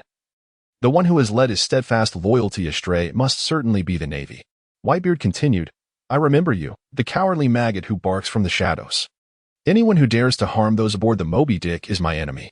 Concerning the claims from the live stream that Squirtle would betray him, Whitebeard did not blame Squirtle in the slightest. Instead, he discerned the essence of Squirtle's betrayal provocation by the Navy. Given the circumstances, it was evident that the Navy would resort to extreme measures to secure a victory in this battle for honor and pride. Thus, it was not inconceivable that the Navy would exploit Squirtle's unique position to sow discord between father and son. In response to Whitebeard's speculation, a fervent supporter of the Navy quickly spoke up. Impossible. Our Navy is honorable and would never commit such acts. Indeed, it was Rofi. He felt compelled to uphold the image of a devoted Navy fan and thus stepped forward to voice his opinion. Moreover, due to his unique status as a 17-year-old boy and the super administrator of the live stream, the audience bore no grudge against him. Hancock chimed in. I beg to differ. After all, the events surrounding Akainu's compilation of textbooks occurred just yesterday. Akainu, hasn't this matter long since passed? Must we continually resurrect it? Whitebeard, Akainu. If the one scheming behind the scenes is indeed you, I shall not let you escape unscathed. While the crowd remained embroiled in disputes over Scourd's actions, a new development unfolded in the live broadcast room. This time, there were no prior visual cues. The question was presented directly. Question time. Who truly prevented Ace's execution? Correct answer reward, bamboo copter. Incorrect answer penalty. Randomly strip one item from those who answer incorrectly, including but not limited to fruit abilities, physical prowess, life, equipment, and more. As the sound cue from the live broadcast faded, the audience beheld a simple bamboo copter prominently displayed in the prize section. Shanks, isn't that just the bamboo toy we used to play with as children? Yesop, haha, indeed. Back when Usopp was little, whenever he cried, I would toss him a bamboo copter to keep him entertained. That little rascal had the time of his life. Seeing Yesop make an unexpected appearance, Usopp aboard the Straw Hat Pirate's ship was filled with exuberance. In Usopp's memories, his impressions of his father, Yesop, were scant, with even his visage shrouded in obscurity.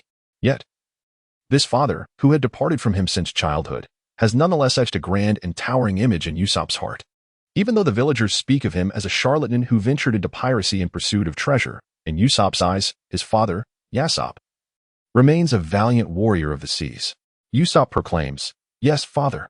I recall how, in my youth, you often crafted bamboo copters for me to play with. But, father, did you not say that each bamboo copter was a pair of wings? That with sincere belief, it would transform into wings that would allow me to soar into the azure sky? Yet, father, after all these years, where are my wings? To this day, Usopp remains unwavering in his faith in Yesop's words. However, upon hearing this, Jesus' face suddenly flushed with embarrassment. For, in those days, his words were merely a playful jest aimed at Usopp. A bamboo copter is simply a bamboo copter. How could it possibly transform into wings? And how could it ever carry a person into the azure sky? However, should he reveal to Usopp that his words from years past were merely a fabrication? He felt a profound pride in his son Usopp's transformation into a valiant warrior of the seas, fully aware that Usopp also took pride in having such a father. He could not, in this moment, expose the falsehood he had woven all those years ago, even if the intent behind that lie was solely to bring joy to Usopp. Just as Jesus was at a loss, Captain Shanks timely intervened, coming to his aid. Perhaps the bamboozler in the live stream is indeed the legendary one that can transform into wings, Shanks suggested. He believed that since this bamboozler had appeared as a reward in the live stream, it must surely be anything but ordinary. However, as soon as Shanks uttered these words of support for Jesus, he was met with a chorus of skepticism from the audience. Kaido remarked, I could crush it with a mere stomp. You claim that bamboozler can turn into wings? Doflamingo added, I never expected the great Shanks, one of the 4 emperors, to be so naive. Caesar chimed in, which bamboozler can actually fly? Do tell, and I shall produce a ton of them. Moria responded, Caesar, do inform me once you've produced them. I would gladly import them in bulk. Caesar retorted, those without money should refrain from making such extravagant claims, Moria. No offense intended. Morgans interjected, I truly do not wish to question a 4 emperor, but if even 2 simple sticks can take to the skies, what becomes of the avian world? Amidst the audience's growing skepticism, a functional image suddenly appeared beside the rewards section of the live stream. In the image, they beheld a rotund blue creature, soaring freely through the sky, a bamboozler perched atop its head. Moria exclaimed, by the heavens, it can actually fly. Usopp exclaimed, is this the bamboozler that turns into wings? Luffy exclaimed, wow, this is incredible. What my father said is indeed true. Usopp replied, of course. After all, he is a brave warrior of the seas. Jesus muttered in astonishment, I can't believe such a thing truly exists. Upon witnessing the scene, Luffy immediately grasped what this flying bamboozler truly was. If he could acquire this flying bamboozler, coupled with the power of the transparent fruit, the world would be his oyster, with no place beyond his reach. As these thoughts crossed his mind, a subtle smile crept upon Luo Fei's lips. However, to earn the coveted reward, one must answer the question correctly. Although Luo Fei was aware of the answer, he lacked a suitable opportunity to articulate it. Thus, he decided to remain an observer in the live broadcast for a while. While he had an affinity for the reward, a flying toy dragonfly, it was not something he deemed absolutely essential. After all, with the technological prowess of Germa 66 at play, soaring into the sky was hardly an unattainable dream. Regarding Ace's lineage and the affairs aboard the Whitebeard ship, the topic was swiftly suppressed by Whitebeard's deliberate intervention, compounded by the emergence of new questions in the live stream. Within mere minutes, this subject dissipated from the discussion entirely. As for the bamboo dragonfly, the reward for the quiz, many viewers, having witnessed its remarkable effects, were eager to compete for it. Ascending to the heavens was a dream cherished by countless individuals throughout history, a goal for which humanity has relentlessly strived, often at great cost. Now that this opportunity had arisen, they would undoubtedly pursue it with fervor. Leading the charge were the scientists of the vast ocean. Vega Punk, a bamboo dragonfly that can soar into the sky. Splendid. If we can thoroughly understand its mechanics and mass-produce it, it would undoubtedly usher the Navy into a glorious new era. Bartolomeo, since it's something Dr. Vegapunk desires, I shall risk everything to secure it for you. Caesar, huh? Do you really think you can just snatch it up with sheer determination? How naive. Frankie, oh, a bamboo dragonfly that can carry people aloft? Fascinating. Bellamy, if my bouncing prowess could be amplified by this contraption, my damage output would surely multiply. Sugar, just envision Bellamy sporting a bamboo dragonfly atop his head. Hilarious. Cheeky, Little girl, I suspect there's more to your words than meets the eye. Buggy, I wonder if employing this in the buggy missile could achieve pinpoint accuracy. Lindbergh, why didn't I think of that? By affixing a flying bamboo dragonfly to a shell, we could achieve precise targeting. Brilliant. Though no one answered the questions in the live stream, the enthusiasm and curiosity surrounding the reward remained unabated. Just as they pondered how to maximize the potential of this flying bamboo dragonfly, the king of the skies spoke up. Shiki, is this truly the case? Merely flying into the sky is such a trivial feat that you all find it so exhilarating? Enel, mere mortals daring to dream of flight. Spare me the delusions. Vinsmoke, judge. What you see before you is merely the remnants of what the Vinsmoke family has played with. So, anyone can fly. Our Navy's moonwalk technique can easily achieve that.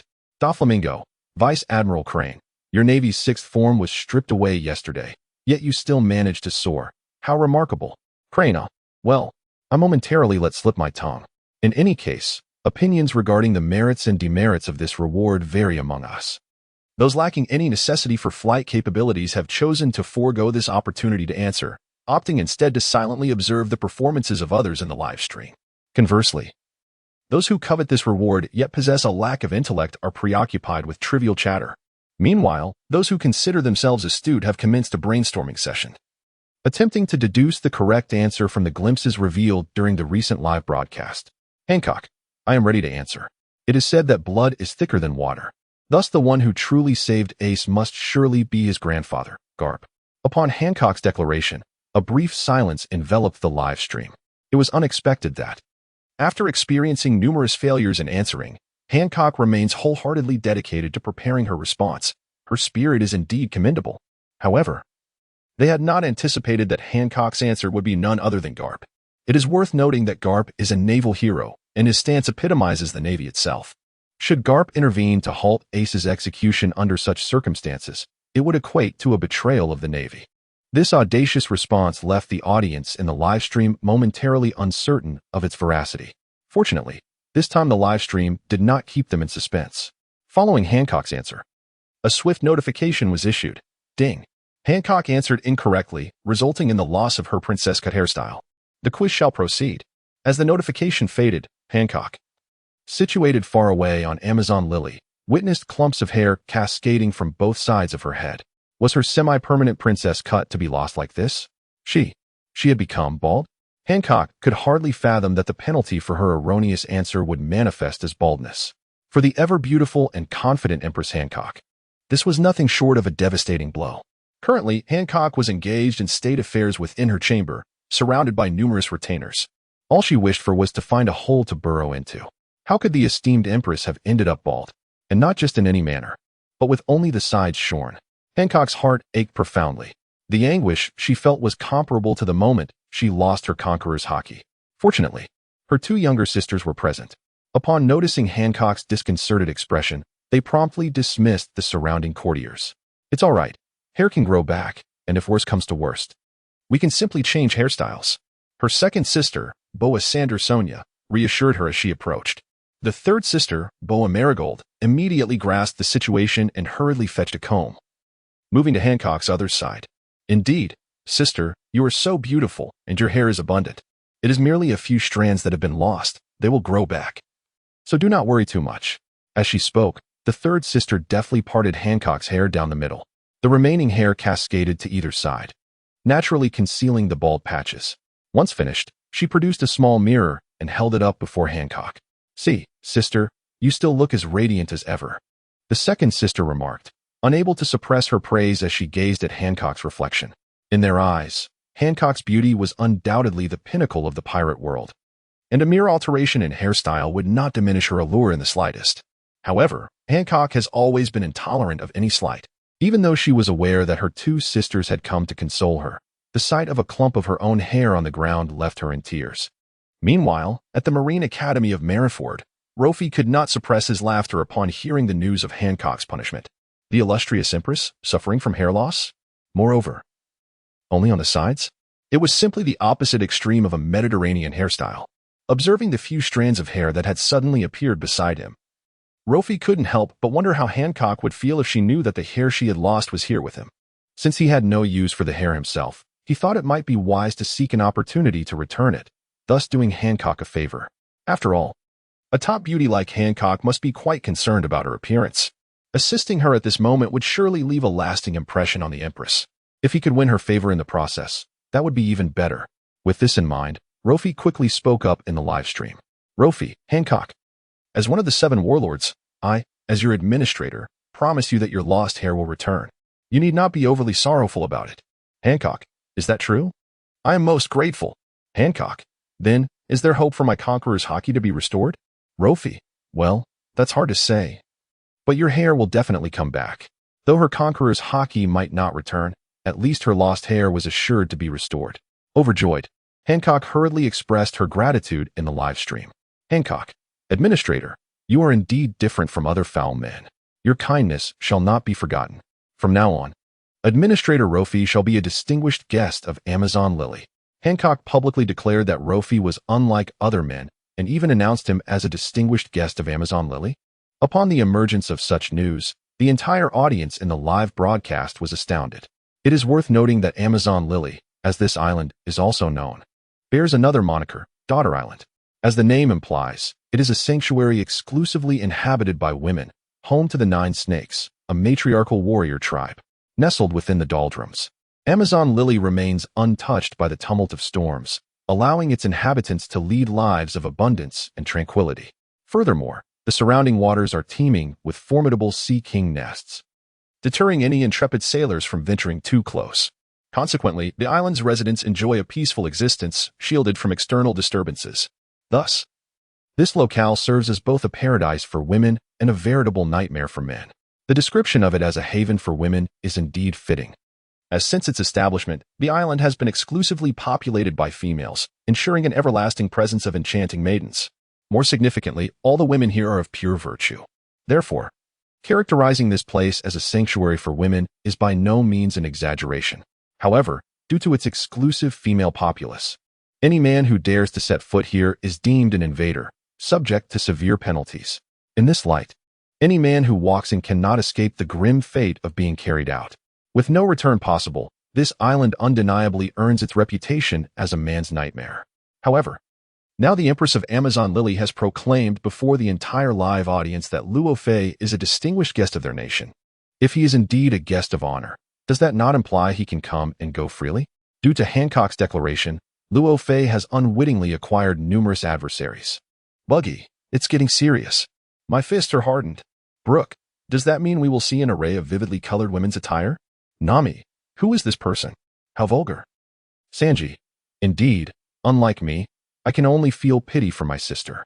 Chopper, goodness, how fortunate is this lad, Luo Fei. Tama, do you want this fortune? Chopper, I dare not, I dare not. Young brother Luo Fei, take care of yourself. Trafalgar Law, ha ha ha. The esteemed lord has yet to do anything. And yet everyone is so concerned for his well-being. Blackbeard, that statement is erroneous. Presently, he has done nothing, but who knows what the future holds. Hancock, what on earth are you filthy men discussing? I merely announced that the esteemed lord has become a guest of my Amazon kingdom. And you are all in such a frenzy? Luo Fei, indeed, indeed. I too do not comprehend what these strange uncles are thinking. Upon receiving this news, although Luo Fei maintained an outwardly calm demeanor, internally he was already filled with joy. To be granted the Empress's permission to enter and exit Amazon Lily freely is a dream come true for many men and a momentous occasion in the history of the island. It is well known that while Amazon Lily is a secluded nation, its inhabitants are passionate and exuberant.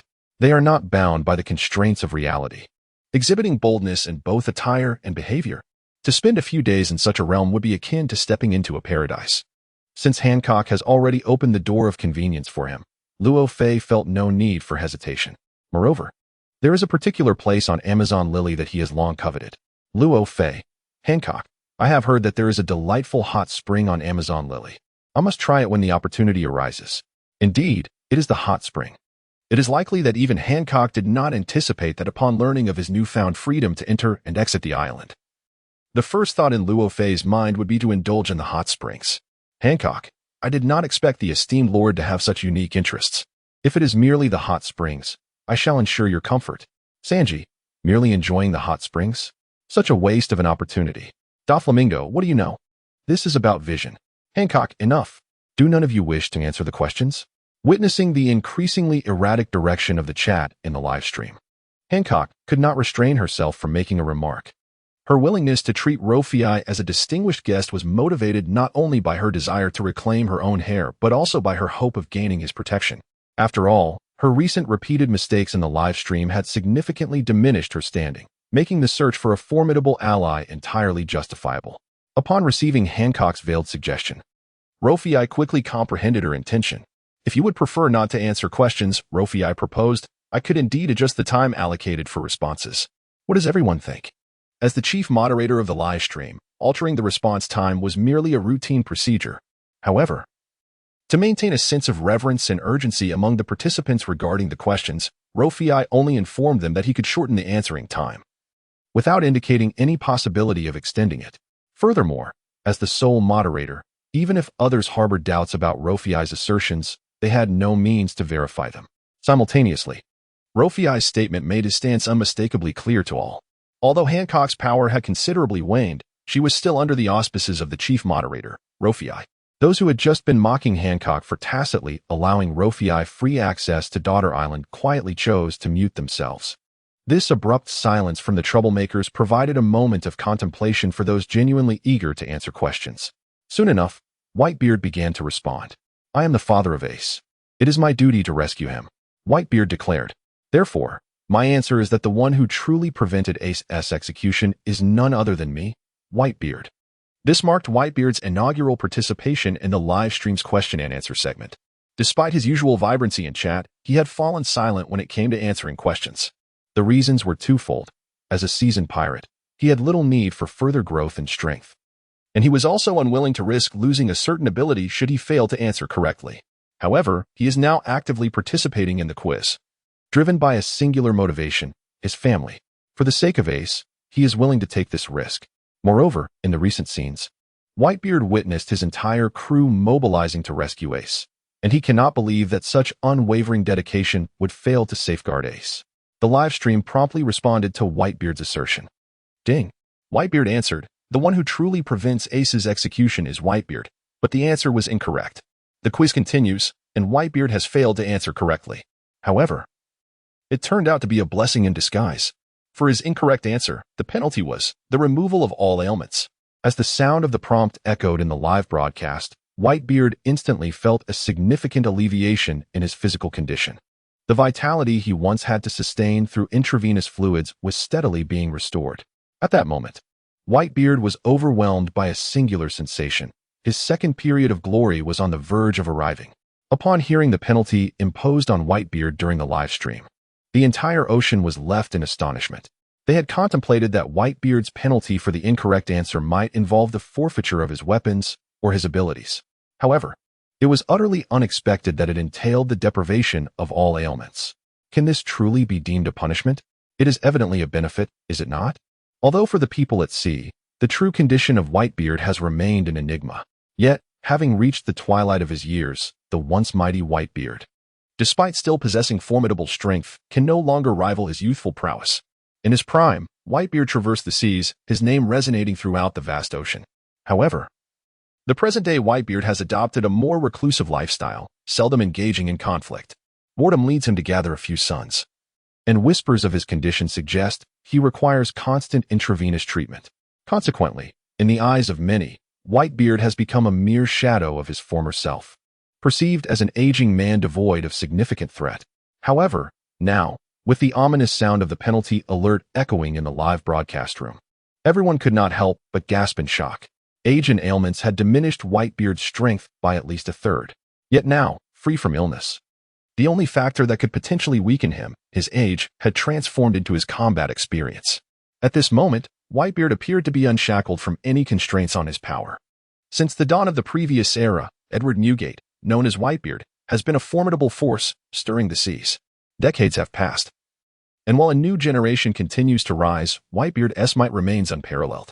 For pirates, should Whitebeard choose to pursue the throne of the Pirate King once more, despair would engulf them. Conversely, for the Navy, Whitebeard's prolonged silence had been deceptive. If he were to unleash chaos upon the world, a cataclysmic clash would be inevitable. At this moment, far away in Marineford, Sengoku furrowed his brow upon hearing such news.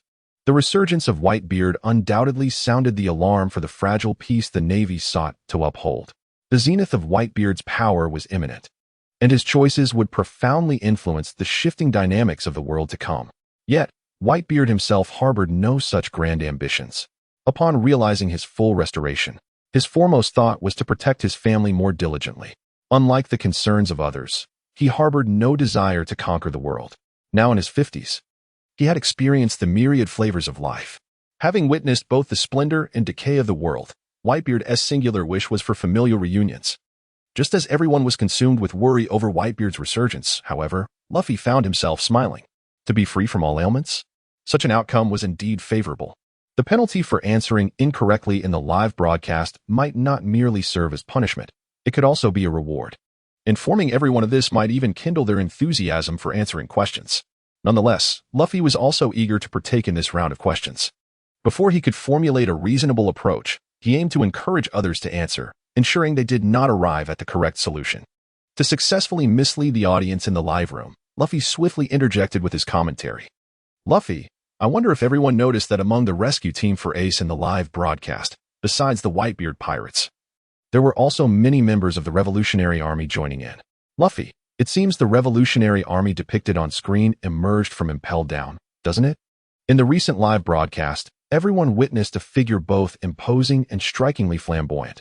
None other than the flamboyant Ivankov. Although not many are aware that Ivankov is affiliated with the Revolutionary Army, his close association with the army's leader, Dragon, is nearly an open secret. If this alone does not suffice to convince the audience of Ivankov's allegiance to the Revolutionary Army, then the ever-present Imizuna, who accompanies him, undoubtedly serves as testament to this claim. With her star-shaped hairstyle, colored half orange and half white, Imizuna unmistakably represents the Revolutionary Army. Initially, the Revolutionary Army had no intention of participating in this monumental conflict. However, following the recent revelation of the backgrounds of the two supernova pirates, Luffy and Ace, it appears that the Revolutionary Army is entangled in this matter in a rather ambiguous manner. Thus, it is not entirely implausible to suggest that the Revolutionary Army may have intervened to prevent Ace's execution. As speculation reignited among the crowd, Hancock, who had failed to answer initially, provided a new line of thought. She remarked, Luffy's grandfather is Garp, and Luffy refers to Ace as his brother. Does this not imply that Ace and Garp may share a bloodline? Although Hancock did not state it outright, her insinuation was evident. The individual who halted Ace's execution might indeed be Garp. After all, blood is thicker than water. Moreover, from the recent livestream, Garp's expression was undeniably intriguing. As a grandfather, he was forced to witness his grandson Ace being executed by the Navy, while he, as a naval hero, could only stand by helplessly. The irony of a white-haired man sending a black-haired man to his demise is indeed laughable. Hancock discerned the turmoil in Garp's gaze, prompting her conjecture. Moria exclaimed, "No way." The naval hero Garp not only raised the world's most notorious criminal, the revolutionary leader dragon, but also has an inexplicable connection with the pirate king Roger? Goodness. Who wouldn't he remark? Your circle is quite chaotic? As Hancock's few words led the crowd down a path unrelated to the truth, Luffy joined in on the banter. He added, moreover, as Ace is the orphan of pirate king Roger, it seems rather unreasonable for Roger's crew to refrain from intervening in his rescue. Does it not? Doflamingo interjected. As for Roger's crew, it seems there are hardly any left who have heard of them. Wouldn't you agree, Rayleigh? Rayleigh replied, isn't it merely a case of moral coercion? I simply wish to spend my remaining days in peace on this island. Robin noted in the recent livestream. When Whitebeard emerged from the sea, the ship appeared to be coated with a layer of colorful film, did it not? Such artisans possessing this coating technology are likely quite rare in the world. Rayleigh retorted, you might as well just mention my name. Shanks quipped, if that is the case. It would seem unreasonable for me, as an intern on the ship, to remain uninvolved, ha ha ha. If Ace were truly captured, I would undoubtedly intervene, not for personal sentiments, but solely for the sake of world peace. Wouldn't you agree, Buggy? Buggy protested, don't call my name. My time as an intern on Roger's ship was merely a trivial episode in my illustrious life. Despite Buggy's grandiloquent words, he was more cowardly than anyone. So what if Ace is Roger's son? When Roger was alive, he was just a mere intern and failed to bask in any glory. Now, 20 years have passed. And with Roger long gone, does anyone expect him to care for his son? It is simply inconceivable. The audience in the live stream began to grasp the situation upon witnessing the remarks made by Shanks and others. Rayleigh, once the right-hand man of Roger, now wishes to live out his remaining years in peace and is unlikely to partake in the mission to rescue Ace. However, considering the incident where Whitebeard's Moby Dick leaped from the depths of the sea to Marineford, it is evident that even if Rayleigh is reluctant to actively engage in this turmoil, he is still willing to contribute his strength towards Ace's rescue. As for Shanks, he possesses a sense of great righteousness. His motivation for rescuing Ace is straightforward, to avert a direct confrontation between the Navy and Whitebeard, thus preventing a catastrophic war on a global scale. Therefore, from this perspective, it is certain that Shanks will endeavor to halt the impending conflict. However, to truly identify the individual who thwarted Ace's execution, one might argue that it was not him at all. There is, of course, the notorious Buggy, who was once a crewmate of Roger alongside Shanks. It has now been 20 years since Roger faced his execution, and while Shanks has ascended to become one of the 4 emperors, instilling fear across the seas, Buggy remains merely a fledgling pirate setting sail from the East Blue. If we are to speak of rescuing Ace, even if Buggy desired to do so, he may lack the requisite capability. With the 3 former crewmates of Roger, who hold motives to rescue Ace, excluded, we are left with the Revolutionary Army, the Navy, and those pirates who have rallied under Whitebeard. Katakuri remarked, among the Navy, the one most likely to save Ace is perhaps Garp. Yet, Garp, can you truly sacrifice your kin for the greater good? He articulated this thought during a live broadcast, seemingly to validate his conjecture, and intentionally tagged Garp to ensure he would take note. Katakuri awaited Garp's response. As a hero of the Navy, Garp ought to immediately assert his position, declaring that he would never betray the Navy. If Garp could stand forth now and clarify his stance, Katakuri would come to believe that, in Garp's heart, the principles of the Navy's justice outweigh personal sentiments. However, as minutes passed, Katakuri found himself still awaiting the desired response. At that moment, Garp, upon encountering Katakuri's inquiry, sank into a deep contemplation. Witnessing Ace bound to the execution platform through the live stream, he was profoundly shaken. Beyond shock, all that remained was anguish and turmoil. Though Ace was not Garp's biological grandson, he had watched him grow, and his affection for Ace rivaled that for Luffy. Faced with the impending execution of a loved one, the heroic figure of the Navy could only stand by helplessly. Merely observing such a scene pierced Garp's heart with unbearable pain. As he saw Whitebeard and others rallying for Ace in the stream, a sense of solace washed over him. What the Navy hero could not accomplish, Whitebeard, one of the 4 emperors of the sea, achieved effortlessly. What a paradox and irony it was. With this thought, Garp couldn't help but shake his head. In that moment, he yearned to be an ordinary old man, free to exert himself openly for Ace's rescue. Yet, the weight of the justice he bore was insufferably heavy. If the future were to unfold as anticipated, could he truly bear to watch Ace perish? The answer eluded him. He merely hoped that if this event were destined to occur, it would be delayed. And prior to its onset, Garp would undoubtedly strive with all his might to intervene. Defying fate was a daunting endeavor, but for Ace, Garp was willing to attempt it. Ultimately, Garp did not respond to Katakuri's question. Would Garp betray the justice of the Navy for Ace? This query was of concern not only to pirates, but also to Sengoku. As a longtime friend of Garp, Sengoku was acutely aware of his strength. If Garp chose to aid Ace and side with the pirates, it would spell disaster for the Navy.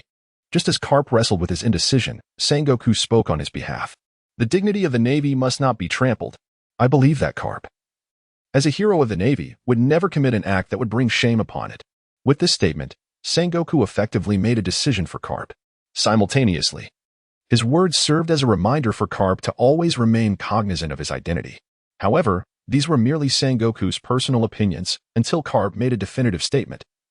They could be dismissed as mere words. Silence was, indeed, the best response. While Katakuri's observation haki could not foresee such a distant future, he assessed the situation from a human perspective and concluded that Garp could not possibly remain indifferent to Ace's death. Consequently, Katakuri swiftly decided to participate in the discussion. I shall answer. The true force that will prevent Ace's execution will undoubtedly be his grandfather, Garp. In response to Katakuri's inquiries, Garp himself remained notably silent. It was Sengoku who, observing Garp's prolonged lack of response, took it upon himself to answer on Garp's behalf. However, Sengoku's reply failed to instill confidence in those watching the live broadcast, and it certainly did not convince Katakuri. From the recent footage, Katakuri discerned Garp's expression, which was fraught with tension and helplessness. It was clear that Garp was unwilling to witness Ace's demise firsthand. Although Whitebeard and his crew had already embarked on a rescue mission, the sheer strength of the opposing forces was formidable, even with all 43 of Whitebeard's pirate ships mobilized. The Navy's ranks included admirals and the 7 warlords of the sea. The power on both sides was evenly matched, making it unlikely for Whitebeard to gain a significant advantage. Given that the Navy had publicly decided to execute Ace in front of the entire world, they were undoubtedly well prepared. The task of rescuing Ace would not be an easy feat for Whitebeard. As for the Revolutionary Army and Monkey D. Luffy, who also appeared in the broadcast, Katakuri dismissed these prospects without a second thought. The former had previously been captured by the Navy. Even with their numbers, they would not possess a substantial advantage against the Navy. As for Luffy, his emaciated appearance suggested malnutrition, leading Katakuri to conclude that this individual might not withstand even a single blow from one of the Navy's 3 admirals. Despite earlier predictions in the live stream that Luffy would one day defeat the legendary Shiki, Katakuri remained skeptical. However, judging from the appearances and attire displayed in the 2 live broadcasts, it seems that Luffy's victory over the Golden Lion occurred after the execution of Ace. Consequently, Katakuri swiftly dismissed Luffy as a potential answer. This constitutes Katakuri's analysis. Following this line of reasoning, the answer has become quite apparent. Since it is neither Whitebeard nor the Revolutionary Army and Luffy, the only remaining answer must be Garp, a member of the Navy. Garp's proximity to Ace positions him as the most suitable candidate for a rescue. Thus, Katakuri arrived at his recent conclusion. Upon hearing this answer, the audience in the live broadcast held their breath, eagerly awaiting the announcement of its validity. Whitebeard hoped fervently that this answer was indeed correct, even if the ultimate reward for answering was claimed by another. If Garp could choose to protect Ace at a critical moment, he would be free from worry. Sengoku, too, anxiously awaited the revelation of the answer. Were Sengoku not the fleet admiral, he would undoubtedly support Garp in rescuing Ace. Regrettably, the world does not entertain the notion of what if. His identity and position dictated that his choices could only lead him to the Navy. He longed for Katakuri's answer to be incorrect, wishing that Garp remained a hero of the Navy, a paragon of virtue. Garp himself anticipated how he would respond if such an event were truly to unfold. As they awaited the revelation of the final answer, a palpable tension gripped the hearts of many. Yet, only Luffy remained unfazed, his heart even swelling with a hint of delight. For he was aware that Katakuri's answer was erroneous. Consequently, he would once again be rewarded for a fellow member's misstep. What rendered Katakuri most formidable was his exceptional observation haki, which had grown potent enough to foresee fleeting futures. He now possessed unparalleled martial prowess, the rare conqueror's haki, and the formidable dark fruit. In addition to these abilities, he was equipped with various weapons and treasures. Should he acquire Katakuri's formidable observation haki, given time to assimilate all these powers, he would undoubtedly rise as a titan of the seas. At that juncture, commanding the entirety of sea, land, and air would pose no challenge. Luffy optimistically mused upon this prospect. Soon, the live stream echoed Katakuri's response. As Luffy had anticipated, the answer was indeed incorrect. Ding. A group member answered. Garp prevented Ace's execution, marking the answer false. Penalty for the error. Deprivation of Katakuri's observation haki. The questioning continued. Upon hearing this announcement, the live stream audience reacted with a mix of joy and sorrow. Naturally, the members from Whole Cake Island were despondent. Katakuri's standing within the Charlotte family was akin to that of the 3 admirals within the Navy. Among the formidable high-ranking officers on Whole Cake Island were the Biscuit Minister Charlotte Cracker, the Juice Minister Charlotte Smoothie, and the Powder Minister Charlotte Katakuri. Among these 3, Katakuri consistently held the title of the foremost 3 stars. It can be said that a significant portion of Katakuri's fearsome prowess could be attributed to his observation haki. This extraordinary ability, capable of glimpsing the transient future, enabled him to discern the weaknesses of any adversary he faced. Thus, to the collective perception, Katakuri embodied the epitome of perfection, seemingly devoid of any flaws. However, the livestream has announced that Katakuri's observation haki has been permanently stripped away. After several rounds of questioning, no one can contest the results presented by the livestream. Following the sudden emergence of the livestream yesterday, many ministers from the surrounding towns of Cake Island hastily arrived to discuss the forthcoming plans. The Sweet 3 generals, along with all of Big Mom's children, have now gathered at the Cake Island castle. The news of Katakuri losing his observation haki has thrown everyone into disarray. Among all the siblings, Katakuri has always been regarded as a symbol of faith and leadership. In the face of their mother, Big Mom, who could erupt at any moment due to her insatiable hunger, Katakuri has been a competent patriarch. His formidable and unpredictable strength has served as their greatest shield.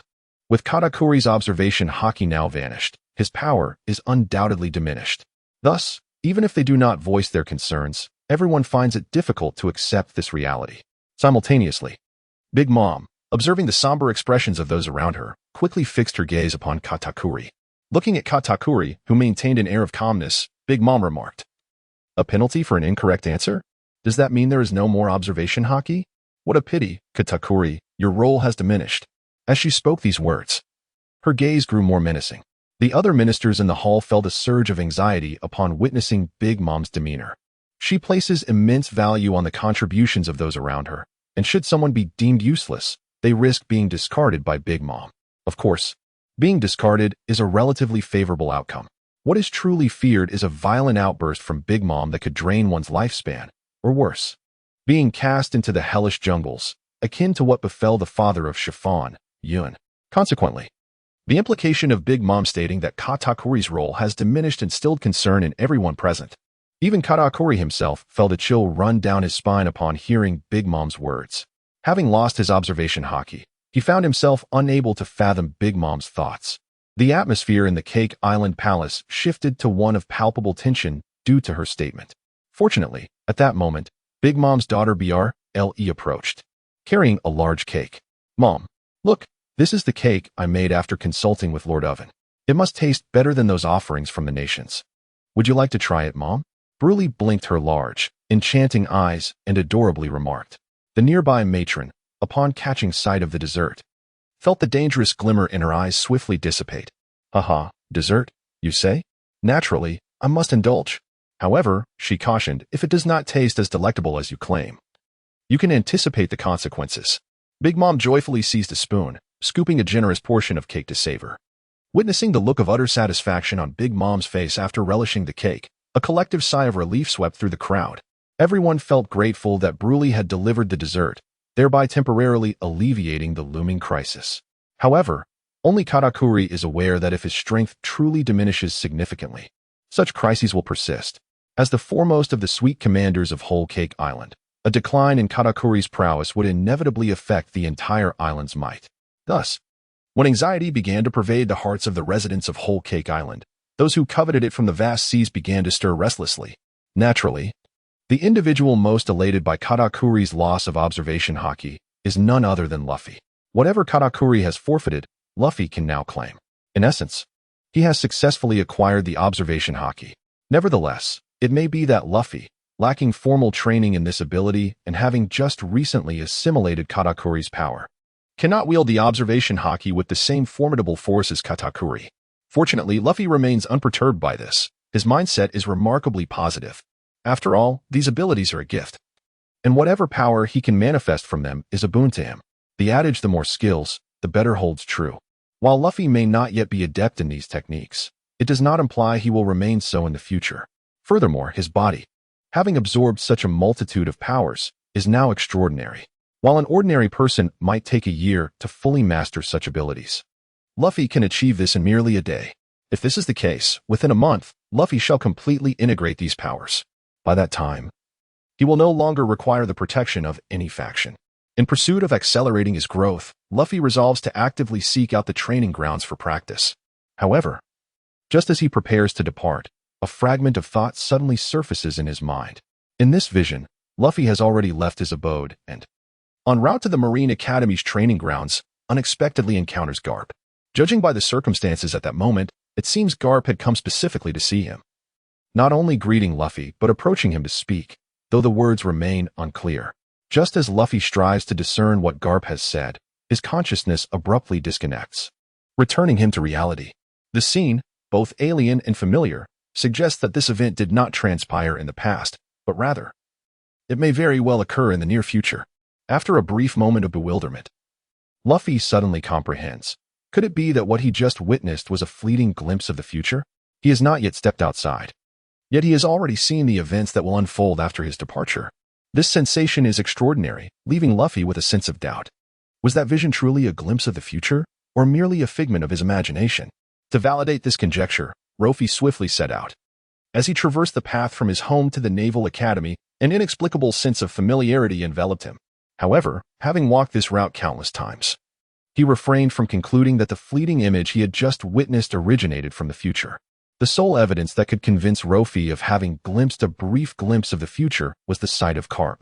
Throughout his journey, Rofi's thoughts remained focused on the anticipated arrival of Garp.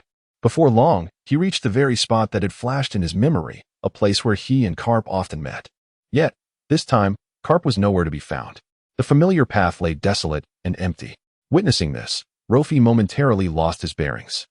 Could it be that the ephemeral vision in his mind was merely a figment of his imagination? As this thought crossed his mind, a smile broke upon Rofi's face. It seemed he had been idly indulging in whimsical musings. With a touch of self-deprecation, he remarked on his own fanciful thoughts. Although Rofi could not elucidate the nature of the recent vision, his inherently cheerful disposition allowed him to remain unperturbed by such matters. Since the future had not come to pass, he resolved to cast aside these ponderings and proceed directly to the Naval Academy. However, just as Rofi was nearing the academy, he finally spotted Garp. "Rofi!" Garp called out from a distance, breathless as if he had traversed a considerable distance. "I didn't expect to find you here. You've proven quite elusive." Rofi turned at the sound of Garp's voice. Unlike his usual uniform, Garp donned a casual floral shirt. Moreover, Rofi couldn't help but notice a piece of leafy green wedged prominently between Garp's front teeth as he spoke. Staring at Garp in disbelief, Rofi realized that Garp's appearance mirrored the image that had just flickered through his mind, down to the very leaf in his teeth, which was identical in size, shape, and position. In that moment, Rofi became nearly certain that the vision he had experienced before departing was indeed a glimpse of the future. He quickly grasped the reason for the change in their meeting place. Upon witnessing the vision, his curiosity had compelled him to leave earlier than intended. Whereas his original plan had included a leisurely moment to enjoy a glass of milk before setting out. However, the current situation precisely illustrates that due to his omission of a single glass of milk, he and Garp happened to miss each other. The future he perceived was, at the very least, a matter of 5 minutes hence. Could it be that the Conqueror's haki he had just recently integrated had ascended to such formidable heights? As this thought crossed his mind, Luffy could not help but feel a surge of excitement within. It is noteworthy that Katakuri, renowned for possessing the most potent observation haki, could foresee events only within a minute's span. Indeed, it seems I am truly gifted, Luffy mused joyfully to himself. Just as Luffy was momentarily distracted, Garp had already approached him. "Luffy, are you on your way to the Naval Academy?" "Coincidentally, the matter I wish to discuss is also related to the Academy," Garp stated upon reaching Luffy. Upon hearing Garp's words, Luffy quickly regained his composure and politely inquired, "Yes, I intend to practice at the training grounds." Although Admiral has permitted my graduation from the Naval Academy, I must not neglect my skills. Indeed, practicing at the training grounds was Luffy's original intention. Yet, when the same sentiment is expressed in a different manner, the impression it leaves is entirely transformed. For instance, the recent words of Rofi, while maintaining their original meaning, resonate with a distinct comfort when heard. After listening, Garp nodded with a sense of satisfaction. What a fine young man. If only everyone at the Naval Academy exhibited the same diligence as you, Rofi. Garp remarked with a smile, giving Rofi's shoulder an appreciative pat. Upon receiving Garp's praise, Rofi humbly smiled and courteously replied, "Oh, it's nothing really. Everyone at the Naval Academy works hard. After all, it is essential to uphold the persona of a good youth in Garp's presence, and such pleasantries are naturally expected." At that moment, the audience in the livestream, through the shared perspective initiated by Rofi, was able to witness and comprehend the exchange between the two. Some fellow naval soldiers, who were contemporaries of Rofi, widened their eyes in surprise upon hearing Garp's commendation. They could hardly fathom that words like diligence and good child could ever be associated with Rofi, who had been the most mischievous and least diligent during their school days. However, it is indeed remarkable that Luffy has garnered such high praise from Lord Garp, which has undoubtedly stirred feelings of imbalance among others. Barumbo remarked, "Is it truly appropriate for Lord Garp to display such evident favoritism?" Dasky responded with a chuckle, haha. Given Luffy's exceptional capabilities, it is only natural for Lord Garp to show him some preference. Tina interjected, Is this truly Luffy? Leaving aside holidays, even during regular classes, this fellow often skipped to indulge in leisure. When I served as an instructor, I hardly witnessed such diligence from him.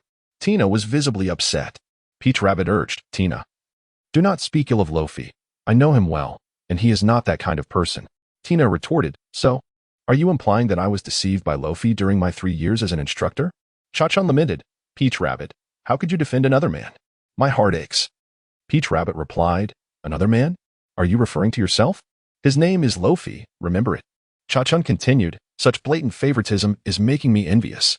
Luffy added, "Envious one."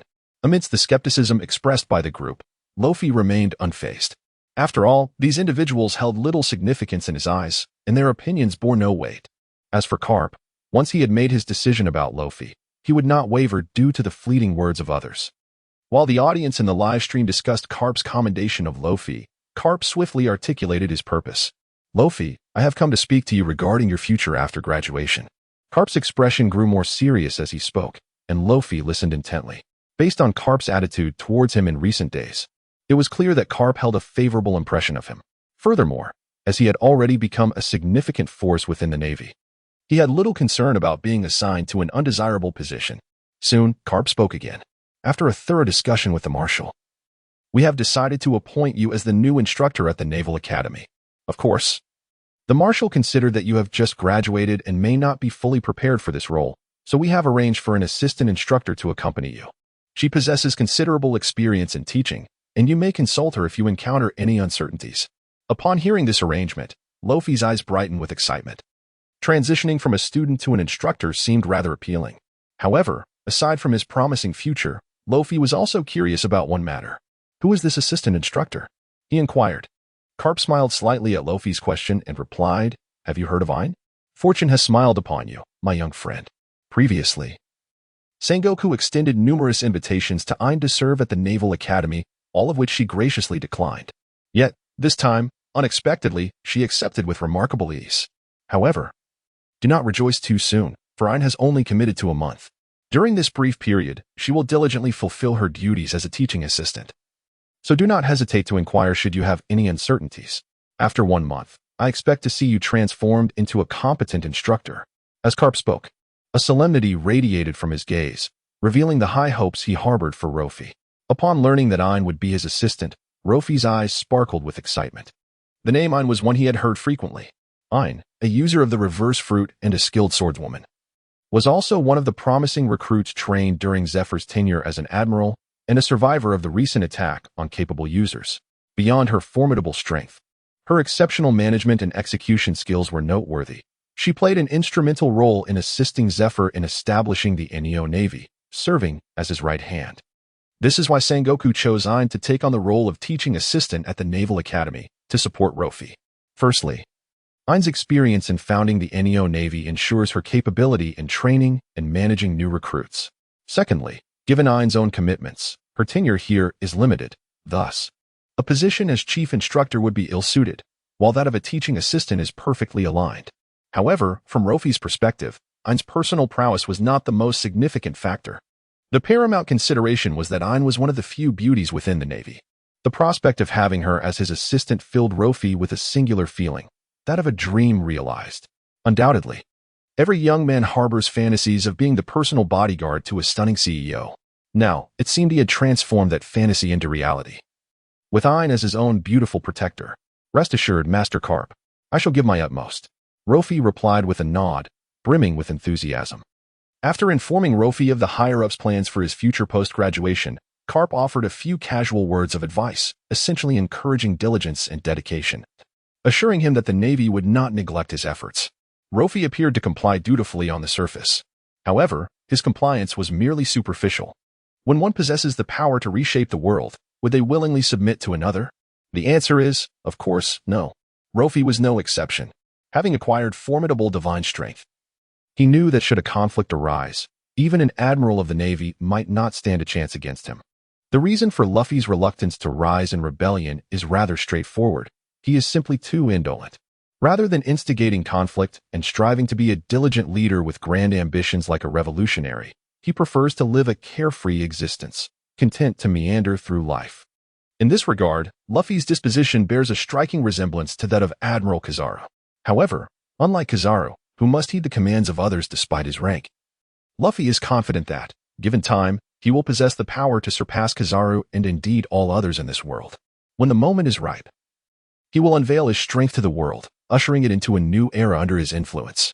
As for those self-proclaimed deities, the celestial dragons, it is time for their species to face extinction. At this moment, although Luffy appears foolishly cheerful, his heart is brimming with lofty ambitions.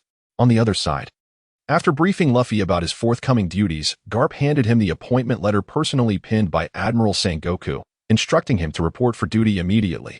Due to Tina's abrupt departure, the Navy Academy found itself without a suitable replacement for her position. Having studied under Tina for 3 years, Luffy was undoubtedly the most familiar with her teaching methods. Consequently, Garp and Sengoku decided to forego the usual pre-service training and allow Luffy to assume his role directly. While this rapid transition was somewhat hasty, Luffy harbored no objections. After bidding farewell to Garp, he made his way to the Navy Academy. Upon re-entering the Academy, Luffy's steps were noticeably more assured and confident.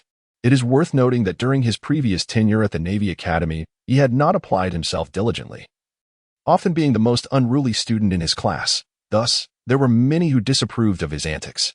Luffy's carefree and audacious nature had certainly earned him a fair share of adversaries within the Academy. Who could have predicted that the class troublemaker would metamorphose from a mere student into an instructor?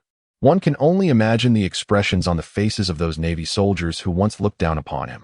That scene would surely be entertaining. As Luffy reveled in his new appointment and strolled through the Navy Academy, a new development emerged in the live broadcast. Warning: if a correct answer is not provided within 3 minutes, one member's life will be randomly selected for termination. Since the moment Whitebeard and Katakuri failed to answer the questions, no one else in the live stream has participated. The consequence of prolonged silence in answering questions leads to a warning from the broadcast. Upon hearing this alert, the audience grew tense, for if no one responds, it could result in dire consequences. The live stream had explicitly stated that if no answers were provided within 3 minutes, names would be randomly stripped away. The one who might perish could be another, or perhaps oneself. Buggy exclaimed, "Hey, is no one going to answer? Does no one desire the rewards?" Unable to contain his impatience, Buggy posed the question. Trafalgar Law replied, "Since you are so eager, why not take the challenge yourself?" Jewelry Bonnie added, "Buggy, weren't you quite intrigued by the reward when it was first announced? What, are you scared now?" Buggy retorted, "Huh? How dare you question me?"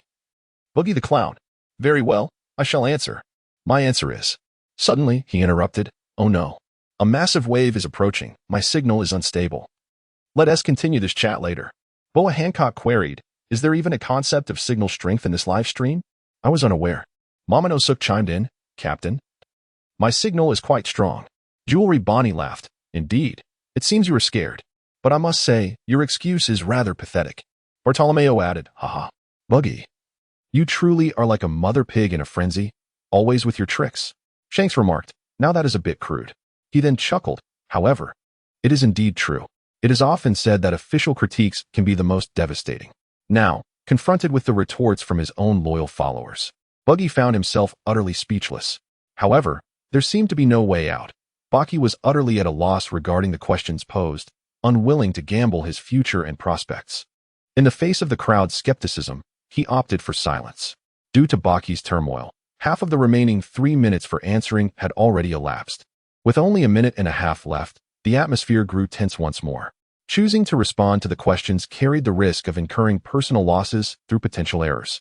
However, if one refrains from answering the questions, one might find oneself facing a dire fate.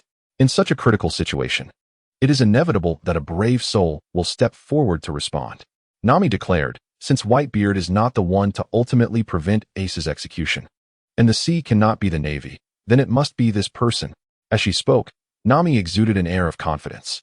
Just when everyone believed she had deduced the correct answer, her subsequent words left them utterly astonished.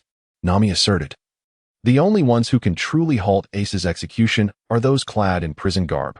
Upon uttering this, the entire live broadcast room fell into a brief silence. One might have thought she was about to answer, but in reality, she was merely urging others to do so.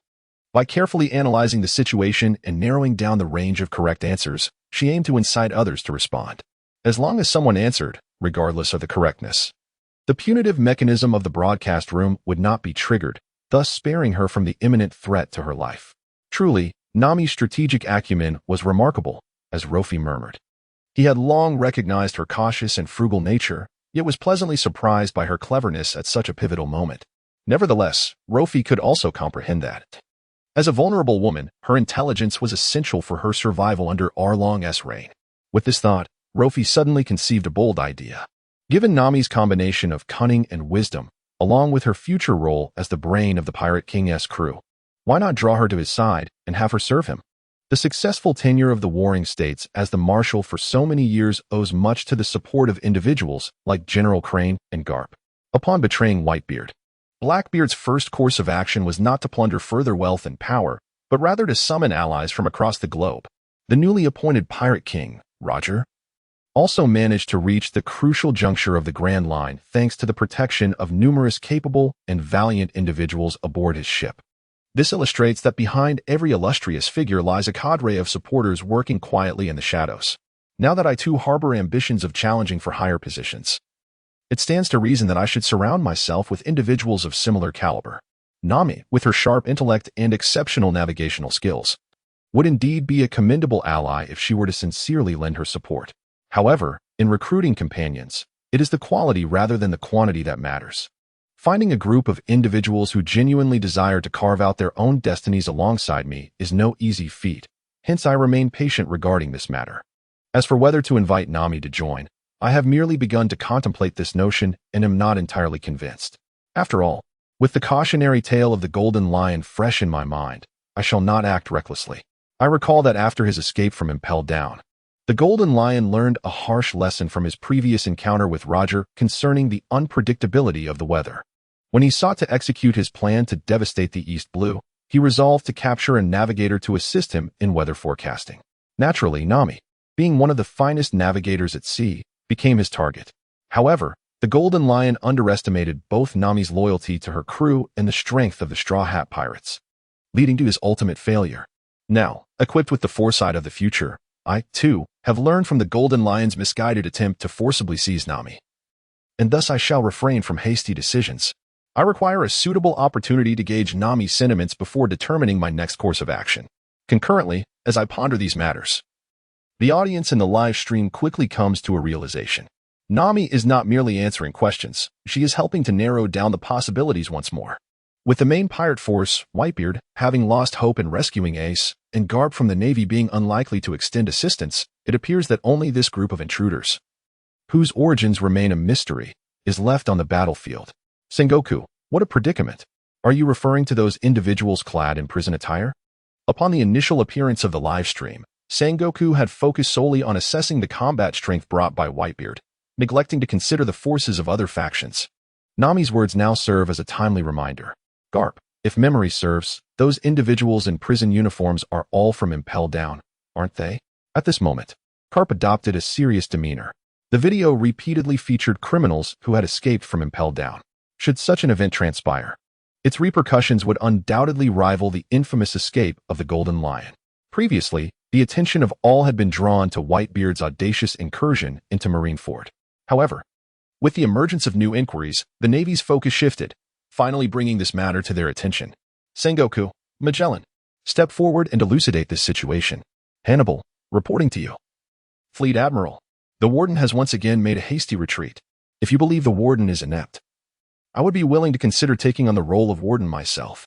Hannibal seized this opportunity, having long desired to usurp Magellan's position and become the new Warden. However, Sengoku seemed to regard Hannibal with little concern, as he was unfamiliar with him. Sengoku, oh, let us await Magellan's explanation. After all, Magellan's unique constitution is something I can understand, despite my reluctance. Buggy, what the? When did I end up in prison, Garp? Eureka, Machi, if that day ever comes. You must rescue me. Shanks, Buggy, have you been apprehended? What a pity. It seems the live stream will lose a source of amusement. Buggy, cut the sarcasm, will you? At that moment, Buggy had just arrived on a deserted island in the New World, having discovered a treasure map. While reveling in a feast and pondering the treasure's location, he was suddenly informed that he would soon be captured and taken to Impel Down. For Buggy, this was akin to a bolt from the blue. Just when his spirits were at their lowest, Shanks chose that moment to mock him, further deepening Buggy's despondency. Crocodile, could it be that I finally have a chance to see the light of day again? Sengoku, dream on. Now that the livestream has foretold this, we will certainly bolster our defenses around Impel Down. Not a single criminal shall escape. Crocodile, that may not necessarily be the case. Who can predict the future? Perhaps your very actions will lead to such outcomes. Crocodile's philosophical musings plunged Sengoku into contemplation. Can the future they perceive truly be altered? Might it indeed be as Crocodile posits, that regardless of their efforts, all could be in vain, potentially accelerating the arrival of that future? Golden Lion, what the? How come you lot are all in perfect shape? Doflamingo, ha ha ha. You escaped too early, didn't you? What a loss. Nico Robin, wait. Did I just see Crocodile among them? Crocodile, are you certain you weren't mistaken? Moria, ha ha. Crocodile, do you still dare to be so arrogant now? Moria has not forgotten the scornful words Crocodile directed at him after he was stripped of his powers in the live broadcast. Witnessing Crocodile's impending downfall, Moria cannot resist the temptation to gloat. Crocodile, Moria, do not rejoice too soon. You ought to keep a vigilant eye on your devil's triangle. The implication of Crocodile's words is clear. With your diminished physical prowess, you can scarcely safeguard yourself, so refrain from meddling in my affairs. Crocodile has always been composed. Even foreseeing his own misfortune, he remains unperturbed and responds with poise. At this moment, Luffy interjects. Luffy, hey, I wonder if the one who ultimately rescues Ace will be me? I seem to have just emerged from a ship teeming with prisoners, right? Hearing Luffy's words, the first to react is Garp. Garp, Luffy, you little brat, quiet down. If you truly end up in Impel Down, I swear I'll smash your head. It is well known that Impel Down, the underwater prison of the Marine headquarters, is where the world's most notorious criminals are confined. Situated beneath the sea, it is shrouded in secrecy, housing the most heinous offenders and filled with terrifying creatures and the ever-watchful transponder snails. Surrounding the prison are warships in numbers surpassing the number of demons summoned. Furthermore, the depths of Impel Down are home to numerous colossal sea kings, which solidifies its reputation as an impregnable fortress. This vast underwater prison is directly governed by the world government, the Marine headquarters, and the judicial island, making it a domain beyond Garp's influence. If Luffy were to be captured, his prospects of escape would be exceedingly grim.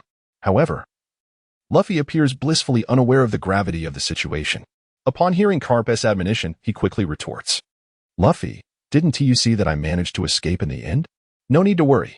Such is Luffy's nature, regardless of the challenges he faces. He remains perpetually optimistic and exuberant. Garp, no, you cannot go to prison.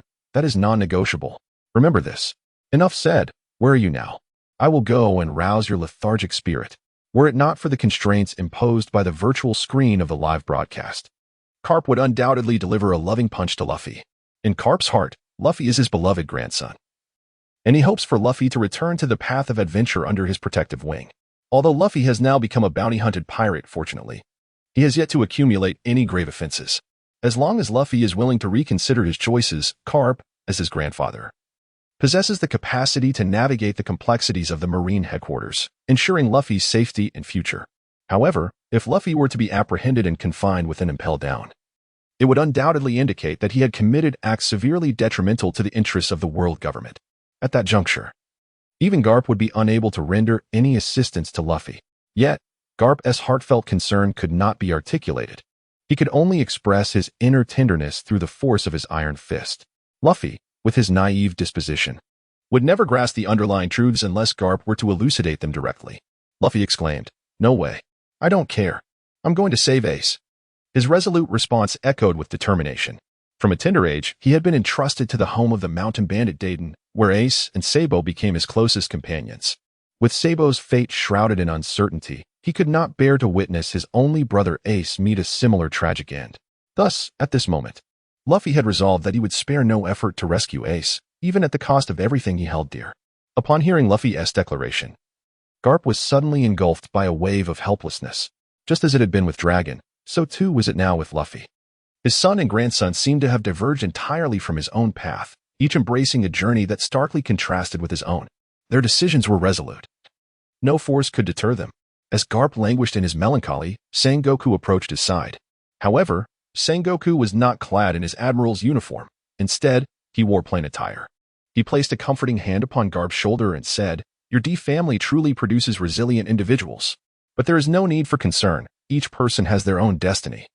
And Luffy will carve out his own path." At that moment, he was not the admiral, but merely an old friend of Garp. Garp, taken aback by Sengoku's words, retorted, "Shouldn't you be the last person wishing for Luffy to become a pirate?" As an admiral, Sengoku's allegiance lay with the Navy, and all his actions should align with its principles. Garp was astonished that Sengoku could utter such sentiments. Sengoku merely smiled quietly in response, saying, "As an admiral, I should indeed despise Luffy's existence. However, when I shed the naval uniform and become an ordinary man, I find myself rather intrigued by this young lad. If Luffy truly can become a figure akin to Roger, I will certainly respect his choices." After discussing the Warring States period, a profound silence enveloped the two. Soon, Garp found solace in the realization that each individual possesses their own destiny. This era has afforded everyone ample opportunities to make their entrance. If this is indeed Luffy's choice, Garp sincerely hopes that it proves to be the right one. Meanwhile, as Garp and Luffy exchanged words in the live broadcast, the very subject of their debate, Ace, experienced an inexplicable sorrow. While Garp's intentions were noble, Luffy remained oblivious, yet Ace perceived them clearly. Luffy's grandfather was a stalwart of the Navy, which, in all circumstances, has always symbolized justice. Yet, despite this, Luffy has always harbored the dream of becoming the Pirate King. His father is the Pirate King, and when Roger faced execution, he should not have been there at all. However, this very individual, who was never meant to exist in this world, now finds himself entangled in a perilous situation that endangers so many others. Every person possesses their own significance and pursuit in life. Yet he remains blind to his own purpose, unaware of his aspirations.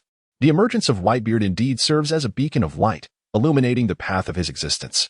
Yet this beam of light is insufficient to illuminate the entirety of his existence, especially now that Ace is acutely aware that, in the not-so-distant future, he is destined to face execution at the hands of the world. An overwhelming sense of doubt and solitude engulfs his heart.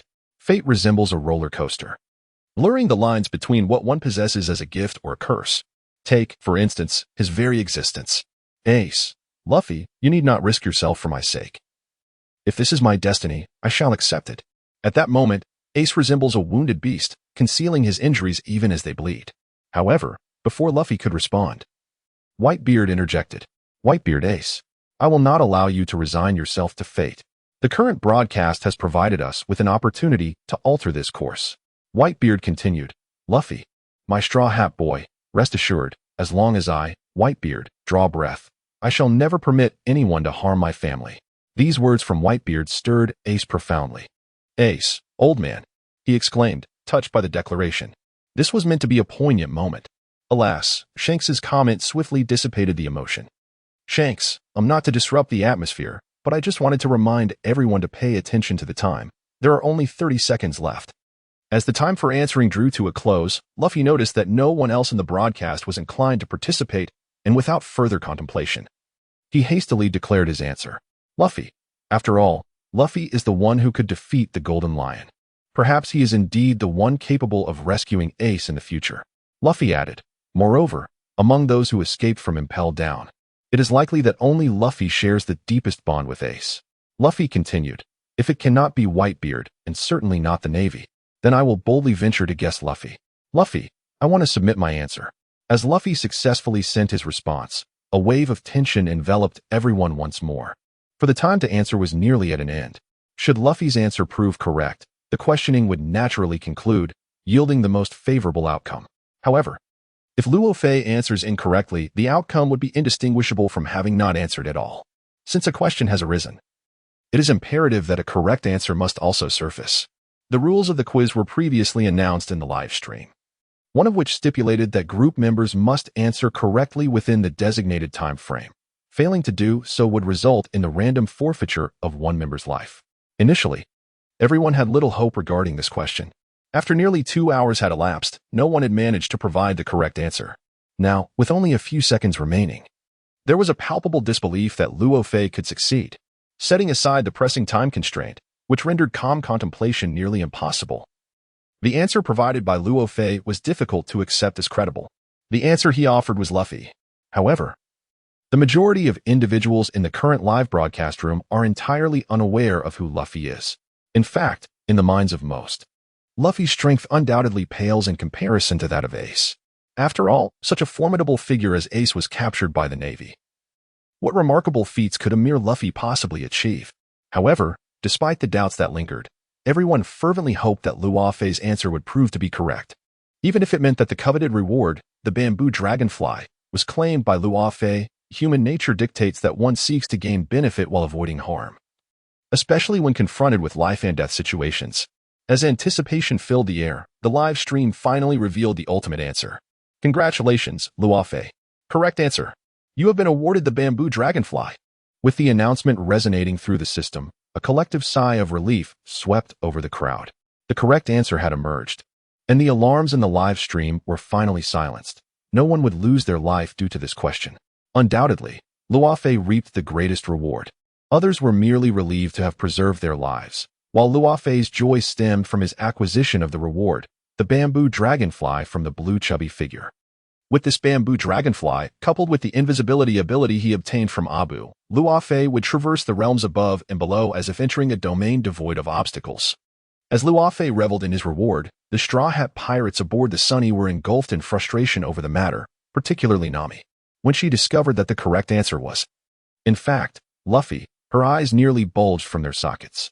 She had witnessed the live stream moments prior, showcasing the monumental chaos involving the 3 admirals, the 4 emperors, and the 7 warlords. Such titanic battles seemed far beyond their control. Nami exclaimed, it was actually Luffy. How utterly unfortunate. Such a splendid opportunity for answering the question squandered. Usopp chimed in, well, that range was something you helped narrow down, after all. Nami lamented, do not speak of it. My heart aches. Chopper added, what a cool bamboo dragonfly, and now it's gone. Luffy reassured them, it's all right. As long as we know Ace can be saved, that's what matters. There will be more chances for answering questions in the future. Upon observing Nami, Usopp, and Chopper's despondency, Luffy hurriedly interjected with words of encouragement. He imparted the wisdom of not dwelling on the past and maintaining unwavering faith in the future. That is the essence of Luffy. However, the recent events have gradually elevated Luffy's reputation across the vast seas. With prophecies of Luffy potentially defeating the Golden Lion and now rumors of his imminent rescue of Ace, it is evident to all that Luffy is a burgeoning force. Powerful factions such as Kaido and Whitebeard have already devised plans to win him over. Indeed, the radical Kaido is resolute in his intention to invite Luffy to join his beast pirates. Should Luffy decline, Kaido would not hesitate to send him to Wano as a laborer. Conversely, the Golden Lion has swiftly amended his strategies in light of the potential threat posed by Luffy. While plotting the annihilation of the East Blue, his foremost priority is to eliminate any individuals or elements that could lead to his downfall. Thus, eradicating Luffy has become an urgent task assigned to himself by the Golden Lion. Of course, Luffy possesses a certain degree of connections. This vast and unforgiving ocean is no place for the Na'vi to thrive. Though Luffy may appear carefree, he is undeniably backed by formidable figures. His father, Dragon, the leader of the Revolutionary Army, his grandfather, the Navy hero Garp, the hopes of Shanks, his brother Ace, and the Whitebeard pirates standing firmly behind him. Yet, when one's experience and strength do not match the weight of such renown, even with numerous benefactors, the unpredictability of fate remains daunting. Even Law cannot help but wonder whether Luffy can indeed navigate successfully to the conclusion of the Grand Line amidst the predatory gazes of these formidable adversaries. Unbeknownst to Luffy, who is blissfully unaware of the looming threats, he is elated by the foresight of his impending rescue of Ace. Despite Law's emerging doubts regarding Luffy's future, this does not impede his subsequent plans. In the original world, Luffy is indeed the child of destiny. However, now, Rofi has arrived, and he has come bound to the live streaming room. Thus, he is determined to etch his legend upon this vast ocean. At this moment, Rofi has reached the Naval Academy. Along the way, numerous soldiers clad in naval uniforms stand a bit straighter upon noticing his approach, their gazes filled with respect. All soldiers who have spent over a year at the Naval Academy are well aware of the kind of person Rofi used to be, skipping classes, teasing classmates, provoking instructors, and ranking at the bottom in every subject. He was indeed the little tyrant of the academy. Yet, this very individual has transformed his fate through the live streaming platform.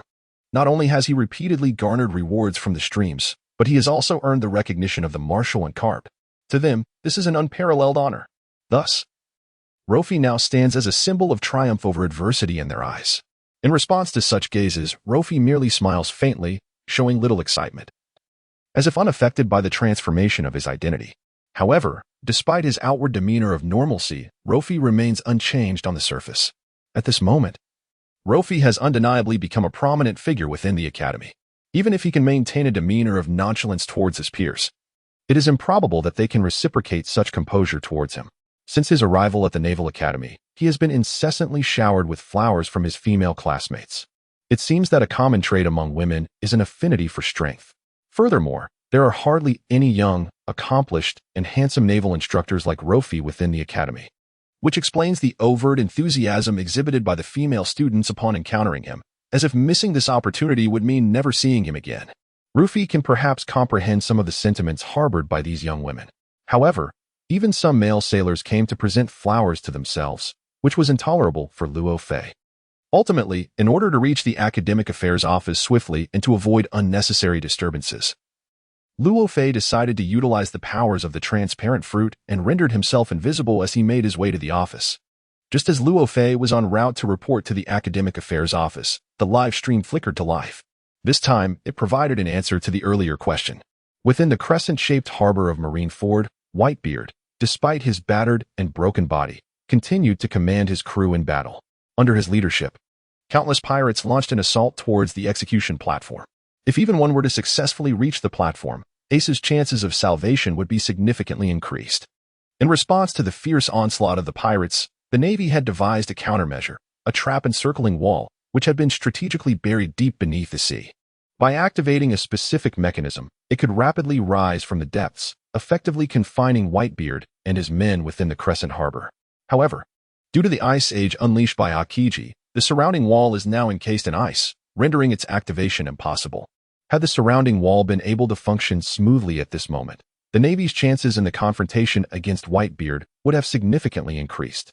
After all, when Whitebeard and his allies find themselves entirely besieged, they are left in an utterly passive predicament.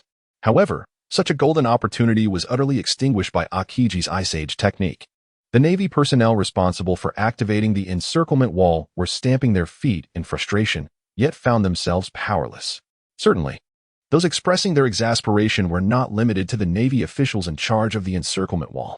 At this very moment, Akainu was watching all of this unfold in the live broadcast. He had already gathered a significant understanding of the Navy's strategy. However, upon witnessing the surrounding walls rendered inoperative due to the Ice Age unleashed by Aokiji, Akainu's eyes nearly bulged with frustration. Aokiji, what on earth is the matter with you? How could you falter at such a critical moment? This splendid opportunity has been squandered because of you. Can you not take this more seriously? Akainu expressed his exasperation. Deeply aware of the significant implications behind the Navy's confrontation with Whitebeard, he could not tolerate any missteps. Aokiji, upon hearing this, felt equally indignant. For his intentions had also been for the Navy's benefit. I faltered. If it weren't for my Ice Age, how could we have immobilized Whitebeard's ship on the ice? Do you think you could have done better? Akiji retorted defiantly. However, Akainu is not to be underestimated. When he witnessed Akiji openly opposing him, he spoke once more. Akainu, indeed, your Ice Age is quite useful. Were it not for your transformation of seawater into ice, those pirates would likely still be aboard their vessels, wouldn't they? Akainu's words dripped with sarcasm. Akiji was incensed by Akainu's remark. After laboring tirelessly, to be accused of faltering was quite infuriating. Fine, I quit. I shall embark on a journey around the world on my bicycle, Akiji declared. Observing Akiji's retreat, Akainu felt a sense of satisfaction. In the realm of disputes, he had never been bested. Nonetheless, with two of the three admirals embroiled in a quarrel, the third admiral seemed poised to interject. Just as Akiji and Akainu were casting disdainful glances at one another, Kizaru spoke languidly. Kizaru, it seems that Akiji's absence would pose a problem. Had he not frozen the ocean, Whitebeard would likely have already arrived at the execution platform with his ship, wouldn't he? Quite troublesome. At this juncture, Kizaru assumed the role of peacemaker. Akainu and Akiji had always been prominent candidates for the position of fleet admiral, thus conflicts between them occasionally erupted. However, in the past, these contradictions were not apparent. They could at most be regarded as the solitary provocations of Akainu. Yet now, due to Akainu's audacity in so casually erasing Akiji's contributions, Akiji has suddenly realized that he can no longer remain passive. If he remains silent in the face of Akainu's provocative words, will he not eventually find himself subjugated? The thought of such a person ascending to the position of fleet admiral is almost unimaginable for Akiji. What kind of dismal future would the Navy, under Akainu's leadership, face? Contemplating these matters, Akiji's heart becomes increasingly agitated. He understands that if he remains mute at this juncture, he may struggle to command respect within the Navy. However, when the normally taciturn Akiji prepares to retaliate, he suddenly realizes that he is no match for Akainu in verbal sparring. It is no wonder. One is a languid admiral who has long operated on the fringes, while the other is Akainu, who frequently dwells within the Navy's central command. How could Akiji possibly gain the upper hand in such a clash?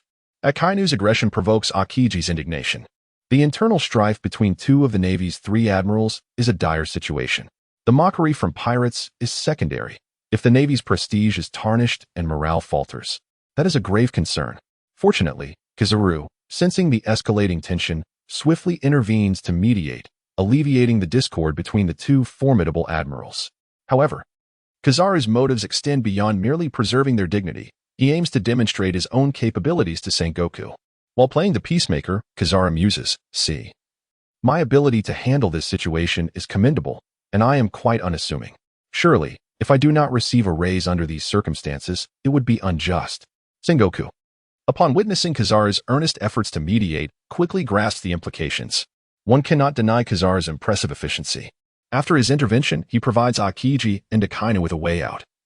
And seeing the improving atmosphere, both refrain from escalating their conflict. To commend Kizaru's actions, Sengoku personally contacts him via Den Mushi, expressing his approval and assuring him that this month's bonus is undoubtedly his. In this world, few things compel Kizaru to exert himself, and remuneration is among the simplest and most effective motivators.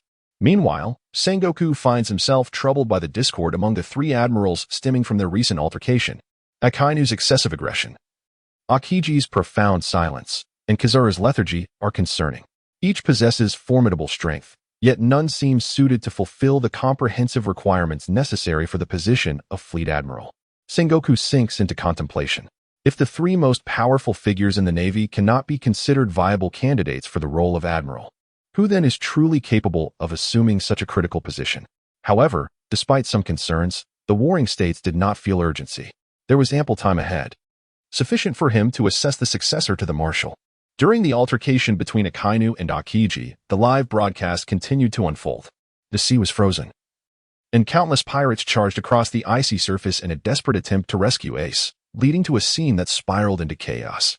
From the footage, it was evident that the battle between the pirates and the Navy had officially commenced.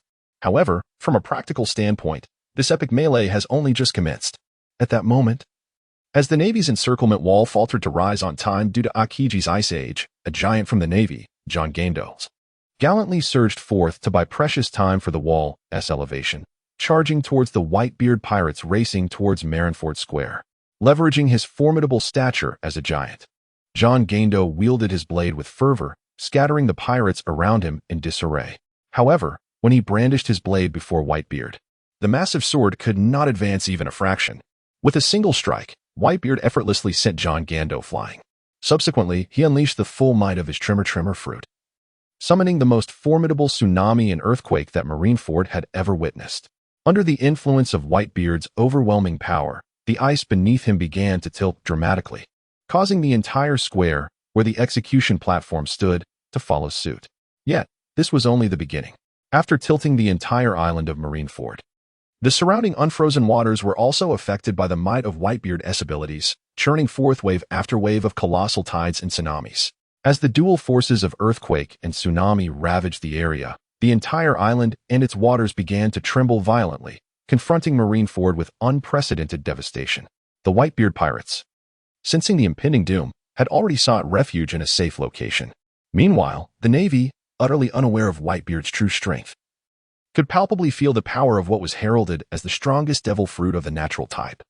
Even Luffy was nearly swept into the depths of the sea by the sudden earthquake and tsunami, only narrowly escaping thanks to the timely assistance of his allies. It is said that when gods clash, mere mortals suffer. For junior Navy members like Kobe, such a scene was beyond their comprehension. At that moment, not only were they incapable of maintaining order or subduing pirates, but they struggled to preserve their own lives. Yet, for those of considerable strength, Whitebeard's seemingly indiscriminate attack, while surprising, posed no substantial threat to them. Notably, Doflamingo, witnessing the widespread destruction of Marineford, wore a derisive grin. His sinister and arrogant smile was captured live, laid bare for the world to see. How could Doflamingo find amusement in the devastation unfolding at Marineford? And not only did he laugh, but he also uttered absurd phrases amidst his mirth. What a chaotic old man. Let it be chaotic. Let it be destroyed. Ha. Such juvenile expressions and his gloating demeanor would have made even Doflamingo himself wish to hide away. Moria, Doflamingo's old adversary, quickly seized the opportunity to mock him. It seems you revel in chaos. Marineford suffers such destruction, and yet you can still laugh. Truly a traitor among the 7 warlords. The implication was clear. Sengoku. Did you see this? Who truly stands with the Navy? It's time to remove Doflamingo. Observing Moria's smug demeanor, Crocodile could not refrain from interjecting. As is well known, though we are called the 7 warlords, we each fight our own battles. Do not conflate your actions with ours. For pirates, the title of 7 warlords of the sea bestows a certain degree of prestige and convenience. However, from the perspective of a pirate's original intent, they do not desire to associate their identity as warlords of the sea with maintaining connections to the Navy. This is precisely why Crocodile could not resist interjecting when he heard Moria's boastful remarks. Upon witnessing his own comments being broadcasted live, Doflamingo felt an acute sense of embarrassment, nearly digging his toes into the ground. Yet, his discomfort stemmed not from the words he had uttered, but rather from the realization that they were on display for the entire world to see. Despite his formidable inner strength, he felt a moment of collapse. Nevertheless, Moria's words ignited a spark of determination within him, particularly because he had specifically mentioned Sengoku, which carried a distinctly provocative undertone. Doflamingo is no fool. He discerned Moria's insinuations. Although he held the title of warlord, his allegiance was never with the Navy. Possessing immense strength and ruling over Dressrosa, with a cadre of loyal subordinates at his command, he harbored no fear of the Navy's suspicions. The title of warlord indeed afforded him certain advantages in his endeavors, yet it was by no means essential. Moreover, Sengoku must have witnessed the live broadcast as well. His silence indicated that he would not take immediate action regarding this matter. Consequently, Doflamingo's arrogance surged anew. In response to Moria's taunts, he swiftly retaliated. Moria, Doflamingo remarked, truly, it is the Emperor's lackey who is more anxious than the Emperor himself. What concern is this affair of yours? Why are you so eager to leap into the fray? Are you weary of your devil's triangle living too long? Doflamingo, the master of verbal combat, excels in the art of debate, second only to Akainu, if anyone at all. In his succinct retort, he conveyed to Moria that this matter did not pertain to him, subtly laced with a hint of menace. Since Moria's strength had waned, he ought to tend to his own territory within the Devil's Triangle and refrain from instigating trouble, lest he risk his own demise. This was the message Doflamingo sought to impart to Moria. Sengoku, unable to tolerate Doflamingo's disparagement of Moria, grew concerned that the delicate balance among the warlords might be disrupted and felt compelled to intervene. However, as a marshal, he found it inappropriate to openly express certain checks and balances. Thus he entrusted the task to Crane. Crane addressed Moria, Doflamingo, and Crocodile, urging them to remember that the power of the 7 warlords is bestowed by the world government, and he hoped they would refrain from actions that might disappoint it. In essence, he was reminding the 7 warlords that their privileges are granted by the government, which can just as easily revoke them. Therefore, on significant matters of principle, he urged them to make judicious decisions. After Crane's remarks, Moria and Crocodile fell silent. It was not out of fear of the Navy, but rather an aversion to provoking further trouble that might attract attention. Doflamingo merely remarked that the old woman was rather verbose and hastily concluded the matter. Such discussions, brought to the forefront for all to witness, should remain brief. There was no need to argue for a definitive victory or defeat. The turmoil instigated by Doflamingo finally came to an end, and the crowd's attention swiftly shifted back to the live broadcast. In the live stream, the battle of the century continued unabated. After John Giant was sent flying by Whitebeard, he refused to concede. Observing the increasingly tilted Marineford, Giant charged at his adversary once more, capitalizing on Giant's colossal stature. Whitebeard struck him down again, this time sending him hurtling toward the execution platform at the center of the square. Should he succeed in hitting the platform, it would significantly ease the difficulty of rescuing Ace. However, Whitebeard's powerful blow did not topple the execution platform as anticipated. Amidst the swirling dust and debris, the 3 admirals of the Navy promptly intervened to thwart Whitebeard's assault. Once the haze settled, it became apparent that Kizaru, Akainu, and Aokiji had simultaneously raised their hands to avert this crisis. Though their gestures were somewhat comical, the outcome was effective. With the immediate danger averted, the 3 admirals began to converse. Aokiji turned his head and reproached, attributing the issue to the failure to activate the encirclement barrier in a timely manner. The barrier was under Akainu's purview, and Aokiji's words essentially sought to hold him accountable. Akainu, feeling unjustly criticized, retorted that it was all due to Aokiji's ice. Observing the two blame each other, Kizaru chimed in, suggesting, "Why don't you just melt it, Sakazuki?" One cannot help but remark that Kizaru's cutting retort left Akainu utterly abashed. However, given the urgency of the situation, Akainu chose not to engage in further debate. Dismissing Kizaru and Aokiji entirely and refocusing his attention on the Whitebeard pirates before him. At that very moment, the Whitebeard pirates found themselves in disarray, having just witnessed their captain's assault thwarted by the Navy. Yet, their leader, Jozu, swiftly emerged, rallying the crew and reigniting their morale. Seizing the opportunity before the Navy could regroup, they charged once more towards the execution platform. Faced with the furious advance of the Whitebeard pirates, Kizaru could only exclaim in terror, prompting the Navy to unleash a ferocious barrage of cannon fire. Meanwhile, Sengoku resolved to halt all mechanical operations within the vicinity, reallocating every ounce of energy to elevate the encircling wall. In this critical moment, Luffy extended his arm, poised to sprint directly towards the execution platform. But just as fate would have it, the encircling wall finally ascended, promptly repelling Luffy's outstretched limb. The pirates attempted to breach the defensive barrier, yet their efforts proved futile. This formidable wall, akin to solid steel, formed a circular enclosure, swiftly ensnaring the Whitebeard pirates, leaving them with no avenue of escape. The Navy believed that with the wall's ascent, the pirates would be trapped, marking the commencement of their hunt. However, they have overlooked one crucial matter: the Demon Oz. Young Oz is a descendant of the Demon Kingdom Oz, a lineage of the ancient giant race, renowned as the berserk warriors of demons. In life, he delighted in bringing defeated island nations back to his realm, establishing a nefarious empire and leaving behind legends of a world-shocking usurpation. Yet, regardless of how formidable a creature may be, every being possesses its vulnerabilities. Even the terrifyingly powerful Oz ultimately succumbed to the frigid depths of the Ice Kingdom, meeting a frozen demise. Young Oz, as a descendant of Oz, naturally inherited his ancestors' formidable strength. In a valiant effort to rescue Ace, young Oz expended every ounce of his power, fighting until the very last moment. At this juncture, Oz's colossal form pressed against one corner of the encircling wall, impeding its proper ascent.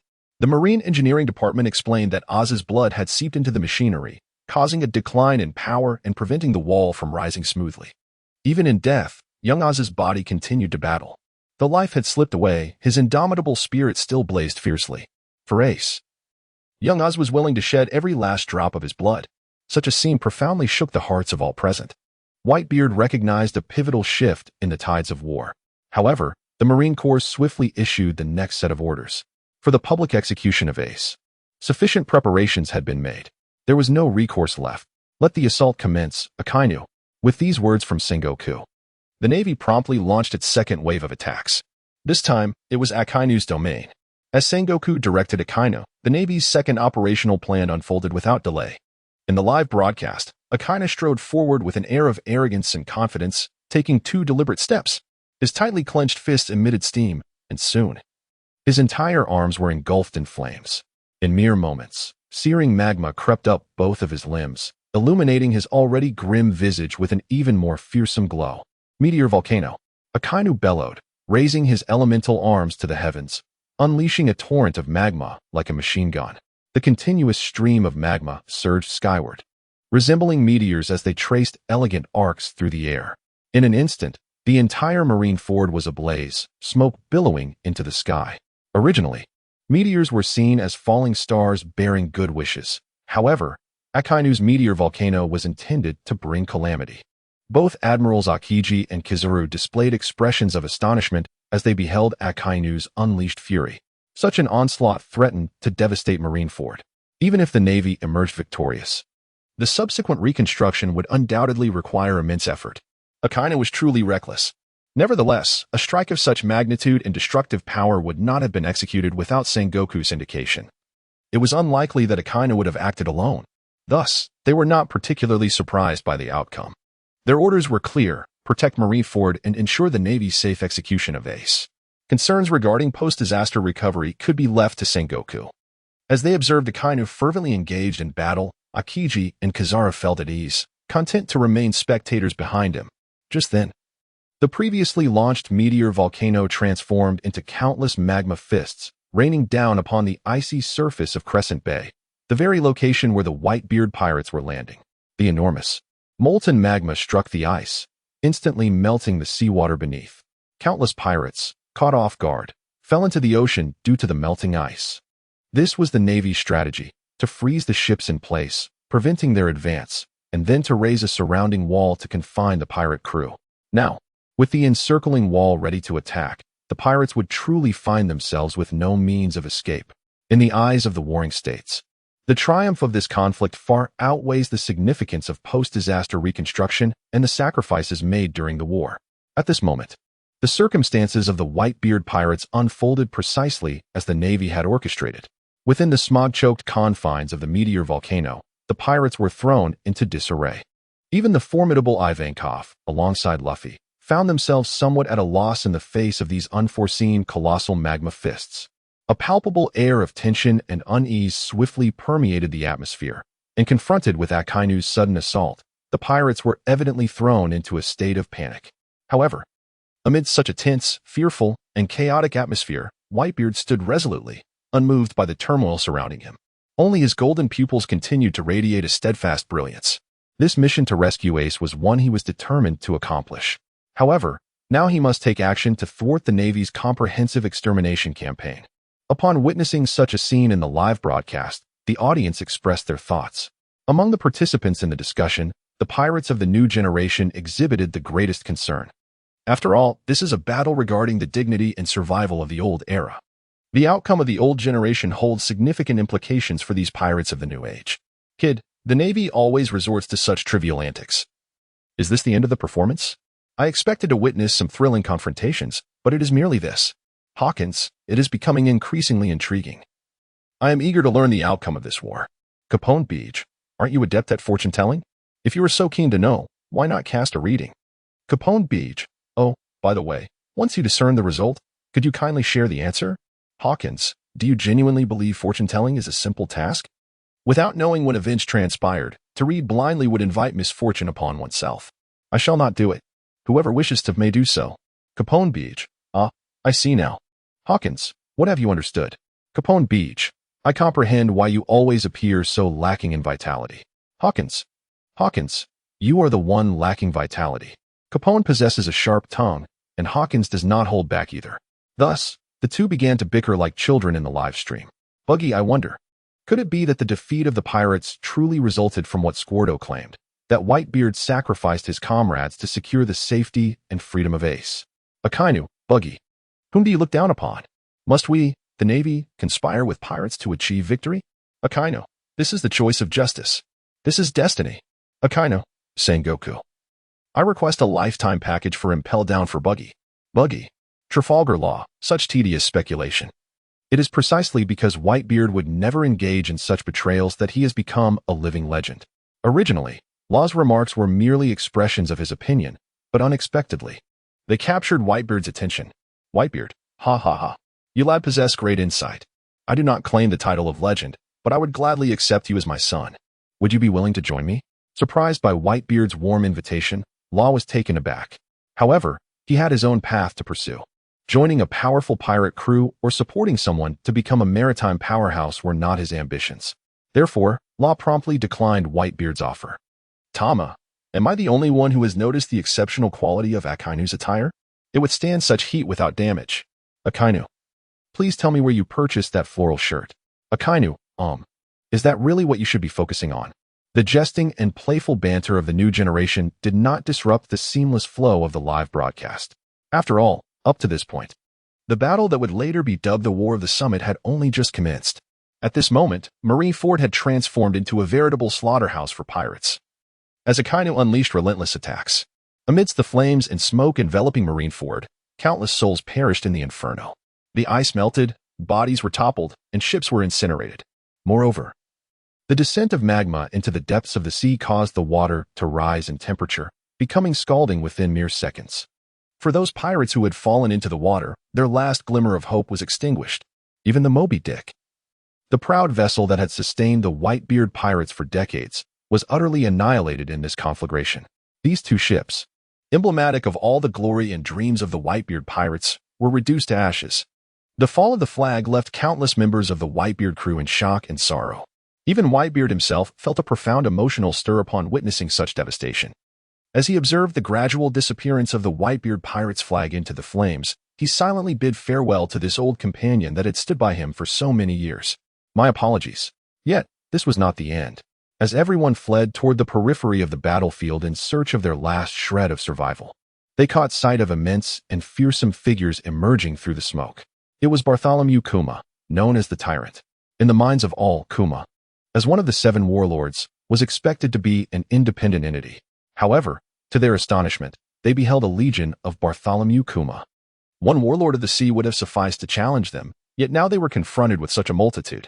In an instant, a sensation of despair swiftly ascended within the minds of those ordinary pirates.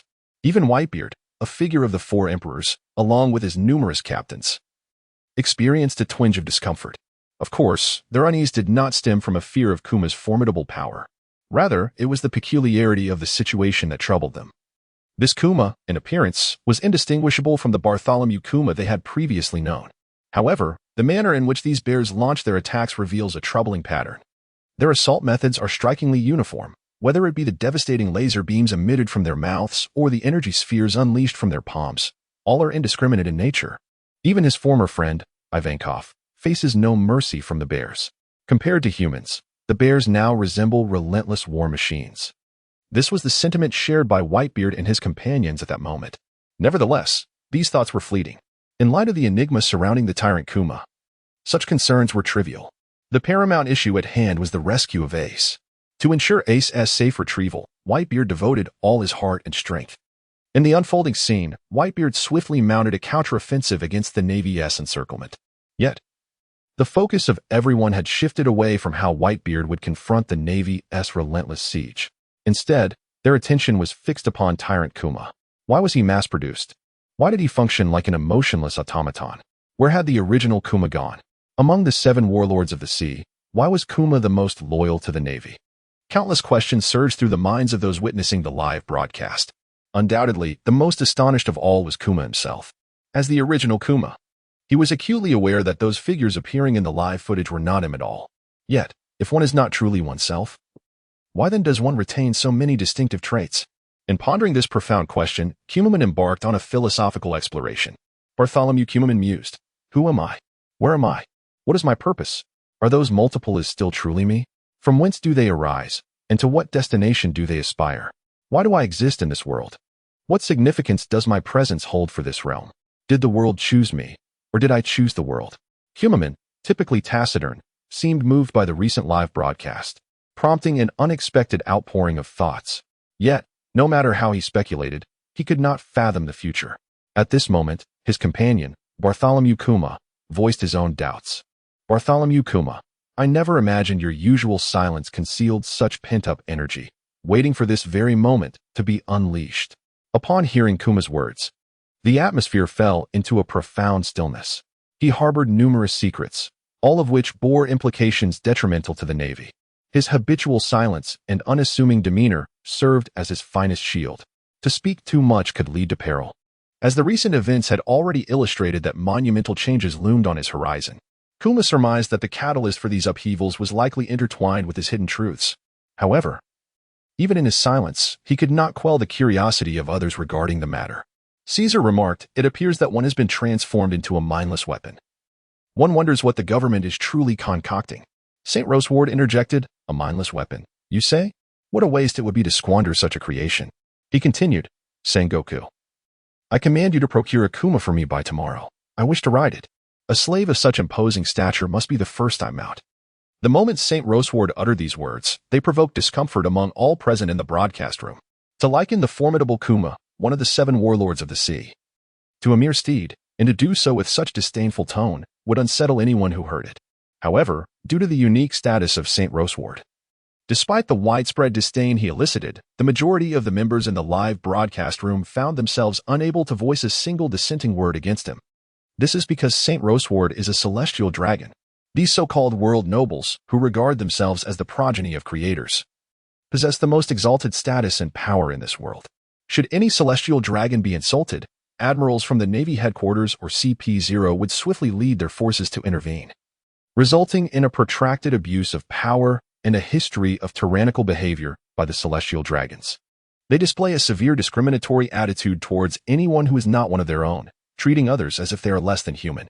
Naturally, the majority of members in the live broadcast room chose to remain silent, intimidated by the authority of the celestial dragons and the formidable power backing them.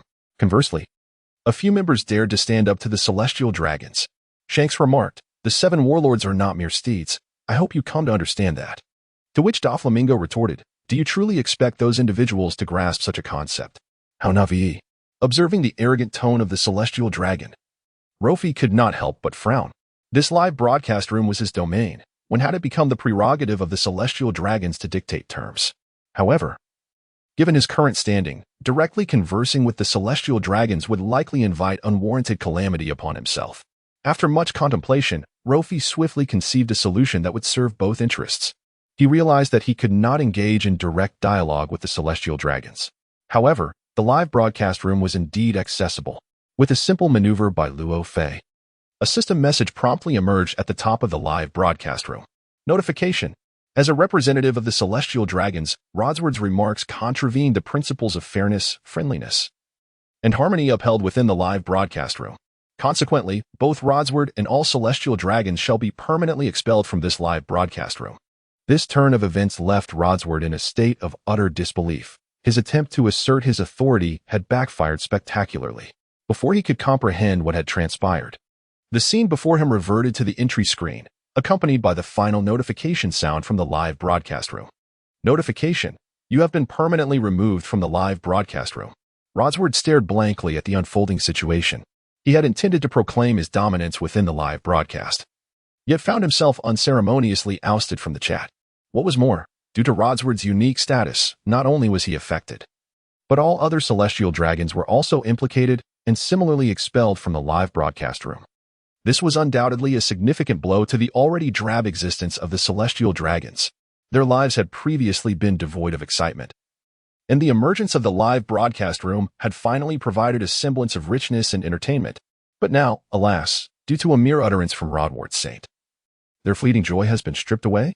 This cannot stand. A method must be devised to reclaim that power. Consequently, as soon as Rodward's saint realized he had been expelled from the live broadcast room, he promptly reached out to Sengoku. If memory serves, the current super administrator of the live room is Rofi, who possesses the authority to invite or remove participants. Rofi, being merely an ordinary naval officer, is certainly subject to the demands of Sengoku, the fleet admiral. However, even though Roderick Sane had already made his presence known, the only one capable of drawing himself back into the limelight was Rofi, yet he still overestimated his own standing. In the realm of reality, the celestial dragons indeed possess numerous privileges. In this virtual realm, which wields the power to influence reality, Rofi stands as the sole deity. When he received a call from Sengoku, expressing a desire for Rofi to reinstate the celestial dragons into the group chat, he promptly declined Sengoku's request. Rofi's rationale was as follows. I apologize, esteemed Sengoku, but this directive comes from the live stream system, and I am unable to alter it. However, if Lord Roseward is adamant about returning, I may possess a solution. While rejecting Sengoku, Rofi simultaneously offered him a glimmer of hope. Upon hearing Rofi's words, Sengoku eagerly inquired, "Pray tell, what solution do you propose?" Although Sengoku did not wish to cater to the celestial dragons, his position compelled him to heed their commands, regardless of his personal sentiments. Did not the system just state that in accordance with the principles of amicable and equitable communication, any individuals or statements that contravene these rules are prohibited within the live stream? Therefore, I venture to speculate that if Lord Roseward could relinquish his identity as a celestial dragon, akin to Don Quixote da Flamingo, he might just find acceptance within the live stream. Rofi articulated this notion with an air of nonchalance. Upon hearing Rofi's suggestion, Sengoku's eyes widened in astonishment. Like Don Quixote da Flamingo? What does that imply? This suggestion would require Lord Roseward to forsake his identity as a celestial dragon. Only by renouncing the identity of a creator deity could a celestial dragon align with the live stream's principles of fair and friendly communication, thus rendering acceptance a possibility. Rofi's proposal, in essence, was entirely logical. However, for the celestial dragons, this is an utterly impossible endeavor. Is there truly no other way? Sengoku, refusing to lose hope, inquired once more. Rofi feigned contemplation for a moment before responding with solemnity. As it stands, this appears to be the only option. Rofi's intent was unmistakable. Did he wish to re-enter the live broadcast room? If so, he must relinquish his identity as a celestial dragon, due to historical circumstances. While the celestial dragons may navigate the real world with impunity, it does not grant them the license to act without restraint everywhere. Rofi had long disapproved of the various actions undertaken by the celestial dragons. However, his current strength was insufficient to contend with the celestial dragons, who had dominated this world for centuries, along with the formidable powers that supported them. Thus, he resorted to the live broadcast room to deliver a warning to the celestial dragons. No matter how noble their status, they were still denied entry into the broadcast room. Moreover, Rofi hoped that the impartiality exhibited by the live broadcast room would impart a crucial lesson to all. In this world, the celestial dragons are not the sole authority. Only by daring to resist can one find places beyond the reach of the celestial dragons. This live broadcast room serves as a prime example. There existed no direct conflict between Rofi and the celestial dragons. The emergence of this class signifies the oppression of all races. In the past, the authorities turned a blind eye, choosing not to intervene. Yet now, he possesses the qualifications to challenge and potentially dismantle this hierarchy, and thus, he shall undoubtedly make the attempt. This objective is indeed daunting and fraught with challenges, but there will always be those willing to bear the burden and forge ahead. Much like the Revolutionary Army. Upon hearing Rofi's resolute response, the warring states realized that no other possibilities existed and promptly severed the communication. As for the celestial dragons, he needed to concoct a plausible excuse to account for the situation. Meanwhile, in the live streaming room, Rofi's audacious statements garnered considerable acclaim from the audience. Trafalgar Law remarked, "Super Administrator, you are indeed bold. To suggest that Roseward Saint abandoned his celestial dragon identity is something only you would dare to utter." Rofi replied, "It's merely a modest opinion from the third best in the world. It may not be entirely accurate." Don Quixote da Flamingo chuckled, "Ha! Rather than believing those fellows would willingly forsake their celestial dragon status, I would sooner accept that pigs can climb trees." Sugar interjected, "Boss, that's rather crude." Da Flamingo defended. "It's merely a metaphor, I assure you." Kizaru commented him, "Have those fellows truly exited the live stream? This makes conversing much easier." Hancock remarked, "I believe Lord Kazuru, that your choice of words could be more precise. They did not exit, they were expelled. Akiji added, Kazuru, are you not being a tad too obvious in your delight? The sudden appearance of Rosward Saint slightly diverted everyone's attention. However, with the celestial dragons expelled from the stream, they quickly redirected their focus to the crux of the matter. Why had Bartholomew Kuma transformed into the emotionless figure displayed on the screen? If the bears they observed were mere products of technology, then where had the real Kuma vanished? The revolutionaries were particularly troubled by this question, as they were acutely aware of the secrets harbored within Kuma. Thus, they had ample reason to suspect that Kuma's future modifications were intrinsically linked to the revelation of this secret. Once such conjectures emerged, they naturally felt compelled to take measures. Their concern for their comrades' safety outweighed their fear of the secret being exposed. Consequently, a select elite team, including Sabo, was swiftly dispatched from the Isle of White Earth to Marineford. With foresight into the future, everyone yearned for developments that would favor their cause. Thus, the alteration of the future became inescapable. The trajectory of time subtly shifted, and the wheels of history began to turn rapidly. However, can one truly change the future through their own presumptuous alterations? Aside from the measures taken by the Revolutionary Army upon witnessing the impending fate of Bartholomew Kuma, the Navy also began to harbor suspicions regarding Kuma's true identity. Sengoku, having just concluded a conversation with the celestial dragons via the Den Den Mushi, promptly summoned both Tsuru and Garp. These two are among Garp's most trusted allies within the Navy, and thus, whenever significant events transpire, Sengoku is inclined to consult them for strategic deliberations. In fact, reflecting on the Navy's past series of combat outcomes, Sengoku has long harbored doubts about the presence of infiltrators within the ranks. These could potentially be spies from the Revolutionary Army, pirates, or even agents from other factions seeking to achieve ulterior motives by embedding themselves within the Navy. However, given the current circumstances and available evidence, they are unable to ascertain the infiltrator's allegiance or identity and can only formulate a tentative conjecture. However, now, through the ominous signs revealed in the live broadcast, the warring states have discerned the dubious nature of this matter. From the recent developments, it appears that the transformation of Bartholomew Kuma into a human weapon and the mass production thereof are orchestrated by Dr. Vega Punk. Those mass-produced Kumas bear an almost identical appearance to the original and have inherited some of his skills. If Vega Punk is to pursue this research, it would necessitate the consent of the original Kuma. Judging by the logic of an ordinary person, it is unlikely that anyone would willingly agree to be replicated infinitely, particularly not a member of the Seven Warlords of the Sea. After all, the fundamental relationship between the Seven Warlords and the world government is intrinsically that of pirates and the Navy. For the sake of certain mutual interests, the Seven Warlords are willing to carry out some directives issued by the world government. However, this is merely a superficial relationship. In reality, the Seven Warlords of the Sea do not share a common purpose with the government, making it utterly improbable for them to agree to serve as subjects for the Navy's research. This perspective reflects Sengoku's consideration of the matter from the standpoint of an ordinary individual. However, the reality depicted in the live stream was quite different. What could possibly compel Kuma to willingly offer himself to the Navy, submitting to Dr. Vegapunk's research for mass production?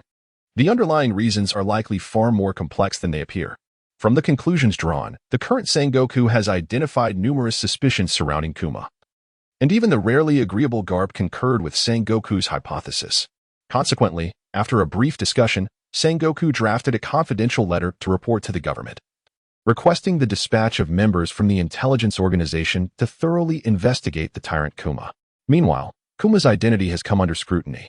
On the other hand, the live broadcast continues to unveil the shocking Marineford War, which has left a profound impact on future generations. Within the live footage, under the relentless bombardment from the Navy and Akainu's magma fists, the pirate faction, led by Whitebeard, quickly found themselves in a precarious position. The path to the square was incessantly melting away and disappearing. The encircling wall that had just risen from the depths of the sea resembled a coffin, severing the last escape route for the Whitebeard pirates. Just as Sengoku believed Whitebeard was cornered, he seized the transponder snail and announced to the world the final verdict for Ace. The operational plan was progressing smoothly. Now, swiftly execute the sentence for Portgas D. Ace. With Sengoku's declaration, Ace was on the brink of facing his ultimate fate. Beneath the execution platform, Moria laughed heartily at the unfolding spectacle, while Garp sat below, resignedly closing his eyes. Those who had come to rescue Ace and Marineford were immediately struck with panic.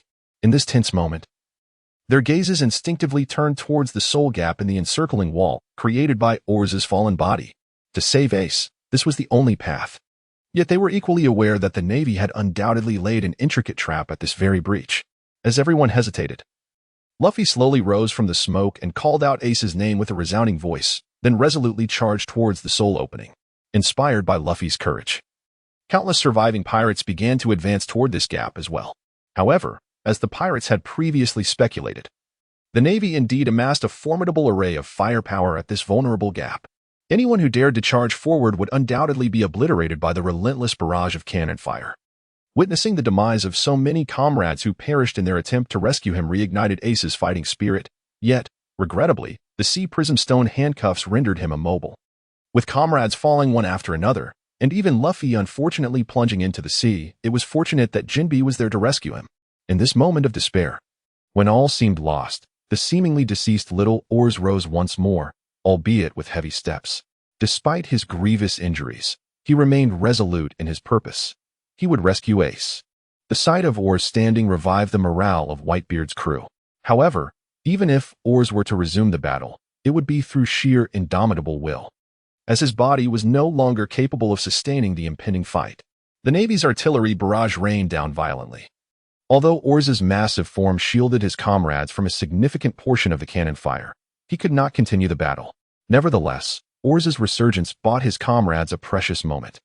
Just as Kizaru was poised to eliminate Little Oars, a towering column of water surged forth, abruptly interrupting all fruit-based attacks. Little Oars seized this opportunity to escape once more. In the blink of an eye, time seemed to freeze. When the powerful sea current finally subsided, Luffy's figure emerged before everyone. Luffy had successfully reached the execution platform. The astonishment on everyone's faces was palpable, particularly Jinbe's, who wore a smile of relief. It could be said that Luffy's arrival at the execution platform was largely thanks to Jinbe's assistance.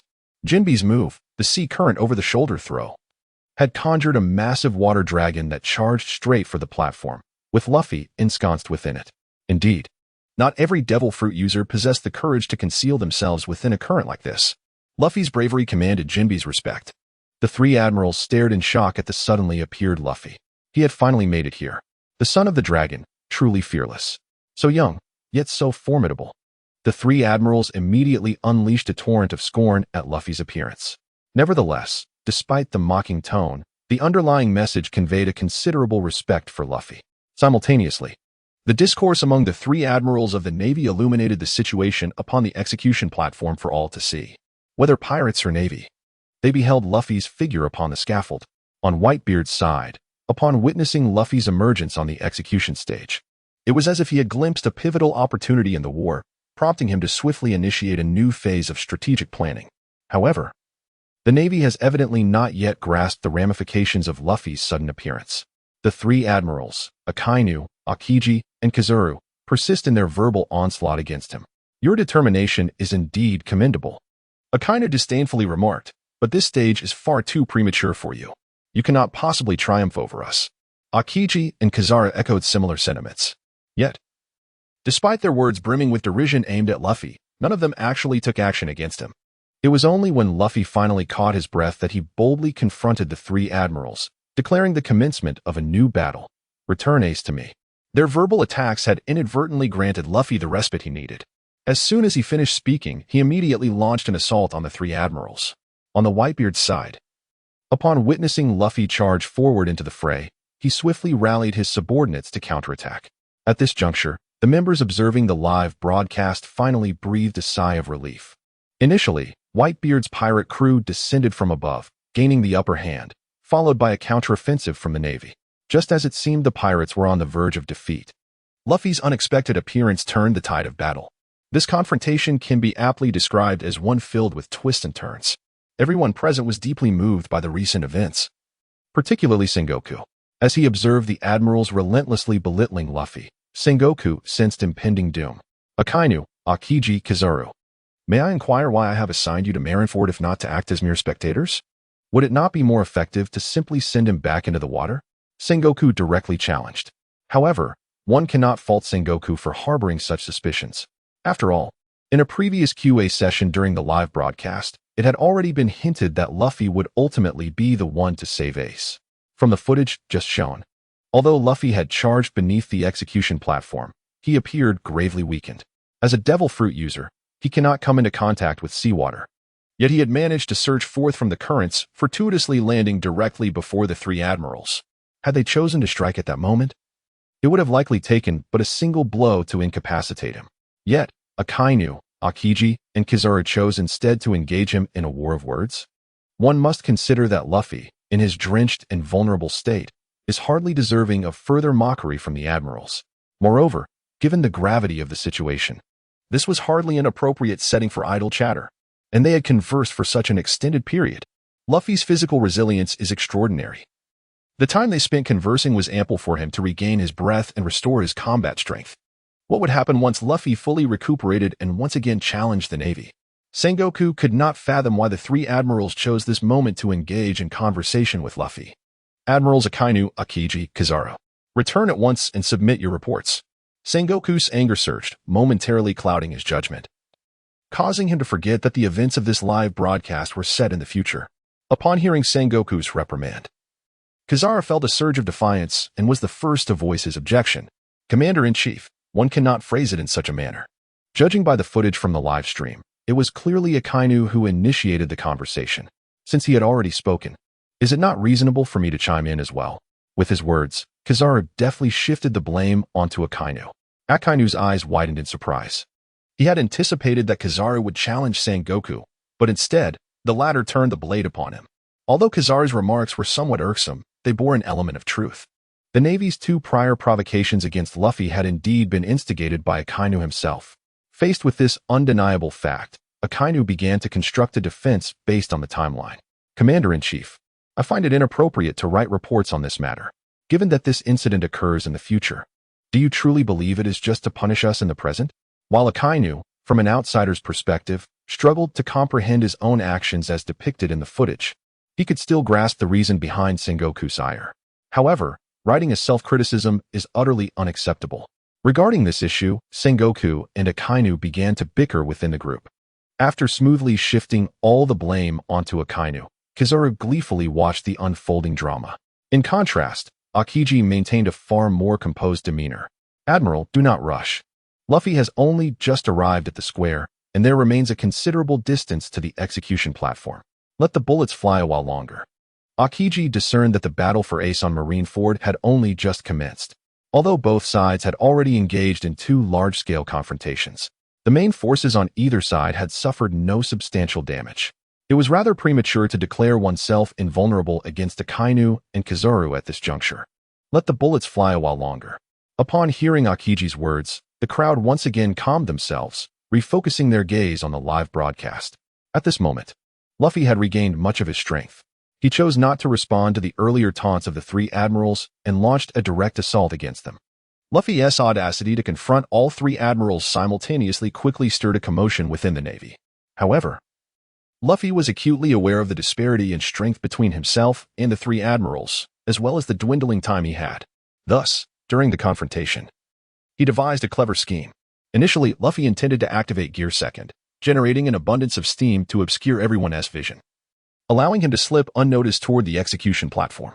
Yet, as Luffy dashed toward the execution platform, Kizaru, utilizing the powers of the Pika Pika no Mi, instantaneously appeared before Luffy and executed a devastating kick, sending him flying. The force of Kizaru's strike was considerable, leaving Luffy momentarily incapacitated. Seizing the opportunity, Sengoku promptly commanded the executioner to commence the execution. On the platform, Ace seemed resigned, his eyes closed in acceptance.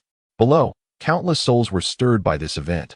Whitebeard, Jinbei, Marco, Jozu, Nami, Mihawk, Luffy. At this moment, everyone's hearts were taut with tension, yet due to the distance, none could approach the execution platform by even a fraction.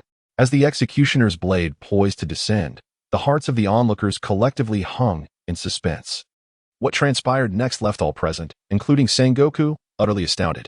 Under the watchful gazes of the crowd, two streams of blood erupted from the execution platform, and Ace opened his eyes in astonishment. Ace had been saved. Those crimson streaks flowed forth from the bodies of the two executioners standing beside him. Sengoku glared menacingly towards the base of the platform, demanding to know, who could it possibly be? As Sengoku's gaze descended, the entire Navy directed their weapons towards that very spot below. Soon, the attention of the crowd shifted in unison with the movements of the Navy. Sengoku quickly recognized the figure responsible.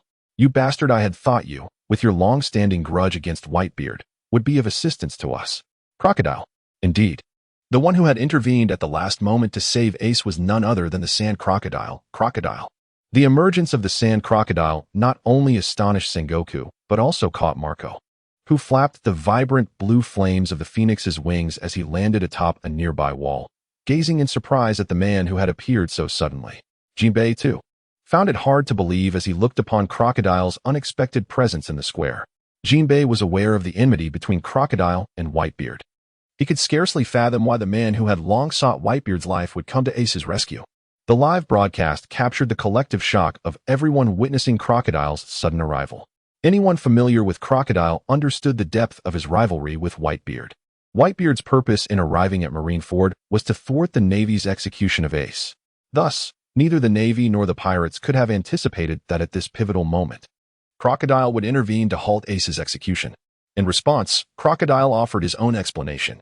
That old man, nearing death, I shall deal with him in due course. But before that, I have no desire to witness your jubilant faces. Such was Crocodile's stance. This he naturally referred to the Navy. He intended to resolve his grievances with Whitebeard at an opportune moment. However, at present, he shares a common aspiration with Whitebeard, to thwart the Navy's ambitions. Outside the live broadcast, all who heard Crocodile's explanation could not help but feel a sense of astonishment. It is worth noting that Crocodile currently holds the position of a warlord of the sea. In a certain sense, the stance of the warlords aligns with that of the Navy. The Navy, in such a significant moment of warfare, intentionally invited the warlords to oversee the proceedings, hoping they would serve as a formidable force in the Navy's operational plans. While enjoying the privileges bestowed by the Navy, the warlords are also expected to fulfill such obligations. However, it was evident that Crocodile had not acted in such a manner. Could it be that Crocodile has betrayed the Navy? Once this notion took root, it became inescapable. Particularly for Sengoku, as doubts began to cloud his thoughts regarding Crocodile, his inner peace was irrevocably shattered. The sensation was akin to discovering a worm in one's meal, leaving an unsettling discomfort in his heart. Consequently, Sengoku swiftly utilized the platform of the live broadcast to voice his skepticism towards Crocodile. Sengoku exclaimed, Crocodile, what do you mean by not wanting to see the smiles of our Navy? I believe you owe me a reasonable explanation. As Sengoku uttered these words, a surge of anger coursed through him. The mere act of the Navy recruiting pirates was already a source of mockery for the world at large. To legitimize such actions, the government had deliberately established the identity of the 7 warlords of the sea. However, Crocodile's recent actions could only lead Sengoku to contemplate 4 words: utterly ungrateful. While indulging in the privileges conferred by the Navy, he simultaneously engages in activities detrimental to its interests, an affront that Sengoku cannot tolerate. Should Crocodile fail to provide a reasonable explanation regarding this matter, Sengoku would find it imperative to petition the world government for the revocation of Crocodile's warlord status. Nevertheless, in response to Sengoku's vehement inquiries, Crocodile maintained an air of nonchalance. After all, the events in question were yet to unfold, and he was adeptly concealing his true intentions. With the entire nation of Alabasta firmly under his control, Crocodile remarked, You inquire of me? How could I possibly know what has transpired? I have labored tirelessly to govern Alabasta, only to be met with such unexpected consequences. He continued, It appears the Navy truly does not regard us warlords as their own. While Crocodile could never pledge allegiance to the Navy, he was compelled to remain discreet in his pursuit of the ancient weapon, Pluton. Thus, he chose to feign ignorance regarding the situation. Of course, with Crocodile's cunning nature, even his pretense of ignorance was executed with a certain finesse. For instance, his recent statements served a dual purpose. They expressed his naivete to Sengoku, while simultaneously posing a challenge to him. Crocodile questioned Sengoku, asking why, despite his diligent governance of the nation, he faced such skepticism from Sengoku. Taken aback by Crocodile's retort, Sengoku found himself momentarily at a loss for words. He had initially come to demand an explanation from Crocodile, yet now he found himself on the defensive. As Sengoku grappled with his response, Crocodile spoke once more. Admiral, the situation is not yet resolved. Perhaps it would be prudent to allow matters to unfold further. Once again, the phrase "let the bullets fly" reverberated in Sengoku's mind, inciting his frustration to a boiling point. This seemingly interminable confrontation had laid bare the depths of human nature before him. First, the three admirals had openly shown leniency towards Luffy. And now Crocodile was audaciously provoking the Navy. It was as if he had been entirely disregarded. However, it was merely due to Huang Yuan's remark to let the bullet fly for a moment that left him feeling utterly helpless. There was nothing he could do. After all, the images displayed in the live broadcast were merely prophecies of the future. He truly could not hold the present individuals accountable for events yet to unfold. However, now that Sengoku has been alerted, he has more time to prepare for potential contingencies. To swiftly investigate Crocodile's intentions, Sengoku once again dispatched documents to the intelligence organization of the world government, requesting not only an inquiry into Bartholomew Kuma but also an examination of Crocodile. Observing Sengoku's silence, Crocodile quickly withdrew, choosing not to speak. Nevertheless, his silence did not imply inaction. Crocodile understood that Sengoku had grown suspicious and cautious of him. To prevent his plans from being uncovered, he needed to hasten his actions. Meanwhile, on an island known as Whiskey Peak, at the entrance to the New World, a girl began to weep silently. Overcome by a tumult of emotions, she could not restrain her tears, and her body trembled uncontrollably. This girl was none other than Nefertari Vivi, the former princess of the Alabasta kingdom. Once a prosperous and democratic nation, Alabasta had fallen into dire straits due to Crocodile's arrival, leading to the suffering of its people and the royal family teetering on the brink of annihilation. How could Vivi not feel anger when the architect of their misery, Crocodile, could utter such grandiloquent words? At that moment, as the last remnant of the royal family, she was forced to endure humiliation and disguise herself as an employee of the Baroque works. As her nation lay under Crocodile's control and the royal lineage had become an object of disdain among the populace, her true objective has always been to investigate the Baroque workshop, which seeks to incite civil war and overthrow the kingdom of Alabasta. Although she has yet to uncover any definitive evidence implicating Clockter as the arch-villain responsible for plunging Alabasta into chaos. However, Vivi firmly believed that Crocodile was inextricably linked to this matter. Watching her nemesis eloquently speak in the live broadcast, her heart brimmed with both fury and indignation. Fortunately, this platform afforded her the opportunity to confront Crocodile directly. Nefertari Vivi, Crocodile, do you truly believe your own words? Can you assert that the 3 years of drought in the kingdom of Alabasta have nothing to do with you? Is your so-called diligent state-building not, in fact, a guise for destruction?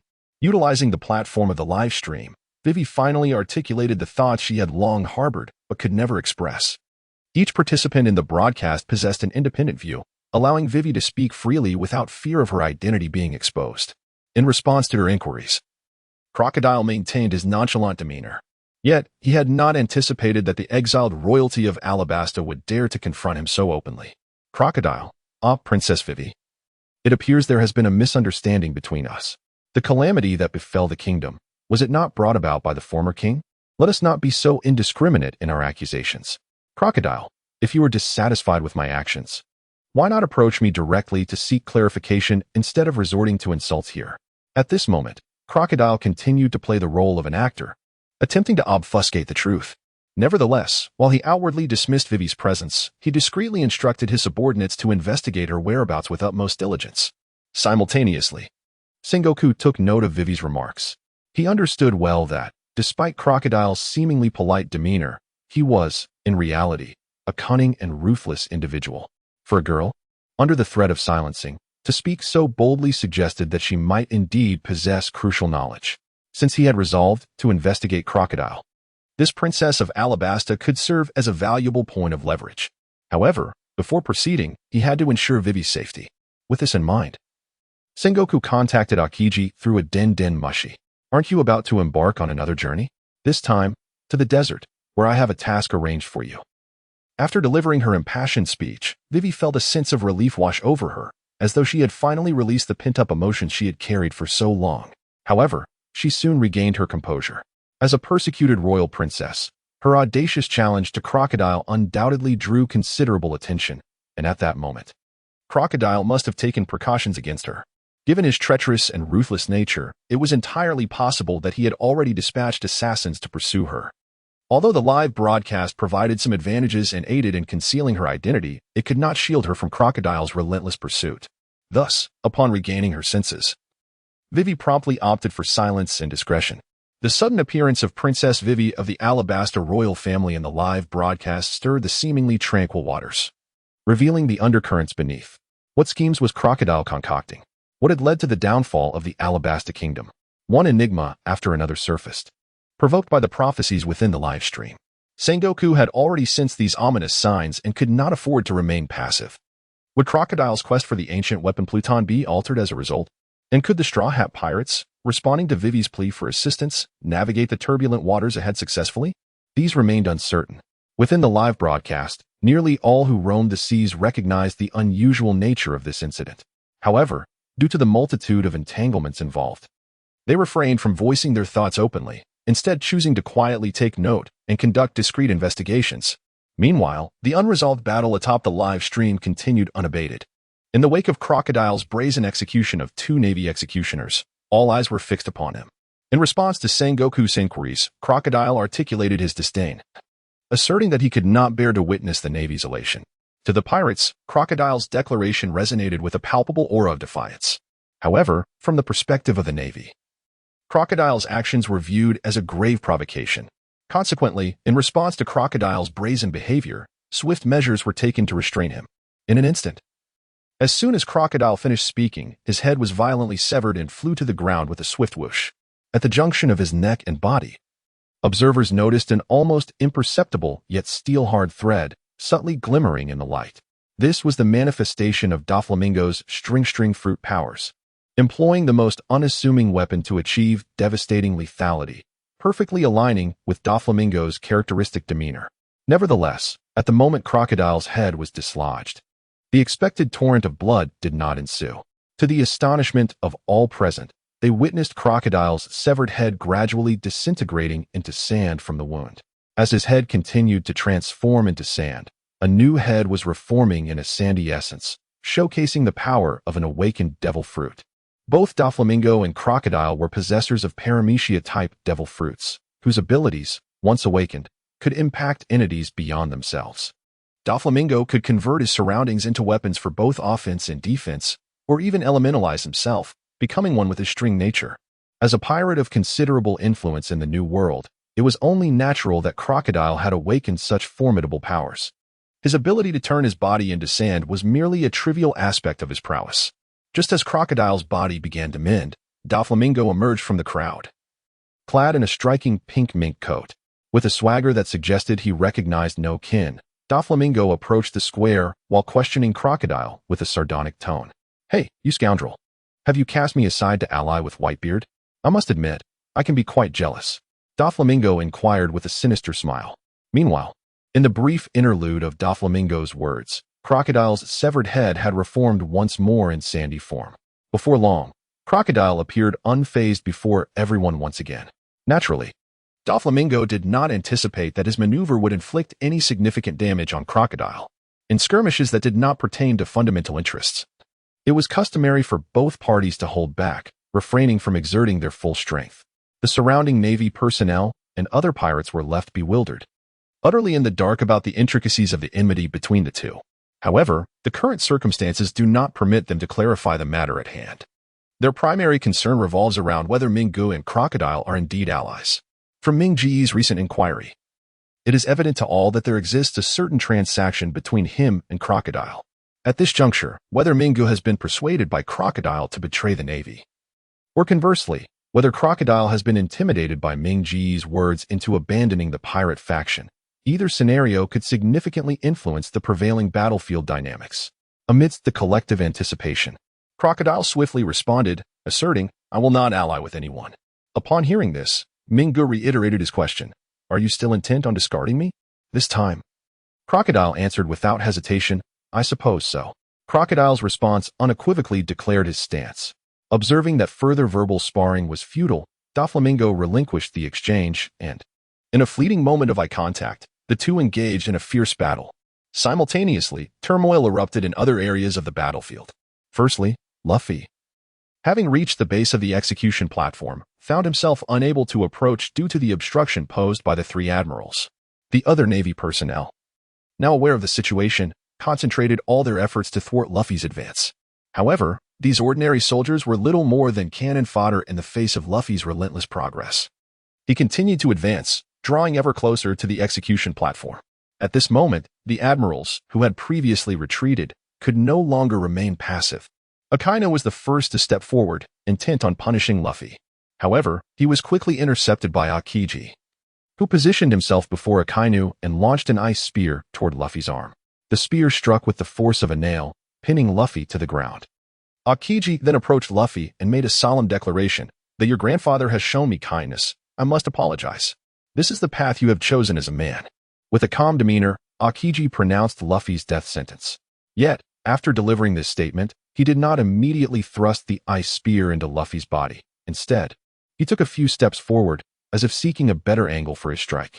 Just then, Marco, the 1st Division commander of the Whitebeard pirates, transformed into his phoenix form and kicked Aokiji away, once again saving Luffy. Aokiji was sent flying several meters, and the ice spear fell to the ground. In the live broadcast, viewers were left in awe. Perona remarked, "That was an admiral. How could he fall so easily, like a mere producer? It defies logic." Moria added, "Need I say more? Did you not hear Aokiji's words to Luffy? Your grandfather has shown me kindness. Kazan, do you see the vast ocean before us? It is filled with the waters released by the green pheasant. Bucky, I can hardly believe my eyes." Observing the live stream, many began to question Kazan. And as a staunch supporter of the Navy, Luffy could not remain silent. "Luffy, you must not speak ill of Admiral Kazan. Can you not see he is taking aim?" Luffy endeavored to defend Kazan. However, his reasoning failed to convince everyone. "Nico Robin, please. Who is Kazan? He is an admiral of the Navy. Can an admiral be so easily swayed?" Following the events captured on the live stream, the crowd engaged in fervent discussion. They unanimously believed that this seemingly grand conflict, pitting the Navy against the pirates, had its share of traitors on both sides. First, the revelations regarding Luffy and Ace's lineage tarnished the reputation of the Navy hero, Garp. Then, there was Squardo's ambush on Whitebeard, followed by Crocodile's betrayal of the Navy's cause. Now, Kazan openly declared that Luffy's grandfather had shown him kindness. Although Kazan spoke with venom, his actions belied that sentiment. He preempted Akainu's orders by threatening to execute Luffy, yet he hesitated to act until Marco intervened to save Luffy. Perhaps, amidst the chaos of the battlefield, those present were too enmeshed in the turmoil to question Kazan's motives. However, at present, everyone assumes the role of an observer. And when reflecting upon this matter, they have naturally adopted a more objective stance. Typically, one would expect the warring states to be unable to remain passive at this juncture, vociferously demanding an explanation from Aokiji. However, this time, Sengoku chose not to take such actions. Certainly, the reason Sengoku refrained from questioning Aokiji was not born of trust, but rather stemmed from a weariness that had grown over countless occurrences, leading him to lose patience in the pursuit of truth. The issues unveiled by this war had transcended the realm that Sengoku could effectively address at this moment. Sengoku expressed his frustration with an exasperated remark. Nevertheless, his decision to withhold public inquiries directed at Aokiji during the live broadcast was a calculated move to preserve the dignity of the Navy as a whole, though it did not imply a complete abandonment of the matter. As Aokiji pedaled away on his bicycle towards the kingdom of Alabasta, Sengoku felt an urgent need to contact him via a Den Mushi, instructing him to cease all tasks and return to Marineford for an investigation. Fortunately, Garp arrived just in time to intervene. Garp's reasoning was eloquent, emphasizing the importance of prioritizing national matters over trivial concerns. Moreover, given that Alabasta had not seen rain for 3 years, leading to widespread suffering among its populace, if Crocodile indeed harbored any sinister intentions, they would likely manifest soon. Furthermore, Aokiji had been nurtured under their watchful eyes. How could he possibly conceal any treachery from the astute and wise fleet admiral? In summary, Garp was resolutely determined to defend Aokiji. After all, it was because of Luffy that Aokiji had come under suspicion. Since Aokiji had pressing duties, it was best to allow him to proceed, deferring any future discussions for another time. Initially, Sengoku found it difficult to heed Garp's words. Aware that Garp's actions were ultimately motivated by his affection for his grandson, Luffy. However, due to Garp's incessant nagging, Sengoku finally relented and agreed to allow Aokiji to first address the matters concerning the Alabasta kingdom. The investigation into Aokiji within the Navy has reached a temporary conclusion. Yet, should the Navy harbor doubts regarding Aokiji, how would he react upon discovering such suspicions? The very organization he serves with unwavering loyalty and dedication now questions him based on the prophecies from the live broadcast. Anyone would surely feel disheartened in such a predicament. Meanwhile, in the live broadcast room, the near-death experience of Ace has significantly heightened the sense of crisis among the pirates who rushed to his rescue. Within the Bay of Marineford, the ice has melted, and the ships are engulfed in flames. The pirates, with no place to stand, are on the brink of being consigned to the depths of the sea. With no option for retreat, all have resolved to fight with all their might. The battle plan has reached a point of no return. They must stake everything to secure victory in the war. Thus, countless pirates leapt into the sea, swimming towards the lone breakthrough created by Oars Jr. No matter the obstacles, they were determined to reach the plaza. As the sight of pirates recklessly charging towards the plaza unfolded, the Navy was momentarily thrown into disarray, redirecting their firepower to secure the harbor. Under the relentless bombardment from the Navy, the pirates faced tremendous difficulty in landing, leading to a stalemate. However, just as both sides remained locked in a standoff, a whirlpool suddenly erupted in the center of the besieged bay. The scene resembled the Moby Dick surfacing from the depths, coated in a shimmering sheen. Witnessing such a sight, an ominous premonition surged within the hearts of all the Navy personnel. However, having evolved to this extent, even if the Navy perceived something amiss, it would already be too late. Within mere seconds after the surge of the sea, yet another ship from the Whitebeard pirates, adorned with a protective coating, emerged unscathed before the eyes of the onlookers. This was Whitebeard's trump card.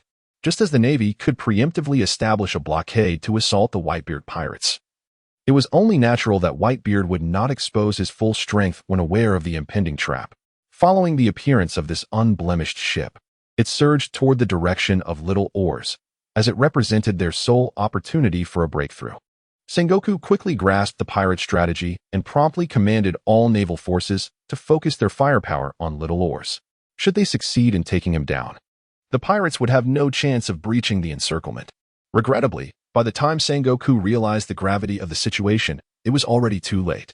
The vessel, bearing the full might of the Whitebeard pirates, surged forth like a ferocious beast of the sea, successfully landing on Marineford under the protection of Oars Jr. They had entered the plaza. They would rescue Ace.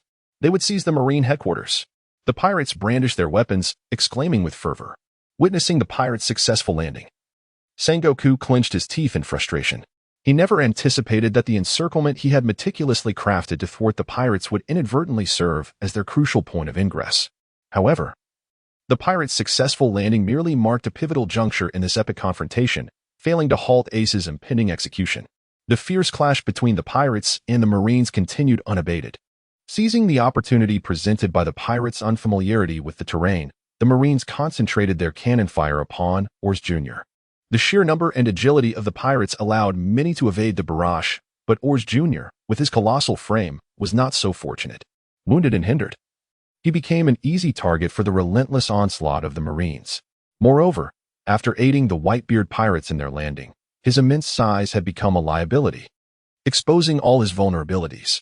While Oars Jr. could once safeguard the crew with his grand stature, he now found himself bereft of the strength to save himself. Faced with the Marines' fierce artillery, the pirates could offer little assistance to Oars Jr. within mere seconds. The giant finally succumbed to the barrage, collapsing entirely. This time, Oars Jr. had truly fallen. Even as he lost consciousness, he uttered a final plea. You must save Ace. With the last vestiges of his life force dedicated to ensuring Ace's rescue. This, it seemed, was the very purpose that had driven Oars Jr. to Marineford. Watching the giant's mountainous form topple, Ace felt his heart shatter. He had never imagined that so many would perish in the attempt to save him. It was at this moment that the flicker of survival ignited within Ace's heart. Yet, with his hands shackled by seastone handcuffs, he found himself powerless to act. As he surveyed the unfolding scene, shock reverberated within the hearts of all present. Only Whitebeard, amidst the gaze of the multitude, leapt from the ship, landing directly in the plaza. My sons, fall back. As soon as Whitebeard uttered those words, he brandished his naginata, effortlessly sweeping away the naval underlings before him. Under the formidable aura of Whitebeard, the Navy soldiers instinctively recoiled. Meanwhile, the pirates, invigorated by the direct participation of their captain, surged with renewed morale, eagerly leaping from their ships onto the plaza. Younger ones, rescue Ace and vanquish the Navy, Whitebeard declared, issuing his first command after landing ashore. Whether it was due to the overwhelming intimidation radiating from Whitebeard or the sheer force of the pirates' advance, the ordinary naval soldiers trembled at his proclamation. Within mere minutes of Whitebeard's successful arrival at Marineford, the tide of battle had undergone a dramatic shift. Witnessing this transformation, Sengoku could no longer remain passive. "Kapu, we cannot stand idly by any longer," Sengoku remarked, standing beside the execution platform. The outcome of the war bore significant implications for the Navy and the government's authority. As one of the Navy's formidable forces, both Garp and Sengoku could not afford to remain in the rear any longer. With the front line significantly lacking in strength, Sengoku was compelled to revise the battle strategy to maximize the chances of victory. At this juncture, the Navy's focus shifted from Luffy to Whitebeard. After all, at this moment, Luffy was merely an inexperienced young pirate, posing a far lesser threat in comparison to Whitebeard. The first to strike against Whitebeard was none other than Admiral Aokiji. Observing Whitebeard's arrival at the plaza, Aokiji leapt forth, simultaneously unleashing his frigid powers. "Ice ball," he bellowed, and a powerful wave of icy air surged forth like a serpentine frost, enveloping Whitebeard in a solid block of ice. The surrounding Navy personnel watched in astonishment, quickly erupting into cheers. Had it been an ordinary person, they would likely have perished from the freezing assault. Yet this time, the icy grip of Aokiji ensnared not an ordinary individual, but the formidable Whitebeard, a man capable of shaping an era, even ensnared by the frost. Whitebeard maintained his piercing gaze, sharp as that of an eagle. The two adversaries locked eyes in a tense standoff. Moments later, the ice shattered, and Whitebeard swiftly freed himself from his constraints. In the initial round of combat, neither emerged victorious. Thus, Aokiji promptly launched a second assault on Whitebeard. This time, Aokiji opted for close-quarters combat. However, devoid of any weapon, he had barely closed the distance when Whitebeard struck him with a knife. The surrounding Navy personnel, witnessing this harrowing scene, could not help but grow anxious for Aokiji's fate, with some even beginning to pray for his survival. However, what they did not anticipate was that this was the true intention of Aokiji. Since freezing had no effect on Whitebeard, why not attempt to pierce his body with ice? External attacks may be resisted, but internal assaults are far more challenging to heal. Ice. 2 spears. Aokiji once again issued a low command, and then he grasped the long blade that had pierced his own body with Whitebeard's strength, causing frost to swiftly envelop the entire weapon. Moreover, the air around Aokiji rapidly transformed, and in mere moments, for sharp, formidable ice spears aimed directly at Whitebeard. At such a close range, and with such potent ice spears, if Whitebeard were truly struck, it would undoubtedly inflict severe damage upon him. Yet, just at this critical juncture, Whitebeard's subordinate, Diamond Jozu, suddenly charged forward, transforming half of his body into the hardest diamond to shield Whitebeard from this attack. Aokiji's assault was rendered futile once again. The body that had been pierced by Whitebeard's blade instantly froze into ice and fell to the ground. As the ice on the ground swiftly crystallized, transforming back into Aokiji's form, the ordinary Navy soldiers finally comprehended that standard physical attacks were ineffective against Aokiji, for he could effortlessly elementalize his body. Indeed, Aokiji proved to be a formidable adversary, a realization that Jozu grasped as well. If they allowed their father to linger here any longer, it would likely be impossible to save Ace. Understanding this, Jozu directly addressed Whitebeard, declaring, "Father, you must leave at once. Whitebeard stands as the most formidable presence among them, and cannot afford to be hindered by Aokiji." In pursuit of a swift rescue for Ace, Whitebeard acquiesces to Jozu's request. After leaving Jozu behind, he strides forward. Yet the path ahead remains fraught with peril. Aokiji is merely the first obstacle he encounters upon landing on the plaza. Waiting in the wings are formidable adversaries such as Kizaru, Akainu, Sengoku, and Garp, all poised for their entrance. Although Aokiji evades Whitebeard's lethal strike through elemental transformation, he nonetheless sustains injuries. Once his body has reconstituted itself, the blood trickling from his mouth serves as a testament to his condition. However, at this moment, Whitebeard has already moved far ahead, and with Jozu obstructing his way, Aokiji finds himself powerless to impede Whitebeard further.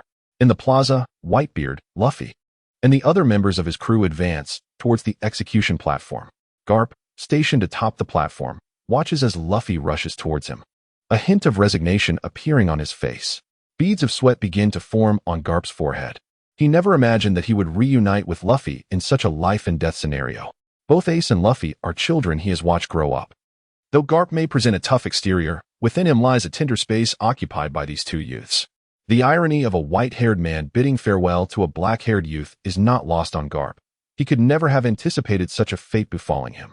Yet, as a naval hero, every decision he makes must adhere to his principles, irrespective of his emotions. Apart from Garp, there is another individual on the battlefield who is acutely concerned for Luffy, Koby, who has had a few fleeting encounters with him but shares a profound bond. Koby's dream has always been to become a just naval officer. Yet, through unforeseen circumstances, he found himself relegated to the role of a mere cabin boy aboard a pirate ship. However, the arrival of Luffy altered the trajectory of his seemingly predetermined fate. With Luffy's assistance, Koby extricated himself from his dire predicament and successfully joined the Navy. As they parted ways, Koby expressed to Luffy his fervent resolve, "When we meet again, it will be I who captures you. I shall grow stronger. One day, I will ascend to the rank of admiral." Although their paths diverged, both were fervently striving towards their respective ambitions. When Koby beheld Luffy once more, the promise made in their youth resurfaced vividly in his mind. Yet, Luffy had now become bold enough to contend with Navy admirals, while Koby found himself merely praying for survival amidst the ruins. The chaotic and desolate scene before him, juxtaposed with Luffy's valiant struggle, stirred a profound turmoil within Koby. Despite their solemn vow, he felt powerless, stagnant, and without progress. What, indeed, could he contribute to this war? Koby's heart was ensnared in deep conflict. Meanwhile, as Koby wrestled with his inner turmoil, Luffy encountered a formidable obstacle on his path. Captain Mink, the Weasel. The Weasel, betting on his status as a Navy captain, obstructed Luffy's advance. At that moment, Luffy was already weary. And faced with the Weasel's assault and a surprise attack from a spotted dog captain, he clearly reached the brink of exhaustion.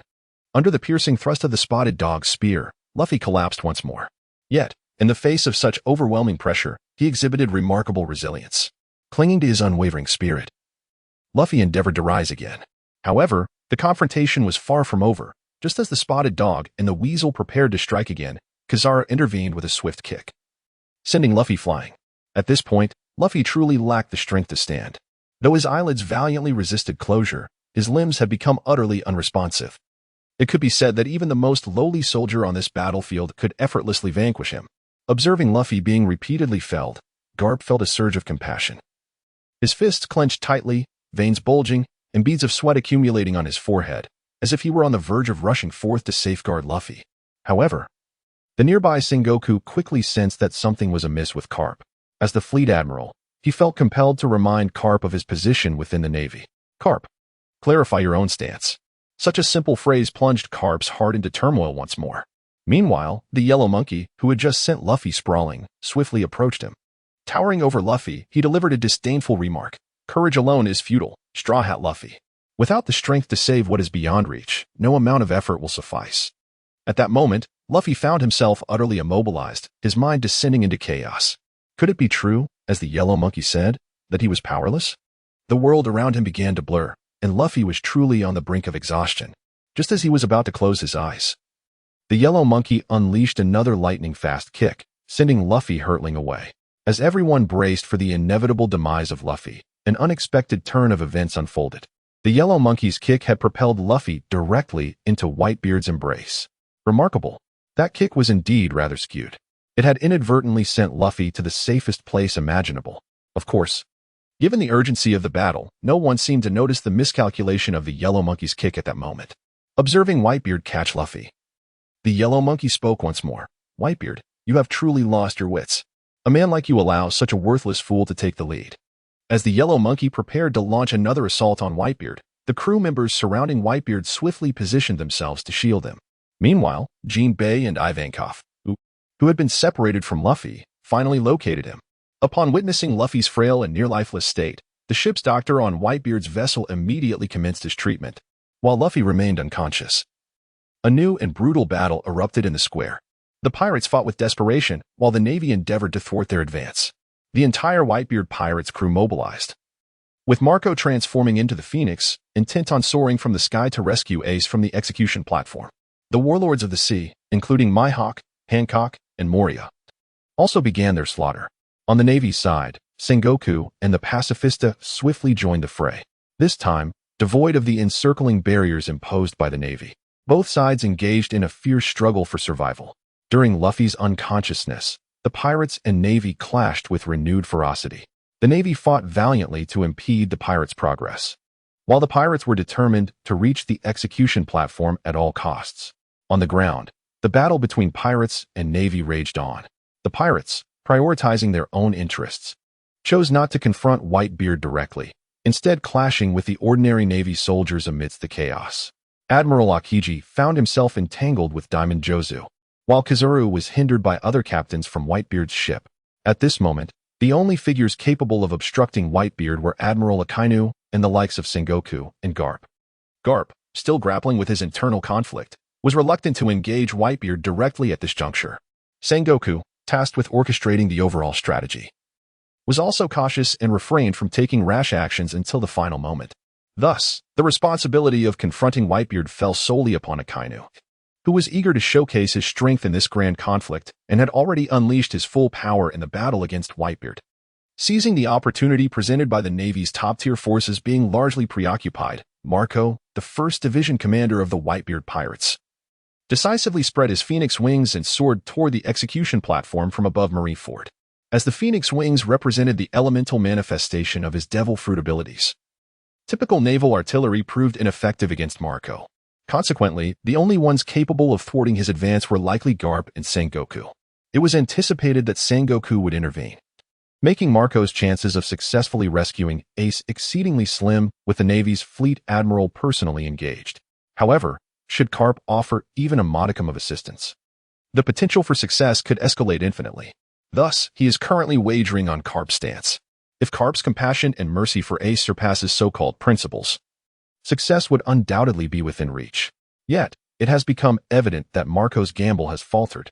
As Marco draws nearer to the execution platform, Sengoku can scarcely restrain himself from intervening. However, just as Sengoku is poised to act, Garp suddenly rises, delivering a single punch that sends Marco crashing to the ground. The hope of successfully rescuing Ace is thus shattered by Garp's blow. Ordinary physical attacks would scarcely inflict any significant damage upon Marco's Phoenix wings. Yet Garp is an exception. Renowned as the hero of the Navy and Iron Fist, Garp's singular strike has effectively grounded Marco. Upon witnessing Garp's decisive action, astonishment filled the eyes of all present, even causing a momentary halt in their movements. The legendary Marine, Monkey D. Garp, has finally made his entrance. The celebrated hero of the Navy has joined the fray. Vice Admiral Garp has taken action. The strongest guardian. Undoubtedly, Garp's intervention serves as a potent, invigorating tonic for the Navy. His decisive move has illuminated a greater hope for victory in the war. After incapacitating Marco, Garp seated himself upon the execution platform, taking the place of the previously occupied admirals. It is clear that Garp's decision was born from a tumultuous internal struggle. However, now that he has made his decision, there can be no wavering. Thus, after Garp took his seat, he uttered these words: "If you wish to pass through here, you must first slay me." The Navy was greatly inspired upon hearing this declaration. In contrast, the situation for the pirates was far from optimistic. Although they had not directly experienced Garp's might, they were well aware of his formidable reputation. 20 years ago, Garp had clashed multiple times with the Pirate King, Roger, earning him worldwide renown. Moreover, it was Garp who, alongside Sengoku, had confronted the Golden Lion Shiki, a foe of equal strength to Roger, and had succeeded in casting him into the depths of Impel Down. These monumental events, intertwined with Garp's legacy as a naval hero, instilled a profound sense of dread within the hearts of the pirates. Whitebeard seemed to sense the unease among his crew and quickly rallied them with a spirited remark: "Foolish lads, do not be intimidated by his name. He is but an old soldier." While Garp was indeed powerful, they had no path of retreat at this moment. Furthermore, their mission had yet to be fulfilled, making retreat utterly inconceivable. Just after Whitebeard had spoken these words, Akainu swiftly raised his arm, wreathed in fiery magma, and addressed Whitebeard: "If you are of that generation, then pay heed to your adversary before you." With a fierce utterance, "Dog bite Red Lotus," Akainu unleashed a magma attack that surged toward Whitebeard like a hellish hound. However, This assault did not inflict any significant harm upon Whitebeard, who merely waved his hand to deflect Akainu's molten onslaught. The dog-bite Red Lotus, once unleashed, was irrevocable, and under Whitebeard's counter, it plummeted like a meteor, crashing into the adjacent town. With Akainu initiating the offensive, the battle, which had been momentarily halted by Garp's sudden intervention, reignited. Sengoku, eager to prevent further delays, resolved to hasten Ace's execution. However, due to the executioner responsible for Ace's death being slain by Crocodile, they were compelled to hastily seek another executioner. With the execution platform lacking an executioner, the pirates seized this rare opportunity to resume their fierce battle. Nevertheless, with Garp's presence providing steadfast support, the morale of the Navy remained unshaken and their spirits soared. In the face of the relentless pirate assaults, the Navy showed no signs of retreat. Under the Navy's fierce onslaught, the Whitebeard pirates began to falter. Ace, witnessing his comrades fall one after another, was overwhelmed with tears as he contemplated the meaning of his existence. On the other hand, Luffy, for Ace's sake, made a life-risking decision. Though his body had reached its limit, Luffy saw one final chance ahead.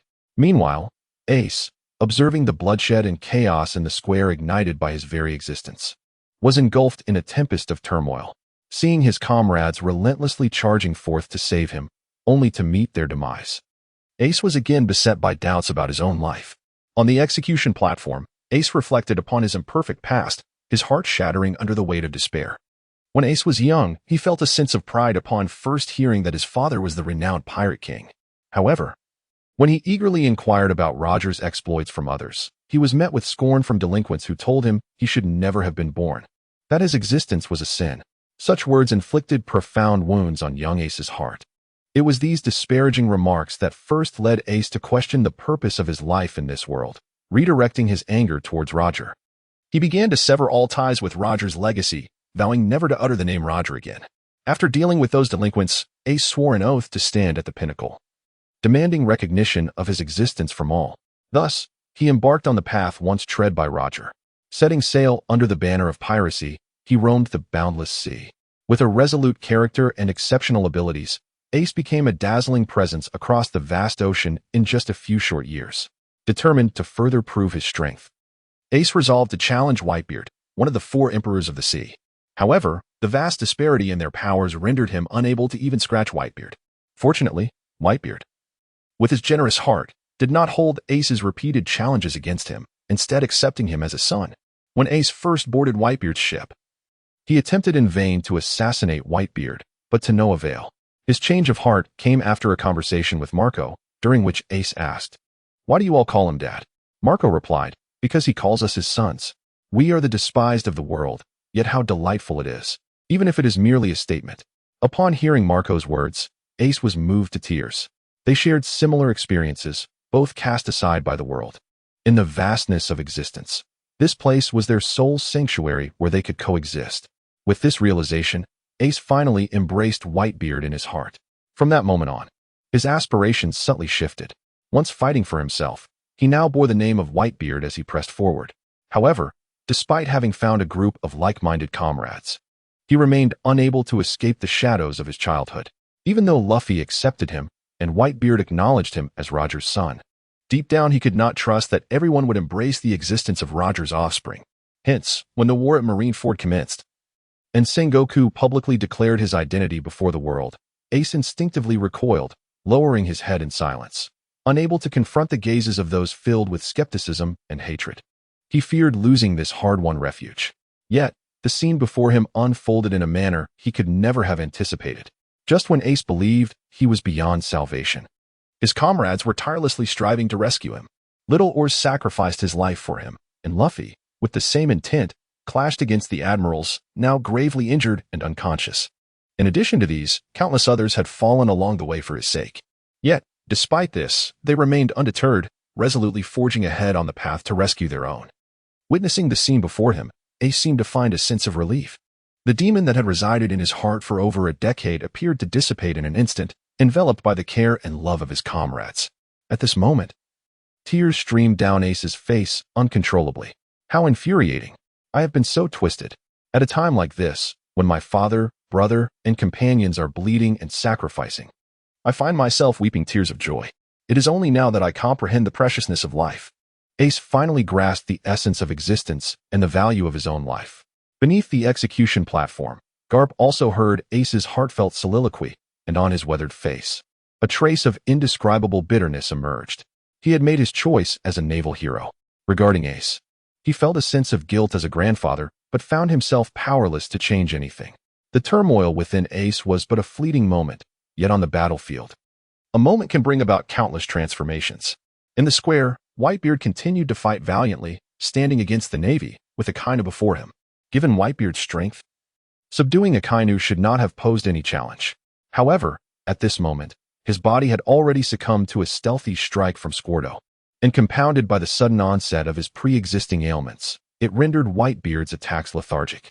Once a formidable force, Whitebeard found himself powerless against the ravages of illness. After exchanging blows with Akainu, a sharp pain suddenly pierced his heart, and soon he found himself half kneeling on the ground, unable to suppress the torrent of blood that gushed forth from him. Time waits for no one. Akainu seized this opportunity, preparing to deliver a fatal blow to Whitebeard.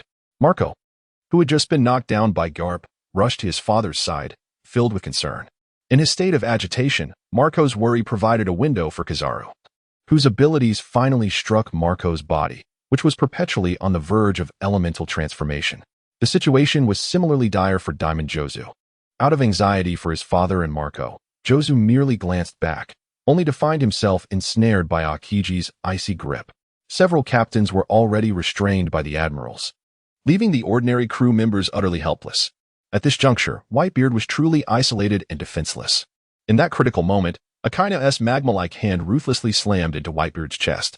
With Luffy gravely injured and Whitebeard suppressed, the circumstances for the pirates were exceedingly dire, teetering on the brink of total annihilation. Just as the forces attempting to rescue Ace appeared destined for defeat, the wounded Luffy mustered the last vestiges of his strength to make a final request to Ivankov. He sought Ivankov's assistance for another injection of the exhilaration hormone, reminiscent of their escape from Impel Down.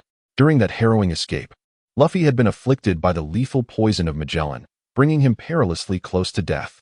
However, due to his unwavering conviction to rescue Ace, he allowed Ivankov to inject him with a stimulant hormone, granting him the strength to surpass his physical limits and temporarily restore his body to a state capable of fighting. At that moment, Ivankov indeed took such measures to ensure that Luffy could survive for the time being.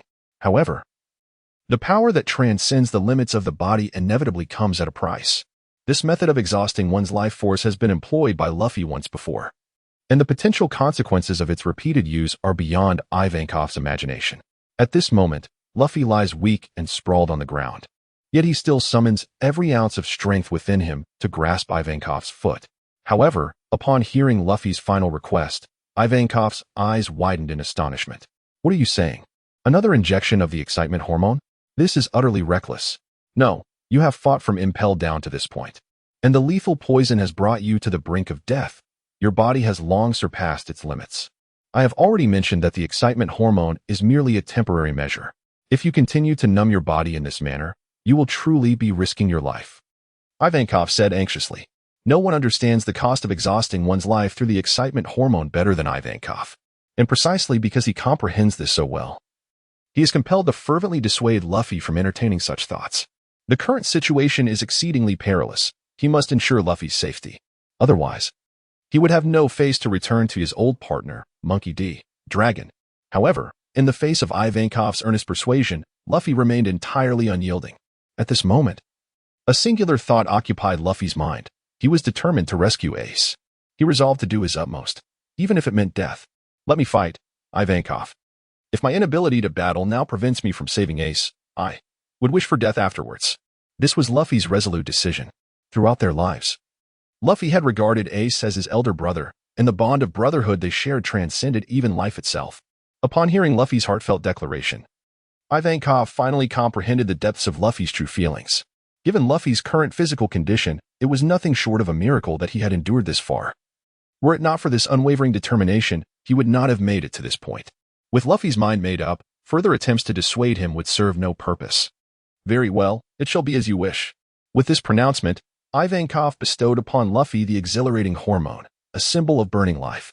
As the hormone coursed through every corner of Luffy's body, the sensations of pain diminished significantly. He could finally fight once more. The moment he regained his footing, Luffy charged towards the execution platform. The executioner summoned anew by the Navy was ready, and Luffy needed to hasten his pace. Ivankov, who initially intended to caution Luffy about his health, realized that Luffy was beyond caring for such concerns. With no alternative, Ivankov had no choice but to accompany Luffy, shielding him from potential harm along the way. Navy officers and pacifists emerged to obstruct Ace, but fortunately, with the assistance of Ivankov and Hancock, Luffy was able to quicken his steps considerably. Meanwhile, on Whitebeard's side, the situation was equally precarious. Due to the resurgence of old injuries, Whitebeard found himself at a disadvantage in his battle against Akainu. The formidable captains aboard the Whitebeard pirate ship, worried about Whitebeard's condition, began to show signs of vulnerability. Presently, not only had Whitebeard's defensive capabilities waned, but his movements had also slowed considerably. Seizing the opportunity, the Navy unleashed a barrage of cannon fire aimed at Whitebeard's chest. Caught off guard, Whitebeard was struck directly. Old wounds reopened, compounded by new injuries, and thick smoke billowed from his body. As Whitebeard's formidable physique swayed precariously, all members of the Whitebeard pirates rushed to his side. However, just as the Navy believed victory was within their grasp, Whitebeard's body, after a brief tremor, regained its balance. Once steady, Whitebeard addressed his crew with a commanding voice, "Stay back. These shrimp soldiers and crab generals believe they can vanquish me. I have no need for your assistance. I am Whitebeard." With that declaration, he fiercely swung the massive blade in his hand, cleaving through the clouds. Where the blade passed, the ground instantaneously fractured as if an earthquake had struck, sending the surrounding Navy personnel flying. This is the power of the tremor fruit. This is the might of Whitebeard. A formidable warrior of the bygone era cannot possibly be subdued by mere ordinary sailors and cannon fire. At this moment, Sengoku, standing on the execution platform, observed the resurgent Whitebeard, his eyes narrowing slightly. He discerned the discomfort in Whitebeard's body and understood that the legendary figure had reached the end of his strength. Consequently, he swiftly issued commands to the Navy. "Do not falter. He is already wounded." Upon hearing Sengoku's words, Whitebeard promptly responded, "Wounded? What a laugh. Do you think this triviality can bring about my demise?" As he spoke, he resembled a mighty lion. Despite his age, his aura still possessed the power to intimidate those around him. "If I were to perish, what would that signify? I am fully aware. Therefore, heed my words. Until I witness the radiant future of my sons, I shall not succumb to death. Is that not true, Ace?" After speaking, Whitebeard cast a tender gaze towards Ace on the execution platform. Throughout his life, Whitebeard's singular desire has been nothing more than a complete family. Yet he is acutely aware that although old soldiers do not perish, they inevitably wither over time. Whitebeard yearns for his family to remain unscathed. Yet he finds himself in the twilight of his years, unable to maintain his status as the world's strongest or to forever shield his sons beneath his flag. Eventually, there must be someone to continue safeguarding the Whitebeard pirates. Thus, he selects Ace. Ace's resilient character, formidable lineage, and the weight of the will of the D clan that he carries make him a fitting candidate for Whitebeard to nurture as his successor. Perhaps some may perceive Whitebeard's favoritism, much like the Great Spider, easily swayed by Akainu, who chose to betray. However, in response to the betrayal of the Great Spider, Whitebeard did not treat him as an enemy. When confronted with the Great Spider's inquiries, Whitebeard chose the path of forgiveness. While embracing the Great Spider, he admonished him, asserting that sending the gray-haired to mourn the black-haired is the utmost act of filial piety. Perhaps, in regard to Ace, Whitebeard harbored even greater expectations. However, if today the one facing execution were to be any member aboard the Whitebeard ship, Whitebeard would undoubtedly rise to the occasion. "I shall not meet my demise until I behold the radiant future of my sons." This declaration from Whitebeard is by no means a mere clinging to life. He speaks these words for the greater and more enduring future of the Whitebeard pirates. By designating Ace as his successor, he envisions a seamless transition, a passing of the torch that would ensure that, through the shifts of time and the evolution of eras, his pirate crew remains a formidable force among the Yonko of the seas. However, the onset of the war atop the summit has introduced a plethora of uncertainties. Should Ace fall, the entire Whitebeard pirates would inevitably face an unpredictable demise. Thus, even though Whitebeard has resolutely decided that he is prepared to sacrifice his life today, he will exert every effort to safeguard Ace. By deliberately mentioning Ace in his final words, Whitebeard aims to convey to him that he is cherished, Not a single member of the Whitebeard pirates has abandoned the resolve to rescue him. He hopes Ace comprehends his heartfelt intentions, even if he does not. He must steadfastly cling to the belief in living on. This time, everyone comprehends Whitebeard's unwavering determination. Jinbei and the other pirates of the Whitebeard crew, after hearing Whitebeard's heartfelt declarations, have also resolved to follow his will. They gather resolutely behind Whitebeard, prepared to fight until the very end to uphold the banner of Whitebeard and protect their father's honor. Conversely, Sengoku is palpably incensed by Whitebeard's actions and has resolved to hasten Ace's execution. This public execution, which has unfolded before the eyes of the world, has reached a point where Sengoku has articulated all that needs to be said. There is no further need for procrastination. When the time comes for Ace's genuine execution, Crocodile suddenly emerges, swiftly eliminating the two executioners, thus delaying the proceedings. Now, with new executioners at the ready, Sengoku sees no reason to continue the delay. He quickly issues the order. Since you wish to see the future, I shall show it to you now. Execute. No sooner had Sengoku's words fallen than the two executioners beside Ace raised their blades. The pirates, witnessing this harrowing scene, felt their hearts leap into their throats. If Ace were truly executed, they would face utter defeat. Whitebeard, in a state of desperation, rushes forward in an attempt to intervene. Given Whitebeard's strength in his prime, he would have been entirely capable of preventing this execution. However, the relentless afflictions of years have severely ravaged his body. Coupled with the recent fierce battle and his grievous injuries, he now finds himself beset by a surge of turmoil. Before he could take even a few steps forward, a sharp pain seized Whitebeard's chest. He coughed up a mouthful of blood, momentarily halting his advance. Meanwhile, on the other side, Luffy, who had just received a surge of adrenaline, beheld the scene of Ace's impending execution. After struggling to regain his ability to fight, he could not permit Ace to perish before his very eyes. Yet, at this moment, his position remained far from the execution platform, rendering it impossible for him to arrive before the executioner's blade fell. Pain, helplessness, and struggle coalesced into a single, furious roar. Stop. Please stop.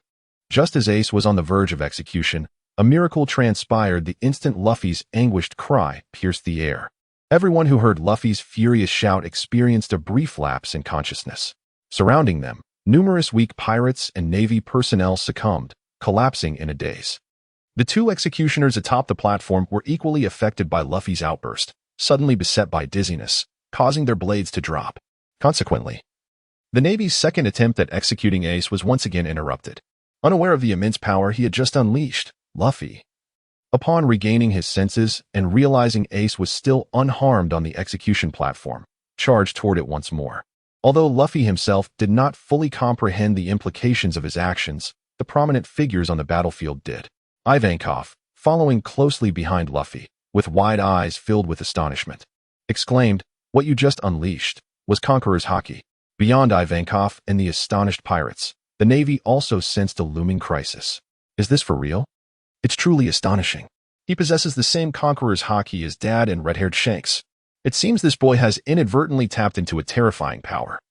As the son of the revolutionary dragon, it is only natural for him to possess such abilities. Unconsciously wielding Conqueror's Haki, Luffy successfully halted Ace's execution. However, it was precisely for this reason that the Navy began to fear the latent potential of Luffy. Consequently, the naval commander responsible for guarding the execution platform made a hasty decision to avert the threat of Luffy becoming an even greater menace in the future. The most prudent course of action was to eliminate him at once. Thus, all available naval forces converged upon Luffy's anticipated path, poised to execute a coordinated assault. With Ace's execution imminent, both Luffy and Ivankov found themselves devoid of the luxury of time or energy to squander on such matters. In this moment of tension, Whitebeard re-emerged. He positioned himself before the thronging Navy, once more initiating a brutal onslaught against them. Realizing that even gravely injured, Whitebeard remained a formidable threat. The Navy was compelled to allocate a portion of their forces to confront him. As Whitebeard faced renewed waves of assault, his crew rallied around him, providing much-needed cover against their adversaries. However, Whitebeard understood that if the stalemate persisted, it was unlikely that anyone would succeed in rescuing Ace. Thus, he made a bold decision. Listen up, everyone. From this moment on, we shall devote ourselves entirely to protecting Monkey D. Luffy. Given his current condition, it was no simple task to draw nearer to the execution platform. Yet, Luffy possesses the courage and tenacity that rival Ace, along with the resilience and strength to contend with the admirals of the Navy, coupled with the recently awakened conqueror's haki within him. These qualities are more than sufficient for Whitebeard to place his final bet on him.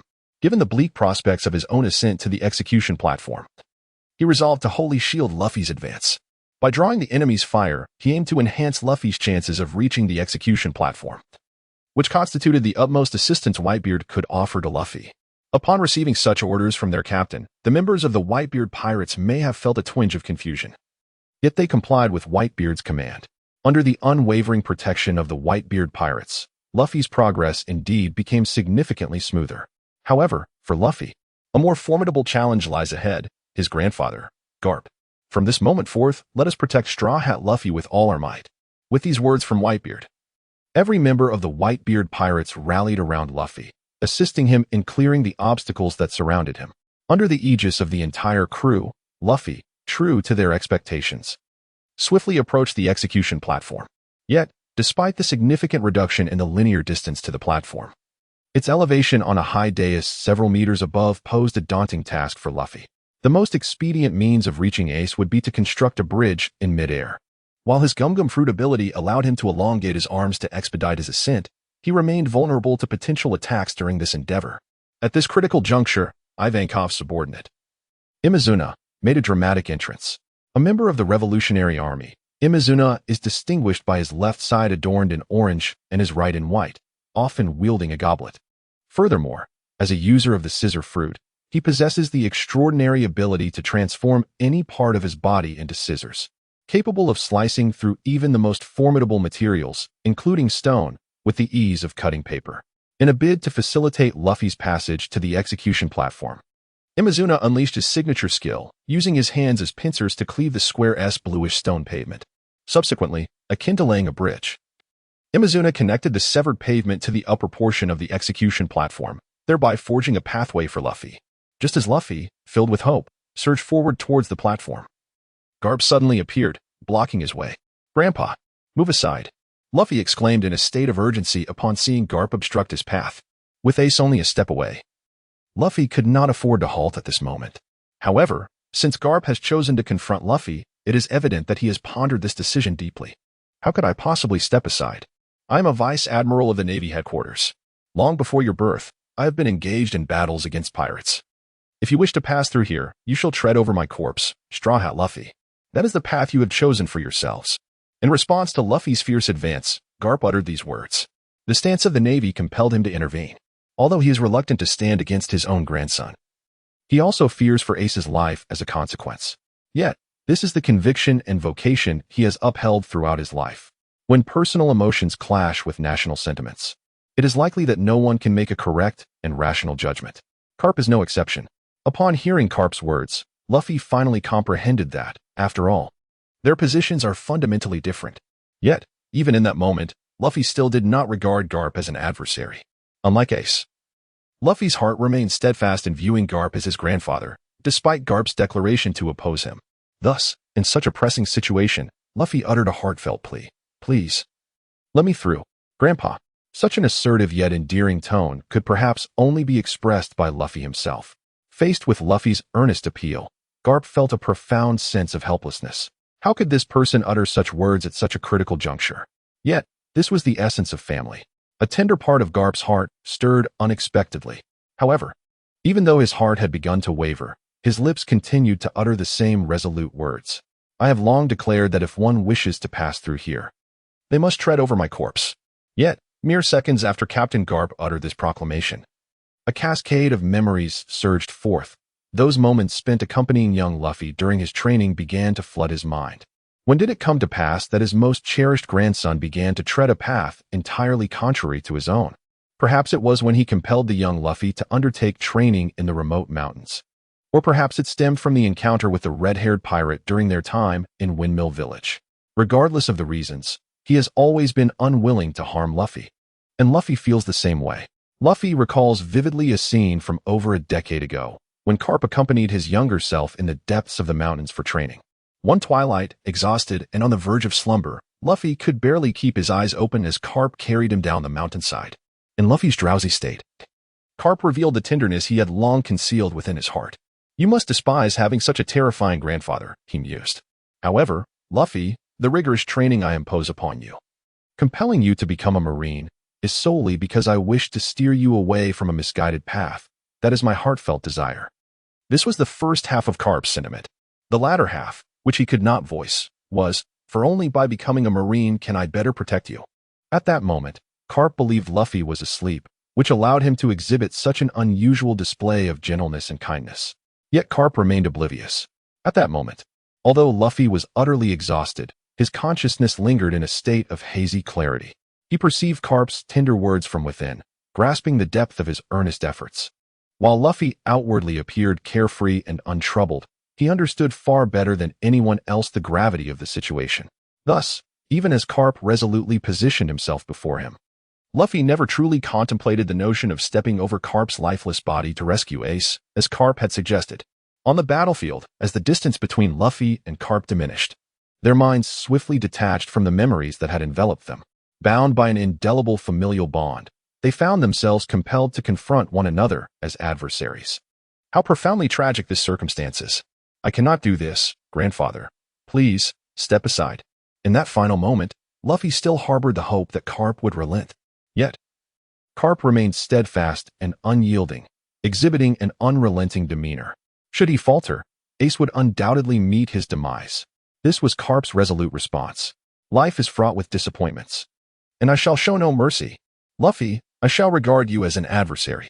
In the face of war, familial bonds are rendered irrelevant. This is the stance that is presently manifested.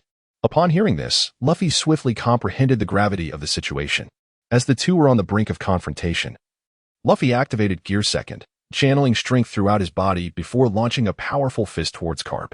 Since it was impossible to compel Garp to yield, he had no choice but to charge forward with determination. After all, they had fought in their youth. Luffy was acutely aware of Garp's formidable strength, and this time he approached the battle with utmost seriousness, exerting nearly all of his might. At this moment, Luffy was fighting against all odds to rescue Ace. He had no alternative. Naturally, Luffy also recognized that this strike would not inflict any fatal harm upon Garp. Yet, this punch could afford him a momentary reprieve, thus marking a triumph. The moniker Iron Fist bestowed upon Garp is not without merit. Judging by the original prowess of the two combatants, Garp's strike, even if it failed to inflict any significant harm upon Luffy, would at the very least sever the bridge. However, just as their fists were poised to collide, vivid memories of Ace and Luffy's childhood began to resurface. Garp had been there, guiding their training and nurturing their growth. It was solely due to their divergent paths that they now faced the prospect of mortal combat. Could he truly bear witness to these two children teetering on the brink of death? No, this was not the outcome he wished to behold. In that final moment, Garp chose to facilitate their fate. As his fist connected with Luffy's, he intentionally tempered his strength. Thus, it came as no surprise when Garp was sent tumbling from the bridge, allowing Luffy to sprint towards the execution platform. This epitomized Garp's love. He would never utter words of concern or affection, yet his actions spoke volumes. Garp's ultimate concession enabled Luffy to reach the execution platform, standing before Ace at last. Finally, they had arrived. Observing Ace's weary visage, Luffy flashed his signature grin, joyfully exclaiming. Upon seeing Luffy, Ace felt a deep sense of solace, a smile finally gracing his face. The younger brother, whom he had always worried about, had matured into someone capable of standing on his own. The brief exchange concluded, and Luffy swiftly produced a key, preparing to unlock the sea prism stone shackles binding Ace's wrists. However, just as Luffy was about to unshackle Ace, Sengoku could no longer contain himself. Do you truly believe you can escape my grasp? Sengoku's thunderous roar resonated like an ancient bell, reverberating throughout Marineford in an instant. Simultaneously, as his words fell, his form began to expand dramatically, golden radiance emanating in waves, blindingly bright and piercing to the eye. When the golden light finally diminished slightly, onlookers were able to open their eyes. Yet, at that moment, Sengoku had transformed into a colossal golden Buddha. The mightiest Zoan-type devil fruit, the Buddha fruit, had finally made its appearance, leaving everyone present in awe at the events unfolding on the execution platform. For the majority of those gathered, this was their first encounter with Sengoku's formidable abilities. Humanity often harbors trepidation toward the unknown, especially when it pertains to the fleet admiral of the Navy. With the situation escalating to this critical juncture, it was clear that ordinary individuals could no longer intervene. The fleet admiral's intervention signified that the battle had reached a pivotal moment, and all eyes were anxiously fixed on the execution platform. Nevertheless, even in his transformed state as the Buddha, Sengoku could not thwart Luffy's determination to unlock Ace's shackles. Sengoku had initially believed that Luffy lacked the key. Even if he approached the execution platform, it would merely be a futile journey to death alongside Ace. Yet now, Luffy unexpectedly produced the key. And at such a close distance. However, just as Luffy held the key, poised to unlock Ace's shackles, an unforeseen incident occurred. From a considerable distance away, the yellow monkey, Kizaru, raised a single finger and unleashed a blinding flash, instantly cleaving the key in half. With a sharp crack, the key shattered. Luffy, taken aback, found himself in a precarious situation, while Sengoku seized the moment, preparing to deliver a fatal blow to both Luffy and Ace. Luffy's successful arrival at the execution platform had already severely undermined the Navy's authority, even though he was the grandson of Garp. Sengoku could not allow such audacity to continue unchecked. Straw Hat Luffy, you are a villain deserving of death.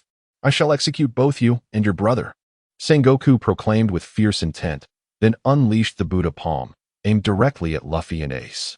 At that moment, Sengoku's hand loomed large, akin to a small mountain. And with Ace shackled to the execution platform by sea-stone handcuffs, Luffy had no choice but to confront the impending attack. Fleeing would surely seal Ace's fate. His purpose was to rescue Ace, and in this dire circumstance, escape was not an option. To withstand Sengoku's imminent assault, Luffy promptly bit his finger and activated Gear 3rd.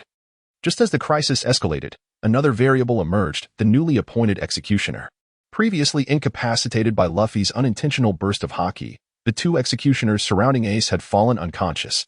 Now, perhaps influenced by the sound of the key hitting the ground, or due to his own latent strength, the lean executioner surprisingly regained consciousness.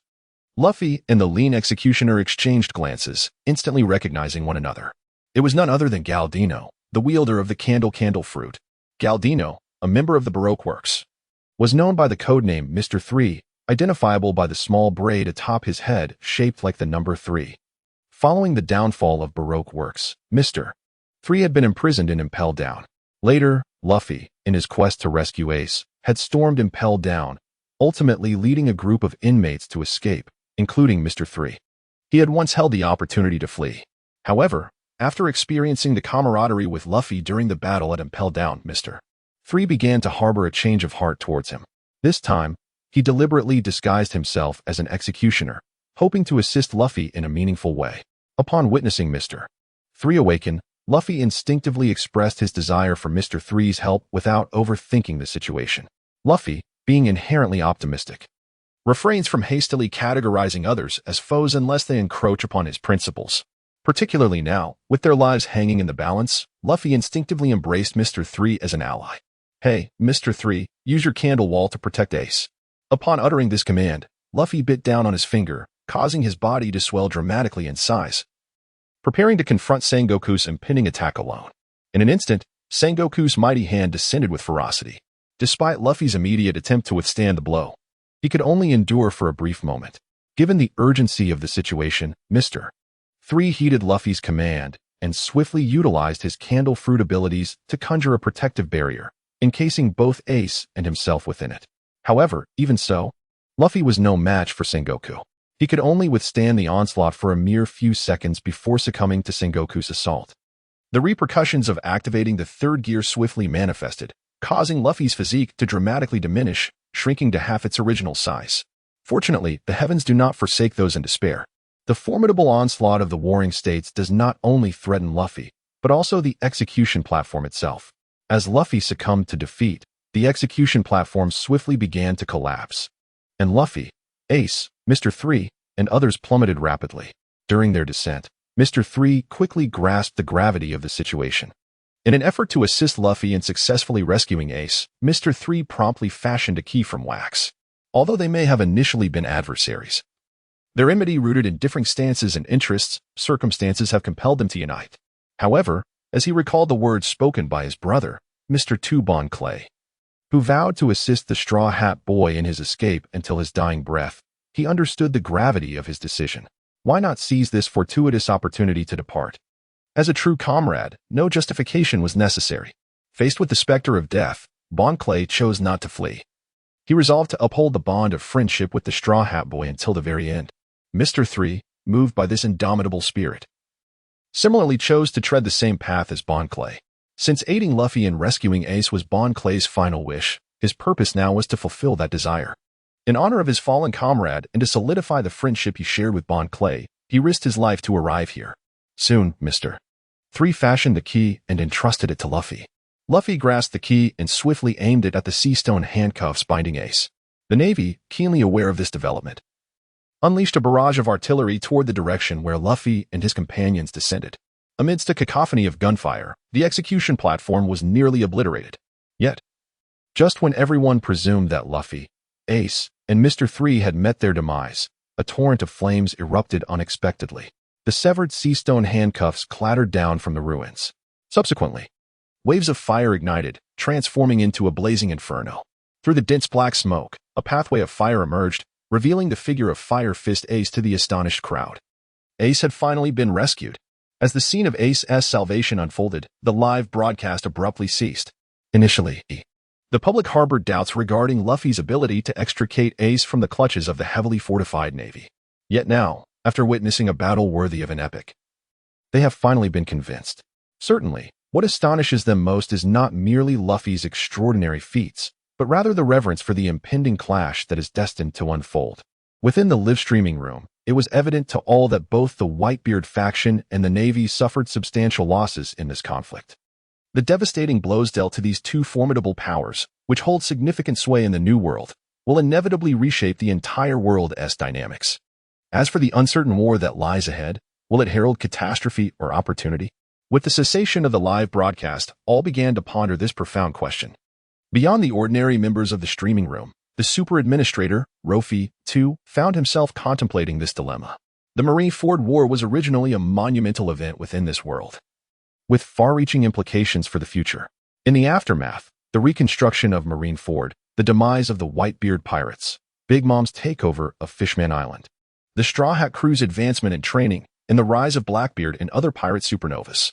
The future world is poised for tumultuous upheaval as a direct consequence of this great conflict. These are the futures that Rofi is aware of. However, now, with the live broadcast exposing everything to the public, Luffy suddenly harbored a sense of uncertainty about this predetermined future. Once everyone became aware of the impending horror that awaited, it was inevitable that they would take precautionary measures. Would this future still come to pass? And could Ace, the spark that ignited this war, elude a fatal conclusion? Regarding the question posed in the live stream, who is the one that ultimately rescues Ace? A comprehensive answer has emerged, and all have come to believe Luffy's assertions. Though this dialogue has concluded, the shock and bewilderment it instilled in the hearts of the people lingered on. From the onset of the war, Luffy's presence did not significantly impact the battle's dynamics. It was only later, with the emergence of those who were supposed to be impelled down, along with pirates scattered across the globe, that the situation became undeniably intricate, rendering the outcome even more unpredictable. This very state of affairs led all members of the live stream to question the nature of this monumental conflict. When did Crocodile deviate from the ranks of the Seven Warlords? How did Luffy and the others from Impel Down rise against all odds to reach Marineford? What transformations did the tyrant Kuma undergo to become the soulless figure on the battlefield? Yet, these were not the most perplexing inquiries. The most unfathomable enigma revolved around Luffy himself. Among the new generation of pirates, Luffy possessed commendable strength. But to witness such feats in the recently broadcasted Marineford was truly astonishing. The one thing that Whitebeard, one of the four emperors, could not achieve even at the cost of his life was accomplished by this seemingly inconspicuous pirate. The Navy had made extensive preparations for this battle. Yet Luffy seized the opportunity to successfully rescue Ace, an act even the three Marine Admirals and Fleet Admiral Sengoku could not thwart. If Sengoku's inability to intervene was somewhat reasonable, given his late response and Luffy's unexpected reveal of the key, the actions of the three admirals remained puzzling. When Luffy first appeared before the three admirals, they had every chance to eliminate him instantly. However, they did not proceed as expected. Instead, they engaged in casual conversation with Luffy. Particularly striking was Akiji's remark to Luffy, stating, "In light of the favor your grandfather has shown me," which evokes a cascade of thoughts. In the scene, Garp himself was effortlessly knocked down by Luffy with a single punch, a blatant act of leniency. It can be asserted that Luffy's smooth journey to the execution platform was not solely due to his formidable strength and resilience, but also significantly aided by the subtle and overt support from these individuals. As the overseer of the room with omniscient insight, Law fully comprehended the underlying reasons. Being both a favored individual and the prophesied child, Luffy commanded respect not only from the Navy and the Revolutionary Army, but even from formidable figures like Shanks. One might presume he is a grassroots underdog surging forth against the odds. Yet the reality is he was born amidst privilege and chose to embark upon a maritime adventure in pursuit of his dreams. The remarkable properties of the gum-gum fruit further endowed Luffy with boundless potential. Thus, Law was entirely capable of grasping the events that unfolded in the live broadcast. However, the other members within the live stream hold a differing opinion. Luffy's ultimate triumph in rescuing Ace cannot be divorced from the collaborative efforts of various forces. The unwavering protection from the Whitebeard pirates played a significant role, while the Navy's lapses in air defense also afforded Luffy considerable advantage. For the pirates, Luffy's success signifies a victory for their kind, and in regard to the Navy's actions, they can only afford to scoff and derision. However, the situation within the Navy is markedly different. The Navy, being a bureaucratic institution, failed to seize several pivotal opportunities, which led the course of this war to shift unfavorably against them. In an effort to protect their reputations and evade post-war accountability, they have begun to shift blame amongst themselves, with Akainu being the first to bear the brunt of this blame. He firmly believes that his performance in this conflict was impeccable and thus directs his ire towards others. Akainu exclaims, "So this battle was solely mine? Were the others merely actors?" The others he refers to, though unnamed, are clearly understood by all. It is certain that the individuals Akainu implicates are his own comrades.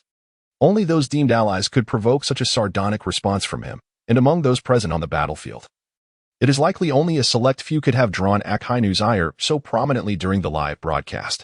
Perhaps influenced by Akainu's remarks, Kizaru quickly felt compelled to defend his actions. But I fought with great vigor. Did you not see how I nearly brought the Straw Hat Kid to the brink?" Akainu retorts, "Indeed, you were quite diligent, even kicking the Straw Hat out of the heart of the battle. With such a vast area, you specifically sent Luffy into Whitebeard's embrace. One might think you were deliberately trying to rescue him." It must be said that Akainu's perspective is remarkably astute, to the point where even Kizaru finds it difficult to counter. In the previous scene, he indeed did kick the Straw Hat back into Whitebeard's arms. He had a chance to deliver a decisive blow to conclude this epic confrontation, yet fate twisted in an unexpected manner. At the time of the war, no one would have imagined that Luffy would successfully rescue Ace. Kizaru responds, "Your assertion is quite amusing. I was not even aware of who the Straw Hat Kid was. To suggest I intended to save him is utterly ludicrous." Faced with a lack of better justification, Kizaru chooses to adopt a stance of outright denial. Regardless of the complexities of Kizaru's relationship with Luffy, as long as he does not acknowledge it, no one can convict him based solely on conjecture. Sengoku cannot, and Akainu certainly cannot. War is fraught with unpredictability, and thus Kizaru's actions are entirely understandable. In contrast to Kizaru's cunning and capriciousness, Aokiji appears far more sincere. It is evident that during that conflict, I did indeed give the Straw Hat Kid an opportunity. Yet I certainly did not foresee that a mere misstep could so drastically alter the tide of battle. However, it is fortunate that I have come to realize this now. Straw Hat, should we meet again, I shall show no mercy." In contrast to Kizaru's ambiguous rhetoric, Aokiji's expression is indeed far more candid. Nevertheless, even if he refrains from acknowledgement, the audience has already witnessed the unfolding events through the live broadcast. By choosing to confess now, he could preserve an honorable reputation. After confronting his own shortcomings, Aokiji reached out to Garp through the live stream. Aokiji stated, "Lord Garp, I am merely acting under orders. The debt of gratitude I owe you shall be repaid in due time. I hope you will not hold it against me then." Aokiji's words are, in essence, unproblematic. After all, Garp has shown him kindness, and Luffy is Garp's cherished grandson. Thus, his actions of relentless eradication would indeed weigh heavily on his conscience in light of Garp's affections. However, it has now been foretold within the confines of the live broadcast that Luffy will pose a significant threat to the Navy in the future. Under such circumstances, Aokiji can no longer afford to allow Luffy to grow unchecked. He took the initiative to communicate his concerns to Garp, both to clarify his position to the government and to subtly remind Garp and Luffy of the impending peril. Upon hearing this, Garp merely sighed in silence, offering no response. From the moment Luffy chose a path entirely divergent from his own, Garp had already anticipated that one day the two of them would inevitably find themselves at odds in battle. However, he never anticipated that witnessing such a scene would stir such inner turmoil and discomfort within him. He was acutely aware of the formidable strength possessed by the three admirals of the Navy, which only heightened his concerns for Luffy. He hoped that the day they would face each other directly would be postponed for as long as possible.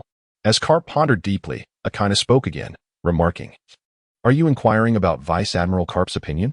Huh, what a futile endeavor. I believe the previous live broadcast had already provided you with the answer." The implication of Akainu's words was unmistakable. He was convinced that if the situation escalated to that point, Garp would not idly stand by concerning his grandson's peril. Thus, there was no need for Aokiji to seek permission. Upon hearing Akainu's veiled mockery, Garp felt a surge of indignation. If Akainu truly disdained him and sought a confrontation, that would be one thing. However, it was this insidious and sardonic attitude that left Garp feeling quite unsettled. "Perhaps you should first reflect upon your own actions," Garp retorted, "and leave my affairs to me." Though Garp currently held the rank of Vice Admiral, subordinate to Akainu, his strength and reputation were not to be underestimated, granting him a sense of confidence during their exchange. Akainu, unwilling to back down, quickly countered, "I conduct myself with integrity, yet you, Vice Admiral Garp, should be mindful of your words and actions if you wish to avoid becoming the subject of others' scorn." Garp, known for his fiery temper, was not pleased by Akainu's blatant attempt to undermine him, and soon the two were embroiled in an angry exchange within the live stream. Sengoku, overwhelmed by the influx of information from the earlier broadcast, now found himself further burdened by the public quarrel between Sengoku and Akainu. The issue at hand transcended the number of missteps made by the Navy during the battle. It had evolved into a matter of preserving the Navy's image in the eyes of the world. Whether motivated by loyalty to the Navy or personal sentiments, Sengoku felt compelled to support Garp. Garp is a hero of the Navy. I trust his character and believe he will make the most righteous choice in the face of duty. Sengoku need not analyze the impact of Garp's title as a Navy hero. He understood that in the hearts of the majority of sailors, Garp was their unwavering faith. As long as the banner of this Navy hero remained steadfast, their loyalty would remain unshakable. Therefore, by safeguarding Garp's honor, Sengoku was, in essence, preserving the dignity of the entire Navy. Simultaneously, after declaring his unwavering faith in Garp, Sengoku issued a proclamation to the world regarding Luffy. Since the livestream has foretold that the Straw Hat Boy will grow to become a force that astonishes the world, I hereby declare, in the Warring States period, Sengoku declared, "Luffy, should you persist in your pirate endeavors without the possibility of retreat, you shall undoubtedly become the foremost enemy of the government. No matter the distance, we, the Navy, shall relentlessly pursue you to the ends of the earth." Sengoku recalled that during a previous live QA session, it was foretold that Luffy would be the one to shatter the head of the Golden Lion. If such an individual could be harnessed for the Navy's cause, it would be nothing short of ideal. However, if Luffy insists on becoming an adversary of the world government, he may have no choice but to strike first, taking precautions against potential threats. Initially, Sengoku hoped that his words would serve as a warning to the pirates of the New World. Yet, to his surprise, rather than instilling fear, his statement only brought him considerable trouble. Shanks remarked, "Marshal, there's no need to be so furious. Luffy has just set sail and has committed no heinous acts. Labeling him as the world government's foremost enemy seems rather excessive, does it not? Or are you perhaps intimidated by Luffy?" Shanks continued, "Let us do this. Grant me a favor, and allow this matter to pass without further incident, shall we?" Hawkeye interjected, "Red-haired, is this the individual for whom you would sacrifice an arm in hope? If so, I am quite curious to witness the outcome." Hancock added, from the footage, "It appears that the Straw Hat Boy holds significant importance to me. Thus, before that dreadful future arrives, I am willing to protect him." Dragon asserted, "Do you intend to act against Luffy? Have you sought my permission?" Whitebeard opined, "Straw Hat Luffy, it seems your path ahead has become considerably treacherous. Why not join my crew and become my son?" Initially, when Garp witnessed Sengoku issuing a challenge to his grandson, he felt a twinge of concern. Although Luffy has embarked on the path of piracy, Garp, as a grandfather, still yearns for Luffy's safety. Sengoku had just declared in the live broadcast that if Luffy remained obstinate, he would become the world government's #1 enemy. Garp understood all too well what that statement entailed. If Sengoku was truly resolved to oppose Luffy, then the road ahead for Luffy would undoubtedly be fraught with difficulties. At that point, not only would it be challenging to gain renown on the seas, but merely surviving would become an arduous task. Even as Sengoku uttered those words, Garp was contemplating what he could do to assist Luffy. Yet, the trajectory of public opinion in the live broadcast room took an unexpected turn. The four emperors, the seven warlords of the sea, the Revolutionary Army, the leaders of these formidable factions, which dominate half of the New World, surprisingly rallied in support of Luffy. With such formidable allies standing in front of him, it is likely that even the Navy would find it challenging to impose any sanctions on Luffy. After all, the turmoil caused by these factions would likely have a more profound impact on the foundations of the world government than the potential threat posed by Luffy. Upon witnessing the seemingly unified support for Luffy in the chat group, Sengoku let out a resigned sigh. This was the first time since assuming the role of Fleet Admiral that he felt such an overwhelming headache. The idea that a mere pirate could render the esteemed Fleet Admiral utterly powerless was almost laughable. Sengoku indeed harbored reservations about the protection Luffy received from figures like Whitebeard and others. However, as these individuals audaciously challenged the authority of the Navy within the confines of the live broadcast, Sengoku could not remain passive. Regardless of the outcome, the Navy's dignity must not be compromised. Even upon witnessing numerous factions rallying in support of Luffy, Sengoku resolutely responded. Sengoku, pirates and rebels, are you threatening me? Huh. You overestimate your own strength. It is high time to expand Impel Down. Sengoku, Magellan, prepare for the expansion of Impel Down. I want you to at least double the capacity of the deep sea prison within 3 months. Sengoku, for soon, a substantial influx of rebels will be entering. His words conveyed a clear stance. Opposing the government would result in spending one's remaining days in the deep sea prison. He could not allow the Navy's reputation to be trampled upon without a fight. Of course, Sengoku was confident in subduing those who dared to disregard the Navy. While Whitebeard, Shanks, and Dragon himself may possess formidable strength that the Navy could hardly contend with, their subordinates would invariably include those less capable. The Navy's task would be to seize the opportunity when their members act alone, delivering a decisive blow from the most unassuming angles. Moreover, there was a prophecy in the broadcast foretelling that Ace would fall into the hands of the Navy. Should this come to pass, even if Ace were not executed, the Navy could negotiate a highly favorable deal with the Whitebeard pirates, ensuring a profit. However, those are matters for another time. What Sengoku must focus on now, as he instructed Magellan, is to expand their forces and prepare for battle. Given that the broadcast has foretold that the Straw Hat Kid will significantly impact the future world order, and considering that the aftermath of the Great War would nearly devastate Marineford, he must take advantage of the present calm to make thorough preparations for the impending storm. Akiji has been dispatched to Alabasta to investigate the secret behind the kingdom's 3-year drought, while also bearing the mission to rescue Princess Vivi. Akainu, due to the previous textbook incident, has been temporarily relieved of duty for observation. Among the 3 admirals, only Kizaru remains without a task. Thus Sengoku naturally entrusted this matter to him. However, due to the earlier broadcast, Sengoku could not place complete trust in Kizaru. Therefore, alongside assigning this task to Kizaru, he also ordered Vice Admiral Tsuru to assist him in completing it. Ostensibly a cooperative effort, it was, in truth, a covert surveillance. Of course, Kizaru was not oblivious to Sengoku's intentions. Nevertheless, he bore no resentment towards Sengoku's decision. Rather, upon hearing that Sengoku had specifically dispatched someone to assist him, he welcomed the idea of additional support to lighten his own burden. After orchestrating these matters, Sengoku finally felt able to sit back and breathe a sigh of relief. Yet, despite this, a twinge of anxiety lingered within him. The emergence of the live broadcast had unveiled numerous unforeseen crises. Once everyone became aware of the impending events, inaction would be an untenable choice. At that juncture, should new challenges arise, what then? Did he possess the capability to steer the Navy steadfastly amidst the turbulent tides of time? Meanwhile, at the Naval Academy, while the rest of the Navy was gripped by fear and apprehension regarding the predictions from the live stream, Rofi remained remarkably at ease, even humming a cheerful tune. Bamboo Dragonfly, oh bamboo dragonfly, at last, it is within my grasp.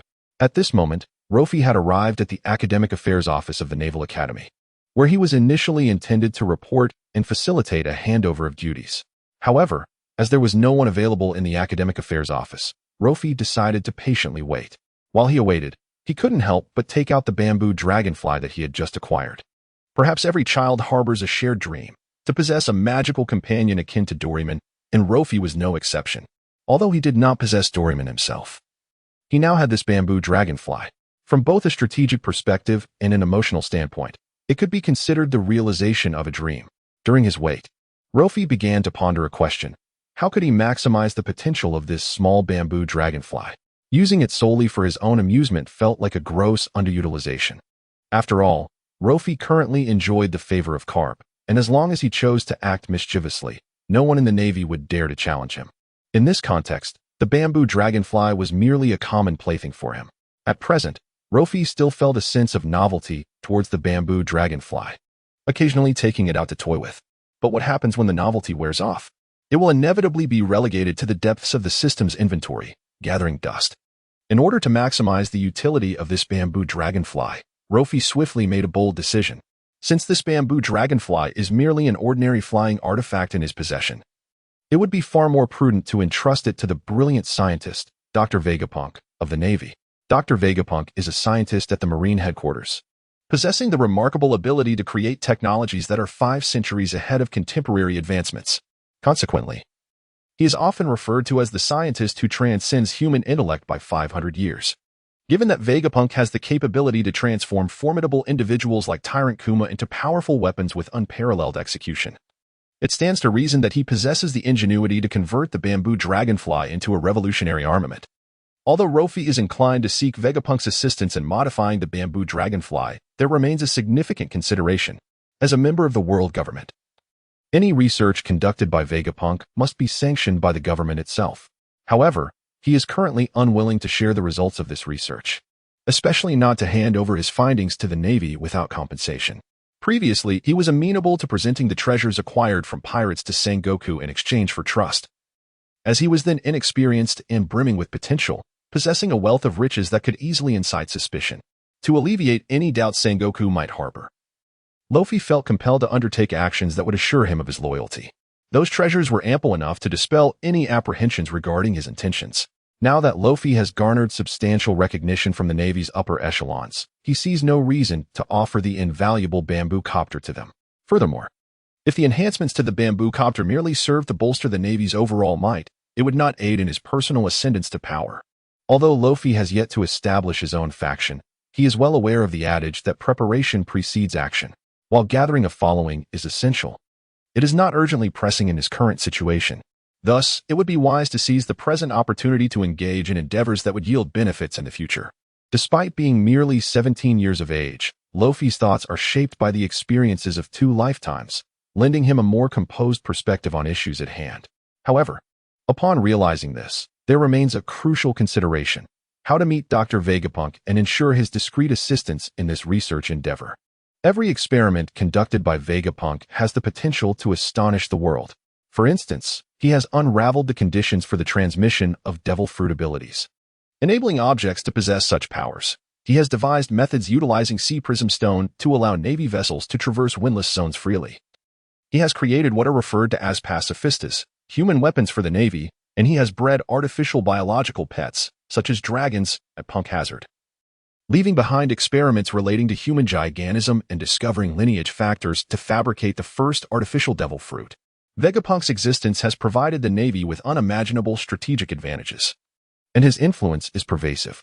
Although Caesar Clown constantly aspires to rival him, Luffy understands that Caesar's capabilities fall far short of Vega Punk's heights. Consequently, Vega Punk's safety has become a paramount secret for the Navy. However, to Luffy's knowledge, Vega Punk's allegiance does not seem entirely aligned with that of the Navy. In his youth, Vega Punk was deemed a dangerous entity by the world government for discovering the blueprint of life, leading to his arrest and the dissolution of his original research team. However, in the world, Vega Punk's research team was forcibly disbanded by the government, and he himself came under the control of the world government, subsequently beginning to work for them. Had Vega Punk's stance been as resolute as that of Wano, perhaps Luffy would not have set his sights on him. However, it is precisely due to this obscure past that Rofi feels that discussing a collaboration with Vega Punk is not an unachievable endeavor. Once this realization dawns upon him, Rofi is left with but one task to accomplish: to locate the hiding place of Vega Punk. While everyone is aware of the existence of the brilliant scientist Vega Punk within the town's government, none can ascertain his whereabouts. This secret is likely known to certain high-ranking officials within the Navy. However, Rofi was not inclined to disclose his intention of locating Vega Punk to the Navy. After much contemplation, he directed his gaze towards another individual, Caesar. As a former colleague of Vega Punk, Caesar was bound to possess some knowledge. Caesar Clown, the notorious mad scientist, was once a member of the Navy's scientific division and a past associate of Vega Punk. He was apprehended due to the catastrophic incident involving scientific weaponry during the Punk Hazard event, yet he managed to escape from a prison ship. To Rofi's knowledge, Caesar was currently collaborating with Don Quixote da Flamingo, perpetuating his nefarious scientific endeavors. If all went according to plan, Caesar had likely returned to the very Punk Hazard that had descended into chaos because of his actions. The adage that the most perilous places often provide the greatest safety held true in this instance. The calamity that befell Punk Hazard led to Caesar's capture, and as a consequence of that incident, Punk Hazard had nearly been obliterated, rendering it one of the least habitable locations for humanity. Therefore, it was indeed unexpected that, 1 year after the disastrous experiment at Punk Hazard, Caesar would choose to return to that very site. However, within this group, there is notably an absence of Rofi. At present, Rofi's thoughts have gradually crystallized. The first endeavor of Luffy after setting sail was to seek like-minded crew members. Zoro, the warrior and second-in-command aboard, Nami, the navigator, Sanji, the chef and combat specialist, Usopp, the sharpshooter, Chopper, the ship's doctor, alongside the yet-to-board musician Brook, craftsman Frankie, historian Robin, and the fishman Jinbe. Though Luffy's crew is not numerous, each member stands as a paragon of strength in their respective fields. Luffy comprehends that to achieve greatness, reliance solely on oneself is insufficient. Hence, his first action upon embarking was to gather companions. Rofi, too, is acutely aware of this principle. To accomplish an unprecedented grand undertaking, he must assemble a team that is unparalleled. If the genius scientist Vega Punk could join his ranks, it would be nothing short of ideal. The most effective means to locate Vega Punk at present is to journey to Punk Hazard and first find Caesar. The challenge lies in determining how to reach Punk Hazard in a manner that is both sensible and discreet. This has become a formidable dilemma. Currently, Rofi possesses the line-manipulating doll gifted by Doflamingo. This doll, aside from obeying its master, is virtually indistinguishable in all other respects. If Rofi intentionally conceals his identity, he could easily create a replica that would pass unnoticed. It is not difficult to devise a plan for the doll to venture to Punk Hazard while Rofi himself remains in Marineford. Once this matter is resolved, only one question remains: where to find a vessel capable of setting sail. At this thought, Rofi could not help but feel a pang of regret. Previously, when the pirates were offering treasures, Rofi had spotted an island rich in minerals and precious woods and had surrendered several ships. At that time, Rofi perceived little significance in those vessels, and the extraction of mineral resources by the island's inhabitants proved to be a formidable task. His primary intention was merely to establish his authority among the pirates within the livestream, deeming such expenditures of effort and resources unnecessary. Thus, he symbolically levied a few crates of precious ores. Had he claimed those ships back then, he would not be beset by the current troubles. Nevertheless, despite this regret, Rofi did not dwell on it for long. After all, time was on his side, and he had ample opportunities ahead. Moreover, having recently graduated from the Naval Academy and secured a position as an instructor, he experienced a significant elevation in both status and identity, granting him access to a broader array of experiences. In addition to his role at the Naval Academy, Rofi possessed another distinctive advantage: his status as a super administrator in the live stream. Although every member within the stream had the opportunity to answer questions, and rewards for correct answers were never diminished, this aspect rendered the live stream equitable for all participants. However, the crux of the matter lies in the fact that Rofi possesses an unparalleled omniscient perspective that others cannot attain. With this vantage point, Rofi can effortlessly answer questions and reap rewards. At any rate, he is in no rush. The enhancement of his abilities and the gathering of like-minded companions both require time, and he is blessed with ample time. Just as Rofi was toying with a bamboo dragonfly while contemplating these thoughts, the door to the academic office suddenly resonated. Rofi understood that the person responsible for transferring his duties had finally arrived, and he felt a flicker of curiosity about who would be the true administrator of the entire Naval Academy after Tina's departure. Originally, the executive director of the Naval Academy was Zephyr. However, since a few years ago, Zephyr has seldom appeared at the Naval Academy, and his authority has naturally been ceded to others. The current Zephyr is merely a nominal principal. The remaining instructors are either elite commanders temporarily transferred from other naval divisions or high-ranking officers stationed at the naval headquarters. Aside from Tina, who remains a constant presence at the Naval Academy, there are essentially no dedicated instructors. Before long, amidst Luffy's anticipation and curiosity, an elderly lady with a head of white hair entered the room. It was none other than Vice Admiral Tsuru. Vice Admiral Tsuru is a 2-star admiral at the naval headquarters, serving as the chief of staff, and is colloquially known as the Great Staff Officer. She joined the Navy concurrently with Sengoku, Garp, and Zephyr, and has worked alongside them for many years, holding an esteemed position within the naval headquarters, commanding respect even from admirals. Tsuru has also participated in the meetings convened to summon the 7 warlords of the sea, embodying a pure and unblemished sense of justice. If Garp is the banner displayed by the Navy, then Vice Admiral Tsuru is undoubtedly the indispensable yet often overlooked mechanism that propels that banner forward. Luffy could hardly believe that the person coming to interface with him regarding the faculty position at the Academy was Vice Admiral Tsuru. Upon seeing her approach, Luffy couldn't help but exclaim in surprise. Tsuru, upon hearing him, merely nodded slightly and walked directly to Luffy's side. "Indeed, it is I. I never imagined you would recognize me," she remarked casually, as if engaging in small talk. Upon hearing her words, Luffy's heart immediately filled with vigilance. It is important to note that he had never encountered Vice Admiral Tsuru at the Naval Academy before, and given his standing, it would be inconceivable for him to meet someone of her caliber. Yet now, as he gazes upon the person before him, he can clearly articulate the name of General Crane, leaving little room for any discrepancies. "Haha, indeed. I often heard the instructor speak of you, praising your wisdom and competence, as well as your gentle and benevolent nature, particularly towards us juniors, for you are exceedingly amiable, especially upon noticing the insignia upon your shoulder. My conviction in this matter only deepens." Luffy initially extols Crane through the words of others, subsequently revealing the basis for his judgment. Such seamless discourse leaves no room for doubt in any listener's mind. Even General Crane, upon hearing these words, finds his spirits lifted, his gaze upon Luffy growing increasingly favorable. However, one individual does not share Luffy's sentiments. That person is Tina.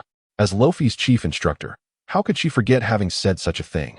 "Tina, I refuse to take the blame. I never uttered those words." Tina hurriedly clarifies in the livestream, though it may not be necessary. She is keen to prevent others from perceiving her as a gossiping instructor, for she is, after all, the epitome of an aloof goddess. However, upon hearing Tina's words, Doflamingo swiftly identified the flaws in her argument. "Oh, are you suggesting that the seemingly benevolent demeanor of Vice Admiral Crane is merely a fade? One must concede that Doflamingo possesses an extraordinary talent for misinterpreting concepts. What may appear to be an innocuous statement is invariably transformed into myriad meanings by him." Faced with the difficulty of explanation, Tina opted to abandon her defense and straightforwardly admitted that it was indeed she who had conveyed the words to Rofi, which she had subsequently forgotten. Under Doflamingo's relentless interrogation, Tina ultimately acknowledged Rofi's statement. Upon witnessing the dialogue in the livestream, Crane felt an overwhelming sense of joy, reflecting that his standing among these younger generations remained quite esteemed. Rofi, observing the live broadcast, couldn't suppress a sense of satisfaction. Initially, he had merely uttered a few casual remarks, although he hadn't anticipated that Tina's straightforward nature would expose the fact that she had not spoken those words. He was grateful for Doflamingo's role as the instigator. Despite the somewhat convoluted process, the outcome was ultimately favorable, and Rofi felt a profound sense of contentment. After exchanging a few casual pleasantries, the relationship between Rofi and Vice Admiral Crane grew considerably closer. After providing Rofi with a brief overview of the work, Crane proceeded to outline his course schedule.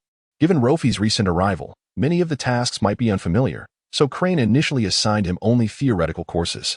Crane assumed that, having spent 3 additional years at the Naval Academy, Rofi would have absorbed the foundational knowledge, regardless of his penchant for mischief.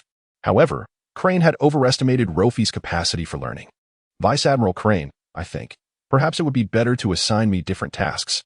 I can hardly retain this basic knowledge, let alone teach it to others." Rofi expressed with some concern, feeling somewhat embarrassed. Of course, Rofi's worry was not unfounded.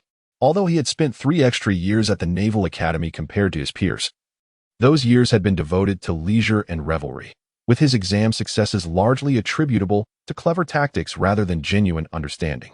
What could he possibly teach if called upon to lecture on such scholarly subjects? Instruction on how to properly polish a rifle? While Rofi would not mind such a task, he feared the repercussions from Sengoku. Crane was taken aback by Rofi's request, utterly astonished. She had never imagined that Rofi, despite his 3-year extension at the Naval Academy, would lack even the most basic knowledge. My heavens! Rofi, you are one of the rare prodigies at Naval headquarters. Surely, you must be exaggerating, right? Crane adjusted her glasses. Incredulity etched on her face. Although the reasons for Rofi's 3-year extension at Naval headquarters eluded Crane, she remained bewildered. Since the advent of live broadcasts, Luo Fei has repeatedly answered questions correctly, leading he and several high-ranking naval officials to believe that he is indeed a rare talent in the Navy, a once-in-a-century prodigy.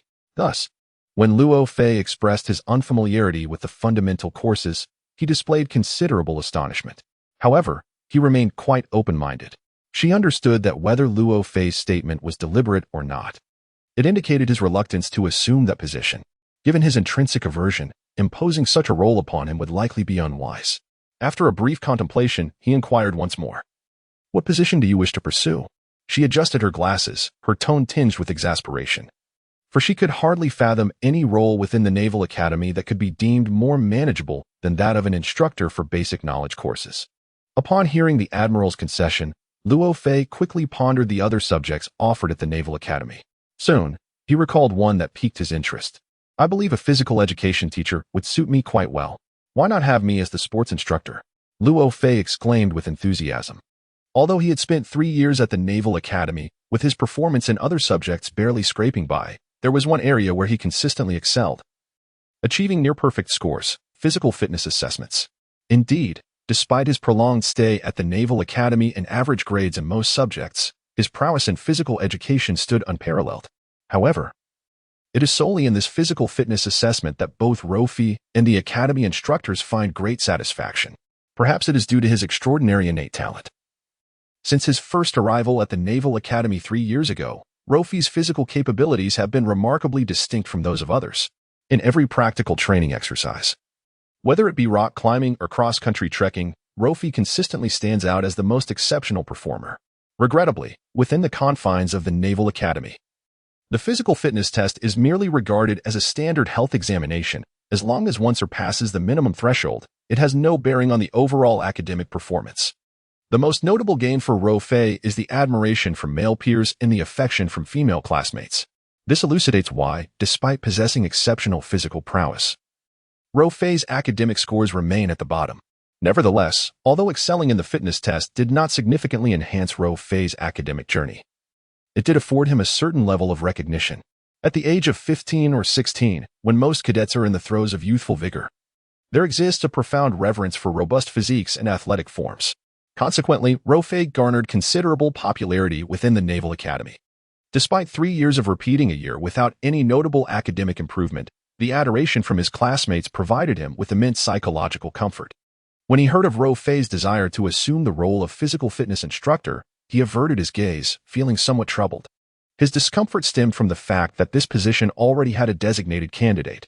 The number of instructors at the Naval Academy is inherently limited, making it quite challenging to assign even one instructor to a position.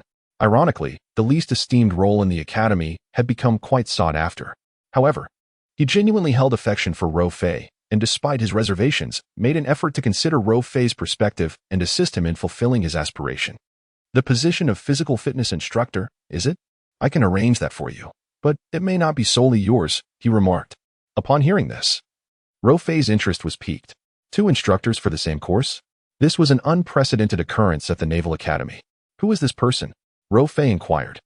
In Luo Fei's recollection, the Academy had never assigned a dedicated instructor for the physical fitness course, as it was not held in high regard. Thus, hearing from Admiral He that there was already a candidate for the position left him astonished. It is Ain. As soon as the name escaped Crane's lips, an image of a girl with sky-blue hair swiftly materialized in Luo Fei's mind. To his astonishment, the individual vying with him for the position of physical training instructor was none other than Ain. Luo Fei had limited knowledge of Ain. He was aware that she was a student of Zifa, a wielder of the reverse fruit, and a master swordswoman. Given her expertise in swordsmanship, it was only natural that she would excel in physical training. Additionally, Ain had previously assisted Zifa in establishing the Enyo Navy. which undoubtedly provided her with substantial experience in training recruits, far surpassing his own. Luo Fei quickly came to terms with this revelation. While he pondered Ain's character and appearance, Crane spoke once more. Since you aspire to be a physical training instructor, then dedicate yourself to it. I shall negotiate with Ain. After delivering this statement, Crane handed Luo Fei a piece of paper and reiterated, this is your class schedule. Make sure to remember your class times and do not be late. You are already familiar with the Navy Academy, so I shan't guide you through it. Soon, Rear Admiral Weasel will conclude his class, and you may inquire with him regarding any teaching-related questions you may have. After Crane concluded his instructions, he intended to say a few more words but was interrupted by a phone call from Sengoku. Once Crane departed, only Rofi remained in the academic office. Seizing the opportunity, Rofi began to examine his class schedule. The Naval Academy at Marineford, operating under an elite education system, had a relatively small number of cadets, totaling no more than 300. With 6 classes comprising this number, each class had 2 physical training sessions per week, indicating that Rofi's schedule was quite ample. With only 2 classes a day, he could indulge in meals and leisurely pass the time, truly a dream life akin to that of Kazara. The arrangement of the class schedule was straightforward, and Rofi memorized it after a single glance. He noted that he had 1 class scheduled for the afternoon. Having missed lunch, he decided to head to the staff cafeteria to see if there was still food available, followed by a brief respite. After all, the position of physical training instructor demanded a certain level of physical fitness, and it was prudent to replenish his energy before potentially demonstrating physically demanding exercises. Moreover, compared to the ordinary cadet mess hall, the instructor's cafeteria was considerably more lavishly decorated. When he was merely a regular trainee, Rofi had longed to witness the decor and cuisine of the instructor's dining area, and now that the opportunity had finally arrived, he was eager to go. Just a few minutes after Rofi set out for the instructor's cafeteria, the live broadcast resumed. The images once again depicted the war-torn Marineford, filled with smoke and rivers of blood. This was the grim sight that everyone in the live stream beheld at that moment. Upon witnessing this scene, Sengoku's eyes narrowed, revealing a hint of danger. It seemed that the conflict had not concluded with Ace's rescue. As Sengoku uttered these words, a complex expression crossed his face. Although this war was set in the future, Sengoku's acute intuition as a fleet admiral allowed him to discern the essence of the conflict. On the surface, it appeared to be a direct confrontation between the Whitebeard pirates and the Navy. In truth, the outcome of this war transcends mere naval prestige. Its ramifications on the future configuration of the world are immeasurable. Despite the full mobilization of the Navy's core forces, they were unable to prevent Ace's rescue, a circumstance that effectively heralds a significant triumph for the pirates. Initially, upon witnessing Ace's successful extraction, Sengoku had already formed a resolute judgment regarding the war's outcome. It became evident that the pirates, at minimal cost, had secured victory, thereby leaving the Navy's reputation tarnished and its authority irrevocably diminished in the eyes of the global populace. The repercussions of such an outcome implied that the Navy would require an extensive period to reclaim what was lost in a single moment. During this protracted interval, it is highly probable that pirate factions would continue to grow increasingly audacious. Sengoku, having anticipated the worst, felt compelled to urgently redeploy naval forces immediately following the conclusion of the previous broadcast. However, what was once deemed a dire situation by Sengoku has begun to show signs of hope. Each broadcast from the live stream arrives laden with questions, never indulging in trivial matters. Now, the focus of the stream has shifted back to this ongoing war, indicating that there remains potential for a turnaround. Ace's rescue does not signify the conclusion of this conflict. Upon realizing this, Sengoku's previously tense demeanor relaxed considerably, allowing him to concentrate more intently on the images being transmitted once again. In the live footage, at a critical juncture, Luffy ingeniously utilized a candle key crafted by Mr. 3 to unlock the sea stone handcuffs binding Ace. Upon his liberation, Ace's strength was instantly restored. Drawing from his inner reservoir of power, Ace elementalized his surroundings, propelling himself, Luffy, and Mr. 3 through the inferno. After a brief exchange of nostalgic sentiments, Ace and Luffy stood shoulder to shoulder, ready to confront the encroaching Navy forces. Despite their infrequent encounters, their synergy was impeccable, swiftly dismantling the naval ranks surrounding them, thereby revitalizing the morale of their fellow pirates. However, just as they believed they had breached the naval encirclement, Admiral Akiji made a sudden appearance.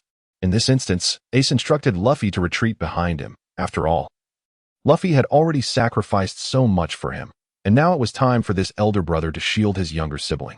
The clash of ice and fire was imminent. The confrontation between two superlative natural fruit users raised the question of who would ultimately prevail. Were it a standard one-on-one duel, they might indeed engage in a battle for the ages. However, the current Aokiji has endured a prolonged series of battles, his stamina no longer at its peak. Moreover, Ace, who was not one to relish combat, after fending off a powerful blow from Aokiji, swiftly took to his heels with Luffy, heading towards their comrades. Yet, even if they could momentarily evade the relentless pursuit of the Navy, it did not signify that they had truly escaped peril, for they remained within Marineford, the stronghold of the Navy, where they held an undeniable advantage. Although Ace had successfully been rescued, a paramount concern loomed before them: how to depart Marineford safely. This dilemma weighed heavily on Thatch, who had previously betrayed Whitebeard with a dagger. He now felt deep shame for his past actions and resolved to restore the honor of the Whitebeard pirates, willing to expend his last ounce of strength, even at the cost of his life, to secure a future for the crew. Thus, under Thatch's command, a colossal, intact vessel surged forward like a ferocious beast towards the plaza of Marineford. At this moment, Thatch had steeled himself. As soon as the ship docked and all his comrades boarded, he would disembark with those willing to follow him and engage in battle against the Navy. In war, bloodshed and sacrifice are inevitable. Thatch, aware of the shame he brought upon his father, felt unworthy of continued existence. To escort the final voyage of the Whitebeard pirates with his own life was the only redemption he could conceive. In the distance, Whitebeard also observed Thatch hastening towards them and instantly grasped his intentions. However, as the patriarch of all aboard, how could Whitebeard allow his son to stand in his path? His sons valiantly defended the honor of the Whitebeard pirates, and as a father, it was only natural for him to shield them from the storm. Thus, in full view of all, Whitebeard swiftly positioned himself before the advancing vessel, effortlessly halting its relentless advance with a single hand.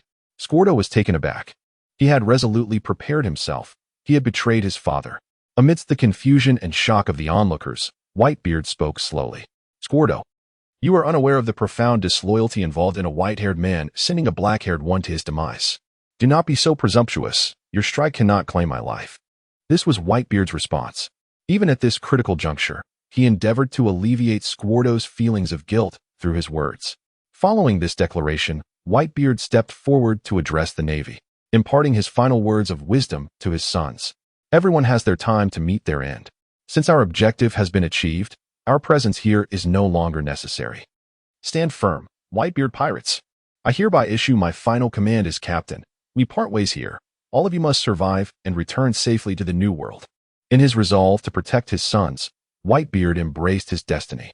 He understood the formidable strength of the Navy and was unwilling to place his children in peril. Just as he had previously conveyed to Sengoku, he would not fall until he witnessed the radiant future of his sons. Now that Ace had been rescued, it was his duty to ensure the safety of his children. Whitebeard possessed a clear understanding of his mission. I am a remnant of the old era. No vessel of the new age can bear my weight. Set sail, my children. I am a remnant of the old era. No vessel of the new age can bear my weight.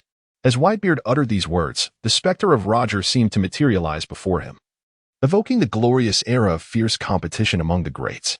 In that epoch, while Roger's name resounded throughout the world, basking in the splendor of his status as a formidable pirate, it was also a time when Whitebeard shone brilliantly. Once the wheel of fate begins to turn, it does not cease. Perhaps Whitebeard's destiny was sealed from the very beginning. An orphan hailing from a poverty-stricken homeland, Whitebeard ventured out to sea at a tender age. Unlike those who embarked on maritime journeys with grand aspirations, his initial dreams were remarkably simple. He merely wished to live a decent life as a pirate. He first joined the formidable Rocks Pirates, revered as the overlord of the seas, where he spent his formative years. Just as gold inevitably glimmers, Whitebeard's prolonged tenure with the Rocks Pirates allowed his talents to gradually surface, earning him a notable reputation in the Grand Line. However, from the perspective of the members of the Rocks Pirates, Whitebeard stands in stark contrast to other pirates. He is not obsessed with status or treasure. Rather, he often finds himself lost in thought. At this juncture in his life, Whitebeard has clearly defined his pursuit: a family and a group of loved ones. Perhaps it is his childhood experiences that have instilled in him a profound yearning for the warmth of familial bonds. Yet, within the ranks of the Rocks Pirates, Whitebeard was unable to experience the warmth of familial bonds. Fortunately, shortly thereafter, Rox was vanquished by the combined might of Roger and Garp, leading to the fragmentation of the once formidable Rox pirates. Seizing this opportunity, Whitebeard assembled his own crew. At last, he could forge a family-oriented pirate crew in accordance with his vision, a prospect that filled him with immense joy. As history tells us, Whitebeard discovered a group of sons who equally yearned for the warmth of a family. Among them were Marco, Jozu, and the likes. The Whitebeard pirates grew exponentially, soon becoming a renowned pirate crew in the New World. During this period, two significant events transformed the Whitebeard pirates. The first was the arrival of Odin, whose inclusion was pivotal for Roger's ascension to the title of Pirate King. At that time, Whitebeard was already aware of the true history, and fortuitously, Odin was among the few capable of deciphering it. It can be posited that had Whitebeard resolved to pursue that legendary treasure and ensured Odin's retention, the title of Pirate King could very well have been his. Yet in the end, Whitebeard allowed the Heavenly Sovereign to choose his own path. It can be said that Roger's ultimate success was inseparable from Whitebeard's magnanimity and generosity. This event marked the first significant change within the Whitebeard pirates, a change that ultimately destined Whitebeard to be devoid of the title of Pirate King. Fortunately, Whitebeard himself remains indifferent to such matters. The second pivotal event that alters the fate of the Whitebeard pirates is the ongoing Marineford War. Sengoku, disregarding Garp's anguish and the threat posed by Whitebeard, insists on publicly executing Ace for two reasons. First, Ace is the son of the Pirate King, Roger. Second, he is the captain of the second division of the Whitebeard pirates. Regardless of the identity under which Ace is executed, it will wield immense deterrent power over pirates, potentially bringing an end to the era of great oceanic adventures. Should such a consequence arise, the Navy could easily collaborate with Smoker to extensively publicize this event. After all, if even Roger's son could not uncover the fabled treasure and ultimately succumb to the Navy, then others would have even less reason to risk their lives for an elusive prize. Thus, Whitebeard exerts every ounce of his strength to protect Ace, not solely for the sake of his life and their paternal bond, but also to safeguard the era of piracy that Roger's demise initiated. Set sail, my children, and return safely to the New World, Whitebeard declared to his sons behind him in his final moments. Do not look back. The times have changed. The luminaries of the Whitebeard era have fallen one by one, leaving him as the sole sentinel of the banner known as family, still navigating the seas. He stands as the last emblem of a bygone age, destined to fall before the ascendant new generation. Yet, at the very least, he chose to meet his fate here, paving a path for his beloved sons. At the very least, he selected this battleground to bestow hope upon the new world. Whitebeard has lived for so long. He has savored the pleasures of life and endured its trials. In the fleeting years of his existence, he has navigated through the corridors of time, unraveling his own destiny. From the moment he resolved to lead all members of the Whitebeard pirates to Marineford, he understood that this was a war from which there would be no return. Setting aside the unknown forces still lurking within the Navy, the combined might of Sengoku and Garp posed a grave threat. A moment's miscalculation could lead to his complete annihilation. If someone must remain to hold the Navy at bay, he willingly accepts the role of the vanguard. Set sail, my children. Return safely to the New World. That ocean is the wellspring of everything: wealth, dreams, comrades. It is indeed a long journey. Looking back, Whitebeard harbors no regrets. Now is the time to settle matters with the Navy. Should the path away from here be fraught with peril, he is prepared to sacrifice everything, even his life, to ensure his sons safely return to the New World. This is the ultimate realization of Whitebeard. After sharing these sentiments with his sons, he found little time to elaborate further. With a mighty swing of his robust arm, he struck fiercely at the air, unleashing a colossal earthquake capable of toppling Marineford. As if a tempest had arisen. Witnessing Marineford transform into ruins, Sengoku could not help but display a look of astonishment. He had not anticipated that Whitebeard, upon his arrival at Marineford, had not revealed such formidable power, yet at this moment of grave injury and impending departure of his crew, he unleashed it. He had indeed underestimated Whitebeard's strength. However, at the same time, Sengoku comprehended Whitebeard's intentions. He was well aware of the formidable power of the Tremor fruit. Even though he was once able to stand shoulder to shoulder with Roger, his imposing presence remained undiminished despite his advanced age.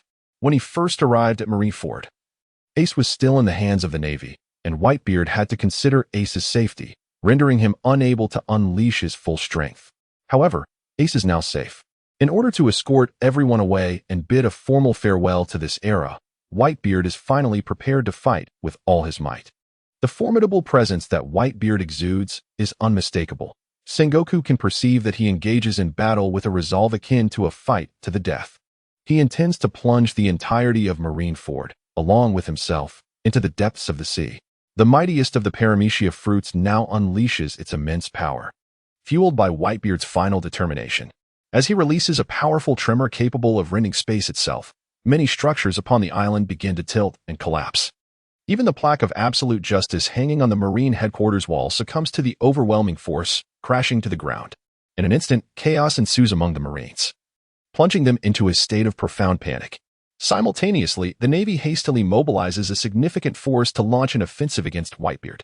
Yet, with unwavering resolve, Whitebeard single-handedly deflects all these assaults, carving out a relatively safe path for his sons behind him, witnessing their father endure relentless suffering. Every member aboard the Moby Dick is engulfed in anguish and torment. Yet simultaneously, they comprehend that at this juncture, any further delay would merely tarnish the reputation of their resolute father.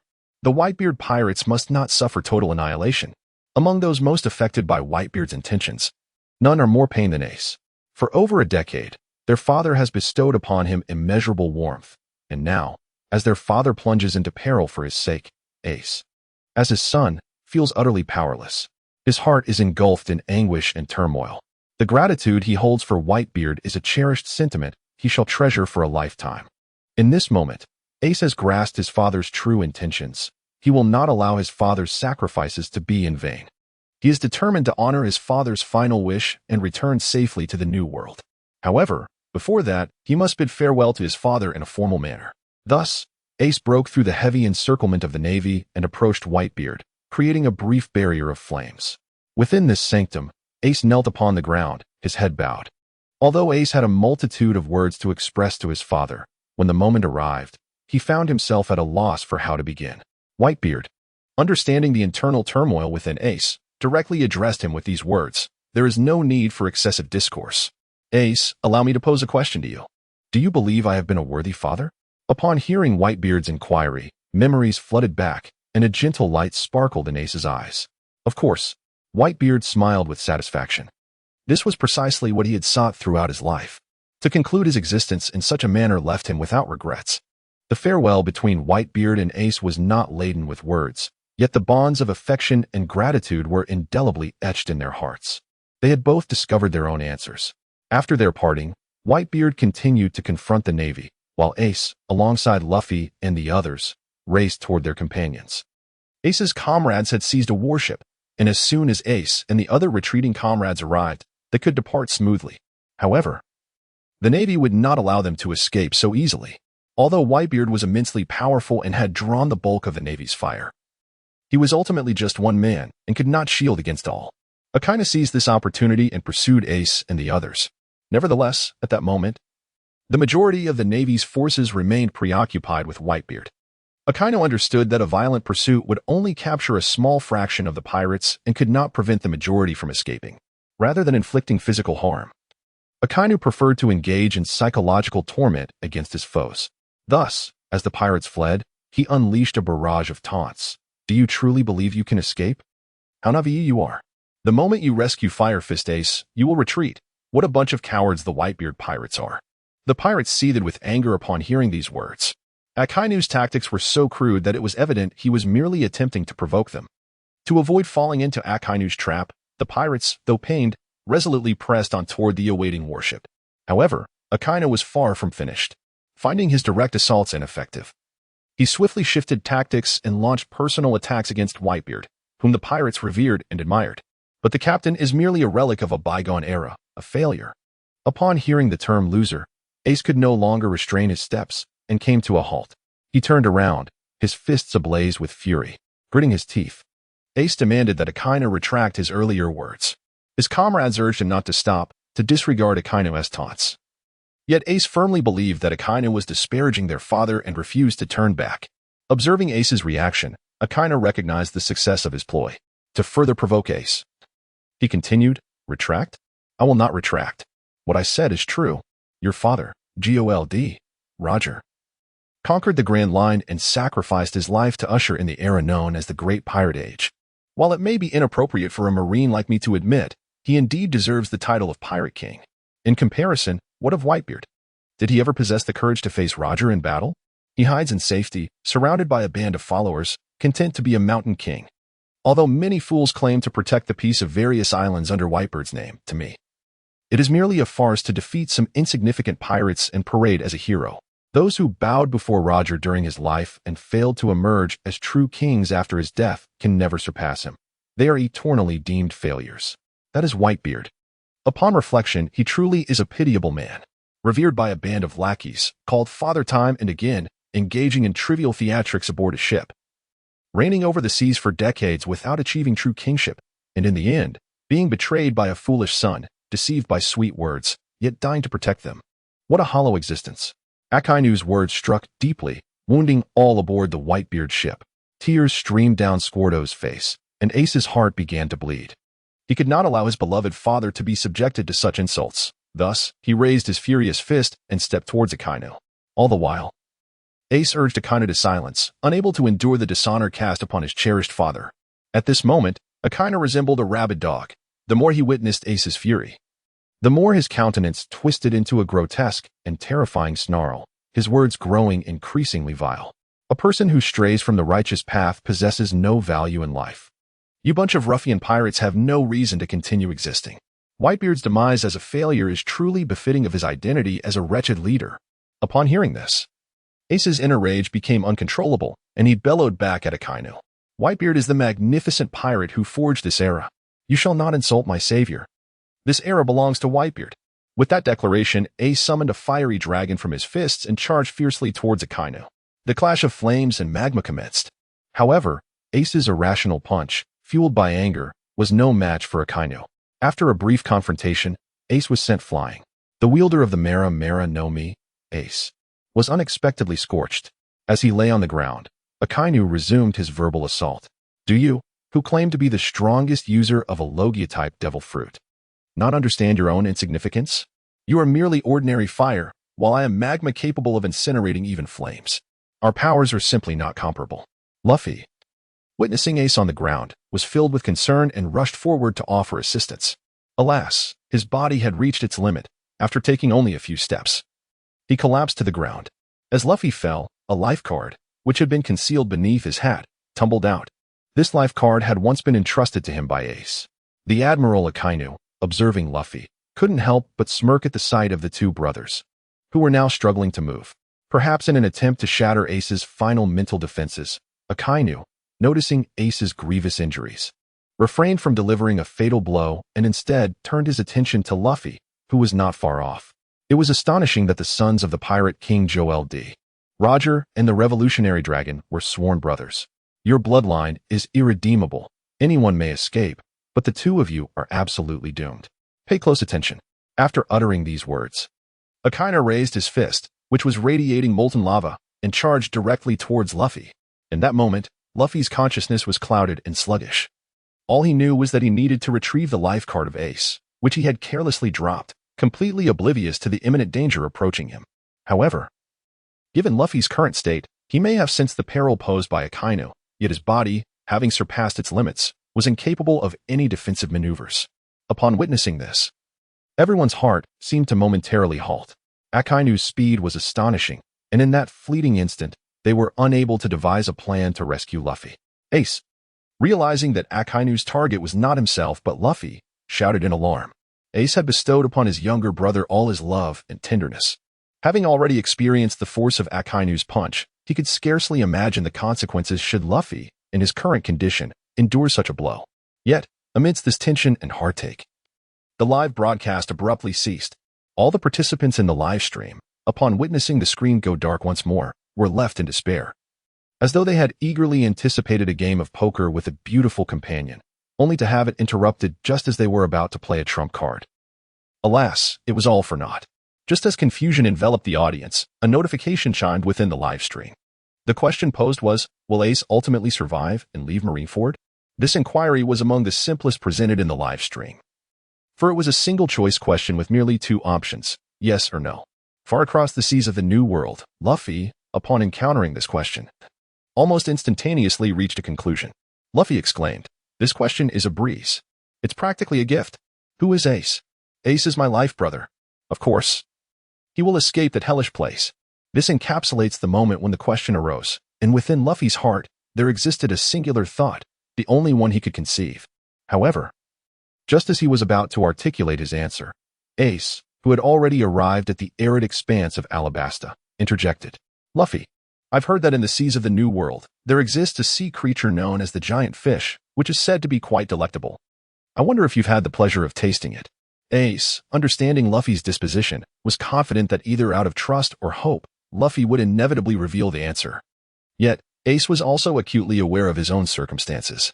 Presently, two individuals occupied the most significant places in his life, Whitebeard and Luffy. In the preceding situation, he was left with but a singular choice. Ace's response diverged entirely from Luffy's anticipated answer.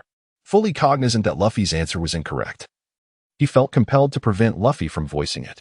For Luffy, the paramount aspects of his existence were threefold: his aspiration to become the Pirate King, his beloved companions and family, and, lastly, the joys of culinary delights. To swiftly divert Luffy's attention, Ace uttered those words. The effect was palpable. Upon hearing Ace's statement, Luffy's thoughts indeed followed Ace's lead. Huh, really? Chopper, let us go fishing. Baka, that's a sea creature. Not just ordinary little fish or shrimp. A delectable sea creature? Let us go fishing. All right, let us set sail. Come back here. Watching Luffy frolic with his crew, Ace couldn't help but chuckle softly. If it were within his power, he would gladly devote eternity to safeguarding Luffy's radiant smile. However, it is regrettable that the live stream has already foretold his fate. Ace, I shall respond to this question. Ace, my answer is no. Had Ace been unburdened by any concerns, he could have effortlessly escaped the relentless pursuit of the Navy, utilizing the formidable advantage of his elemental transformation. Nonetheless, he cannot do so. He cannot allow the esteemed reputation of Whitebeard to be tarnished, nor can he permit his soul brother, Luffy, to be victimized. Therefore, in light of the recent circumstances presented in the livestream, he has no choice but to charge forth with unwavering resolve. Within the livestream, Akainu had just exchanged a blow with him. Following that strike, Akainu remained exuberant, while Ace was evidently wounded. From this observation, Ace has come to comprehend the disparity in strength between himself and Akainu. Yet even so, he could not allow Akainu to harm Luffy without intervening. He could not defeat Akainu merely to protect Luffy. Thus, the only course of action left to him was to shield Luffy from this fatal blow with his own flesh and blood. Sacrificing his life for the sake of a cherished brother could be seen as a worthy end to a brief existence often met with disdain. Ace had evidently come to terms with this inevitable conclusion. Whitebeard, upon hearing Ace's words in the live broadcast, let out a quiet sigh. He knew Ace's character better than anyone. Although Ace had carved out a place for himself in the vast ocean, in Whitebeard's heart, Ace remained that reckless young man. Just like Luffy, it was precisely this aspect of Ace that caused Whitebeard such deep concern. However, this matter, which both Ace and Whitebeard could comprehend, was beyond Luffy's understanding. When Luffy realized that Ace had resigned himself to the belief that he could not leave Marineford alive, he grew increasingly anxious. Luffy exclaimed, Ace, do not speak recklessly. With the formidable assistance of Uncle Whitebeard, Grandpa, and myself, you can surely escape Marineford. Luffy continued, is there any way to retract this statement? Your response must be erroneous. What if your powers are stripped away? He added, Ace, you are being far too headstrong. In a flurry of concern, Luffy hurriedly expressed his thoughts, not allowing Ace a moment to respond, when Garp interjected with urgency. Garp retorted, mind your words, boy. What do you mean by my assistance? I have not aided you in any way. Doflamingo chimed in, isn't it apparent? A distinguished Marine Vice Admiral, a hero who can knock down even the legendary Shiki with a single blow, cannot possibly be outmatched by a mere child who has just set sail? Akiji remarked, Garp, are you losing your edge, or can I no longer wield my sword? If you truly have weakened to such an extent, wait. I shall swiftly take up my blade and march to Marineford. Hancock pondered, if this does not constitute love, what then is left to lament? Observing the myriad of doubts in the live stream, Garp, far away in Marineford, sighed heavily, ultimately falling silent. Was it truly that evident? I genuinely hope for your safety. In the confines of his room, Garp murmured to himself. Meanwhile, on the live stream, having received a response to the inquiry, the correct answer was quickly revealed. Ding. The question, can Ace survive and leave Marineford, was met with Ace's response of no, and at that moment, everyone held their breath. Ace's affirmation or denial would determine the outcome of this grand and devastating war at Marineford. The focus of all was on which side, the Marines or the pirates, would emerge victorious in this fierce conflict. Amidst the tension and anticipation, the live stream finally announced the result. Answer: correct. The battle regarding Ace's fate had finally reached a conclusion. Yet, as the focal point of the inquiry, Ace found himself at a loss as to whether to feel joy or sorrow. He had answered correctly. He ought to be elated. However, in this predicament, he is destined to meet his end soon. Moreover, it is not solely him. In his quest for self-preservation, a multitude of innocent companions will also be ensnared. Perhaps it is due to his foreknowledge of the future, or perhaps the simulation of this forthcoming war has allowed Ace to gain a clearer understanding of his own heart, leading him to comprehend the significance of his existence more profoundly. Ace's inner turmoil has diminished considerably, leaving only a profound appreciation for the present. His beloved father, his concerned brother, his comrades, they all continue to thrive in this world. That alone suffices. As for the calamities that may unfold in the future, Ace has already come to terms with them. Nevertheless, since the live stream has revealed this grim future to him, it has also bestowed upon him the opportunity for change. Although Ace remains uncertain whether his adversaries will take any further actions due to the live stream, he is now vigilant and will not allow such a tragedy to transpire easily. Upon hearing this revelation, Luffy cannot help but feel a wave of despondency. Has he truly been so weak as to cause Ace's demise in his effort to save him? Darn it, I must become stronger. Luffy silently reassures himself.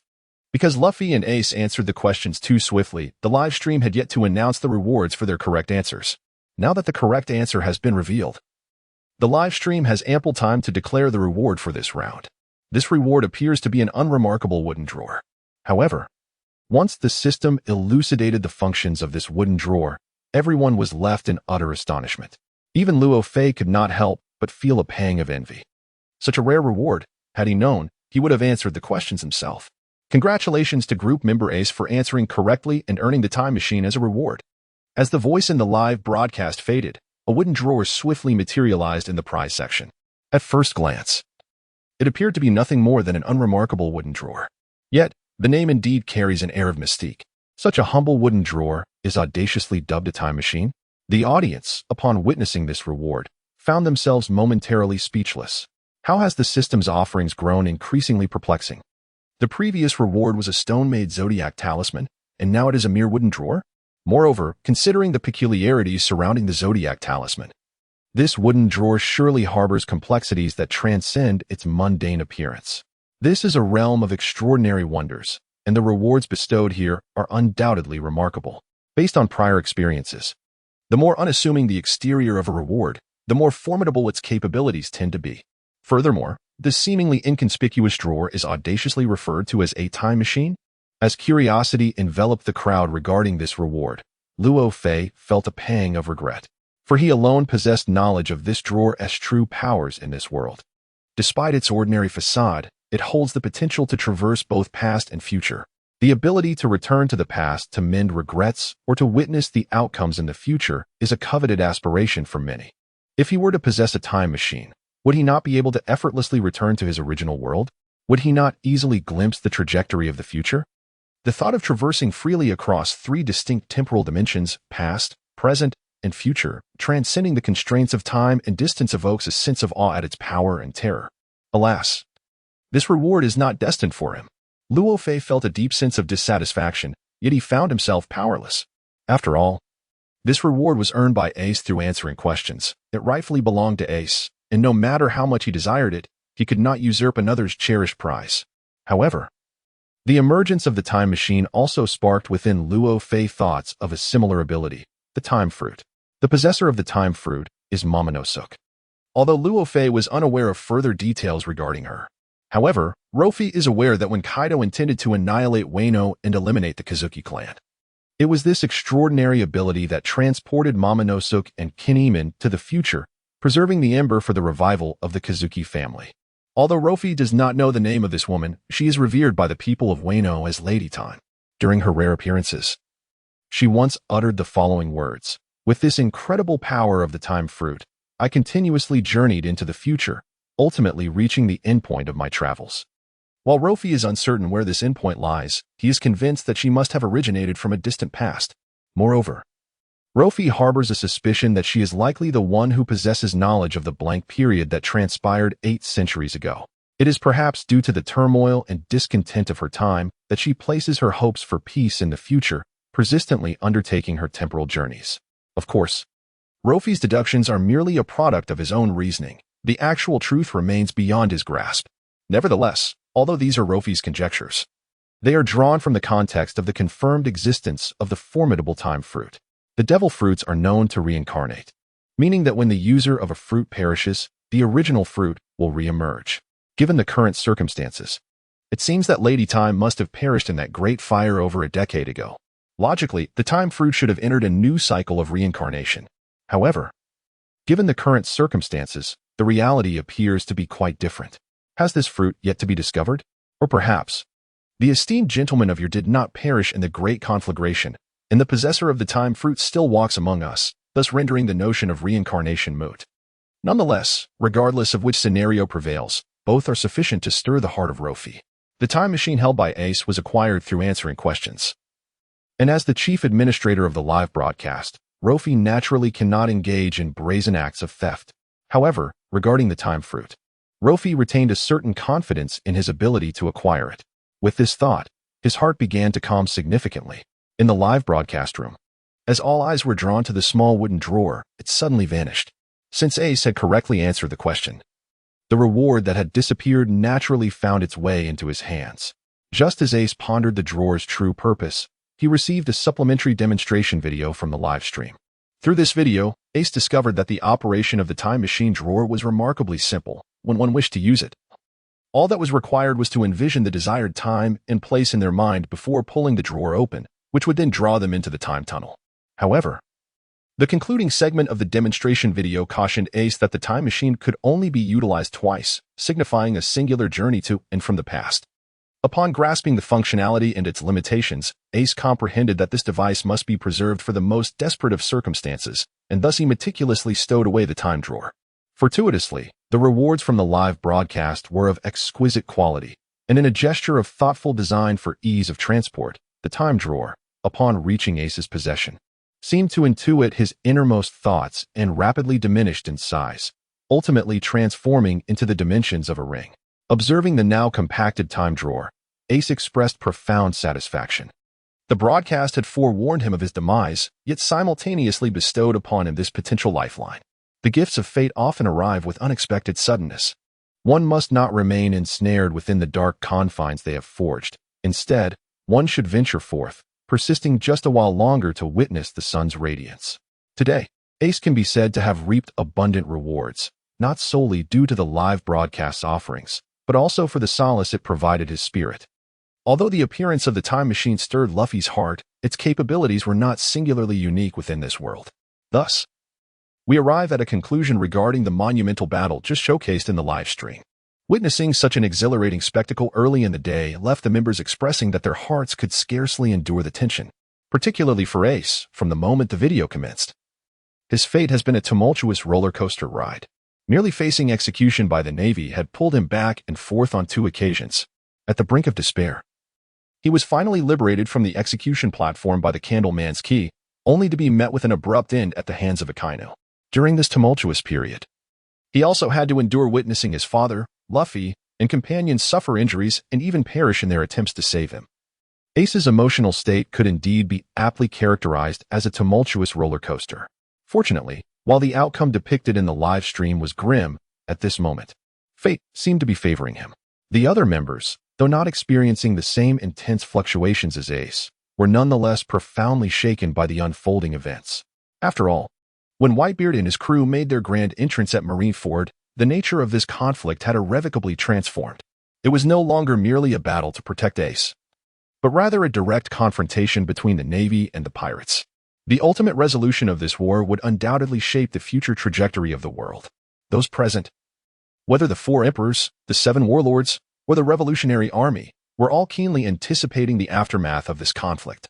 Upon hearing the live stream's ominous prediction of Ace's impending demise, a wave of somber astonishment swept over the majority, for war, to most, brings forth only detriment. devoid of benefit.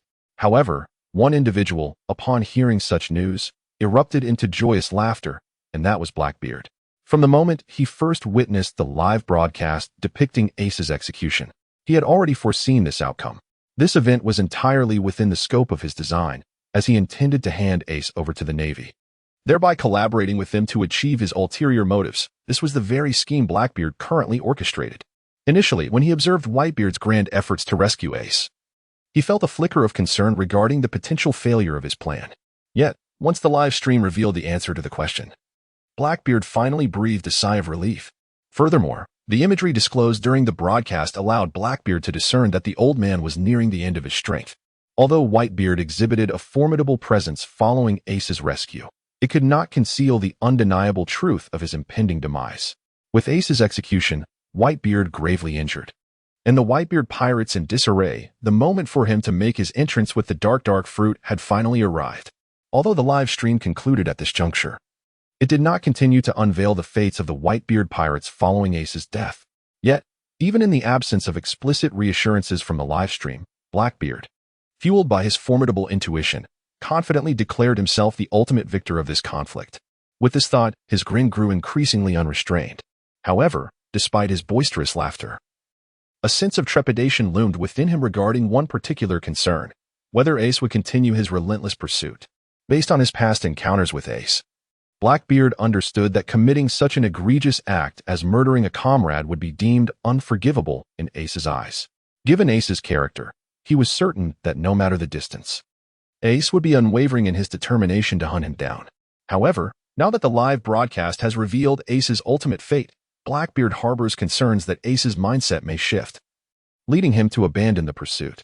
If that were to happen, Blackbeard would need to devise a scheme to lure Ace into his trap, in an effort to provoke Ace. During the aftermath of the live stream, as the audience remained engulfed in shock and fervent discussion, Blackbeard audaciously called out to Ace in the chat group, "Hey Ace, do you wish to kill me in vengeance for Sachi? Then come at me. I await your arrival. Do not let me look down upon you, haha."